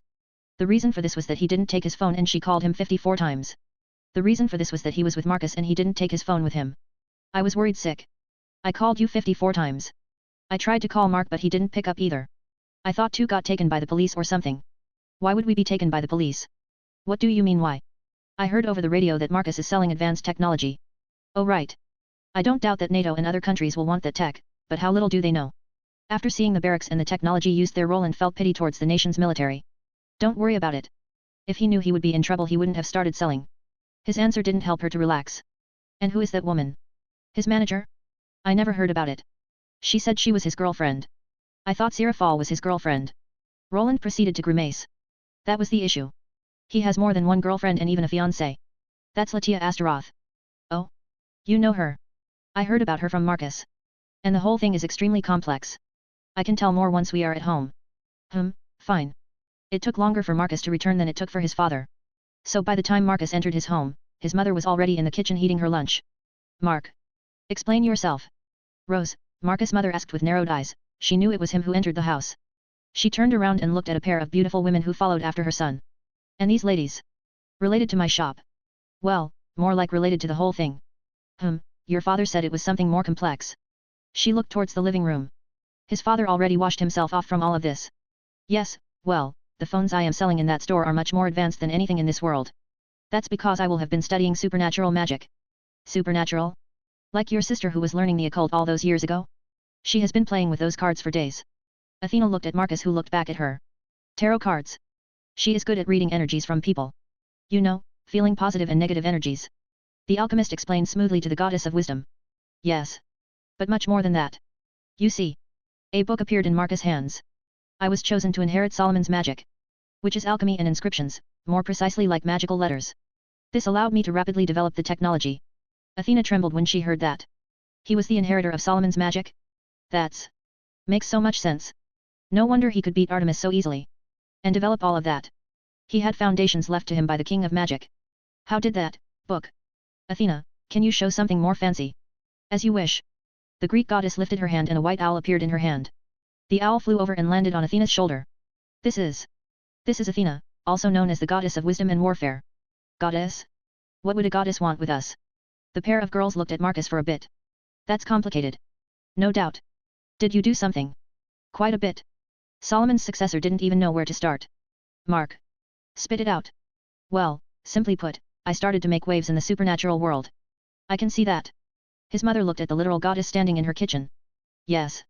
Well, one thing led to another, and I ended up fighting Artemis. I won and I got some more attention, and eventually Olympus allowed me to marry Athena. Oh God. Before she can collapse, Marcus already used his Shynic powers to catch her. That went well. Athena commented from the side. Master, what did you just tell me a couple of minutes ago? About ease people in. Quinella teased her master. Marcus rolled his eyes and ignored her comment. Quinella and Athena, I leave my mother to you. I need to restock everything. I am pretty sure she will want her wine to digest this information. Understood, master. I will tend to her. The pair proceeded to take his mother to the living room where Roland was. Hey Mark. Since you're getting some booze, I want some beer. Marcus' eyebrow twitched for a bit when he heard his father being quite happy about free alcohol. Fine. Marcus' shop opening was quite a strange development. For one, it opened as a single shop in a small town. The town barely had around 30,000 people. However, it didn't take long for news to spread. Because the phones this place is selling are utterly insane, by all accounts. A large touch screen, front and back camera, very long battery life, and the OS was extremely smooth. The original apps it came with were interesting as well. Several social apps which people haven't seen before. They were tailored for such phones. Less than 6 hours after the opening of the store, the news vans were already there. Journalists and reporters wanted to talk. Latia was ready for them. She was ready to lay waste towards these news agencies. Her people were already there, and none of these people will be able to spin their stories. Nope, she simply won't allow it. Miss, you said that you are the shop manager of Goldman Technologies. One of the reporters asked. That is correct. May I ask from where such advanced phones have appeared? Another one asked. Appeared? Not quite. The idea of selling advanced phones came up when I saw that my boyfriend is extremely talented with technology. I used my family's resources to give him raw materials, the rest was his ingenuity. Latia smoothly explained. But the reporters were baffled. Is she saying that all of this was done by a single guy? Are you saying that these phones were created by one individual? No. What I am saying is that he built the first one and the rest was made in a factory. Still, to make phones like this they need appropriate technology and years of development, they need supply lines. All of that. For such a thing to happen, at least some information should have leaked. Advanced technology like this appearing out of the blue is simply not heard of. It's almost like magic. Can we learn more about this genius who created this phone? The reporters proceeded to grill the devil heiress, who was prepared for them. The journalist didn't even realize that all the questions they asked were not their original ones. Not even once did they mention other companies or competitors. Or what they will think. Latia made sure they only asked questions which made them look good, especially her boyfriend's genius. Why not? She knows Marcus' parents will watch this, so she needs to show them how much she likes him. It will go the extra mile if she does that on TV. Later, evening. It was quiet in the living room. Marcus with his pair of girls were sitting silently waiting for his mother to wake up. If she passed out from such a simple thing. How are you going to explain the rest? Athena commented while sipping her tea. While Roland was drinking his beer, Marcus and Athena were enjoying tea. That's why you are here. I am not the goddess of emotions. My domains are more towards strategists and scholars. However, I will try to do my best. That's fine. Athena ended up leaning her head on Marcus' shoulder. If not for the strangeness of this situation, it would look quite a romantic evening. However, the mother of the alchemist ended up snoozing off since she was after work. Master, it appears you won't be able to speak with her until morning. His assistant pointed out. Yes. Do us a favor and take her upstairs. I am going to sleep as well. There was a glint in Quinella's eyes. She smiled and nodded at his commands. As you wish. The silver-haired platinum beauty used her Shynic powers to lift his mother and take her upstairs. Funny how his father already went to watch TV upstairs in the bedroom. He was most likely asleep as well, after all the crazy experiences he went through. Anyway. I will be returning tomorrow, depending on your mother's schedule. For now, I have to return to Olympus. Marcus nodded at her, and then he remembered what he sensed today at school. Fine by me, I will text you. Oh, and since Ares has blessed me, I could sense that your uncle, the one living underground, was plotting something. His urge for war has been growing. Athena pushed her glasses up. Her look turned serious. I will discuss that with my father. Knowing his paranoia, he will watch Hades extra carefully. She said that with a matter-of-fact tone. Something both of them can trust, and that is Zeus and his paranoia. Very well. That's something I can trust about him as well. If not, I can deal with him myself. Though it depends on where his urge for war is directed. Thinking of using that to your advantage? The goddess asked with a smirk. You know me well on that. I can't say no to research material. Yes. I suppose, but I have to go. Marcus nodded and proceeded to help her with leaving his home. Thanks to his strong barriers, even a goddess is treated like a normal girl. As the pair left, only Quinella was left, who smirked from ear to ear. The beauty proceeded to walk to Marcus' room and got into his bed. It was time for her to wait for his return. Once he is back, they can do something naughty. Around 30 minutes later, when Marcus returned to his room, he saw Quinella sitting there, on his bed with a smile, as her fingers were playing with her hair. Master, I was waiting for you, she spoke with a purring voice. His assistant has suffered a lot. Yep, the platinum silver beauty calls it suffering, as she was not around her creator. It was the greatest torture to date for her. This is why she is going to make sure she recovers as much as she can. His reaction to her was a small smile. He knew what she wanted. So he ended up sitting on the bed, and she swiftly ended up sitting on his lap, while facing him. Does the master want his assistant to help him with his rest? It's her job and duty. Quinella proceeded to speak in the third person. Her voice was sultry and suggestive. I suppose, I do need to rest. His hands went to her considerable breasts. He slowly proceeded to undress her. Later, underworld. This is troubling. If what you said is true, then something is developing which we don't know. Sertsk said with a pondering frown. Rezevim is gone and the residue which they found is divine, but it had the attribute of darkness to it.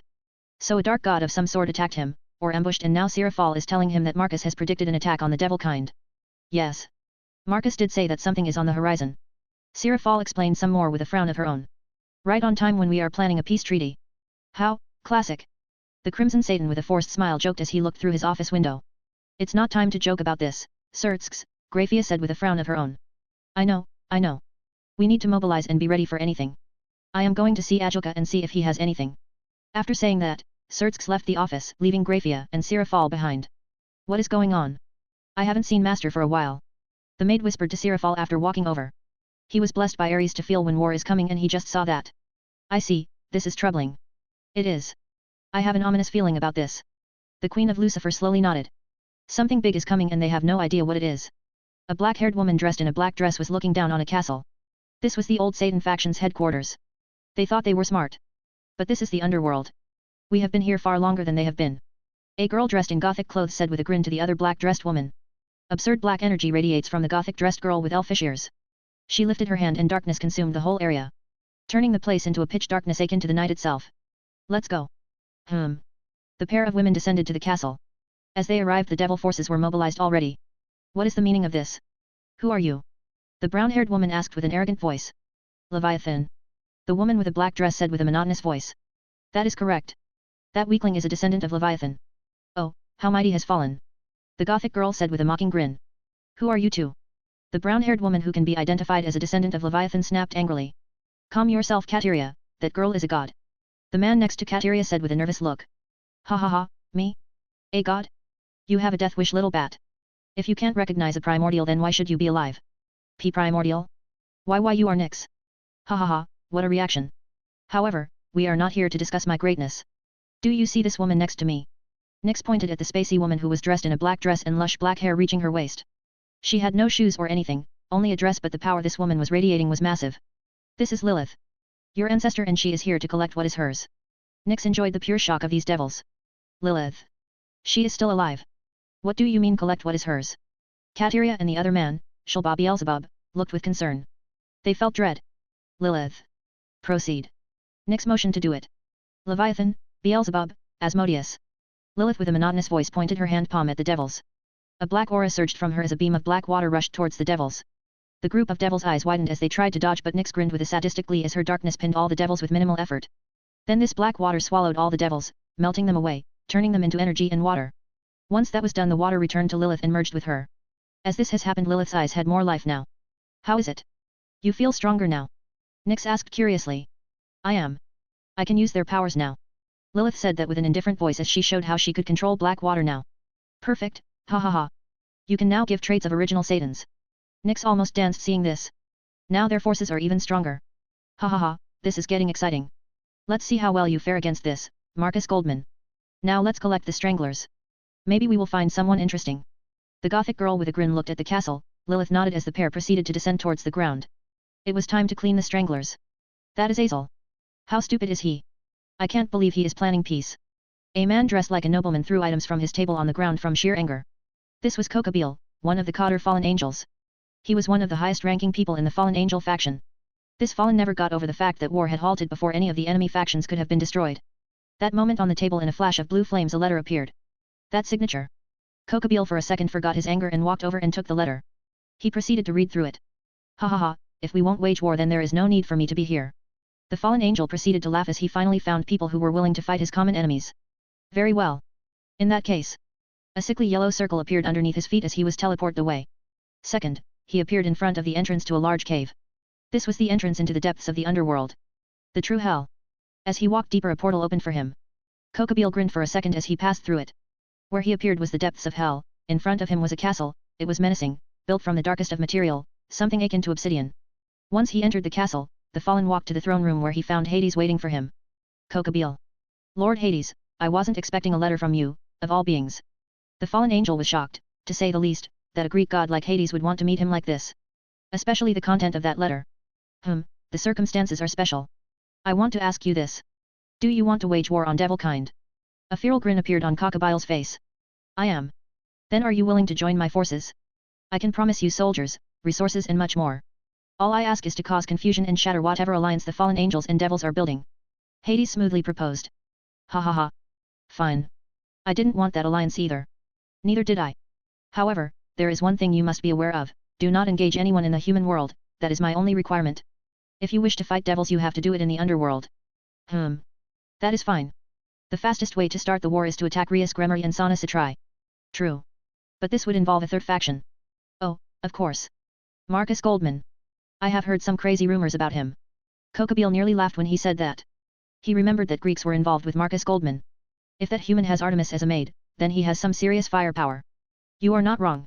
But to deal with Marcus Goldman first we have to deal with the puppets. Attack devils, cause some chaos. Delay the peace treaty, do that and my underworld will support you. As Hades said that he motioned with his hand and pitch-black armor appeared floating in blue flames. This armor is forged in the depths of hell, with the help of Ngramenu, it's empowered by Drake's and Albion's flames. It's poisonous to everyone who is not its wielder. Kokabeel's eyes widened. Hades just dropped a bunch of wild names. Ngramenu assisted in this creation. Ngramenu is one of the earliest ever known crazy scientist types. So it's not a surprise that it could make an armor of this. That is correct. I have several powerful gods who are on my side and assisting in preparations for this war. The question is, will you take this armor? It will improve your fighting capacities. This is to make sure no one stays in your way to declare war on devilkind. Hades explained with a casual tone. And the side effects of such armor. It will feed on your negative desires. A warning, don't get overwhelmed by them. You wouldn't like the results of that happening. The Greek god of the underworld warned his newest ally. Kokabeel snorted. As if something like that will stop him. While the fallen snorted, Hades' flaming eyes slightly narrowed. One could say he was looking down on the fallen angel. This however is hard to read when the god is all skeletal and doesn't have proper facial features. That's good enough. I suppose extra power doesn't sound bad. Kokabeel walked over and took the armor. He could feel this thing merging with him. Like liquid metal. A smile crept on Hades' lips, as the scheme worked. Since you agreed to my conditions you can take any minions we have here. I suggest any of Ngrammenu's toys. My fellow god wants his creations to be tested out before the main war. Very well. After Kokabeel left, from the shadows Eberus walked out, he had a frown on his face. Was it wise to give him that armor? I thought we were keeping our assets until the time was right. He, this is not one of our main armors, Erebus. Ngramenu walked out from a shadow as well. His flaming eyes flicked with glee. Then. That armor is built specifically for Kokabeel to face devils. The armor's true purpose is for Kokabeel to be overwhelmed by negative desires until I can take full control over him. None of us truly trusted that crow. And Lilith's essence is infused with it. In the end that armor's end goal is to fuse with one of the two remaining super devils. Erebus finally understood. This was a Trojan horse. Yes, so you understood. We need Xerxes, the moment we have him we will take his power of destruction. Once we wield it we will be closer to Marcus Goldman's power. Ngramenu who started to see Marcus as his greatest rival said with glee. Hades nodded at his associate's words. Only Erebus frowned at this. He was annoyed. Hades, Nyx and now Ngramenu are obsessed with this human. Just how low they all are going to fall. How could a single human cause such a commotion? These pesky mortals are a temporary existence, they come and go. Their lives are so short that a primordial like him doesn't even remember another human's name. Yet, now this human rose through ranks, and even ended up engaged to a goddess. From his pantheon. No less. Such a crime has to be punished. A temporary existence aiming for something only a god or primordial such touch. Simply unforgivable. However, it was different for Ngramenu. The evil god of Zoroastrianism sees Marcus as a rival in creation. It has been many years since he was this excited. This is exciting to face a creator of this caliber. The evil god was very grateful that Hades pointed him towards his new rival. Now, all that is left is for them to release their creations and see how they will fight. May the best creator be victorious. Ha ha ha. Let the war of worlds begin. Ha ha ha. Ngramenu started to laugh uncontrollably as he sensed that Kokobeel had already started to gather his minions. Fallen are on the move to cause chaos and destruction in Devil's territories. Now it's only a matter of time. Chapter 54, Quinella, in school. 99.7%. 99.8%. 99.9%. 100%. Calculations are complete. All conditions have been met. Proceeding with Heaven's System Project. Secondary objective, Golden Armory is all clear, allocating resources for its construction. Project Biological Battle Model, Enterprise is all clear, beginning DNA creation by resonance method. Project Silver Dragon Empress is all clear, beginning hybrid DNA creation. Entering standby mode. Aurora finished all of the calculations and assigned all the duties for 4 projects at once. In the depths of the processing facility, the assembly lines roared to life as mana started to flow into it. Robotic hands came out from the walls and started to use magic circles to change mana into a clay-like substance. All of the robotic hands' actions were precise and quick, the clay swiftly turned into diamonds while other hands already started to carve runes into them. Once the diamonds were complete they were moved out of the assembly lines picked up by the Aurora bots and then taken to the ritual chambers. In these rooms, there were at least a few dozen bots which were already carving rows and rows of circles. All of these are Heaven System-related magic circles. To make a complete replica of this system Sephiroth Graal was needed. It's the most important piece of the puzzle as if this item is in possession control over souls is possible. The flow itself can be taken control over. But this is not all, the key piece is that you can use this to attach or detach anything to the soul as well. This piece of gear gives one a full understanding of the soul. With this system the plan Marcus had for his battleship girls is complete and he can now start working on it. Well, he doesn't need to as he has given the green light to Aurora to start building it the moment the maths is done. This is exactly what happened. The circles were done in a short minute and then the ritual started. The diamond the size of a room glowed and all the circles rushed into it merging and creating a ball of light inside the diamond. This was the Heaven System in its true form. It's a nexus of magical energy however this was not done, the next part is the Golden Armory. It's another diamond which was soon prepared similarly. It works similarly to sacred gears only that they are not in circulation. What Marcus planned is a space where weaponry can be stored. More precisely where ships can be stored. For this the moment diamond is completed in the ritual room it is taken to the shipyards where Enterprise has been kept. Since shipyards have one of the biggest assembly lines in Marcus faction, the tools needed for the maintenance of the ships have begun its assembly over there. It will take a while, but Marcus will have a chance to see Enterprise before it's stored in Golden Armory. Morning. What a strange dream. Mark engaged to a goddess. How on earth did I cook this up? Rose, Marcus' mother mumbled to herself as she descended to the ground floor and went to the kitchen. She stopped in her tracks as she saw a silver platinum-haired beauty with an apron cooking something. Her long hair is done in a high ponytail. There was a large smile on her lips. Oh, good morning. Yesterday, I had no chance to introduce myself. I am Quinella Aurora, Master's assistant. Master. Oh, right, I mean Marcus, I am his assistant. The reason why I call him Master is that I am one of his creations. Creations. Indeed. I think. A couple of years ago he went to see a genetics lab, over there he learned the basics of genetics and then proceeded to study it. Thanks to that I was able to gain a biological body. I need something to drink. I can make some coffee if you want. Quinella was quite clueless about what she meant by a drink. The biological assistant is quite new to the whole of this. Sigh. Fine. One coffee then. With a nod, the assistant girl proceeded to take the kettle and pour some water into it. As this was going on Rose looked at the girl. She is trying to grasp how this is classified. If she is a creation then how should it be classified with their common sense? Is Marcus her father? Does it mean she is a grandmother? All of this is making her head spin. After a few moments, she couldn't stand it anymore and started to ask. So, how does this work? He created you, so he is like, your father. Quinella blinked a couple of times as she processed the information. No. That is a big no. There is only one man on this planet that I would love and that is Marcus Goldman. I was created to be his assistant and a lover. There is no way I could see him as a parent. That's just wrong. The girl even looks grossed out. But think of it this way. He is so good that he can even make a lover for himself. That's the level of his genius. Quinella had a chance to brag about her creation in front of his mother. That's right. Even his mother should know how absurdly incredible he is. Fine. A couple of minutes later, by the time Rose was drinking her tea, Marcus entered the kitchen. So when were you planning to tell me that you are engaged to Athena? And are creating girls? Is that even legal? Cloning and genetic alterations of people who are not agreed to are illegal. What I did is none of those. I created DNA from the ground up. Marcus smoothly explained as Quinella swiftly and elegantly prepared a cup of tea for him. And Athena? She was a delegation from Olympus when we first met. After that Olympus decided to propose a marriage between us. I agreed because it's a one-in-a-lifetime opportunity to marry a goddess. And why didn't you tell us about it? She asked with narrowed eyes. Because it will take a long time to explain. Ugh. Rose had no energy to argue with him first thing in the morning.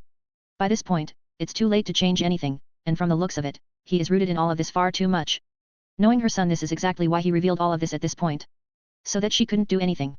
Just keep it in moderation. With a resigned sigh she said it to him. I am just a teenager working in his garage, mother. How could I possibly do anything bad? Marcus with an innocent voice replied to her worries. Right. After a few more minutes Quinella brought everyone breakfast. By this point even Roland, Marcus' father, sneaked into the kitchen when he smelled the food. This is impressive. The older Goldman praised the assistant of his son. The food was delicious. Thank you. I went through countless simulations to be a good chief. Quinella puffed her chest while saying that. She has access to my artificial intelligence's processing power. This allows her to simulate a bunch of things. She used that to boost her cooking skills. Marcus casually explained. She pouted at him when he explained with such an indifferent and casual voice. Right. So, how on earth did you create a living being like that? Roland asked with a sigh as this was getting weird. His son just pulls out all that. Calculations mostly. I built up a very powerful computer which did all of that. Once I studied DNA fully I drew Quinella's image and proceeded to tailor DNA to that look. The alchemist explained in simple terms to his family. So does this mean I won't need to pay my medical bills anymore? All his father and mother understood that their son was good at biology so they didn't need to pay for medical treatment anymore. Precisely, so when you need anything just tell me. After saying that the group proceeded to continue with their breakfast but then the doorbell rang. Latia inspected herself before ringing the doorbell. It was finally time. She will reveal herself to her master's family.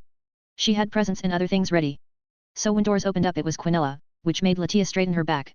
Oh, it's you, come in. Marcus' assistant wasn't too excited to see this blonde devil. Same to you, it appears you have finished your assignment. Yes, now come in. The silver platinum-haired beauty motioned to enter the house. The devil heiress did just that. Once inside she looked around. This was the first time she was in her master's family house.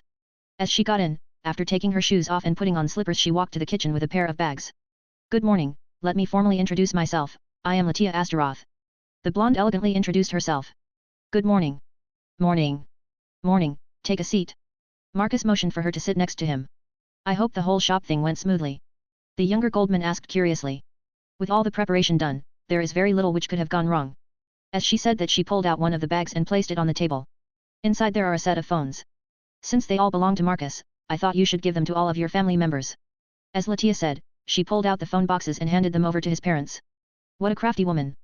Quinella internally pouted at this development. She should have done something similar. Oh, they look nice. The whole front is a screen? How impressive is that? Roland was the first one to comment on how nice it looked, even before he pulled out from the box. Yes, let me show you how it's done.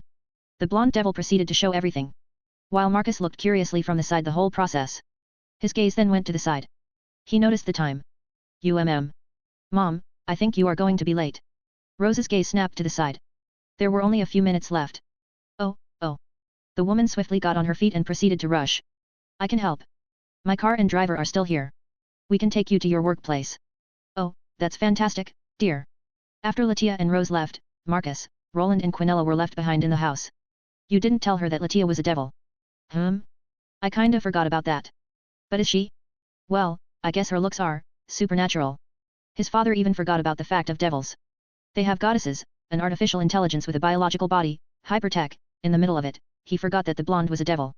Well, it doesn't matter anymore. I suppose we could mention it one day. Marcus casually shrugged it aside. By this point, it doesn't matter that much. I guess. So what now? With all the reveals, what are you going to do? I don't think you even need some sort of guidance. As someone who got engaged to Athena of all people? Is it even people? She is a goddess, so I guess a being. The rest of the people should look to you for guidance. Roland spoke with a pondering voice. Should he even work? Should Marcus even go to school? Is it even needed? The whole reveal was so big that it could easily change the dynamics of everything. What am I going to do? The younger Goldman looked at the clock. I will go to school, I still have projects to do. Hey. By project, he means he is using the students and the school as inspiration for future projects. Quinella said from the side as she was quiet the whole time, acting like a proper assistant and only chipping when she needed to. Oh, I see. Well, that's fine. However, will you be able to do it? Now that you have the store and everyone knows your face and what you did. Your father is right, master. It will be difficult for you to return to how it was before. Quinella agreed to his father's words. Yes, I can see that. But I still have my projects, and I need my environment. The girl rolled her eyes when she heard that. I could simulate the environment if you want. You created illusion-based technomancy just to play around with the fact that you wanted to simulate Darth Vader invading Earth. Excuse me. Roland snapped exclaimed when he heard that. That's right. Master created a particle. Based on how the biological body reacts to the outside world. Just so that he could experience an invasion from a fictional faction invading Earth. The assistant explained to her master's father. Damn, I don't know if I should be impressed or shocked by your dedication. Yeah, I don't know. If it's going to be annoying I will drop out. But first I need to see how it's going. Marcus ignored how Quinella was telling an embarrassing tale about his early realities dives. Instead, he was wondering about his school life. Honestly, he is not a wimp to drop out because of attention. Though part of him, the weeb part is protesting about excess attention. Sirafal is busy, so she can't attend, but I can take you. Marcus immediately got an idea. He can take his assistant. Of course. She will be his reinforcement. Hey. Master. You want me to attend school? With you. With a smug look, Marcus pulled out his earpiece. Aurora, enroll Quinella in my school. As you wish. Oh and Dad. I will be renovating this house. Since my hidden life is revealed there is no need to hold back. Ring ring ring. Before Roland can comment on the upgrades his phone starts to ring. He checked it out. It's Lillian, your sister is calling, I wonder if she saw the news. The older Goldman picked up the phone and started to talk with his daughter. Marcus could hear the borderline screams and gushing tone of his sister. I have to go. The alchemist quickly proceeded to get up from his seat. Quinella looked curious about this. She realized that her memories which were database before, hold barely anything on his sister. This is confusing. Master, your sister, this Lillian, is there something wrong? Not quite, she is over top normie. It's hard for me to explain but I simply, leave her alone because she always wanted that, normal life. I don't know if it's hard for me to be involved with her. If I get involved I will impact her normal life so keep away from her and watch from the shadows. Even when he said that Quinella felt some, hidden anger. If you say so. She decided to ignore it as well. Since he doesn't like it. You should prepare for school, my dear Quinella. Hey? Oh, sigh. Fine, since my master wants me to do it. Latia returned just in time to take her master to school, her gaze stayed on Quinella who was dressed in the female version of his school's uniform. She was somewhat jealous that she was ending up studying in the same school and class. The devil heiress is slightly romantic towards such a thing and would like to do the same thing. Sadly her public persona is that of an adult and manager. So she has to live with it. Master, you should give these phones to your classmates. The blonde devil offered the other bag to Marcus. You think? Yeah, it's a good PR trick, Latia smirked as she proceeded to explain. The news will be following you for a while and once they start asking students about you they will tell good stories because of the phones they got, for free. Sigh. Fine, I see your point, but this feels like a drag. Marcus agreed with a lazy tone. A black 7th class BMW rolled into the school's car park. The teen is pleased that his devil girlfriend is following his taste even though the car she got is the one he likes. That's one of the things he likes about devil girls. They adjust to what the guy likes. As they arrived the pair left the car and the black car turned around and left. Well. I can give a couple of points for the aesthetics. Quinella started to rank the school. She looked at a grey concrete 3-floor building.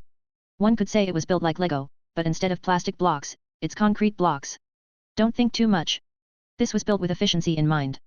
You can find these kinds of schools all over the nation. They are identical. Ah, yes, communism. One thing we could learn from them is the efficiency. Marcus snorted with amusement as he shook his head. We are already doing that. Aurora bots are a perfect example of efficiency and fast factory creation. Oh, right. She looked ashamed for a bit. Is this a human thing? Like she knows it but at the same time, she does not? Until someone points it out? She no longer has that computer-like answer for everything. Unless she is doing that on purpose. No worries, you are as cute as always when you know it and when you act clueless. Marcus' hand swiftly coiled around her waist as he pulled her closer. I see. Good to know. Quinella was reminded that she was indeed one of her master's ultimate creations. No matter what the circumstances he will always like her. This made her profoundly relieved. As they were walking towards the school everyone was looking at him. Only him. Sure the hot chick around his hand was gorgeous but at that moment his fame was outshining the girl's beauty. It's one of those moments, of course, moments later everyone is wondering who she is, and what about the blonde chick on TV? Wasn't that girl his girlfriend? So who is this girl? Her hair is unique, to say the least. As the pair entered the school they went to the principal's office. His reason was the transfer which was done by Aurora. It's a child's play for the AI to make a new person appear. The whole class was whispering about the news. Marcus Goldman, who knew he was a genius. Well, some of them realized that he would spend the whole day doing something with his notebook. Many of them thought that he was doodling, drawing cars and things like that. Who knew he was the real deal? Bro, do you think he will continue to attend? I bet he will transfer to one of the world's best universities or something. Paul, one of the classmates said with a curious tone. He remembers Marcus since year 1. They used to sit together, but over the years they drifted apart. The reasons were quite obvious at this point. For one, Marcus is a car and tech geek. That kind of stuff is not that interesting to early teens who just want to play and have fun. By that point, when they were in high school they were almost like strangers. This reveal on TV only confirmed that Paul knows nothing about his classmate. I guess. Why would he come to this school now? Regardless, his scores were always top marks. He could score top marks in classes in which he was not even paying attention. Remember those couple of times when he interrupted our history teacher? The guy knew more than that old hag. Justin, Paul's neighborhood exclaimed with a laughing voice. The pair continued to talk about Marcus and the random stuff the inventor used to pull over the years. However, they had to stop midway as a couple of classmates entered the class with flustered looks. Yo! Victor, what's with that look? Marcus is coming to class. I saw him arrive in a black BMW. He arrived here with an exotic-looking girl. Justin and Paul blinked a couple of times. He is coming to class? Around 5 minutes later the morning classes started and the homeroom teacher was late. But then, she arrived with Marcus Goldman and another girl. Holy shit! What is this goddess? What's with her hair? It's like her hair reflects colors from the surroundings. The guys were thinking the same thing. This girl was not regular. Well, let's start the classes. I would like to introduce the transfer student. She is moving in here because of the circumstances surrounding Marcus Goldman. The homeroom teacher said that while she looked at Marcus. The teacher didn't know how to feel about this. This teen should be working in some high-tech lab making revolutionary tech, not attending classes which he doesn't even listen to. But it's not her place to discuss people as weird as this teen. Hello everyone. My name is Quinella Aurora, I am Marcus' assistant, or more precisely his secretary. At that moment every single guy in the class imagined this girl in tight office clothes. Quinella, who read everyone's mind with her psionic powers, could only sadistically grin. Sadly for you boys, I am dedicating my life, my soul, and my body to this duty. Her words shattered whatever ideas everyone had. Quinella was pleased with the mental despair she could feel from everyone. That's how it should be. Well, do you have anything else to say, Miss Aurora? Nothing of importance. Quinella casually replied. Good, then take your seat. The alchemist's assistant nodded and proceeded to take her seat not far from Marcus' seat. The silver platinum girl ended up sitting with another girl. The moment she took her seat she smiled at this girl. This smile only made the girl have goosebumps. For some reason, she was having instinctual fear. Like, only a single wrong move and it's over to her. The thing was, why would she feel like that? They are in school. Where everyone is learning. Why would there be any sort of threat to her life? A couple of minutes later the homeroom teacher gave Quinella her book. The girl casually opened it and proceeded to see the material. I see, so this is the level. The assistant started to swirl her hair with her finger as she was checking the contents of the book. By this point she is not studying it but more like checking if the book is accurate. That's because she doesn't need to study, she is living in artificial intelligence with access to the internet and Aurora network, and she can access excess knowledge at any time. So, The girl next to her gathered her courage to ask. What is it? Is it true? What is true? Quinella with an annoyed eye roll asked back. Can't this little girl just spill it out? Marcus making those phones. Such a question made the assistant have a deadpan look, her eyes looked quite cold and full of annoyance. He is the greatest man of this century, one in millennia genius. What he is selling is a downgrade to what he has in his workshop. The reason for this is that humanity as a whole is not ready for his creations. Why do you think he has an assistant? And a bunch of girlfriends? Only the best have such things. The silver platinum-haired girl tried to hold back with her viper-like comments. One thing which triggers her the most is ignorance towards her master and creator. Okay. This girl is hardcore. The student commented to herself when she saw the look that this exotic girl was giving her. After hearing that she decided not to talk anymore, and instead looked at Marcus who was holding his head with one of his hands, the other hand was doodling something on the paper. Well, calling it doodling is wrong, he is most likely modeling something or solving some mathematical equation. As the class was over Quinella swiftly left her desk and went over to sit on Marcus' lap. She realized that the whole school thing is not bad. She has exclusive time to sit on her beloved lap. She should have proposed something like this before. That's right. Before I forget, hand out those phones. Latia wants that PR thingy. The assistant's shoulders sagged the moment she heard that. She was just about to cuddle with him. Very well. Once again she stood up and picked up the bag with the Goldman Technologies logo. Many students already noticed the bag, so they were wondering what it was for. Some had some hopes Marcus was going to advertise his stuff by giving it away. In a way they were right. Quinella proceeded to pull out the boxes with phones from it. I have 10 phones here, I will give them for free. Who wants them? She asked with an indifferent voice. The quicker she is done the quicker she can cuddle with Marcus. While there were many greedy and shocked faces, none of them approached because of his assistant. One could say she looks scary. Don't worry, this is a PR stunt by my manager. Marcus stopped drawing and explained to the class. PR? As in public relations.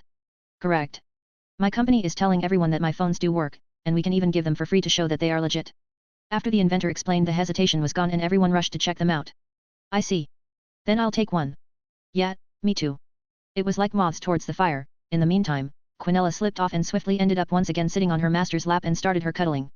I did what you wanted, now I am free to cuddle, she giggled into his ear as she proceeded to snuggle. Yeah, just don't move too much, I don't want to redraw.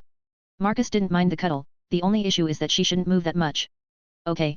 Quinella looked at what he was drawing. Her eyes slightly widened, it was one of those scale mail sacred gears. Well, more like Neo sacred gears. She finally made a connection when she saw the title, it was Golden Dragon Emperor Sacred Gear. He was making a pair, while the Silver Dragon Emperor was a girl with a Neo Sacred Gear, well, two of those, he is making just a gear for the golden one.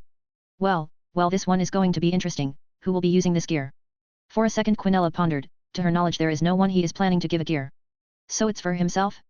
Regardless, she will be watching with interest. Later, same day. After school was over, well, it was quite a boring day. It was boring as Marcus effortlessly dodged the journalists. The annoying people ended up putting his classmates in the spotlight by filming them and asking questions. It appears the PR trick worked as everyone is gushing about their new phones. In the meantime, the younger Goldman slipped back into his workshop. He got the notification that many of the projects which were in the early stages have moved forward after analyzing the resonance phenomenon. The power of the waves and frequencies is an extremely interesting subject. So, Marcus without a second to lose went to the genetics wing of his base. And went to see the DNA of his two new creations. So these are the new girls. Quinella looked at the pair of girls floating in the medical pod. The pair had long silver hair, though they were not truly alive. They lacked souls. Not that the assistant cares about this. What she was thinking is that in total her master has created 3 girls and all of them have silver platinum-like hair. This reveals a peculiar like about him. Does he have a thing for silver hair? Well, Artemis can attest to that. Marcus paid extra attention to her. The whole thing even started when he provoked Artemis. Correct. The one on the left is the biological combat model, Enterprise, and the one on the right is Silver Dragon Empress, Guyuina. Peculiar name, why Chinese roots to it? Quinella asked him. Now she wonders why her name is Quinella. There has to be some sort of explanation for it. That's because their roots are stories. More like novels I used to read. Guyuina is a silver dragon which has power over space and elements. Where the golden dragon has power over time and power itself. Unparalleled physical strength. While Enterprise's current looks are based on a game related to girls who are something like the incarnation of military ships. The girl frowned when she heard that. The information I have doesn't compute. It makes no sense. At that moment Quinella was wondering where her master picked this info up. She never saw him read or play games. Don't sweat about it. Maybe one day I will tell you the truth. Marcus mysteriously smiled as he looked at his assistant. I see, fine. I suppose there is something I don't know about you. The A.I-turned girl pouted at him while saying that. Even she, the perfect creation of her master, doesn't know everything. Hat. Relax, I am entitled to have my mysteries. Now proceed with your objectives. We need to prepare their souls. As you wish. For now, she decided to forget about this thing and start doing what she was supposed to do as his assistant. Meantime, Underworld. In one of the bars in Devil Capital City Lilith, doors opened up as a man in a black suit walked in. He looked like a high-class individual. A peculiar striking feature he had was elf-like ears, and a murderous look he had. The moment his eyes saw his target he grinned, his grin was a feral one. With a casual motion of his hand, he created a spear of light and threw it at the devil. The drinking high-class devil didn't even have a chance as the spear went right through him. What happened next was screams and looks of horror as they realized that a fallen angel just killed a noble devil. Let the war begin. Ha ha ha. Chapter 55, Echoes of Approaching War. Screams erupted from the bar as the corpses of high-class devils dropped on the floor. Kokabeel just killed 2 young devil nobles, just, like, that. He didn't target random people, nope, he used Grigori-gathered intelligence for this. He is sacrificing his faction's spies just to do this. And he doesn't mind. He is defecting anyway. Let the devils find out that Fallen have an extensive network of people serving them. They even have devils who have been feeding info to the Fallen for wealth. Nothing matters. Only war. Ha ha ha. Run. Run little bats. Bring me your leaders. The war-hungry Fallen angel laughed loudly while enjoying the sight of the terrified people. This was not the only place where Fallen had attacked, it was happening all over the underworld. Cockabile's allies were slaughtering devils who had some renown. The more damage they cause the bigger the chance of this war happening. And that is all he wants. With another casual motion, the Cotter Fallen Angel created a light spear and threw it at a random person, killing it with ease. This was pure chaos and destruction. It should be more than enough to cause a big scene to attract one of the Satans. Yes, that's it. Make a scene, cause chaos. Destroy. Cockabille's inner voice ravished the destruction which fed the desire of the fallen angel. Ha ha ha. Where are your Satans? How much do I need to destroy to make one of you appear? There was no need for a large scene for the Satans to pick the provocation. Certsks. Sirafal gave him a look as she sensed a fallen angel, a powerful fallen angel right in the midst of their capital city no less. Yet, it was as we expected. Renegades from fallen angels have moved out. Azazel did warn us he has those. Warning us does mean a thing. These are his people. Just denouncing them doesn't mean a thing when a bunch of them have killed pure blood devils. The Leviathan snapped angrily as she was getting up to deal with the renegade. She only hopes that Marcus doesn't just pull her out the moment he finds out that she is using her neo-sacred gear at maximum capacity. No, I will deal with the leader. You take Graphia and deal with the stranglers around the area. Fine. The Crimson Satan moved out. It's time for the city to see that their true protector is still capable of fighting. With a burst of black and red, a spear of light ended up disintegrating before it could destroy a building. Ha ha ha. So you finally appeared. Cockabille with crazy laughter looked at Certsks. Something is odd about him. The Crimson Lucifer looked at the fallen angel with narrowed eyes. He looked far too deranged. Something has happened to this cotter. You think you alone are good enough to make us wage war on fallen angels? When we all want peace. Peace? Who wants peace? Certainly not me. With a blast of sickly yellow, Cockabille summoned his spear and rushed towards Certsks.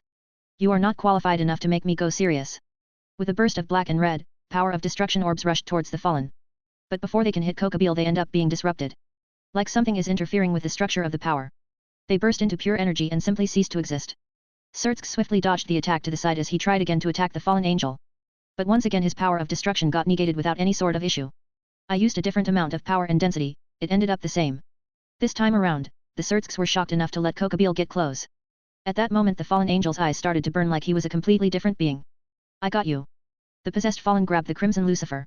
As black liquid started to sip out from the cotter and proceeded to flow into the Satan. What are you? What is this?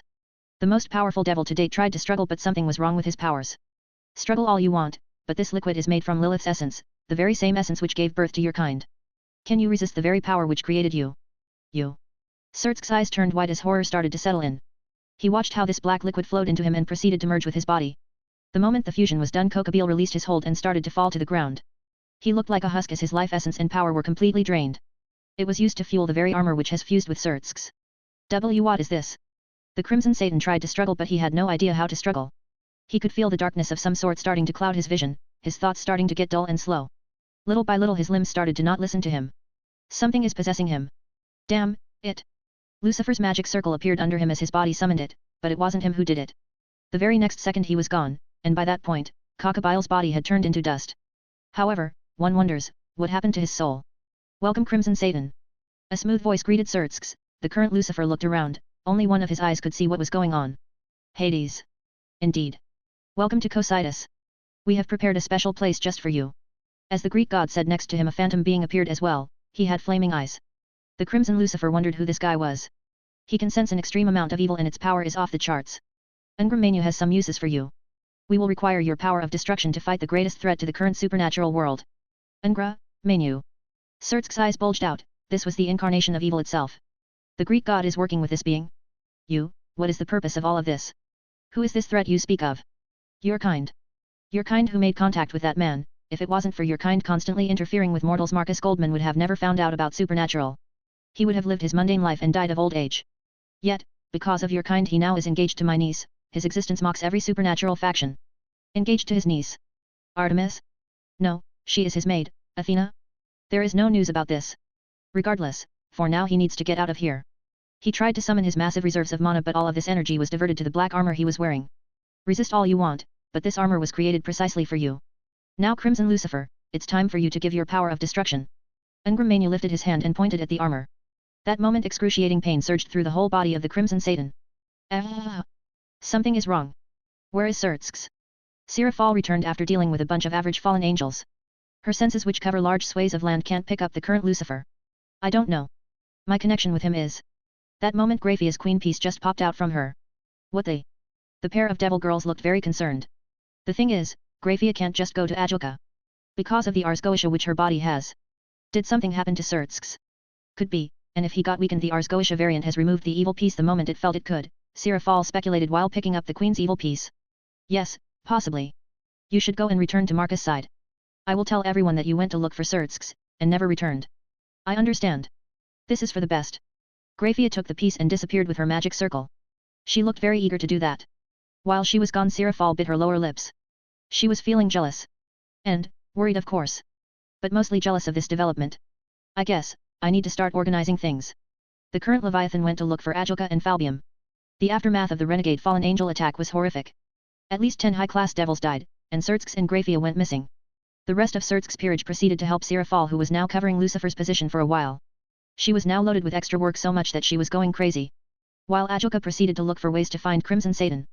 He quickly found out that he was teleported to the depths of the underworld. Which is not good, as that place holds many things. Especially many bad things. He concluded that one of the evil gods who resides there is working on something major. For that, the armies are on high alert, no more excuses. They surrounded the entrances to the depths of the underworld all over their territories. The same was with the fallen who rule the other side of the planet. The peace talks for now were delayed as they are working to solve the issues of the renegade elements of their factions. Devils quickly realized that the old Satan faction was gone.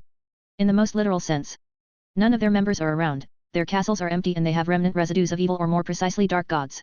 This is similar to the incident with Lucifer Castle. The energy residue, at least half of it, is the same. The being is the same as the one who attacked Lucifer's residence, but it's different from the one who attacked the city of Lilith. This means there are at least 3 gods who are working together. Ajilka gave his report to the council.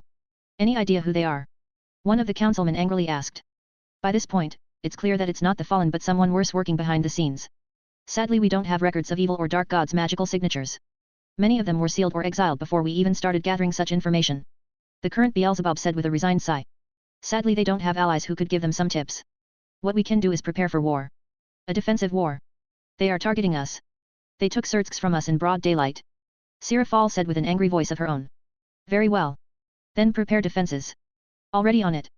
Falbium with a lazy voice said from his throne. I will see if we can get Marcus help as well. That won't be necessary. It's not his conflict and we don't need to involve him. Zakram Bale said with a sharp tone. If they bring that guy into the underworld, then he won't leave. And that will spell doom for their race. Sirafal internally clicked her tongue. She wanted to have Marcus next to her just so that she could have the feeling of safety. At this moment she is feeling dreadful. Evil and dark gods are on the move? And they are working together? That's horrifying. Such a thing should have never happened. How do they work together for one common goal? As the council session is in progress, the word has spread. The Crimson Satan is missing. Something happened which forced him to leave, or he was caught and moved. Either way, it has sent shockwaves of terror through the devil kind. The ones who are taking this the worst are the Gremory family. Venelana walked away from the manor and looked around for a second. She made sure no one was around. A magic circle appeared underneath her feet as she teleported away. Appearing in a room she hasn't been for a while. This was Marcus Goldman's underground home. With the connection she had, she knew he was in this place. So she walked through the corridors and ended up taking the lift to the lower floors. Walking past his workshop she entered the genetics wing. I should have known. The brown-haired Bale sighed when she saw Grafia standing some distance away and waiting for any sort of command from her master. Venelana, I assume you are here to ask for help to find Surtsks. The silver-haired maid asked with a knowing look. Yes. But it appears master is busy. Lady Gremory said that with a resigned sigh as she saw him and his assistant working on something. They are arranging something. It looks like pictures or something much more complex. After quite a bit of time, Marcus was done and turned around. He saw Grafia and Venelana standing there. Oh my oh my. What guests I have. I understand my maid. Who is busy being the queen of the most important devil in the underworld. But what can I do for the devil lady who doesn't like serving her lord? The alchemist and inventor teased his Bale pillar. Venelana grimaced for a bit.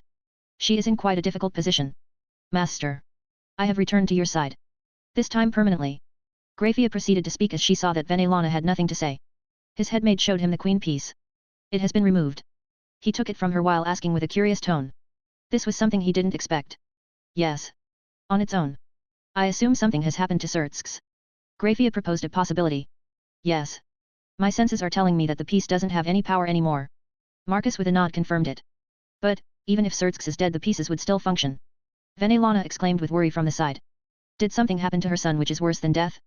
Then someone has drained him, taken all of his power, the pieces are connected after all. Marcus pondered as he proceeded to walk towards his workshop. Quinella, I leave the cleanup duty to you. The inventor looked at his assistant for a bit, giving her an order before walking out with the pair of devils. Yes, master. The trio walked to his main workshop. As always, the room is here to bring awe to people. As this time around they were looking at the holographic image of the Milky Way galaxy spinning leisurely. Aurora, scan this for me. Marcus lifted his hand and showed the red chess piece. Scanning. Blue beams of light from all directions scanned the evil piece. Scan complete. Seconds later a window appeared in front of the inventor. There are no signs of any sort of demonic energy, it's as if someone drained everything from this piece. After reading through everything he commented with a fascinated look. This was an interesting mystery. Then, whoever took your son, has completely drained him of all his power. Now the question is if he is still alive from experiencing all that. And if he is alive, will he ever regain all the power he has lost? The successor to Solomon pondered with a serious voice. Now, what does the devil kind know about this? Graphia. Marcus asked the ex-queen of the Crimson Lucifer. The last bit of information I got before leaving Underworld was that it appears that at least 3 deities are working against the devil kind. Ajoka thinks it's evil and dark gods, an alliance of some sort. The silver-haired maid explained with a smooth voice. She wasn't holding anything back. My master, I request your assistance. I don't think devil kind will survive if the evil gods unite and attack. Venelana asked him with a worried tone. Lady Gremory, there has to be a reason for our master to act. You have the least leverage here to ask anything. Graphia's voice was indifferent as she spoke with the mother of her previous king. I know, and I am willing to do anything. Don't speak so casually, Venelana. You have no idea what I could do. Allowing my forces to enter the underworld will cause even bigger chaos. Do you think your kin will just allow me to scan and search for your son? As Marcus was saying that, he brushed his right index finger down and another window popped. He proceeded to go through menus as he selected the Space Center and ordered the construction of an additional 3 Daedalus class ships, raising his total to 4. At the same time he is ramping up production of SPBA and Aurora bots. Then he proceeded to allocate resources and start building the spaceport. No more waiting. The reason for this was that he realized that Hades was on the move and was building a large faction of deities and other creatures. While the successor of Solomon is not afraid of that, what he is afraid of is losing valuable research materials in conflicts. Then use your influence and convince them to allow me to enter the underworld. He said with an eye roll. I will see what I can do. Do I have permission to leave? Venelana asked with a respectful tone. Go. Once you have something, tell me. As you wish. She then proceeded to leave. Once gone, the maid inquired with a curious voice. Are you sure you are planning to assist Devilkin? No. Not to assist them, that's not my goal, Graphia. What I want is what lies in the depth of the underworld.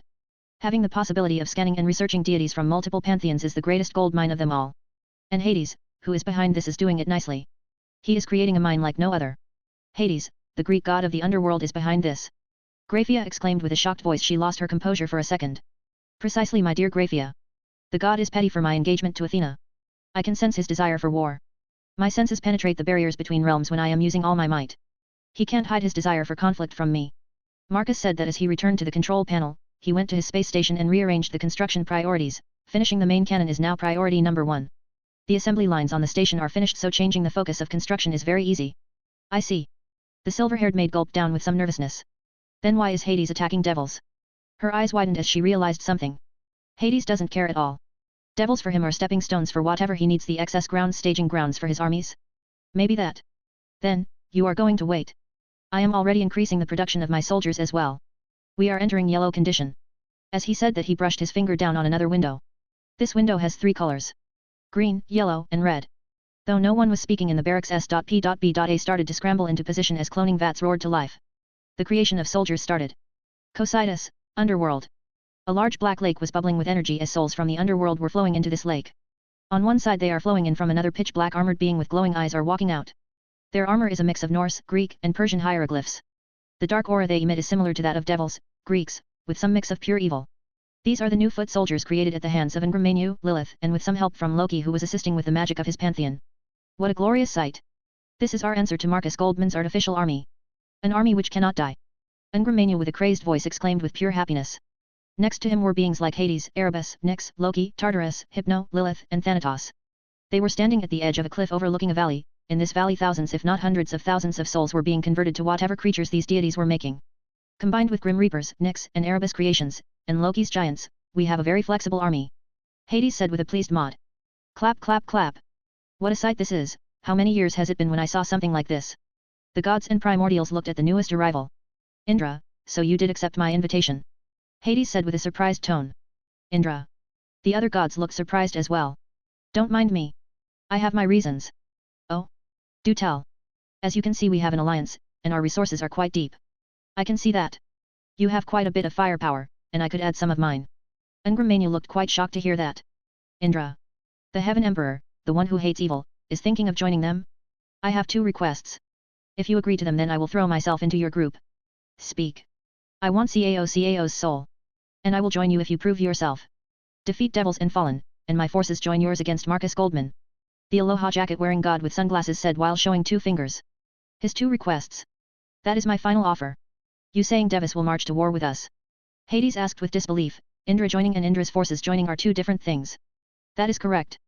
That human needs to be put in his place for thinking that he stands next to the divines. It's not his place to decide such things. This brat made it personal when he killed one of my own. Now tell me if you agree. Indra's voice turned quite serious when he said that. The pressure he emits makes even the strongest of the gods in Hades' group sweat a little bit. Your terms are agreeable.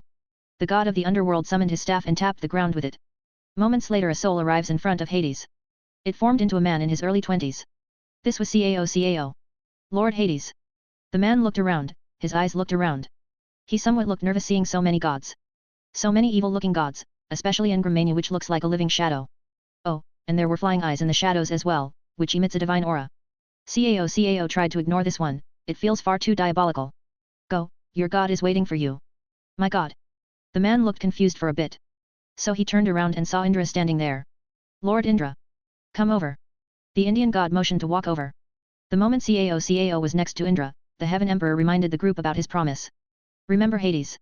Destroy those two factions and my armies are yours. After saying that the pair were gone. Tisk. Such arrogance, Tartarus said in annoyance. Are you sure he is trustworthy? Nyx asked with some concern. Indra is known to throw childish temper tantrums and wants to wage war against Shiva. It's fine. He can join or decline, what matters is that I know his true feelings towards this. As long as he hates Marcus Goldman he will always be sympathetic to our cause. Fair enough. As long as he doesn't interfere, I don't care. The primordial of night shrugged and looked towards the ever-increasing army. In the distance, she can see several large dragons snoozing. One of them is a massive blue giant with the lower half being serpentine. That was their trump card, the king of monsters Typhon. The creature terrified even Zeus. At this moment this being is put to sleep and is waiting for the war. Getting him to join them was not hard, the promise of never-ending powerful enemies was a sure way to make him join. Not that they lied as Marcus Goldman can create beings for him to fight. Cower. For the time being don't come to the underworld and stay in Kuah under Marcus' protective barrier, Seraphal said to her sister. The pair of peerages were stupefied hearing that Crimson Lucifer was missing. That devil kind is preparing for war. All of that is far too much. Especially, since the pair of heiresses believed that their siblings were unbeatable. Rias was impacted the most since her brother and Graphia are gone. I have arranged this place to be protected. The current Leviathan said with a small smile. Marcus didn't mind arranging extra protection for this place. Which satisfied Seraphal to some degree. Same time she is wondering why he agreed on this so easily. Sister, do you know what is going on? Sana asked with an anxious look. All we know is that evil gods from hell are banding together and they are preparing for war. Since where we live we are most likely in their way. Truthfully, Seraphal has no idea yet what is going on. She is telling the most likely hypothesis the Devil Council has come up with. And my brother? Where is Sertzks? Is there any news on him? Rias asked with a worried look. Now she is angry at herself for being weak. If she had more power she could have been more helpful. I am sad to say this, but Sertzks has been pulled to the depths of hell. All we know is that his teleportation circle destination was Cocytus. Cocytus? The crimson-haired heiress exclaimed with horror. Isn't Cocytus the ice prison? Where are the most dangerous and wicked criminals kept? We do not doubt that he was forcefully moved to that location. I have already tried to contact Hades about this. But he is not responding. Greek gods, again? My gut feeling is telling me that Skullhead is planning something. Is it because of Athena's engagement and Artemis has been humiliated? Is Hades trying to get back at Marcus by attacking us? Seraphal's political mind is working overtime. The more she thinks the more she sees this happening. Attacking Marcus head-on is suicidal, he has the most defensive position in the supernatural world. So what is the next best option? Attacking anyone connected to him. Which means me, or the devil kind. The current Leviathan realized that it was maybe her who caused this to happen. A guilty feeling started to gnash at her from inside. But we have to do something. He is the current Lucifer. The strongest devil. Rias argued from sheer despair. Do you think I don't know? But we can't simply walk into Cocytus. It's not our territory. It's governed by Greek gods and its prison grounds. We, like any other race, are dumbing our most notorious criminals there. But, still. Rias, the only thing you can do right now is train and practice your powers and grow stronger. You need to be prepared, just in case. The underlying tone of Satan made the girls in the room stiffly nod. But that moment golden light descended from the windows. Something large just appeared right above them. Can you sense it? Yeah, mana, huge amount of mana. It's like something dropped above us. Rias and Sana used their connection to the barriers. They are shocked to see an enormous airship. Or more like a spaceship floating above the school. The barriers didn't even react to this arrival. This is Confiscator. Marcus has sent his ship. Seraphal was shocked the most. This was his flagship, the thing which brought terror to the Pantheons. One could say this is his symbol of power. And now it is here. But why? Is he taking the security of Kuah to this level? Seraphal didn't realize that this was only 25% of the mobility his faction could use. After all, another 3 ships are on the way. What in the world? Is he mad? Revealing this to the public.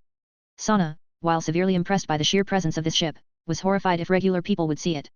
No worries, it should not be visible to normal people. Sirafal was around 75% certain. She needs to double check in person. Right. The voice of your tone doesn't give me confidence. The younger Satrai said with a deadpan voice. She proceeded to walk towards the doors. The only one who was lagging was Rias. In turn, her peerage which was with her was lagging as well as they were looking at their king. Still, they proceeded to walk out and look at the floating ship. It was enormous. Compared to the building around them. This thing is several hundred meters long. The pair of long barrels under the belly increased the fear factor. As they were looking at the ship they looked around to see if anyone else was looking up. To their relief, no one was gazing at the sky with terrified looks. Is this the same technology he used in that simulation run? Only now can he use it anywhere he wants. Sana realized that after thinking about this. Yes. In a way. He had hard light technology before, but he upgraded it after your visited Sotan. Me? Yes. Or more precisely when your bishop mentioned Darth Vader. Ah really? Momo, who was the one who mentioned it offhandedly, could only have complex feelings about this. Sure, the tech looks revolutionary. But, what about if it gets used by the wrong hands? Yes, anyway. Sirafal didn't finish talking as she saw gunships leaving one after another from the airship and landing at the back of the school.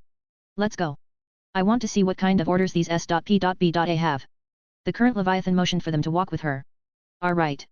The group of devils walked around the school and saw gunships after gunships land and Mandalorian lookalikes left the gunships and started to assume formations. It looks like they are making camp, in the back of the school. Sister. I don't like armies camping in the back of our school. Sana quickly fixed herself as she was with Rias here. He, we can think of something. Sirafal giggled nervously. Chapter 56, Enterprise Awakens. Did you hear that?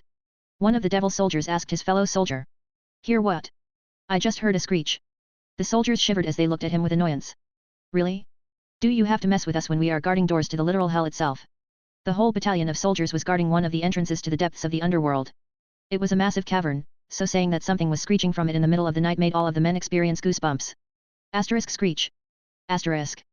Before they can react, they sense a lot of movements. Something or some things moved like a blur. The soldiers tried to intercept, but their spears collided with long nails. Damn. These nails glowed with black and red power and sliced through the soldier's spear. The creature's claws cut the spear effortlessly. Power of destruction. And no way. The next second, the creature's other hand slammed through his gut, killing him. He was not the only one who lost his life. The entire battalion got killed with minimal effort. Once the coast was clear, more and more creatures poured through the cavern into the surface of the underworld. After the black armored creatures, it was hellhounds, Cerberuses, giants and other nightmare things. All this was happening all over the underworld, not just in devil territories. But in fallen parts as well. Fallen angels' lands are especially vulnerable as they don't have numbers like the devil kind has, a lot of their territories are empty. So these hell monstrosities quickly got their foothold. Governor General. I know.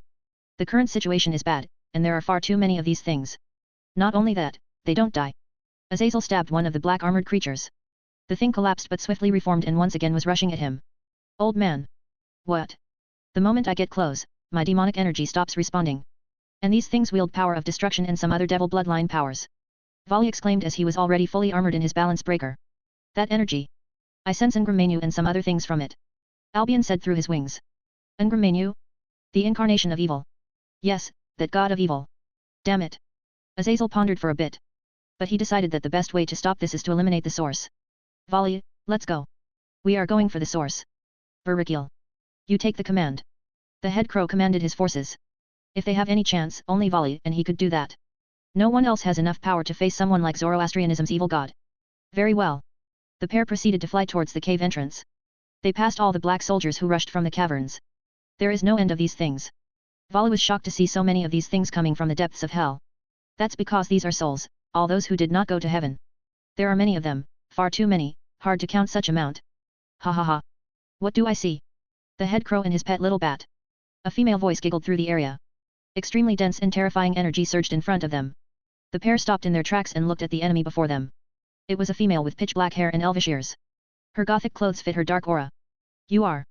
Ah, yes. The ignorance of the newer race, my presence alone, would terrify any lesser god. Yet, here you are, standing in confusion. Well, no matter when I'm through with you, you will know how terrifying a primordial can be. An absurd amount of power started to radiate from her. The entire underworld started to shake. Vala started to grin from ear to ear as his power also surged, transforming into a bulkier form. He accessed his juggernaut drive with a thought. Ha, Little bat wants to play? Fine. Let's play. The White Dragon Emperor rushed forward and tried to punch, but the black-haired girl's casual smack shattered his armor and sent him sailing away into a mountain. Azazel looked worried when he saw that. The crow pulled out something from his pocket and activated it. Oh? Do you have a toy to add to the mix? Let's see what you can do. Balance breaker. A dragon voice said from the short spear as the energy engulfed Azazel in golden armor. How amusing, head crow can make armors. My oh my. Someone is trying to imitate his daddy. The primordial made fun of the governor general as she waited for him to attack. Something like that. I picked up a few tricks from Marcus when I visited him. The moment Azazel mentioned Marcus, the girl in front of him lost her grin, and instead, she turned serious. The armor-clad fallen angel noticed that. He was wondering what is her story. What does Marcus have to do anything with this primordial? I see, since Marcus Goldman himself helped you, then I don't need to worry about your survival. You can easily take my full power. You can handle it, right? I don't need to worry about you breaking down for me. The more she spoke, the more sadism she radiated. Jealousy. Is she jealous? Azazel wondered about that, but before he could do anything, Nyx was already in front of him. The fallen angel couldn't even follow her movements. Slap. A powerful slap destroyed the Governor General's armor and sent him flying many miles away, shattering mountains in progress. Fake, you are fake, you said Marcus Goldman helped you. But none of his creations would shatter like this. She shook her head in denial. There were apparent signs of something going on in her. Whatever, let finish your faction off, and then, focus on devils. The primordial giggled as she rushed towards Grigori. Pained groan escaped from Azazel's mouth as he looked at the sky. He was lying in a pile of rubble created from his landing. You are not paying enough, Azazel. I didn't sign to fight Greek primordials. That was Nyx you were fighting. Have you lost your mind? That slap of hers took all of my energy to counter. If not for me, you would be a dust of blood. Fafnir started to rant in Azazel's head. That's right. The head crow asked Fafnir to become the core of his pseudo-gear many years ago. But only a couple of days ago was he able to program and organize the sacred gear to be as closely related to an authentic sacred gear as possible. I hear you. I think my spine broke, can't move my head. Lucky you, not many survive an encounter with pissed off Nyx. Yeah, so, why she is pissed off? How should I know? She is a Greek. They are either loving or mad. It turns out you lost your coin tosses today. She is mad. Azazel grimaced when he heard that. Turns out Fafnir is right. He was very unlucky. Well, you are talkative this time around. I am tired and stressed. I am off to sleep, don't die on me. You are the only one who can let me out of your dodgy gear. After saying that, the head crow could hear the dragon snoozing. Shit, my body hurts. The fallen angel dismissed the scale mail and collected the orb. He grimaced from just doing that. It appears his right hand is still functioning, but the lower body is dead, his left hand included. With such injuries, he will be in hospital for a long time. Or. He looked at the orb in his hand. Yeah, sorry, Fafnir, but this is for the survival of fallen race. Azazel summoned his circle and disappeared. Appearing in an empty room, he arrived with a pile of rocks, landing on the ground with a loud thud. Ow. Governor General, I request your explanation as to why you arrived here. With luggage like this. Synthetic voice of a female broth the fallen from his pain-induced hallucination. Right, can I ask Marcus to heal me? And talk with me as well? I am willing to give him Dragon King Fafnir. Midway, he passed out. It appears he used the last bit of his strength to explain. Very well. Marcus walked through the doors of his genetic wing in shorts and a t-shirt. Aurora woke him up at 2 a.m. He forgot all about sleeping when he heard that Azazel crashed into his teleportation room with a broken spine. He offered Dragon King Fafnir for healing and the opportunity to talk. Something he is more than willing to speak. Who wouldn't want a Dragon King? It was another piece of collection to his vault. How is he? Multiple injuries to his head, spine has completely shattered in multiple locations, and only a tiny portion of it functions. An image of Azazel's internal organs appeared in a window. As he looked at it, he picked a cup of hot chocolate from his kitten, who brought it for him. Well, he got quite a beat down. Sip, the inventor commented while taking a sip. Yes, he received an attack on his head, which shattered his body. It appears an outside force of some sort mitigated the damage. Scale mail. Yeah, it appears Azazel finally has semi-working gear. Though it's in alpha state. Marcus agreed with her, as Hippolyta brought an orb, the very same which she took from the crow when she brought the fallen angel to the genetics wing. Scan the orb. This dragon is from the Norse pantheon, they might want him back. Understood. What are you going to do? Atalanta asked him while looking at Azazel. The black-haired crow was floating in the medical tank. The healing process already started. Robotic hands were working on his spine at this very moment. Hades has started his invasion, and the fallen are the first victims. I will wait to see what he will propose to me. And the devils? Seraphal, Venelana, and people who are related to them might be already fighting. What is your stance against that? Hippolyta asked with a curious look. She is wondering if he will march for war. If my devils get hurt, my ladies will be teleported here. Ars Goetia is versatile enough to notice when my devils are in danger. I see, but you know it won't solve anything. Knowing you care what those girls think. Marcus rolled his eyes and flicked his finger on the redhead's forehead. I do. But at the same time, I won't beg to join the war. Nope, devils want me. They must fix things with their race and invite me to their war. The inventor plainly explained to his maid. The redhead slowly nodded. She understands that well enough. But she is Ares' daughter. War is part of her existence, and it's in her soul. It's itching for some war. For now. I shall analyze the new data I get from them. Not every day I get the strongest fallen angel and legitimate living dragon king fall on my lap. He smiled at Hippolyta before walking back to his workshop. Aurora, notify me when Azazel regains his consciousness. Understood, Master. As he left, the pair of ex-huntresses looked at each other. I guess we should prepare for war. The Amazon Queen said with a small smile.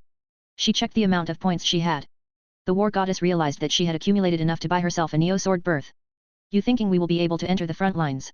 Atalanta, with a lazy voice, walked over and leaned into Marcus' seat. She looked disinterested. Knowing him. We will be standing behind him on the bridge in his airship. Besides, his new biological models will awaken soon. With them around, I don't think we will be able to do anything. The huntress said lazily as her tail slightly moved up and down and then from side to other. The lion girl was very lazy at this moment. Since she got up at midnight, she slept with Marcus when Aurora woke them up. The lioness was there as well, she didn't care that much, but Quinella was livid from such an awakening. She didn't show her dissatisfaction to her creator, but the assistant was very angry for getting interrupted from her sacred time with her master. Quinella's anger is on the ones who are waging this war. More precisely, a super advanced AI anger, not some anger of the average person. Atalanta is not even bothered about this whole conflict. There is no conflict when Marcus AI is preparing for something akin to genocide, there is no such thing as war in the AI vocabulary. Whoever it is, the lion girl is feeling pity for her enemies. Hey! I know that look. You lazy bum. You recently became very lazy. If you don't do something, you will grow fat. Fat? Do you think I can grow fat? I live with someone who can change my looks with a wave of a finger. Atalanta rolled her eyes and sighed in resignation. Lucky you. Anyway, I have to enjoy every moment I can. Half dead, Azazel dropped into Master's teleportation room a few minutes ago. From looks of it, the residue of aura he has around him is that of Nyx. Artemis said that to her sister over the phone. Though so much, we can't access the underworld, as it's sealed off from our end, we assume Tartarus used his abyss powers. We can't access the land of dead or any other realm in Hades' domain. Athena said with a resigned sigh. It appears the war truly has started. Not any war. Genocide of fallen and devil races. The forces they have are not just some random. They are pure evil, enchanted souls wielding powers of devils, Olympus magic and some undead spells. Those souls must endure torture just to exist, wielding those armors. Athena explained with a pained voice. Do we even know the reason for this war? Why would Hades do such a thing? Many factors, mostly likely his dislike for being saddled with more work in our situation. I do not doubt that his conquests will lead to him attacking Marcus' faction. Good luck with that. I can't see Hades winning. Master's creations haven't revealed themselves to the wider world yet. No one knows what exists in the tunnels of his faction. Artemis was more than confident after being with him for a while. I know what you mean. What concerns me is the collateral damage. And the possibility of a vacuum of power left in the supernatural world. Suppose biblical factions are to die. Marcus would take over all that space. Such an event would lead to more conflict. Doubtful, knowing Master he doesn't like expanding his lands. You must consider that you can't take everything with you. Artemis' eyes widened. Athena was right, if Marcus finds something, he will build a base around it. Well, then, tough luck. The goddess of Hunt said that with a strained smile. Anyway, I have to go. Another meeting to attend. Then I will see you later. The goddess of Hunt lowered her phone, a tired sigh escaped from her lips as she dropped her phone into her bed. With Athena becoming his official fiancée, the goddess of the moon can now call her sister and speak in situations like these. What now? What will Marcus will do? Such large-scale conflict brewing on horizon. The silver-haired beauty mumbled to herself as she leaned into her seat. How many years has it been? Now that she thinks about it, previous wars pale in comparison. Nyx, Erebus, those names sent goosebumps even through her back. But, she believes in Marcus' advancements. She can attest to that from her experience against him. There are very few beings who could potentially be more powerful than him. This is fascinating. Dragons truly are the incarnation of power. Marcus said with an impressed voice as he looked at the data he had just gotten from scanning Fafnir. Aurora, apply the new data we got from scanning Fafnir. Already working on it. The inventor checked through the screen as he was satisfied with what he saw. With these new readings, he can apply this formula and allow the dragons to manifest outside the sacred gears. He could summon Drake and Albion as well as Vritra now. But this is not the end. The inventor has those stashed cups, so why not bring back the evil dragons? But those things are dangerous, why not modify their urges? I could alter their memories and make them more controllable. After pondering this briefly, Marcus summoned his control window and went through the sacred gears he had sealed away. Selecting the Sephiroth Grawl, he activated the power of the cups. The thing is, he has connected the cups to his AI. So, in a sense, the soul world is operating like Google. Only a little bit more dangerous. The dangerous part is that Marcus could lose sight of his original goal. That's right, he checks some random people and their souls. But he swiftly gets back as he realizes that they are boring. Eventually, he downloaded the souls of evil dragons. The list is not bad. He downloaded Apophis, Grendile, Azadahaka, Laden, and the Negre. For more, he didn't check as he needed to look for them individually. Now, these dragons' souls are locked in orbs created the same way Big G did with heavenly dragons' souls. Marcus will make gears out of them properly, but for now. Since he has some time, he must check Enterprise before it is locked away forever. So he swiftly left the workshop and boarded his maglev. More than 10 minutes later, the inventor was looking at the massive ship stored in the dry docks. What a beauty. Your actions are quite random, Atalanta commented on his random behavior. Ha. I guess it is.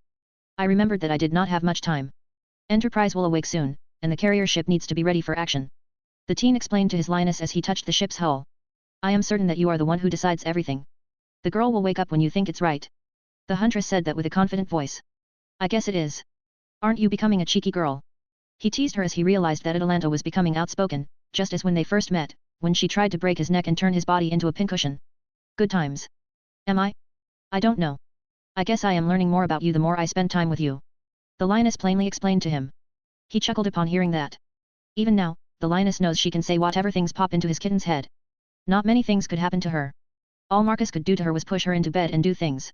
It's not like she is disobedient, she only comments on a few things. I guess you do. He pulled her closer to himself as the pair floated up and landed on the deck of the carrier ship. The deck is enormous, as big as Daedalus ship's runway. However, it's nothing compared to his confiscator. The airship is 250 meters long. Thus, the confiscator is around twice as big as the carrier ship. But that is fine. Marcus Enterprise doesn't need an enormous carrier ship since it has a mech form. A 100-meter giant mech is more than enough.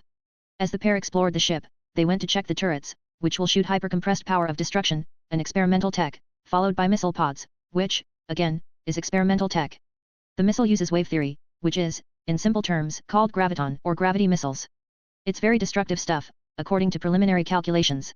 I thought you need to test the things before you use them. According to the protocol. Atalanta commented as she noticed new things he was using. Wartime exemption. Wartime is the best time to test new tech without worries. He said with crossed arms as he gazed at the new design turrets. It reminds him of turbolasers used in Star Wars. The barrel used on them is thinner, and it's packed full of compression and accelerator circles. All the barrels run on a single central system, which uses a singular rotation system to switch the ammo type. When they shoot they are all compressed power of destruction beams. And that is just the defense of the ship. The primary offense of a carrier ship was always the fighter jets, this is no different. Enterprise has 4 prototype bombers and 24 Starscream jet fighters. All of them are custom built to fit with Enterprise-specific coloring. Marcus went the extra mile for authenticity. They all have that eagle painted on them and have secondary colors of blue and white. Such coloring makes these Starscreams unique as they don't have Decepticon colorings. No other group will have them. All of this makes Enterprise unique even among his faction. The inventor already saw the reaction of his assistant. She wasn't happy about it. And that's just cute. Apart from the weaponry, the ship has a pair of diamond heart cores, one for the ship's structure integrity and one for weapons and support. There is a large enough assembly line which can rebuild destroyed fighters and bombers. Then, the place, which was crew quarters, is now fully equipped to run SPBA. These foot soldiers are not regular either. In a sense, they are Marines. Marcus played with their coloring as well. For support, the Enterprise carries 4 gunships which can deploy these Marines. As always. You are going that extra mile. Atalanta commented on his over-the-top preparations for his newest member. But of course. Enterprise is one of my favorite World War II ships. Right. The lioness is not that easily convinced. As the observant one, she noticed the difference. She watched how he worked on the car and how he worked on the ship. Her master has a particular attachment to the biological model of the Enterprise. The huntress issue is from her lack of details, she had never heard from older members about this girl. This girl and the other silver-haired girl, the new Dragon Empress, are something they have never heard or seen him talking about before. From the looks of it, there should be a source material. Because all his created girls are very unique. It's far too special to be just a simple and random idea. Like the Silver Dragon Empress. Her name is Guyuina, why Chinese? Why does she have extreme control over the elements? Why space? And why not time? All those require some sort of background information and a reason why. All these mysteries only make her more curious, as her master has no reason to explain. Not that she is requesting him to do that. It's simple curiosity, a simple ever-growing curiosity. You don't sound convinced. That's because you have many favorite ships. I saw the list. Does this mean you will make them all special and unique? The huntress asked with a curious look. But of course. The lioness simply smiled at him, this smile was a forced one. Part of her wonders how Quinella will feel. Marcus' first creation's special status will wind down. After inspecting the ship, a portal has stored it away in Golden Armory. With this, Enterprise is ready to awaken. However, his dragoness soul is still in an incubation state, unlike Enterprise, who got her memories from resonance with the ship. Yes, the girl will remember when she was just a vessel. On top of that, he added some subtle changes to ensure she was the Enterprise he knew. This work made him spend most of the day arranging memories, synthesizing what base S.P.B.A. know, mixing these memories up and building bridges between being a ship and a person. With the memory arrangement completed, what is left is to wait for the ship girl to wake up. I did start making Enterprise first, lack of data made me focus on Guyuina. But thankfully, Vala helped me with that. Let's go back to bed, kitten. Fine. But you must get a bigger bed if you want me to continue sleeping in your parents' house. The lioness complained as the bed he was sleeping in at that moment was too small for 3 people. Consider it done. Marcus accepted it without a second thought. His hands wrapped around her waist and pulled her closer. Snuggling with his lion girl is one of the best things. Sometimes, she even uses her tail to wrap around him. And those ears are just too cute. The best part in all of this is that only he can call her cute and cuddly. If someone else does that, she will turn that person into a pincushion. Even with war ragging in the underworld, none of that touched Marcus at this moment. He returned to sleep in his bed.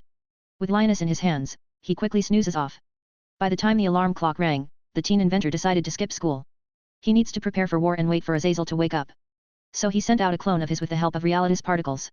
Everything was just perfect. Master, I thought we would retrofit your parents' house. Quinella said with a slight frown as she looked at Atalanta sitting on his lap. The silver platinum-haired beauty was annoyed with his bed warmers slowly encroaching on Marcus' parents' house. It was supposed to be her haven for a bit longer. Oh, right. You can do that. I am sorta busy today. The beauty clapped her hands when she heard that.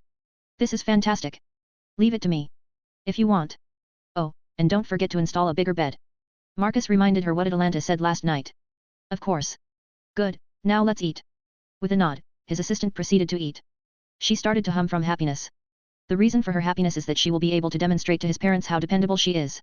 At such a crucial point as well. As she is getting 2 rivals. Real rivals. Not some bed warmers. Fellow biological models. Such beings are making her nervous. So, she needs any sort of head start she could get. As Quinella ponders upgrades to his house, Marcus returns to his base. His destination is the genetics wings. What is his status? I worked on his spine over the whole night. I was able to restore all of his spine. But it will take a considerable amount of time for him to recover. The crow won't be fighting for several weeks. That much? Even with all my tech. We can't accelerate the recovery of the shock his body experienced. If I were to stop the painkillers, he could experience cardiac arrest. I see, this is a blindside on my part. Marcus fully agreed with what he had heard. He forgot about active nerves. I will solve it once I have time. With a new idea typed down on his notebook window, the inventor continued his work on the soul of Guyuina. He has to synthesize her memories from scratch, unlike Quinella or Enterprise. So, this is the most time-consuming. Her body was ready a while ago, even the cute ahogue he used to see in her pictures didn't go unnoticed. So, all left is synthesizing the primary memories needed for full functionality. Marcus doesn't want his dragoness to be too childish or too mature. Slowly, a pair of violet eyes opened. The silver-haired beauty looked around, a look of realization manifested in the girl's eyes. She knew she was in a medical tank. The AI registered her awakening, and a subroutine started, draining all the liquid briefly. Once she could stand, she looked at the floor with some wonderment. So this is how it feels to stand on solid ground. Biological combat model, Enterprise, how are you feeling? That's a mouthful, call me Enti. Acknowledged. Where is Admiral? Admiral. The girl's eye rolled at the AI confusion as she crossed her arms under her considerable burst. Our creator. Don't be so stiff. Following orders is all fine. But I am the embodiment of a ship. Thus, your master is my admiral. Easy to follow. The beauty explained her reasoning as she left the water tank and looked around. Her memories are peculiar to her. She has a complete background in everything. But having memories doesn't mean she has done those specific things. Master is just a few rooms away, working on souls. I see, then I guess I dress up myself. Before she could do anything, the doors opened up, and grinning, Marcus walked in. Enterprise. Finally. The inventor strolled in, his pace was quick. He was in a hurry. Admiral. The beauty took a few steps and ended up hugging him tightly. Marcus, for a second, looked shocked. He was sure he had fixed her mental trauma of dying. However, one could not gloss over death so quickly. There. Welcome, I have been waiting for your awakening for a while. He patted her naked back, stroking her long hair. Yes. I am ready to serve you at the best of my capacities. From that excitement, the embodiment of a carrier ship proceeded to tell him that she was ready for action. I don't doubt you. But for now, you need to dress up. He teased his ship girl with a smirk. His tease was super effective on her, as she started to blush. All right. The silver-haired beauty stuttered as she looked around quickly, looking for her designed clothes. Chapter 57, Goldman family. Enterprise placed her sailor's hat with an eagle symbol on it. Her eyes were on the mirror, inspecting herself in it. Her clothes were classic sailor girl uniform, a short black skirt, black knee stockings, sharp, high heels, and a white shirt. On top of that, she had her captain's hat and a black military jacket. Admiral, Enterprise is ready for military operations. The silver-haired girl turned around and looked at him, expecting orders. She knows they are in condition yellow, and war is happening. While the conflict hasn't touched them yet, she prefers a surprise assault. Marcus took a few steps and got close to his first ship girl and stroked her cheek. Now. My auntie only awakened. We can fight later.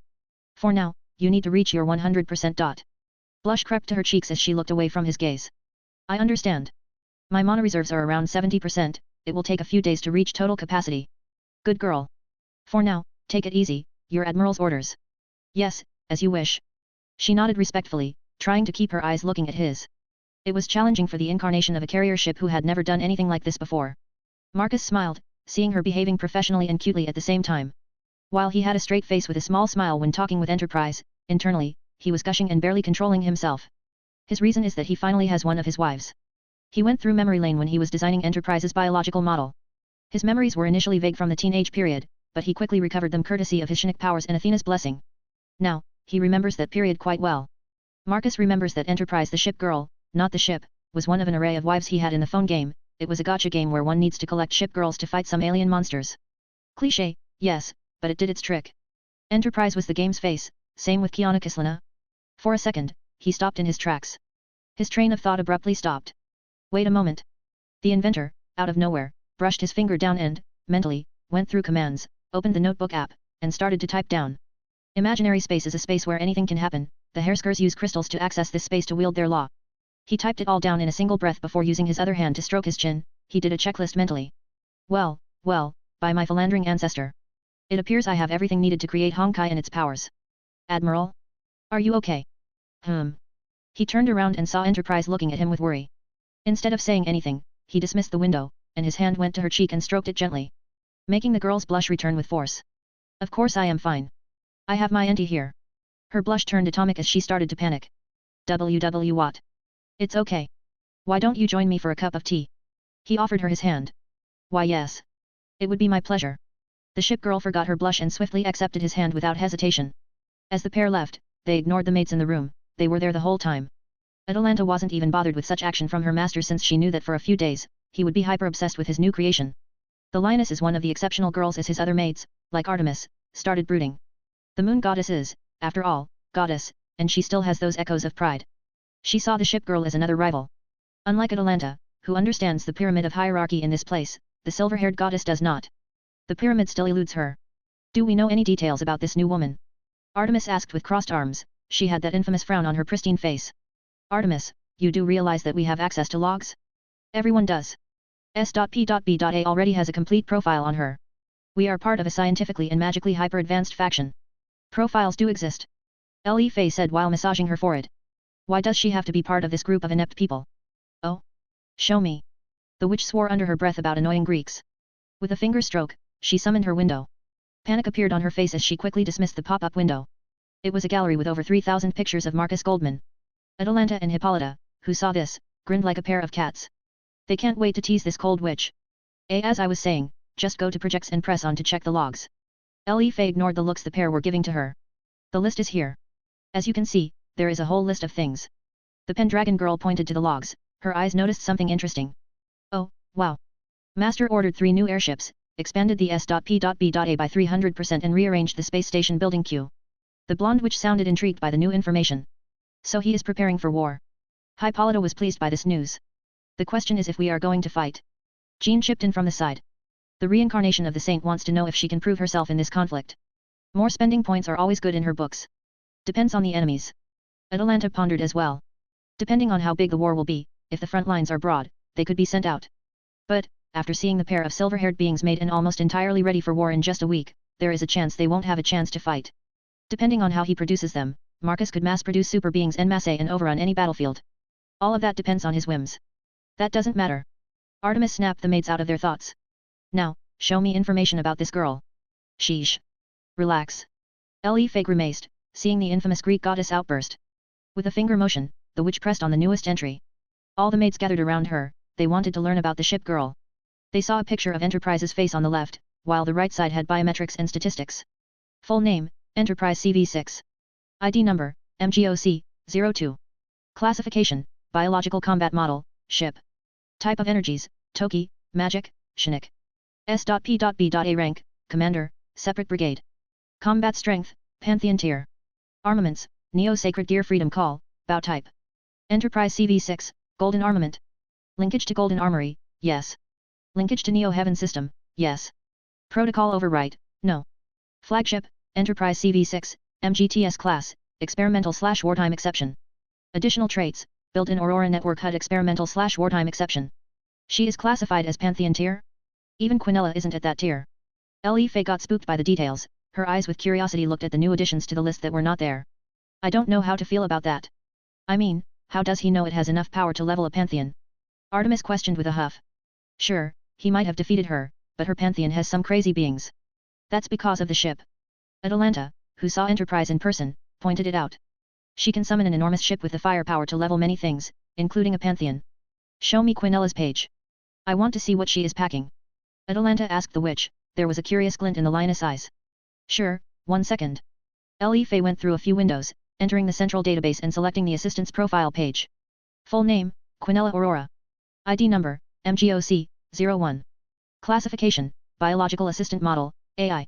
Type of Energies, Toki, Magic, Shinik. S.P.B.A Rank, Second in Command. Combat Strength, Super Class. Armaments, none. Linkage to Golden Armory, yes. Linkage to Neo-Heaven System, yes. Protocol Overwrite, yes. Flagship, none. Disappointing. I thought she had several things stashed away. But she has nothing. Quite barren. The mates commented on the AI's lack of things. They are ignoring that Quinella is not supposed to be a combat model in the first place. Hey, can we check Master's profile page? Hippolyta asked with a glint in her eyes. Sure, let me raise it. Faye casually agreed to the request. With a few brushes of her finger, the witch revealed his profile page. Full name, Marcus Goldman. ID number, 0000. Classification, none, Creator. Type of Energies, Toki, Magic, Shinik. S.P.B.A Rank, Supreme Commander. Combat Strength, Planetary, last measured 37 days ago. Armaments, all weapons. Linkage to Golden Armory, yes. Linkage to Neo-Heaven System, yes. Protocol Overwrite, yes. Flagships, Confiscator, Deadless Class. Scavenger, Attila Class. Satisfied? Faye asked the goddess who was reading the profile page. Yes, looks interesting, I will check my own later. After satisfying their curiosity, the mates returned to their jobs. They look awkward just standing in the medical tank room and looking at one holographic screen. Sure, let's ignore that he has the potential to blow up a planet. The blonde witch mentally commented on that one glaring detail on the page.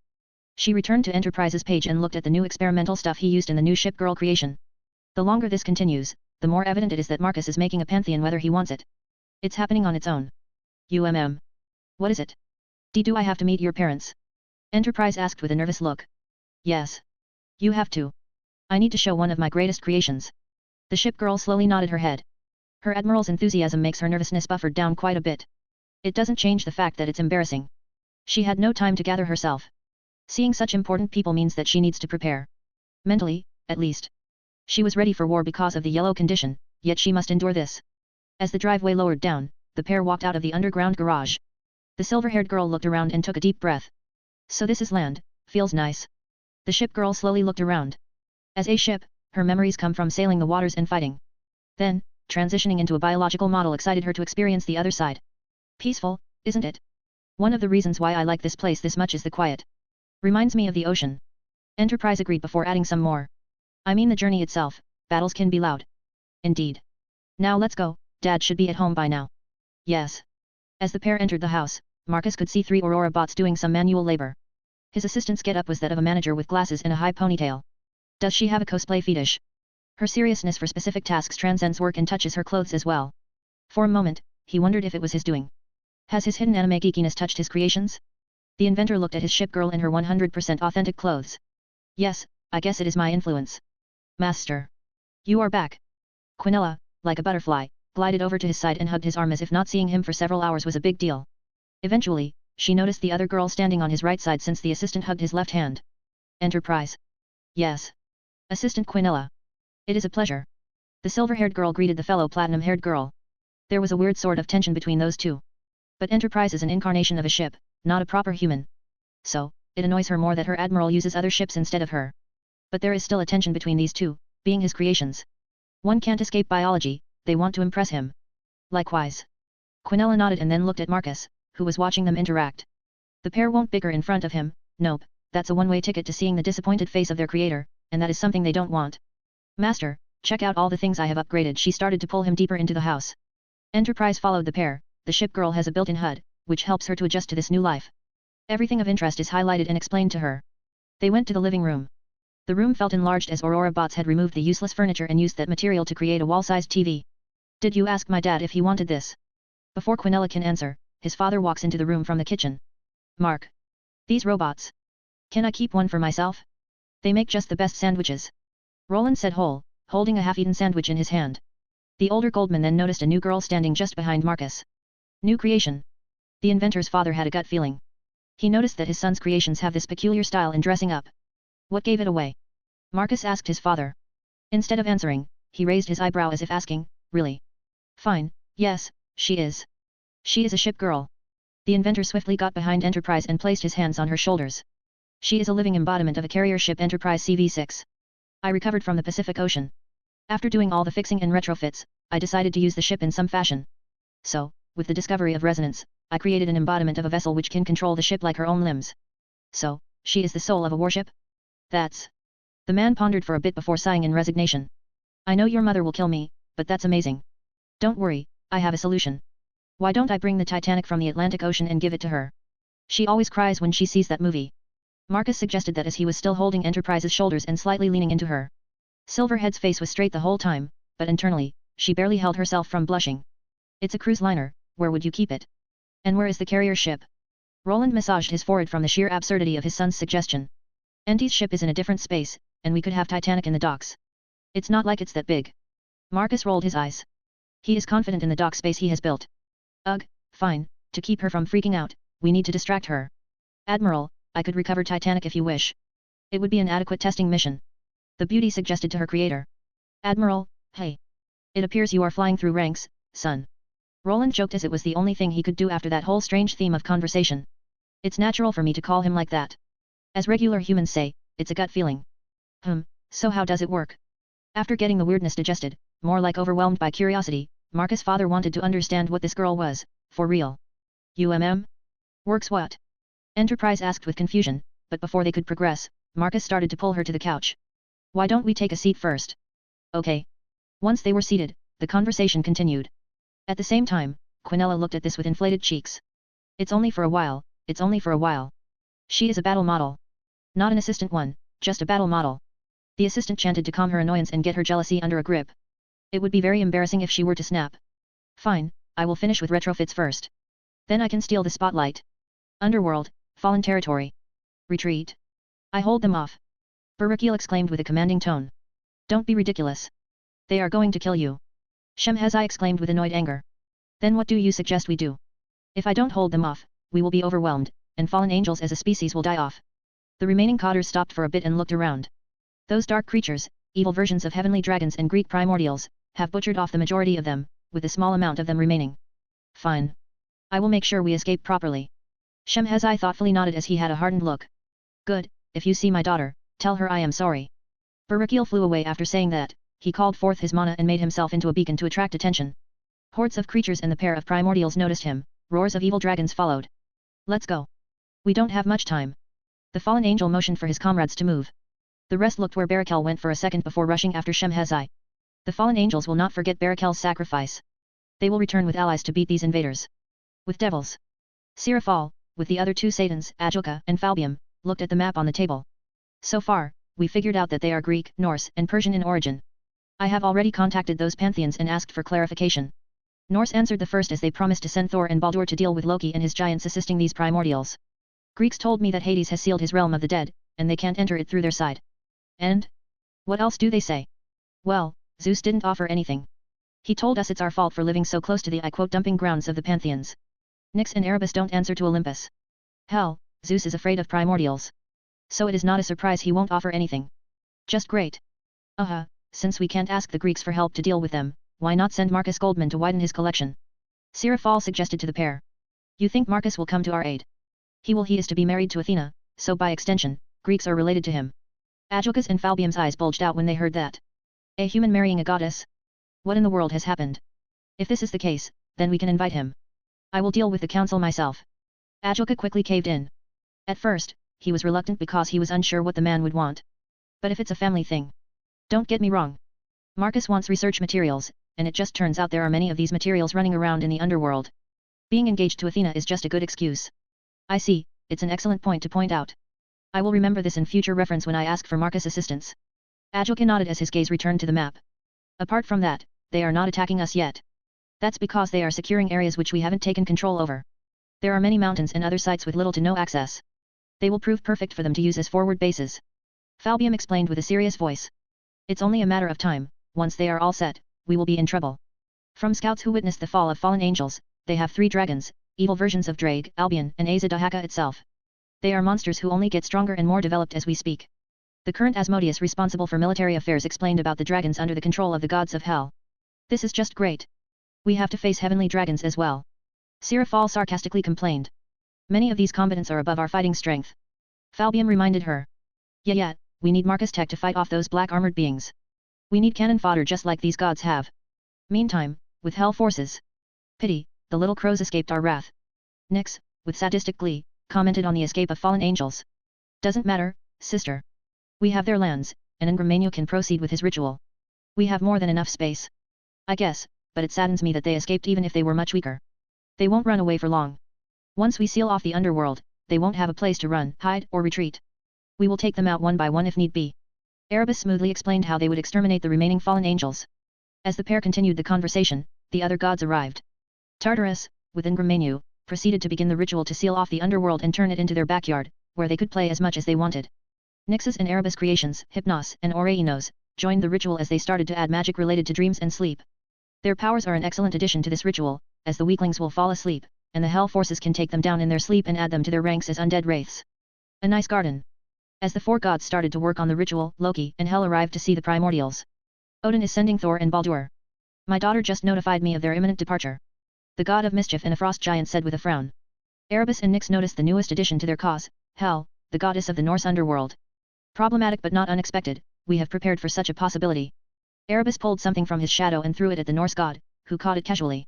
This is something Ingramanio created in case others started poking their heads into our business. I am not a big fan of that phantom's creations. What happened to that crow is proof. Loki complained about the way they acquired Surtsk's power. Kokobeel was expandable, and you are not. However, this amulet is dangerous. You will acquire Thor's power for a price, it's a technique based on an evil curse, and it will kill Thor. The power you will receive will be darkened, it will permanently mark you. Father. The goddess Hel wasn't pleased to hear what would happen to her father. It's okay. Very well, I will do it. Maybe this will wake that old geezer up. Once, 2 of his sons died. Erebus smirked upon hearing that. Sure, just don't die there. The primordial said with a knowing look. The god of mischief nodded. After that, he walked away to his devices. He didn't hear the last words Erebus said. You wouldn't want to know what will happen when you die after getting Thor's power. Ingramanio is called evil incarnate for a reason. Back in Marcus-controlled lands. Are you sure it's fine? A girl with auburn hair asked the older girl with black hair and brown eyes. Meeting the king like that? Without mentioning that we are arriving. The girl continued with her nervous mumbling. It's okay. It's not like we are doing anything strange. Besides, I am bringing you there. You wanted to meet the next Solomon, the king of magic, with your sacred gear. You will surely get his attention. The older girl softly encouraged her to calm down. How can I be calm? Sounds of futuristic engines stopped them in their tracks. Multiple gunships arrived in the airport area. The aircraft's doors opened as armored soldiers jumped out from them. Either they were jumping out, using ropes or other means. Before long, the armored men surrounded the pair of girls. Magicians, identify yourself. One of the armored men announced through a loudspeaker. Oof, it appears my brother wasn't expecting me at all. I don't think your brother knows that you are a witch. He should know. I told him a bunch of times. The older woman complained with a frown. I am Lillian Goldman, Marcus Goldman's sister. The armored men instantly got confused as they looked at each other and started to mumble something about data, not computing. 3 of the soldiers walked over and inspected her from a different angle. Information we have on you doesn't match with what we see. According to the protocol, we need to see evidence. The leading soldier explained to the older girl. Sure, here is my passport. The witch gave the passport to the leading soldier. The Mandalorian look-alike took the ID and started to scan with his HUD. This is confusing. I need to contact the High Command. The soldier just got even more confused because the passport does match, but he is sensing mana from the witch, which should not be the case. He turned away and proceeded to contact the High Command. Ma'am. I have Lillian Goldman here, who says she is Creator's sister, but I guessed. They have no idea you are a witch. The girl with auburn hair complained to the older witch. I guess they don't. I won't be surprised since I left my brother to pursue his goals. How could I know Solomon's book would choose him as his successor? I guess. My apologies. You are all clear, we shall take you to your parents' home. They all are waiting. Great, then let go. Come on, Meredith. See coming. For a moment, Rose forgot about the robots improving their home, and instead, they went outside to see the arriving gunship. Marcus' mother is still processing the hyper-technology stuff she sees in front of her. The woman is still eyeing her son for creating another woman. You don't just make people like that. As the gunship arrived, the side doors opened, and Rose finally saw the so-called Mandalorians. They had futuristic rifles. In other words, they were legitimate soldiers who could kill. My thanks for the lift. Lillian thanked the soldiers as she and another much younger girl exited the gunship. The pleasure is ours, we apologize for the confusion. As the Mandalorian look-alike apologized, they saluted Marcus before returning to the gunship and flying away. Well, that was fun. Not every time I get a lift from a LAAT piloted by Mandalorians. Lillian said that while she looked at the disappearing gunship. I don't understand. You said you were in the capital. But, my SPBA picked you up from the national airport. Marcus said that while taking a step forward. I was in the capital, I never said which nation's capital, though. I see, and the whole witch thing. He motioned at her get up. Lillian was dressed in blue robes accompanied by a witch hat. She was a bona fide witch. You look surprised, little brother. How many times have I mentioned that I was a witch? I thought it was a witch in a haha, not the real deal. Marcus looked at her with an awkward look as he was still processing this. Well, does this prove it? She lifted a finger, and a blue and golden circle appeared around her finger.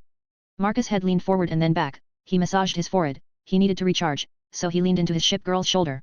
I think my brain just farted. I need to reboot. The inventor mumbled while leaning into his ship girl. The incarnation of the warship patted his head while softly saying, there. Mark, are you that shocked? Rose couldn't understand her son at this moment. You have turned an AI into a girl, then you turned a warship into a biological girl. And you are saying that you are shocked that Lillian is a witch.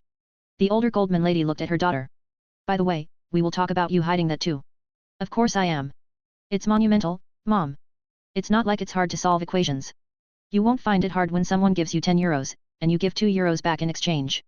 It's the fundamentals of math. Ugh, don't give me that nonsense. You know well enough that it's not that simple. If you asked me that a couple of months ago, then I would have agreed with you. Sigh. Why can't my children be normal? In the end, Rose just gave up. After an awkward reunion, the group returned to the house. For a couple of minutes, the pair of magicians inspected the house upgrades. The obvious gaze from Marcus towards the auburn-haired girl makes the older sister finally introduce the girl to him. Let me introduce you to Meredith Ordenton. She is a member of Golden Dawn just like I am. I thought you were a hairdresser in the capital. The inventor commented with an eye roll. And I am. I do own a hair salon in London. Lillian cheekily smirked at her little brother. And I thought you were just a teen who attends school and, in his free time, tinkers in his garage. The older Goldman sibling can play the same game. Indeed, that is what I do. Lying through his teeth with a straight face. Mr. King of Magic with armies powerful enough to terrify Greeks. All that from my garage, believe it or not. Marcus continued with his tune, which made his witch sister give up and instead focus on the auburn-haired girl beside her. As I was saying, this is Meredith. She has a powerful sacred gear. I wanted to show her to you, well, she wanted to see her idol. Lillian. What?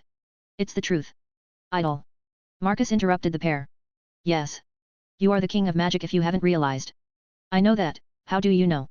Mom? Remember? You said to them, and they said to me. Sigh. Baltic Sea coastline. An old man with a group of armored women appeared on the beach. They looked at the resort town in front of them. My lord, is it all right for us to drop in like that? It's okay. He will come here in a few short minutes. The one-eyed man said with a smirk. He can already sense a massive vessel moving towards their location. Chapter 58, A Visit from Odin. Latia has freaked out with the whole war situation. First, the fallen get invaded and crushed in moments, and then Marcus accelerates his projects with disregard for regular people. The blonde devil has acquired over 70% of the land for the spaceport. But the remaining 30% was a village, and her family was subtly removing people from it at this moment. And now, she needs to hurry as the construction work has already started. The issue is that the space center is underground, and now they need to build a building above the center. That building is not some average thing. It's several kilometers tall. And 14 kilometers in diameter. It's the biggest thing in human history. People from the city not far from it can see it without binoculars. It's a massive object.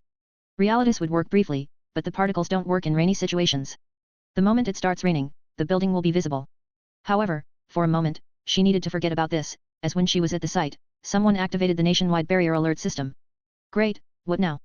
The blonde focused on the barrier and saw Odin. At the edge of the barrier system, he was waiting at the beach. Latia, take Icarus, the airship just rolled out from the assembly line. Marcus directly spoke to her mind. Why you want me at the helm? It doesn't matter anymore. My sister is with Golden Dawn. They already know I am Solomon's heir. Right, let's just terrify my people more. Not only do they have to worry about evil and dark gods, but Solomon as well. It is what it is. I can't change the hand devils have. However, I can assist them. For a price. As you wish, my master. In the end, all she can do is follow her master. A gunship arrived and picked her up from the village she was working in. A few moments later, she saw Icarus, the second Daedalus class airship, rise from the space center. It was an identical ship to Confiscator, only it had a name carved on the side of it with the serial number 02. Icarus, the son of Daedalus, a pair of father and son who wanted to fly. The son flew too high, too close to the sun, the wax from the wings melted away, and the son perished by falling into the sea. I do hope the same fate doesn't follow this airship. The blonde girl was pondering on Greek myths. The gunship landed on the runway inside of the airship. The devil girls looked around inside the ship. She was awed to see that the vessel was fully equipped. It only was what, a couple of days? That's right. The Space Center constructed this in a matter of a few short days. Including the Starscream jet fighter squads and an entire battalion of S.P.B.A. Such production speed is unnatural. Even for Marcus. Did he beef up his assembly lines? That's stupid. Of course Master did. It should be obvious. Energy for him is not an issue. The issue is how quickly he can assemble things and how fast he can grow his soldiers. Power is not an issue and never was. So, inventing faster and more streamlined methods is all he needs to produce massive vessels in just a few short days. A couple of beautiful females dressed in military uniform walked over to Latia.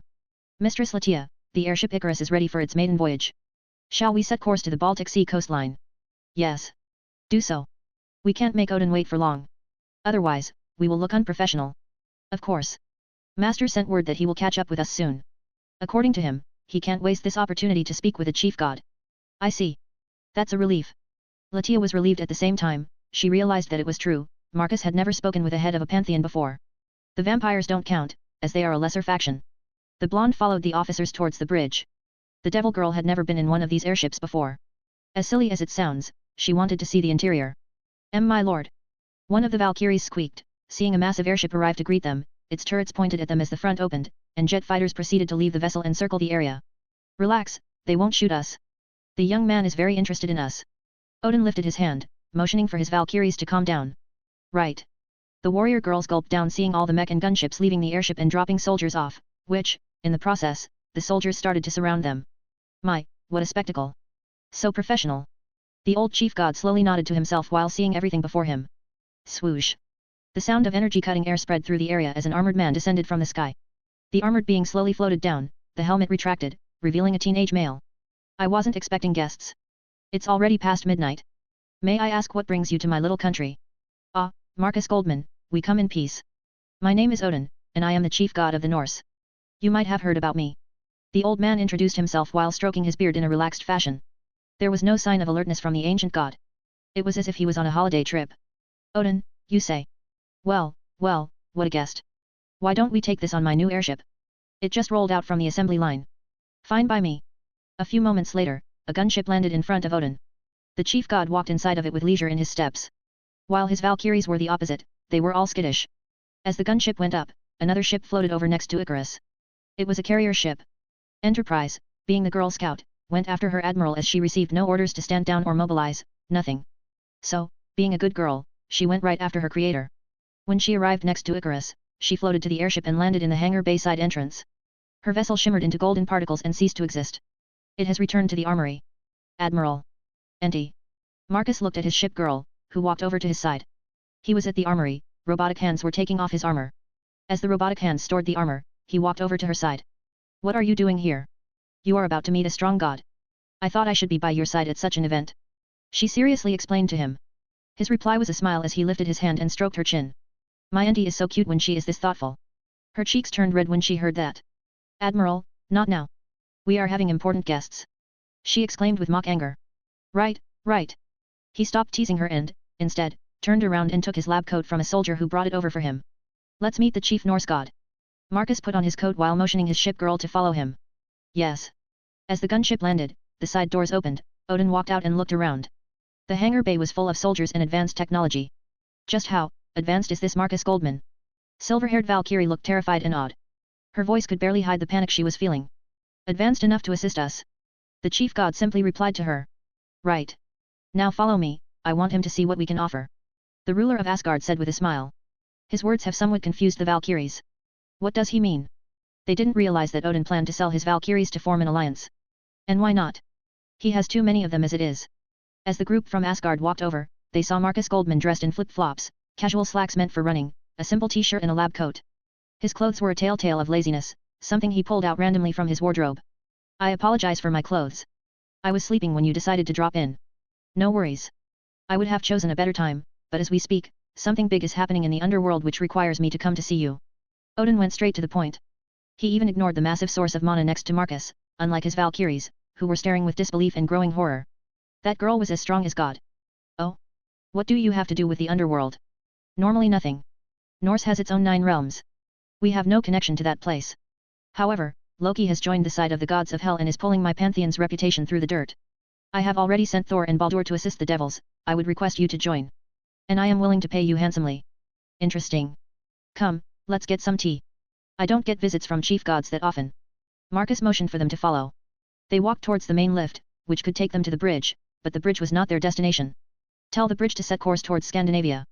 I drop my guests there once we finish with our discussion. Marcus said to his silver-haired companion. As you wish.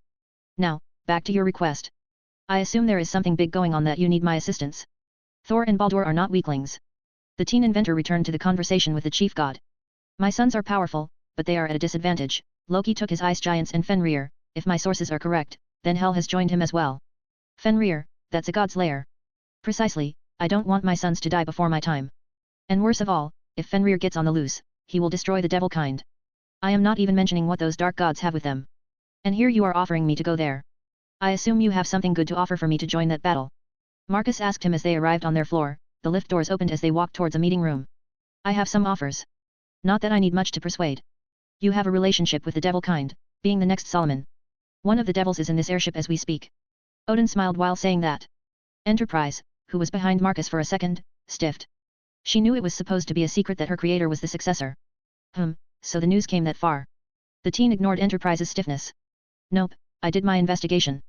Being a ruler for so long has become boring. I needed some entertainment, and watching you was just that. The ancient god said with a sagely voice. Ah, yes. People sometimes forget that Odin is the god of wisdom as well. I am not surprised, and you are right. It doesn't take me much to interfere in this war. You could say I am procrastinating and waiting for devils to beg. Amused snort. I see. Well, then, you don't need to worry, I will help you. You can enter that place with my permission. In a sense, you are doing a favor to the Norse pantheon. You are my representative there to deal with Loki and his forces. You can collect any trophies you want from this war, anything Loki works with is fair game, including Fenrir and Hel. Even those two? Isn't Hel your underworld goddess? Odin waved his hand casually when he heard the question. It is evident that she will be a hassle. I plan to seal Loki away, and Fenrir and Hel will try to release him. It's better if they stay with you. The chief god shrugged his shoulders. In other words, they are troublemakers, and you will leave those with me. Precisely, you have a reputation in dealing with goddesses. There was a grin on the old man's face. You are not wrong there. Indeed.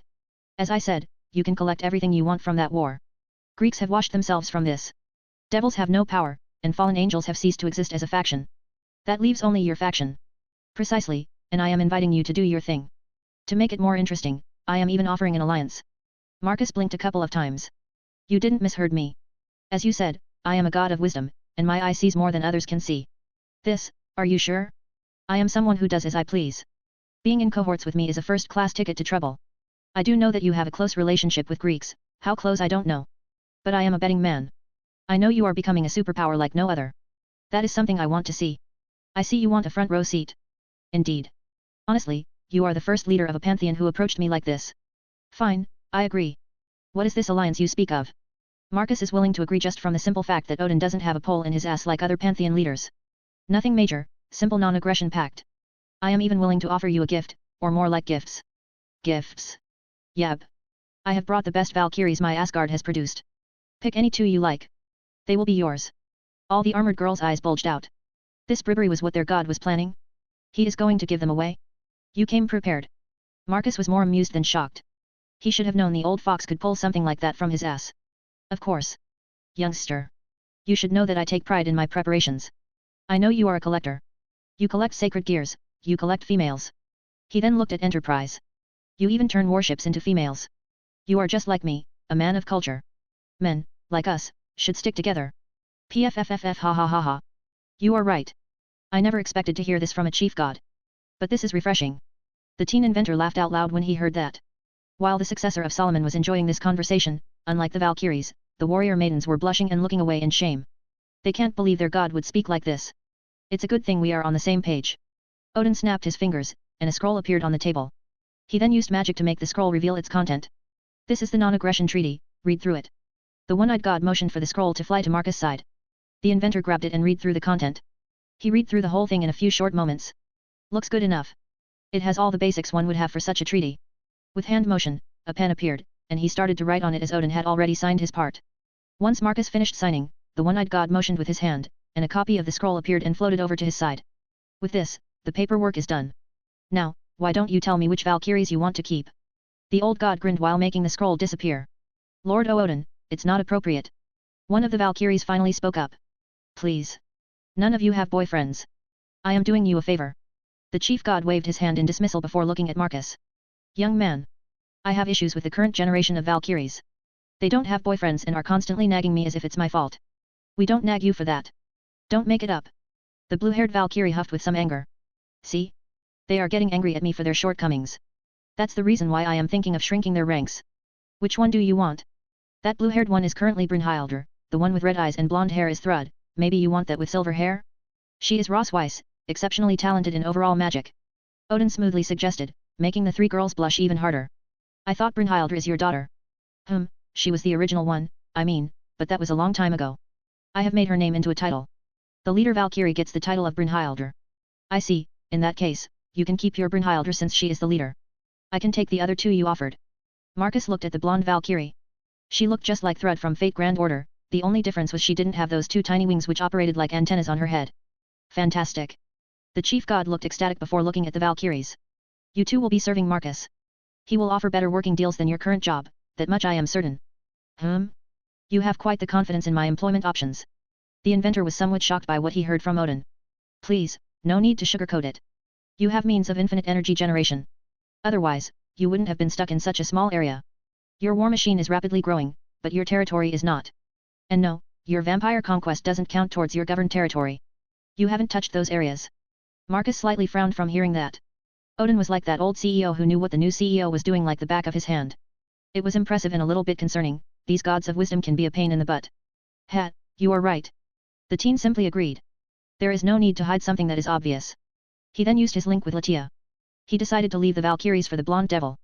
He knows his Astaroth pillar will explain the perks of working for him. Precisely, serving you will be far more interesting than this old man. The chief god nodded before looking back at the duo of Valkyries. Now, off you two go. Be but Lord Odin. Rosswise complained as she didn't know what to say.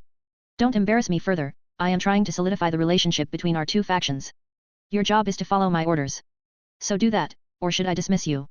You understood. It's funny how Ross Weiss was the only one who complained, as Thrud was already standing behind Marcus and waiting for orders. The girl was exactly how she was in Fate Grand Order. She follows every command. A few moments later, a blonde girl with blue tips opened the meeting room doors and entered. Excuse me, master, you called me. Latia respectfully bowed. Is this the devil you turned into your pillar, Marcus? Odin asked curiously. Latia Astaroth, my Astaroth pillar. What a surprise, you turned Ajilka Beelzebub's niece into your pillar. It's not that surprising, considering my other pillars. Let me guess, you could cripple their whole race with a single move. Odin grinned, he finds it amusing, as god of war, such crippling moves certainly make his day. Something like that. The blonde devil slightly frowned upon hearing that. But she didn't comment. It's not her place to do that. Latia, these two have been gifted to me. Tell them the overall picture, and of course, this girl here, Ross Weiss, cares a lot about her employment situation. The silver-haired Valkyrie looked somewhat ashamed for a bit. The tone of his voice tells her that he found it amusing. But it's not amusing to her. Her salary as Valkyrie and Odin's assistant is abysmal. She wants to know if she will get better. Of course. Leave this to me. Latia understood his assignment, she then motioned for two of them to follow her. At the base. Phew, finally done. Who would have thought there are that many things to learn about when it comes to maids? Valerie Teeps sighed as she finished with her last simulation. She scored 100 out of 100 points in the maid's exam. However, the moment she is out of the entertainment dome, she is greeted by the head maid and the goddess of the moon. The pair of silver heads looked intimidating when they were together like this. How can I help? Valerie Teeps. Master has an assignment for you. Oh. He wants you to be his representative in Kuah, where Rias Gremory and Sana Satrai currently reside. Head maid explained with a professional voice. It sounded far too great. Valerie nearly squealed from happiness, but she controlled herself. But, knowing him, he wants to test you out, Artemis said smoothly. I see, it makes sense. Of course, he wants to see my allegiance. Valerie had no doubt he was expecting her almost to give herself to the devil just to be close to her childhood friend. But the blonde Dramper didn't spend excessive time studying the art of being a maid just for nothing. Then, I shall do what he wishes of me. Good, then follow me, I shall teleport you to Kuah. Artemis motioned for her to follow. Leaving Grafia alone, she looked at the Dumper girl for a moment. The head maid wants to see how good this trophy is. In the middle of the student council room, a silver circle manifested. Sana Satrai's eyes looked confused as she wondered who was teleporting here. The barrier placed in the town of Kuah blocks anyone with hostile intentions from passing in. The technique used to differentiate is something still alluding to the heiress. Thankfully, this means the current person arriving here is not a hostile one. Once the glow settled down, a pair of maids stood before her. Sana Satrai, I am Artemis, this is Valerie Teeps. Artemis. The devil heiress stood up and straightened her back. Her peerage did the same. It is an honor to meet the famous goddess of the hunt. The rest of her peerage followed after her and greeted her as well. The goddess got used to being just a maid, so it is refreshing to see that people still remember her as an Olympian. Yes, well, my master has sent me here to tell you that from now on, Valerie is stationed here. From my understanding, she knows Rias Gremory's bishop. The Domper. I have heard about him. Sana nodded in understanding. Yes. In an emergency, Valerie will fully command forces deployed in Kuah. As Artemis explained, the Domper girl was pondering what this all means. She barely worked for her master. She barely did anything to get this much responsibility. Is he interested in Gasper? His sacred gear is very dangerous. She pondered on this some more. Eventually, she realizes that Marcus has left this to her. Fine. I will do that. I will pass this test. Any questions? When can I meet Rias Gremory? This. Well, Rias is not herself after what happened to her brother. Sana reluctantly replied to the Dumper maid. The war, how is it going? Artemis asked curiously. It's terrible. Very terrible. It's nothing like we have ever seen. There are millions of those creatures, they all wield the bloodline powers of devilkind. In front of them, our bloodlines cease to work. And these things are just the grunts. Several Greek gods work with them, like Hypno. The Satrai heiress purposely mentioned Greek to Artemis, who understood well enough. Nyx and Erebus are beyond the control of Olympus. There is a reason why she used to be left alone to her own devices in the underworld. It's not Olympus' fault that you all decided to live on that world's surface. Artemis smoothly said in a single breath. If you have complaints, you should speak with my father. I have no hand in current dealings of Olympus, as you can see I am just a maid. The silver-haired goddess almost smiled, saying that there is a certain amount of satisfaction in dropping all the shit on her father's faction and washing her hands from this business. Well, I did my part, we shall watch your work with interest, Valerie. With a burst of silver, the goddess was gone. Even if Artemis was not around, Sana didn't complain in the open. Nope, she knows the barrier system has ears. If she says something, the goddess might return. And that's something she doesn't want. Can I see Rias Gremory? Valerie asked once again. Sure, I want to remind you that she is not herself. Her brother is missing. Sana comments as she remembers how her rival looked since her last visit to see her. Atlantic Ocean, Norway's coastline. The massive airship Icarus was floating above the cold waters of the northern Atlantic. Right below them is the wreckage of the World War II warship Tirpitz, a German battleship of the same class as Bismarck, one of the most dangerous vessels in World War II.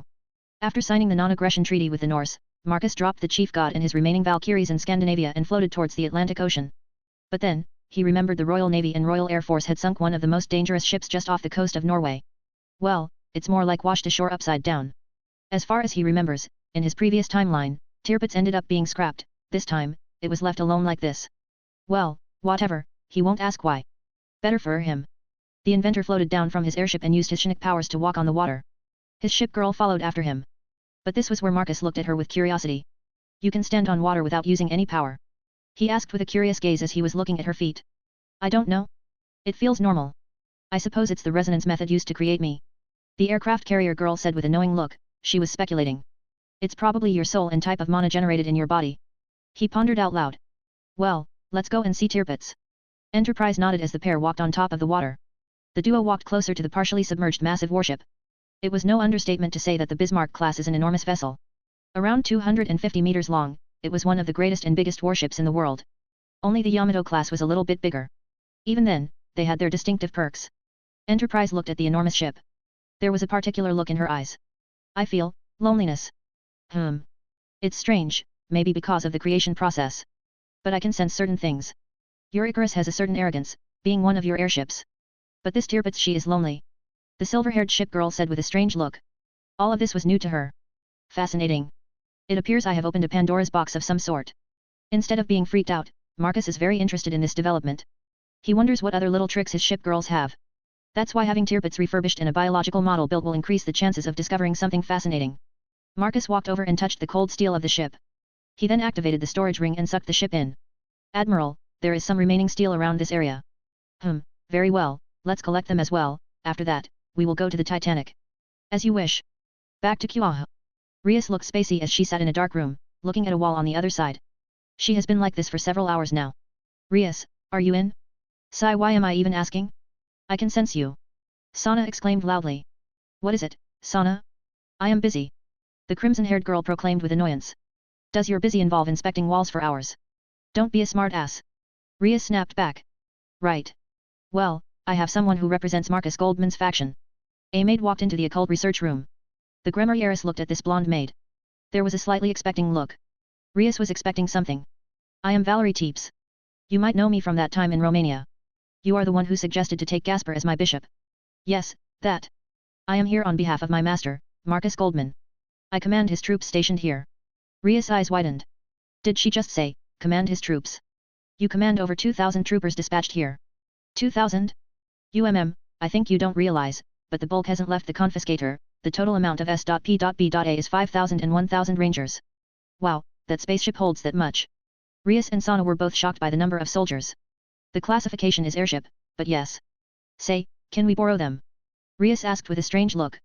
Nope, I am here to make sure nothing spills out from underworld to this devil-controlled area. Valerie smoothly declined. Ugh. Rias, you do realize they are men from a different faction. We should already be lucky that Marcus is serious about his investments. Investments? Don't be silly, he hopes that someone attacks this place. It's for the greater good of science. The Domper girl who studied protocol knows very well that everything is for Marcus' advancements in science, for his science.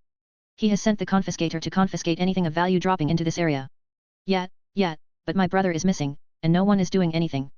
You do know that the master would do something if there is anything for him, according to recent data. Icarus, the second airship, is to move into the underworld soon. My master is considering providing support on behalf of the Norse. Norse? I thought they only sent Thor and Baldur. Sana was very shocked by this development. Correct, master, a few short hours ago, signed a treaty with Odin. Valerie's words were like thunder clapping in broad daylight. If someone like Odin acknowledges Marcus and his self-made faction, it's an official player. One would say they finally acknowledged the elephant in the room. The first thing Marcus does is enter the fray with his advanced weaponry. Chapter 59, Night and Darkness. Ajulka casually deflected an attack coming his way. It looked like reality itself had deflected it for him. He casually sent it back at incoming wraths. The current name Devilkind has decided for these things, and the name is Wraith, named after evil spirits. These things were evil spirits. Spirit inhabiting armors. The current Beelzebub already gathered quite a bit of data on these things. And his current assessment is grim for his kind. Sure, he will survive, and most ultimate class devils will survive, but the rest? Those wraiths will eradicate all of them. This attack would spell doom for Devilkind. Satan looked at the sky and saw black clouds consume everything in its path. It's spreading in all directions. A barrier? No, a space lock? Those they are locking us away from Earth.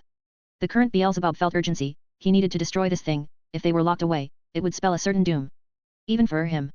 At that moment, his demonic energy surged as he used the Kankara formula and smashed hundreds of wraiths from his path. He made space itself crush their armors. That way, they could not return. After saving a city from the onslaught of wraiths, Satan Beelzebub rushed towards his next assignment. But midway, he stopped as the dark clouds turned into hundreds of eyes looking at him. You are a god. Tartarus is my name, Satan Beelzebub. Some sweat appeared on Ajulka's forehead as he knew well enough who had such a name. But I am not your foe this time around. Shadows gathered as a phantom being with burning eyes appeared in front of him. You are one of the beings who created these wraiths. Your energy signature is all over them. He, indeed. I am Ingramanu. Evil itself. You are behind all of this. Ajulka finally realized who was pulling the strings in this conflict. Sorry, but you are wrong. I am the one who is providing the numbers for the main forces. Satan Beelzebub's eyes widened, who was the one pulling the string? Slowly, he connected the dots in his mind as to why no one could access the Greek side of the underworld. Hades, he is the one who is doing this. Not bad. Not bad at all. You will do nicely for me. Ngramenu pointed his phantom palm, and pure black and red energy gathered and released like a beam. Ajoka swiftly used his Kankara formula, but he swiftly realized that it didn't work. The green-haired devil swiftly dodged the beam. Aren't you interested in why your power didn't work? Tartarus is manipulating space. He made it impossible for me to alter the space. No. That is incorrect. While the space operates on different frequencies, I fused my power of destruction with curses and soul attributes. Not only do you need to calculate regular power, but the curses and the soul behind it. Ngramenu bragged about the power he developed. How do you wield the power of destruction? Scoff. You are foolish to believe such power is only accessible to your devil kind. My greatest rival can wield it, and so can I. Prepare yourself, Ajoka Beelzebub. This time, it's not just a battle for survival. It's much more. Ngramenu rushed at Satan. Ajoka called forth his demonic power, but Ngramenu's eyes glowed, and the devil's power ceased to work. Tisk. Of course, he can do that. He tried to fight back, but his Kankara didn't quite work. He tried to calculate, but it would take a while, and the evil god in front of him relentlessly assaulted him. Eventually, Ngramenu's divine energy touched Ajoka. Anger, fury, hate, hate, hate, hate. A surge of negative emotions forced Devil Beelzebub to stop for a second. But it was all the evil god needed. The phantom being grabbed the devil by his head. Your body is mine. Ngramenu, for a moment, spoke with the voice of Ajoka Beelzebub, sending chills through Satan's body. At that moment, the most intelligent mind of the devil kind realized what happened. The evil god doesn't have a form, it's a shadow, a phantom being. The incarnation of evil doesn't have a true form. Thus, fusing with Ajoka wasn't hard at all. Ngramenu's curses and negative emotions overwhelmed Beelzebub's mind, and the phantom god was able to merge with the shell. A black miasmic glow consumed the pair once it fully settled, a single being stood. Dressed in black Satan armor with green highlights, this being looked like Ajoka, the keyword looked like him, but it was not him. The lush green hair turned black with only a few strands remaining green, and a thin miasmic aura surrounded his body as he was radiating demonic and divine auras mixed as one. It appears your power rose considerably, Ngramenu. Tartarus spoke after waiting for a while. Not only did his power become mine, but so did his memories and mind. His genius is now my genius. While Xerxes is powerful, there is no discussion there. He isn't as helpful as Ajoka. Ajoka's Kankara formula and inventions are now mine. Ajoka spoke. His voice was strange as it had an echo of Ngramenu. It sounded like Ngramenu was manipulating what the body was saying, creating a lag between voices. So then we are ready. He, in a way, we are. Let's conquer the remaining devils. Push them to the brink. Let them escape, and then we will wait for my rival. If he doesn't come, we shall invade the human world. Ngramenu said with a grin. His red eyes were glowing menacingly. He can't barely contain his excitement. Sirafal threw several ice spikes, which disintegrated before the collision. Tisk. In that case. The current Leviathan summoned her pen, and upon activating it, she transformed into her Sailor Moon uniform. The wraiths might cancel her demonic attacks. But the same can't be said about the pure mana she can use with her balance breaker. With a wave of her magic staff, she blasted the hordes of the wraiths away. Not bad. A girl's voice commented from a distance. Sirafal looked at the source of the voice, her eyes widened as she saw a girl with elf ears dressed in a black goth dress. Your aura. You are the one who attacked Lucifer Manor. The Twin Tails, Satan said with a frown. It was me and Erebus. That super devil who was living there was extremely weak. I want to see how strong you are. The primordial rushed to face Sirafal, who called forth her mana and blasted at the primordial of night. Seeing that the devil was throwing power around like that made Nyx pissed, so she answered back with her mana. Ice and darkness collided. Ha! You think you have more power than I have? Dream on, little girl. The black-haired primordial tried to overwhelm Sirafal with sheer force, but the Leviathan didn't even look winded. Instead, she continued to flex her mana. Is that it? Is this all primordial like you can do? With a roar, Sirafal froze the entirety of Nyx's released mana. The primordial of night pulled back several steps. She just realized that Satan can fight against her using more than half of her power. This is impossible. You are supposed to be the weakest of the bunch. Weakest? Excuse me? I am the strongest female devil. Even stronger than the original Leviathan. Ha, that bar is so low that I don't even know how to measure. Nyx snorted, hearing Sirafal compare herself to a stronger version of the original Leviathan. I guess. Still, this is power I got from Marcus. So there is no way I will lose to you. The primordial of night's eyes gleamed with an unreadable look when she heard that. I see. I see, it makes sense. Ha ha ha ha ha, asterisk. Nyx started to laugh as dark miasma started to roll from her. The earth beneath their feet began to shake, and the city in the distance started to shatter and crack. Nyx began to release all of her power. Show me then. Show me how good his creation is. I want to see it myself. With a blast of insane speed, Nyx tried to claw Sirafal. The primordial goddess hand was full of darkness, it deformed her hand, which looked like something from a nightmare. After all, Nyx is a primordial who can alter her looks if needed. And at this moment, the primordial is entering a frenzy. Sirafal tried to block the attack but ended up pushed back. Let me show you what limitless power looks like. The Leviathan answered back as her mana roared to life. The twin-tailed girls brushed the claw aside and released an excess amount of ice. Nyx frowned when she sensed that Seraphal's reserves were not falling. It's like they are constantly getting refilled. The Primordial and Satan exchanged several blows, which led them to cause the world to tremble around them. I see. So that's how it is. It appears Marcus Goldman is a true genius. The gear he gave you allows you to wield infinite energy. The downside is the output of this energy set at a specific level. All I have to do is attack you with more than you can produce. Ha, you sound like you can increase your power anytime, Sirafal giggled while saying that. The laugh was more to calm herself than mock the primordial she was fighting. Then you have no idea who you are fighting. Look around you. The current Leviathan looked around. The sky was pitch black as some sort of dark clouds were everywhere. Darkness and night radiate with me. I am more like a living energy than an individual. Let me show you. Slowly, Nyx became a more demonic-looking being as her power radiated with the surroundings, raising her energy further. The twin-tailed devil girl looked at the primordial with wide eyes. The incarnation of night just casually eclipsed her power. So this is the power which made even Zeus terrified. Now scream for me, little bat. A massive demonic hand descended on Sirafal. The crushing force behind it made her want to dodge it, but the pressure behind that motion made her incapable. Damn. Before she can feel the pain, someone slaps Nyx's hand away. Do I need to repeat myself, Sira? A very familiar voice spoke to her. Satan Leviathan opened her eyes and looked at who was before her. Master. The girl squeaked silly. Then she just hugged his back for dear life. Meantime, Nyx looked at her hand for a bit and then at the newcomer. Who are you? How did you appear here like this? We sealed the space of the underworld away, only we can teleport in this place. The primordial of night spoke with a questioning tone. Reverse summoning. It's not a hard thing to do, and for my name, it's Marcus Goldman. I don't think you have heard about me. Tremble. No. I have heard about you. Everyone knows you, I am waging this war to meet you. Oh my. A goddess fangirl. Never met one before. He looked surprised. Yes. Show me what you can do.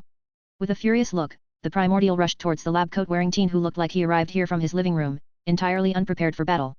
With a casual flick of his wrist, he sends the primordial flying away. He then pulled Sirafal away from himself. With a casual hand motion, he ripped space apart and threw the devil girl into it. Wait. I can't leave. Yeah, about that. We will talk about it later. Once he said his piece, he sealed the space away. Then he looked at Nyx's demonic visage. Roar. The primordial molded pure darkness energy and released a massive blast of energy at Marcus, who gazed at the incoming attack with a lazy look. He lifted his hand and tanked the whole thing with his extended palm. Is this it? Is this the power a goddess like you can produce? He casually commented as he lowered his injury-free hand. Nyx dumbly stared at the outcome of this.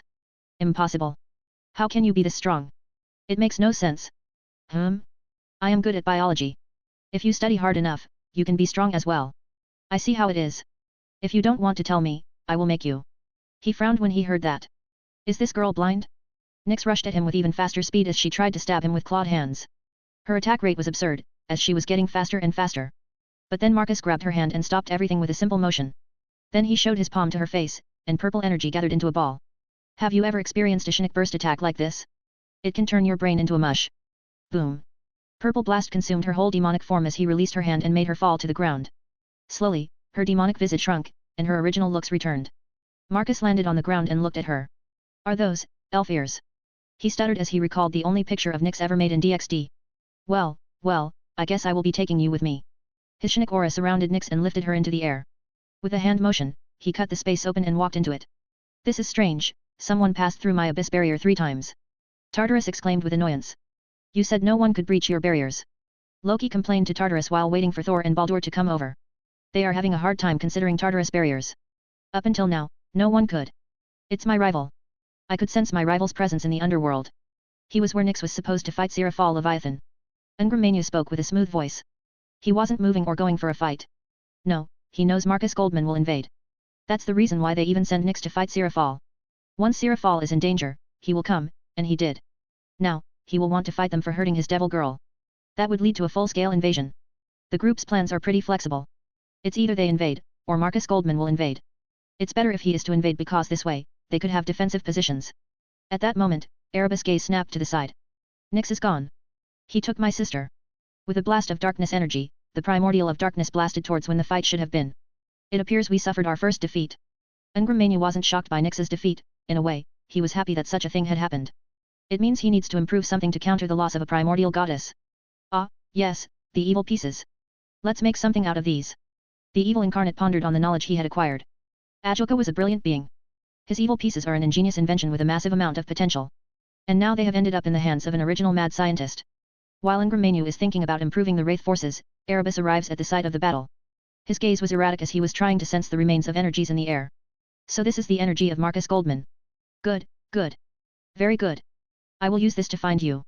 And then you shall die for what you did to Nyx. The primordial revealed a mad look as he teleported from the underworld to the human world.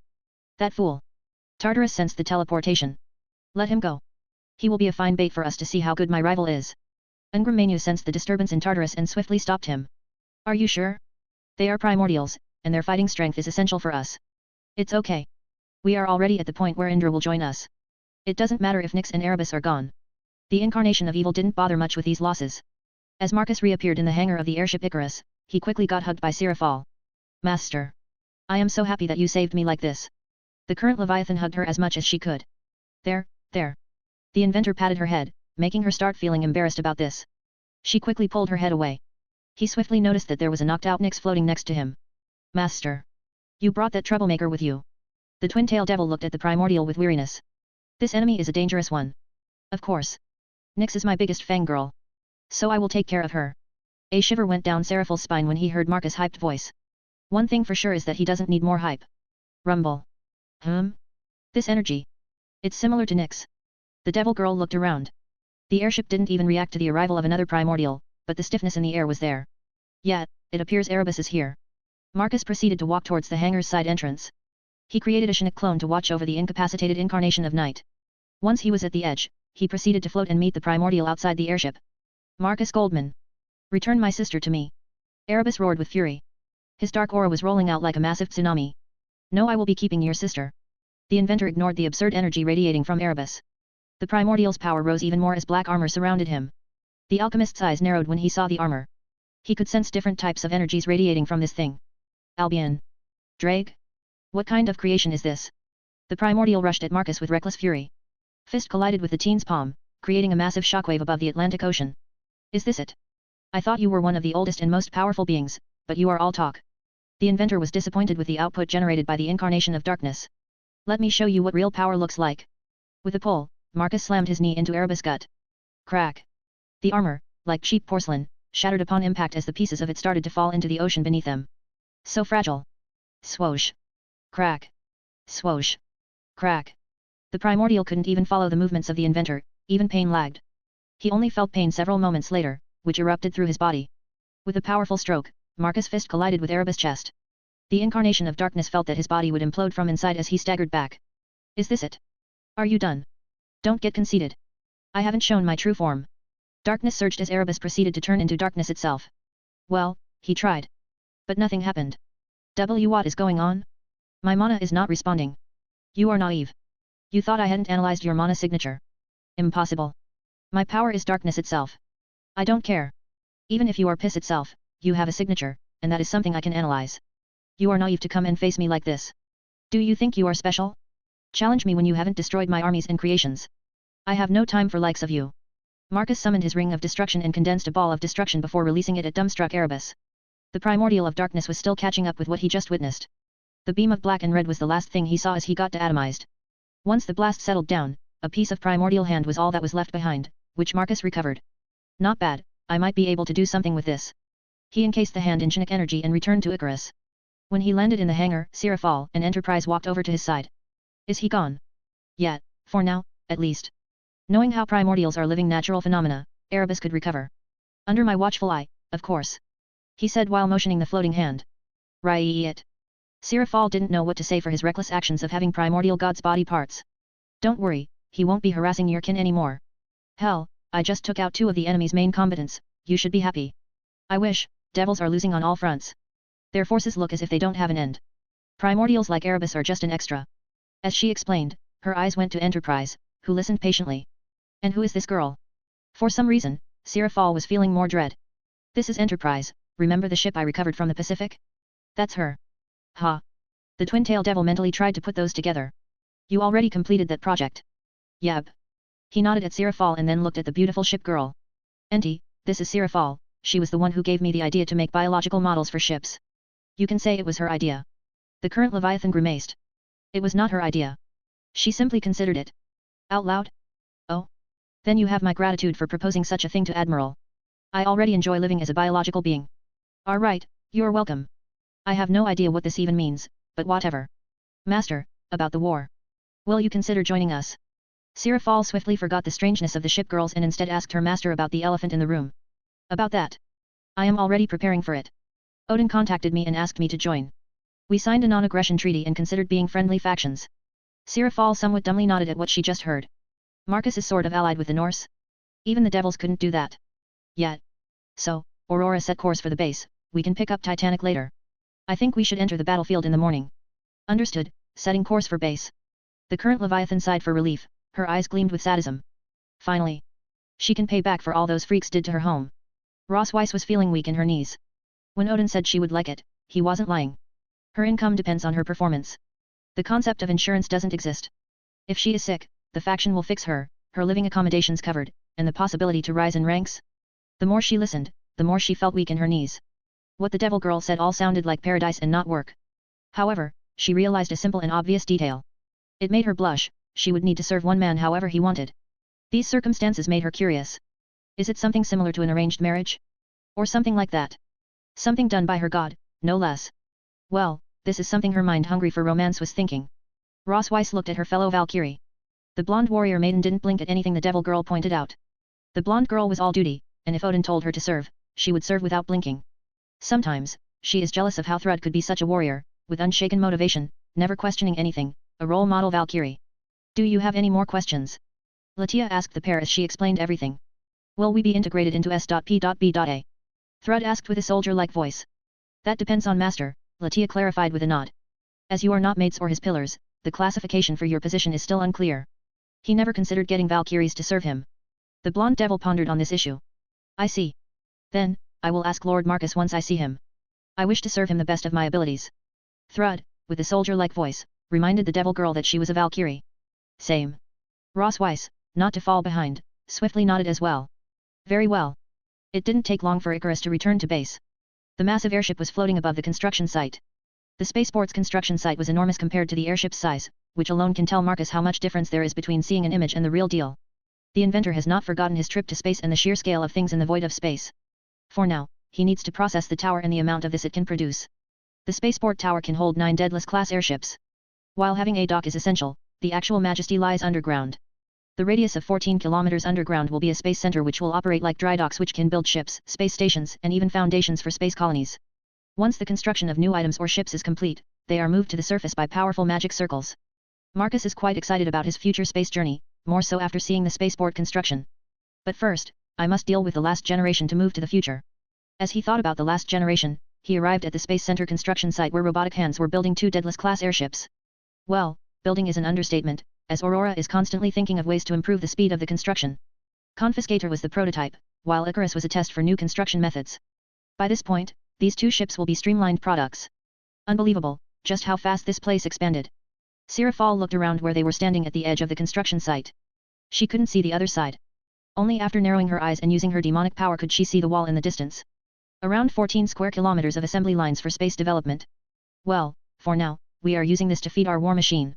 Airship 03 and Airship 04 are the first ones. Depending on how the war goes, we will have full docks, which means 9 airships. I don't think the underworld is ready for your military, to that level. Sirafal grimaced, imagining 9 of these descending on her homeland.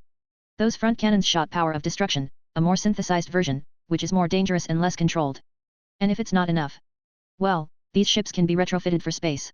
I could keep them there. Having a fleet of spaceships has been a men's romance since around 1980. Star Wars. Star Wars. All Sirafal could do is grimace some more. There is a reason why it was called sci-fi, as it is supposed to be space fiction. But this guy before her is committed to making it a reality. It would be one thing for the betterment of humanity or something like that, but he is just making all of this for himself. He still thinks that it's stuff he is working on in his garage. Yes, well, let's talk about your magic girl gear. He changed the subject, turning around to face her. I received the data your gear sent me while you fought Nyx. I think it's time we upgrade it. At that moment, she forgot about the man's romance for space and looked at him with a heated look. This moment reminded her how magic girls get upgraded uniforms mid-series or something like that. She can't wait. Yes, sir. Please. Ugh, don't call me sir, it makes me sound old. This time, Marcus grimaced as he looked at her and then at Enterprise. Let's go. We will drop Tirpitz first and then return to my workshop.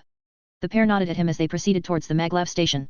By the schematics of the spaceport, it will have trains which will move armies, machinery, and other things on these trains. At the same time, the airships have assembly lines inside of them. They are far too small to generate items needed for fast deployment. Those assembly lines' primary purpose is for infinite journey or infinite battle, as they can produce fighters in S.P.B.A units. But something like retrofits and other upgrades can be done by the assembly lines on board. It will be slow. Quinella, with a sleepy face, arrived at the docks. These midnight wake-ups are starting to annoy her. At the peak of her beauty sleep, people wake them up. For such a crime, they should be killed or experimented on. Or something like that.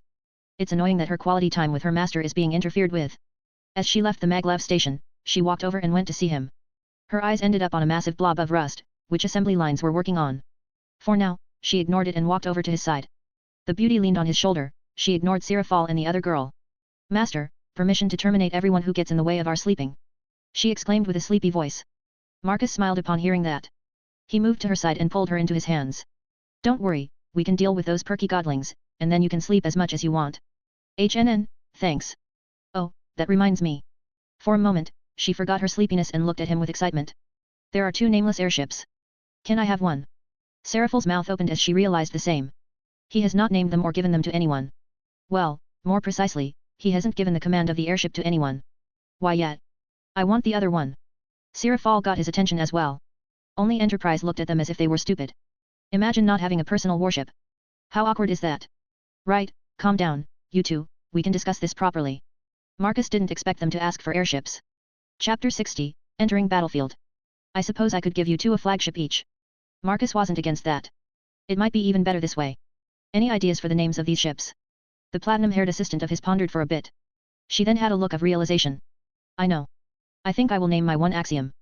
Marcus slowly moved his head to the side and looked at Quinella wide-eyed. At that moment, he had a flashback. He remembered how she mentioned that she would prefer to live in a white tower. Well, she mentioned that leisurely after he named her and gave her a form. He then tried to recall anything he added to her programming, such as for the white tower. It's never there. He never enforced specific likes on her. Sure, there are shackles in her programming, but this was random. That time, he ignored her fancy for a white tower, but this time, it was the second time. Say. Quinella, what kind of weapon would you take to a battle if you could? Any specific preferences? As his assistant, she aims to answer all his fancy and random questions. No, what do you prefer? If you had a large arsenal of weapons. I guess, a sword. Marcus' eyes for a second trembled as he proceeded to hug his assistant more fiercely than ever before. I see, this is very good, an exciting development. The inventor said with a smirk on his lips. Quantum physics. Some sort of soul entanglement? It could be possible to have some sort of echo. She is a very powerful psychic, after all. The younger Goldman realized that his Quinella has a very uncanny resemblance to the Og Quinella. She developed likes to what the Og version used to prefer, like the White Tower. Even a name for the flagship is the same name she used to name her church, Axiom. He even asked her preferred weapon, and she answered with a sword. That makes 3 things. 3 things they have in common. These things were not part of his programming. How interesting. While Sirafal was confused, Quinella didn't comment on the fierce hug. Nope. The more the merrier, in her opinion. Well, with Tirpitz placed for refurbishment, we can return to my workshop. We must prepare for war. He said that while hugging his assistant. And me. You. Yet. You gave her an airship. What about me? Sirafal pouted and puffed at him. Right, forget about that. What do you mean you forgot? We only talked about this a few short minutes ago. One forgets about such minor things when he realizes that his creation based on fiction turns into reality. He mumbled that to himself as he looked at the heat source he was hugging. How amazing is that? It made him think if he would visit other realities. It's a possibility. Sure, you can take the 04. He casually handed over the airship capable of levering a pantheon. Yes. Oh, can I repaint my Axiom? Quinella asked him. Sure, I even insist. Oh, if you come up with some ideas, send them to me as well.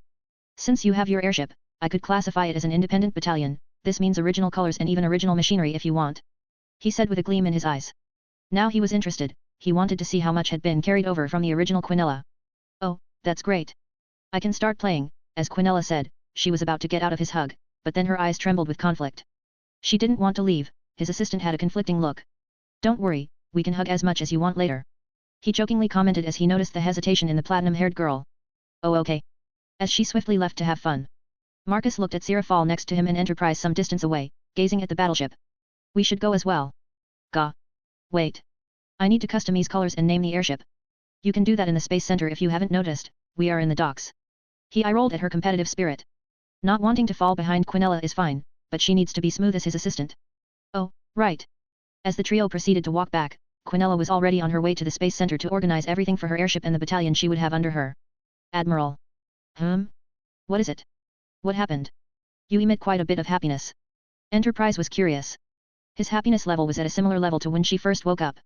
You noticed? Of course. You made me psychic for a reason. The ship girl nodded at his response, she was even feeling slightly offended that he thought that she was not sensing anything. True. Well, you see, it appears there is some sort of resonance with my Quinella and the source I have based her on. Hey? What do you mean by resonance? Sirafal asked with confusion. As the trio arrived at the station, they waited for their ride. Exactly what I am saying. Quinella mentioned 3 things unrelated to her experience as a living being and what I have programmed into her. Are you saying that something is happening to her? Satan Leviathan is starting to freak out. No, relax, nothing like that. You can say that I am finding clues to different realities. He shrugged off her panic. Still, don't you think it's dangerous? She is an integral part of your faction. It's not like that. Nothing is happening to Quinella. Nothing could happen without us finding something.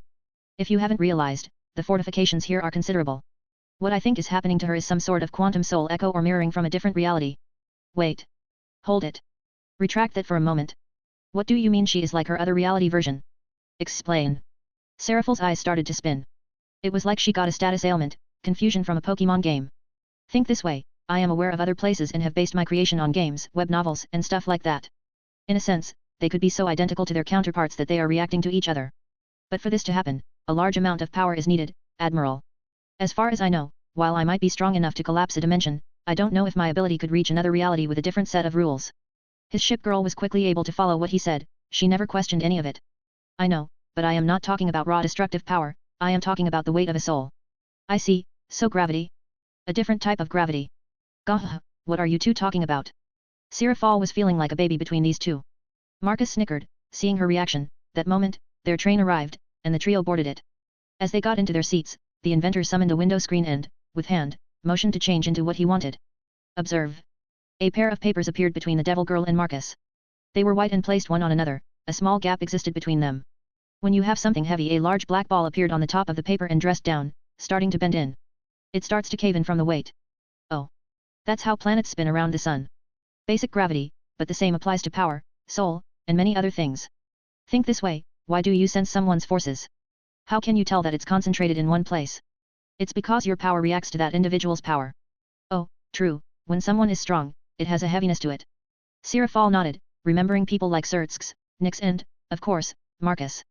Indeed, but don't get me wrong, we haven't researched this enough, we have no idea how a heavy soul reacts to reality or if it's dense enough to touch another reality. All of this is speculation based on gravity. Another case is my Quinella is an almost perfect copy of Quinella on the other side, and they are resonating. He shrugged after explaining his theories. Or both, her soul is dense enough to resonate with Quinella on the other side. Since they are nearly identical, the resonance is in effect.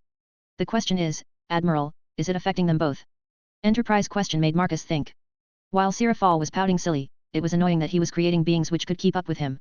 So smart as expected of my auntie. Marcus praised her first, which made her use her hat to hide her face. So cute. But yes, what you are saying could be potentially valid. When I created her and you, I wanted it to be as authentic and perfect as possible to what I remember. I understand. The ship girl looked at her hand, closed her eyes and tried to do something. Relax. It's not like it's that important, it's more like my gaze is reaching an even bigger horizon. Yes. However, I don't want to disappoint. The inventor smiled as he went over and sat beside her, pulling her in a one-hand hug. No need to care about that. It's not like my auntie can disappoint me in any way. The silver-haired beauty's blush returned with force as she looked away. She is not durable enough to take such comments. As morning arrived, Lillian and Meredith wanted to see Marcus, but his bed was empty. It looked like he left in a hurry. He is most likely busy with the war happening in the underworld. The witch of the Goldman family said with a sigh. Yes. Our timing is not the best. The girl nodded with some sadness that her idol was busy and she couldn't talk with him. It's my brother's. He decided to become famous when evil gods were waging war on the underworld. The older Goldman sibling complained to her friend. Yeah, that. Meredith had no idea how to argue with that. It's like he can decide when evil gods invade. While the pair of magic users were thinking about how to spend time, quite a bit of action was happening in Marcus base. Over 10 hours have passed since the inventor returned from the Atlantic Ocean. Marcus didn't waste time, 03 and 04 airships are operational, and the S.P.B.A forces are fully mobilized and ready for action. Ars al-Madal Salamoni's main cannon is active, and the targeting system is online. Initial forces are ready for action. That's right, initial, another 5 airships are already underway, followed by more troops. Several mecha prototypes are already going through the testing phase. The inventor rarely designs weapons, but this time, he spends the entire night creating more means to end life. Once everything was ready, Marcus Group boarded their airships and flew west towards the Baltic Sea. They have people to pick up before entering the underworld. As embarrassing as it is, Baldur and Thor couldn't breach the abyss barriers cast by Tartarus. So, the Norse asked if they could join their group. Marcus quickly agreed with that. Though once again, Odin's actions spooked Solomon's successor, the Alfather knew that inventor was about to leave, so the one-eyed god messaged him. As the 3 airships arrived around Gotland Island in the middle of the Baltic Sea, 3 beings flew over to them. Enterprise and another silver-haired beauty with lilac eyes followed Marcus to the hangar. As the trio walked over, the 2 gods and a familiar white-armored being flew into the hangar. Volley? I wasn't expecting you. The helmet retracted, revealing somber-looking silver-haired Lucifer. Nyx punched me from underworld in a sense. A single punch knocked me out, my friends rescued me. By the way, can I summon them? They want to join me in the fight. Volley asked him, the fight against Nyx made him humble, as he wasn't like that in their first meeting several days ago. Sure. Marcus agreed and then looked at the pair of gods. My apologies for not telling you about Volley. I am Baldur, and this is my brother Thor. The less bulky blonde Norse respectfully introduced himself. It's fine. Volley, in a sense, is a welcome sight. Marcus smiled, seeing the white dragon emperor. The girl behind Marcus on his right moved her gaze towards the armored-clad devil. Her gaze was unreadable. She was scanning Volley. Right, you just want more data. Volley snorted at the inventor's response. You know well enough already. That's great. Anyway, you guys can stay here or come with me on the bridge. It depends on you. Thor quickly declined the suggestion. He looked like he was in battle mode. Me and my brothers will stay here. Loki's rampage ends today. Brothers? Volley, you got adopted? Marcus asked with an amused look. In a way. Anyway, Thor is right. The moment we are in the underworld, we have things to do. Fine. Then sit tight, we are leaving in a few minutes. The inventor said his piece and proceeded to return to the bridge. The pair of girls followed right after him. The girl with lilac eyes looked at Vala before following Marcus. That girl, she is a dragon, a legitimate dragon in human form. Albion spoke directly to Volley. Lucifer's descendants looked at the silver-haired girl. This girl's clothes didn't fit with the current situation at all. She had a similar punk style to him. The dragoness wears a black and purple hoodie, slim-fit shorts, and white leather high heels. Yeah, and her power is absurd. I could feel it was slowly growing. That's because it feels fresh, like very new, she is likely his latest creation. And that other girl, she is even more weird. She feels metal, like some sort of avatar of a machine. Albion pondered on what he felt. No doubt something Marcus created for his faction. Yeah, we might be able to see them in action. Vala slowly nodded, that is, if he doesn't get destroyed again. The enemies they are facing are dangerous gods. For now, he should think about it and instead summon his friends. With a hand motion, his white dragon emperor magic circle appeared as he summoned a trio of people. The first one of notice was a black-haired cat girl dressed in a kimono with 3 tails. The second one was a warrior dressed in ancient Chinese armor, with light brown hair, wielding a wooden pole, and lastly, a blonde man dressed in a black suit, there was a sheathed sword on his hip, he looked like a swordsman. So this is it. Not bad at all. The first one to speak is the light brown-haired Chinese warrior guy. He looked around with some excitement. After all, there is something to look at. There are thousands of men lined up, followed by mechs behind them and a bunch of parked jets. It was a whole army inside the hangar of the airship. They look robotic to me. Not that interesting, Naya, the cat girl shrugged with a bored look. While the blonde man in the black suit looked on edge while looking around, he was looking for someone. So this is it. I am finally inside, just wait, L.E. Fei. I will get you out of this place. They might look robotic, but I saw firsthand how dangerous these can be, Volley replied to the cat girl's comment. He then looked at Baldur and Thor, who walked over to the edge of the hangar. They are going to go off the moment they cross to the underworld. Sure enough, everyone felt a massive surge of mana flowing through the airship. Such an enormous amount made newcomers stand on the edge. Seconds later, the vessel moved. They are moving into another dimension. Underworld. Lands controlled by the Satri family are full of lush vegetation and countless lakes. The family is renowned throughout the underworld as leading experts in medicine and hospitals. However, this time around, these lands are swarmed with black armored ghost-like beings who simply won't die. One of the hospitals ended up being protected by an ultimate-class devil named Sarayorg Bale, the heir of the Bale family, the Great King family. Unlike other devils, Sarayorg uses physical strength and Toki to utterly destroy any of the incoming wraiths, which evil gods made these wraiths with the idea of nullifying demonic and bloodline powers. There is no end to these things. Sarayorg's knight complained as she saw an endless amount of enemies. Try using your powers not directly on them but around them. The queen of Sarayorg's peerage commented, as her powers are working somewhat. Koisha Abaddon, the queen of Sarayorg's peerage, wields the power of a spatial hole. In a sense, it's like miniature wormholes. Redirecting attacks is partially possible for her as long as it doesn't touch the creature. So, throwing things at them is possible as well. Not that it does much damage. All the queen can do is slow them down. It's not like they feel pain. Something like making them fall will not hurt them. As they continued to defend the hospital, which had Sarayorg's mother, the group didn't even think about leaving as their king didn't want to, not only because of his mother but other patients as well. But such resistance will eventually come biting them back. Oh my, what do we have here? Crushing divine energy descended on the place as a woman dressed in black robes slowly landed on the ground. Her distinctive blue and red hair made her look unique. You are. It doesn't matter who she is. We will defeat her. We have to. Sarayorg said that as he landed in front of the goddess. He looked slightly winded as he had been crushing these wraiths for hours. Such confidence, but I must give credit where it's due. You survived longer than other pillar families. The devils in young Baal's peerage paled upon hearing that. What? You look shocked. All of the Satans are gone. After the Satans, we have the ultimate class beings like Dehoser and other less-known beings. While they are strong for devils, they are no match for actual god. Let me show you. As she said that, she spread her hands and green and black energy surged.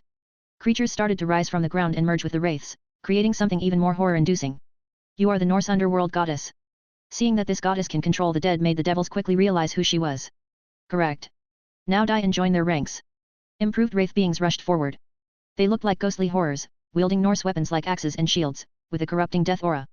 They were on a different level in the sense of formation battles, they acted like an actual army.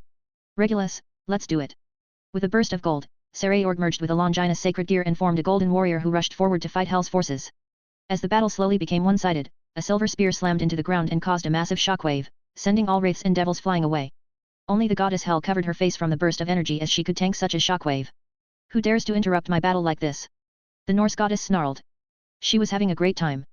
She was so close to getting a soul which could control a Nemean lion. Are you the Norse goddess of underworld Hell? A beautiful female voice asked from above them. Everyone looked up. The combatants saw a silver-haired girl with silver draconic wings slowly landing on the ground next to the spear. Yes, and you are. My emperor has struck a deal with Odin. The Alfather exiled you and Loki from your pantheon. I am here to take you in. The girl plainly explained with a borderline bored voice. Ha! Do you think you can take me in? Haven't you noticed? My forces surrounded you. Surrounded? You call this surrounded? An army of mosquitoes. Let me show you what I do with mosquitoes. The silver-haired girl's wings proceeded to glow. Balance breaker. A female draconic voice spoke from somewhere. Silver energy surrounded the dragon girl. Her height slightly increased as she ended up clad in light silver armor, and her spear got much more ornament and royal. Most importantly, this transformation magnified her power many times. Who are you? What a stupid question to ask. Wasn't this war waged to attract my emperor? You beings from the previous generation sure have gal to pull him out from his garage and then ask what am I? I am his dragon, his empress, the silver dragon empress, Guyuina, and now I shall teach you why you should not provoke a sleeping dragon. With a casual lift of her spear, all of the wraiths contrasted. It looked like space had shrunk around them. The move squeezed the very existence out of them. With a simple move, the silver dragoness crushed Hell's army into metal scraps. Damn. She controls space. But the scale. How strong is this girl? Koisha was awed by the sheer scale of space control this girl could wield. It's like she is a goddess of void of some sort. Goddess Hell looked around as she saw the aftermath of the attack. All that was left was scrap metal. Shall we? I still need to test my powers. You see, I am pretty grumpy after being awakened and shipped to the battlefield. Instead of getting a beautiful welcome, all I got was wartime regulations. Now I need to release this pent-up desire to crush bugs. The taunting and annoying voice from the armor-clad dragon girl is starting to bug the underworld goddess. Fine. I will show you what happens when a little girl thinks she can fight a goddess. With a furious roar, the Norse goddess lunged at Guyuina. However, the black-robed goddess just floated, her movement slowed, and it looked like she stopped moving. Well? I am waiting. Are you going to attack me? The armor-clad dragoness moved her head to the side. She is pretending to be confused. Oh, right. I am sorry, my power is so strong that I don't even know the limits of it. Let me reel it in so that you could attack me. The goddess midair trembled from anger as she realized that her opponent was mocking her. With a roar, she released a blast of death and decaying energy towards the silver-haired girl. But once again, the blast didn't even float out from the Hell's area. Careful, don't kill yourself, I still need to bring you back to my emperor. With a single step, the dragon girl appeared behind the Norse goddess. The red and blue-haired woman tried to turn around, but her speed of turning around was slower than a turtle. Guyuina's spear ended up slapping Hell's face. The force of smack nailed the underworld's deity into the ground. There was no competition. It was a one-sided beatdown. Still, the goddess tried to stand up and try to attack. This isn't over. Oof. The silver-haired empress fist slammed into Hell's gut as she collapsed on her knees before assuming the fetal position. She was twitching from all that pain. How pathetic is this? I can't believe he sent me to do this. The dragoness helmet retracted as she looked at the collapsed form of the Norse deity. She then looked at the onlookers. They all looked shocked at the short, one-sided beatdown. You all should return to the hospital and find somewhere safe. My Emperor's forces have arrived. Soon, this place will turn into a battlefield. The Silver Dragon Empress said to the devils. Who are you? I never heard of Silver Dragon Emperor. Saray replied to the armored dragon girl. Emperor? I am Empress, my Emperor is my Emperor, we are a duo of new dragon emperors. New, is that even possible? Look at what is before you and come to your conclusion. I am not here to persuade anyone. Guyuina countered his words with an annoyed shrug, then used her spear to pick up the goddess Hel. In a sense, it looked hilarious, as the dragoness was treating the goddess like a sack of potatoes. Once she got what she came here for, she flew away rapidly. Well, it's more like reality pushed her towards a direction at enormous speed. This girl's powers were not some draconic abilities like boost or divide, no, this was manipulation of space at an absurd level. Damn, who is this emperor? This guy created a hot girl. Rook of Saray complimented after seeing the dragoness looks. Pretty sure it's Marcus Goldman. He is here most likely to find out what happened to Satan Leviathan. As far as I know from the rumor, she was his girlfriend. Saray said with crossed arms. He doesn't know how to feel about the whole idea that forces from all sorts of pantheons are treating the underworld like some sort of sandbox where they can play war. Damn, dude just created girls for himself, no wonder Satan Leviathan is so grumpy all the time. Saray's peerage members tried to lighten up the mood. Not that it was helping as those ghostly creatures destroyed everything, only the main building standing, which they were guarding. Elsewhere, underworld. In the skies of the underworld, Baldur and Thor have cornered Loki, who was wearily looking at the Norse gods. That's enough, Loki. It appears your friends have abandoned you. Thor mocked the trickster god, who was smiling the whole time. Behind Thor, some distance away, was Baldur, who was here as an extra just to make sure Loki didn't trick Thor into something absurd. In a sense, this was the Norse telling the devils that they were treating this situation seriously, well, as serious as it gets with their pantheon. They have no interest in evil gods and their war. But removing Loki and his goons is something they will help with. Not quite Thor. The frost giant rushed at hammer-wielding god, who scoffed at the idea of fighting Loki of all people. Their difference between powers is vast, like the ocean. Their fists collided midair, causing a large shockwave. Loki lost this collision as he was sent flying back, but there was a pained smirk on his face. You think you can take both of us at the same time? Don't make me laugh. Thor looked at his hand, which started to darken. What is this? Akhun. The blonde god started to scream from the sheer pain he was feeling. What did you do to Thor? Loki. Baldur swiftly rushed over to inspect his brother, but the spreading of the darkness continued through lightning god's body. Ha ha ha, courtesy of Ingramenu. He gave me this pendant to deal with you. You fool. Why are you taking items from the incarnation of evil? Have you lost all reason? Baldur snapped at the frost giant for his foolishness, but at that moment, Thor's scream turned inhumane as he turned into a blob of black dirt. Impossible, Thor is one of the most powerful gods in the world. How can this thing consume him so quickly? As the oldest of Odin's sons looked at this with sheer disbelief, the black dirt rushed at Loki, whose grin had turned feral. The black dirt started to merge with Loki as his skin turned frost blue, and his height increased to around 3 to 4 meters. Loki's power immensely grew as he took Thor's power. No more mocking, isn't it? Let me show you my power. Baldur. Loki swung his fist, which was full of black lightning, rushing towards the Norse god. Baldur swiftly dodged and proceeded to summon his weapon, but Loki's other fist slammed into him, sending him flying into the mountains in the distance. The punch was devastating as the world was spinning for the oldest son of Odin. Now, witness the power I have acquired. The frost giant's body glowed with black haze, and torrents of black and green lightning descended where Baldur had crashed. His power is unstable, some attacks are dangerous to me, but others just tickle. The Norse god noticed that Loki's new form was unstable as well. His limbs inflate and then shrink. You are all talk, Loki. You can barely handle Thor's power. Ha! You are jealous that I took it instead of you. The frost giant scoffed as he charged forward and tried to smash the smaller god with his enlarged body. It appears that power is corrupting his mind as well. Baldur proceeded to annoy the god of mischief even further as he realized that frost giant was becoming more unstable. As if I need power. You are the only weakling around here, Loki.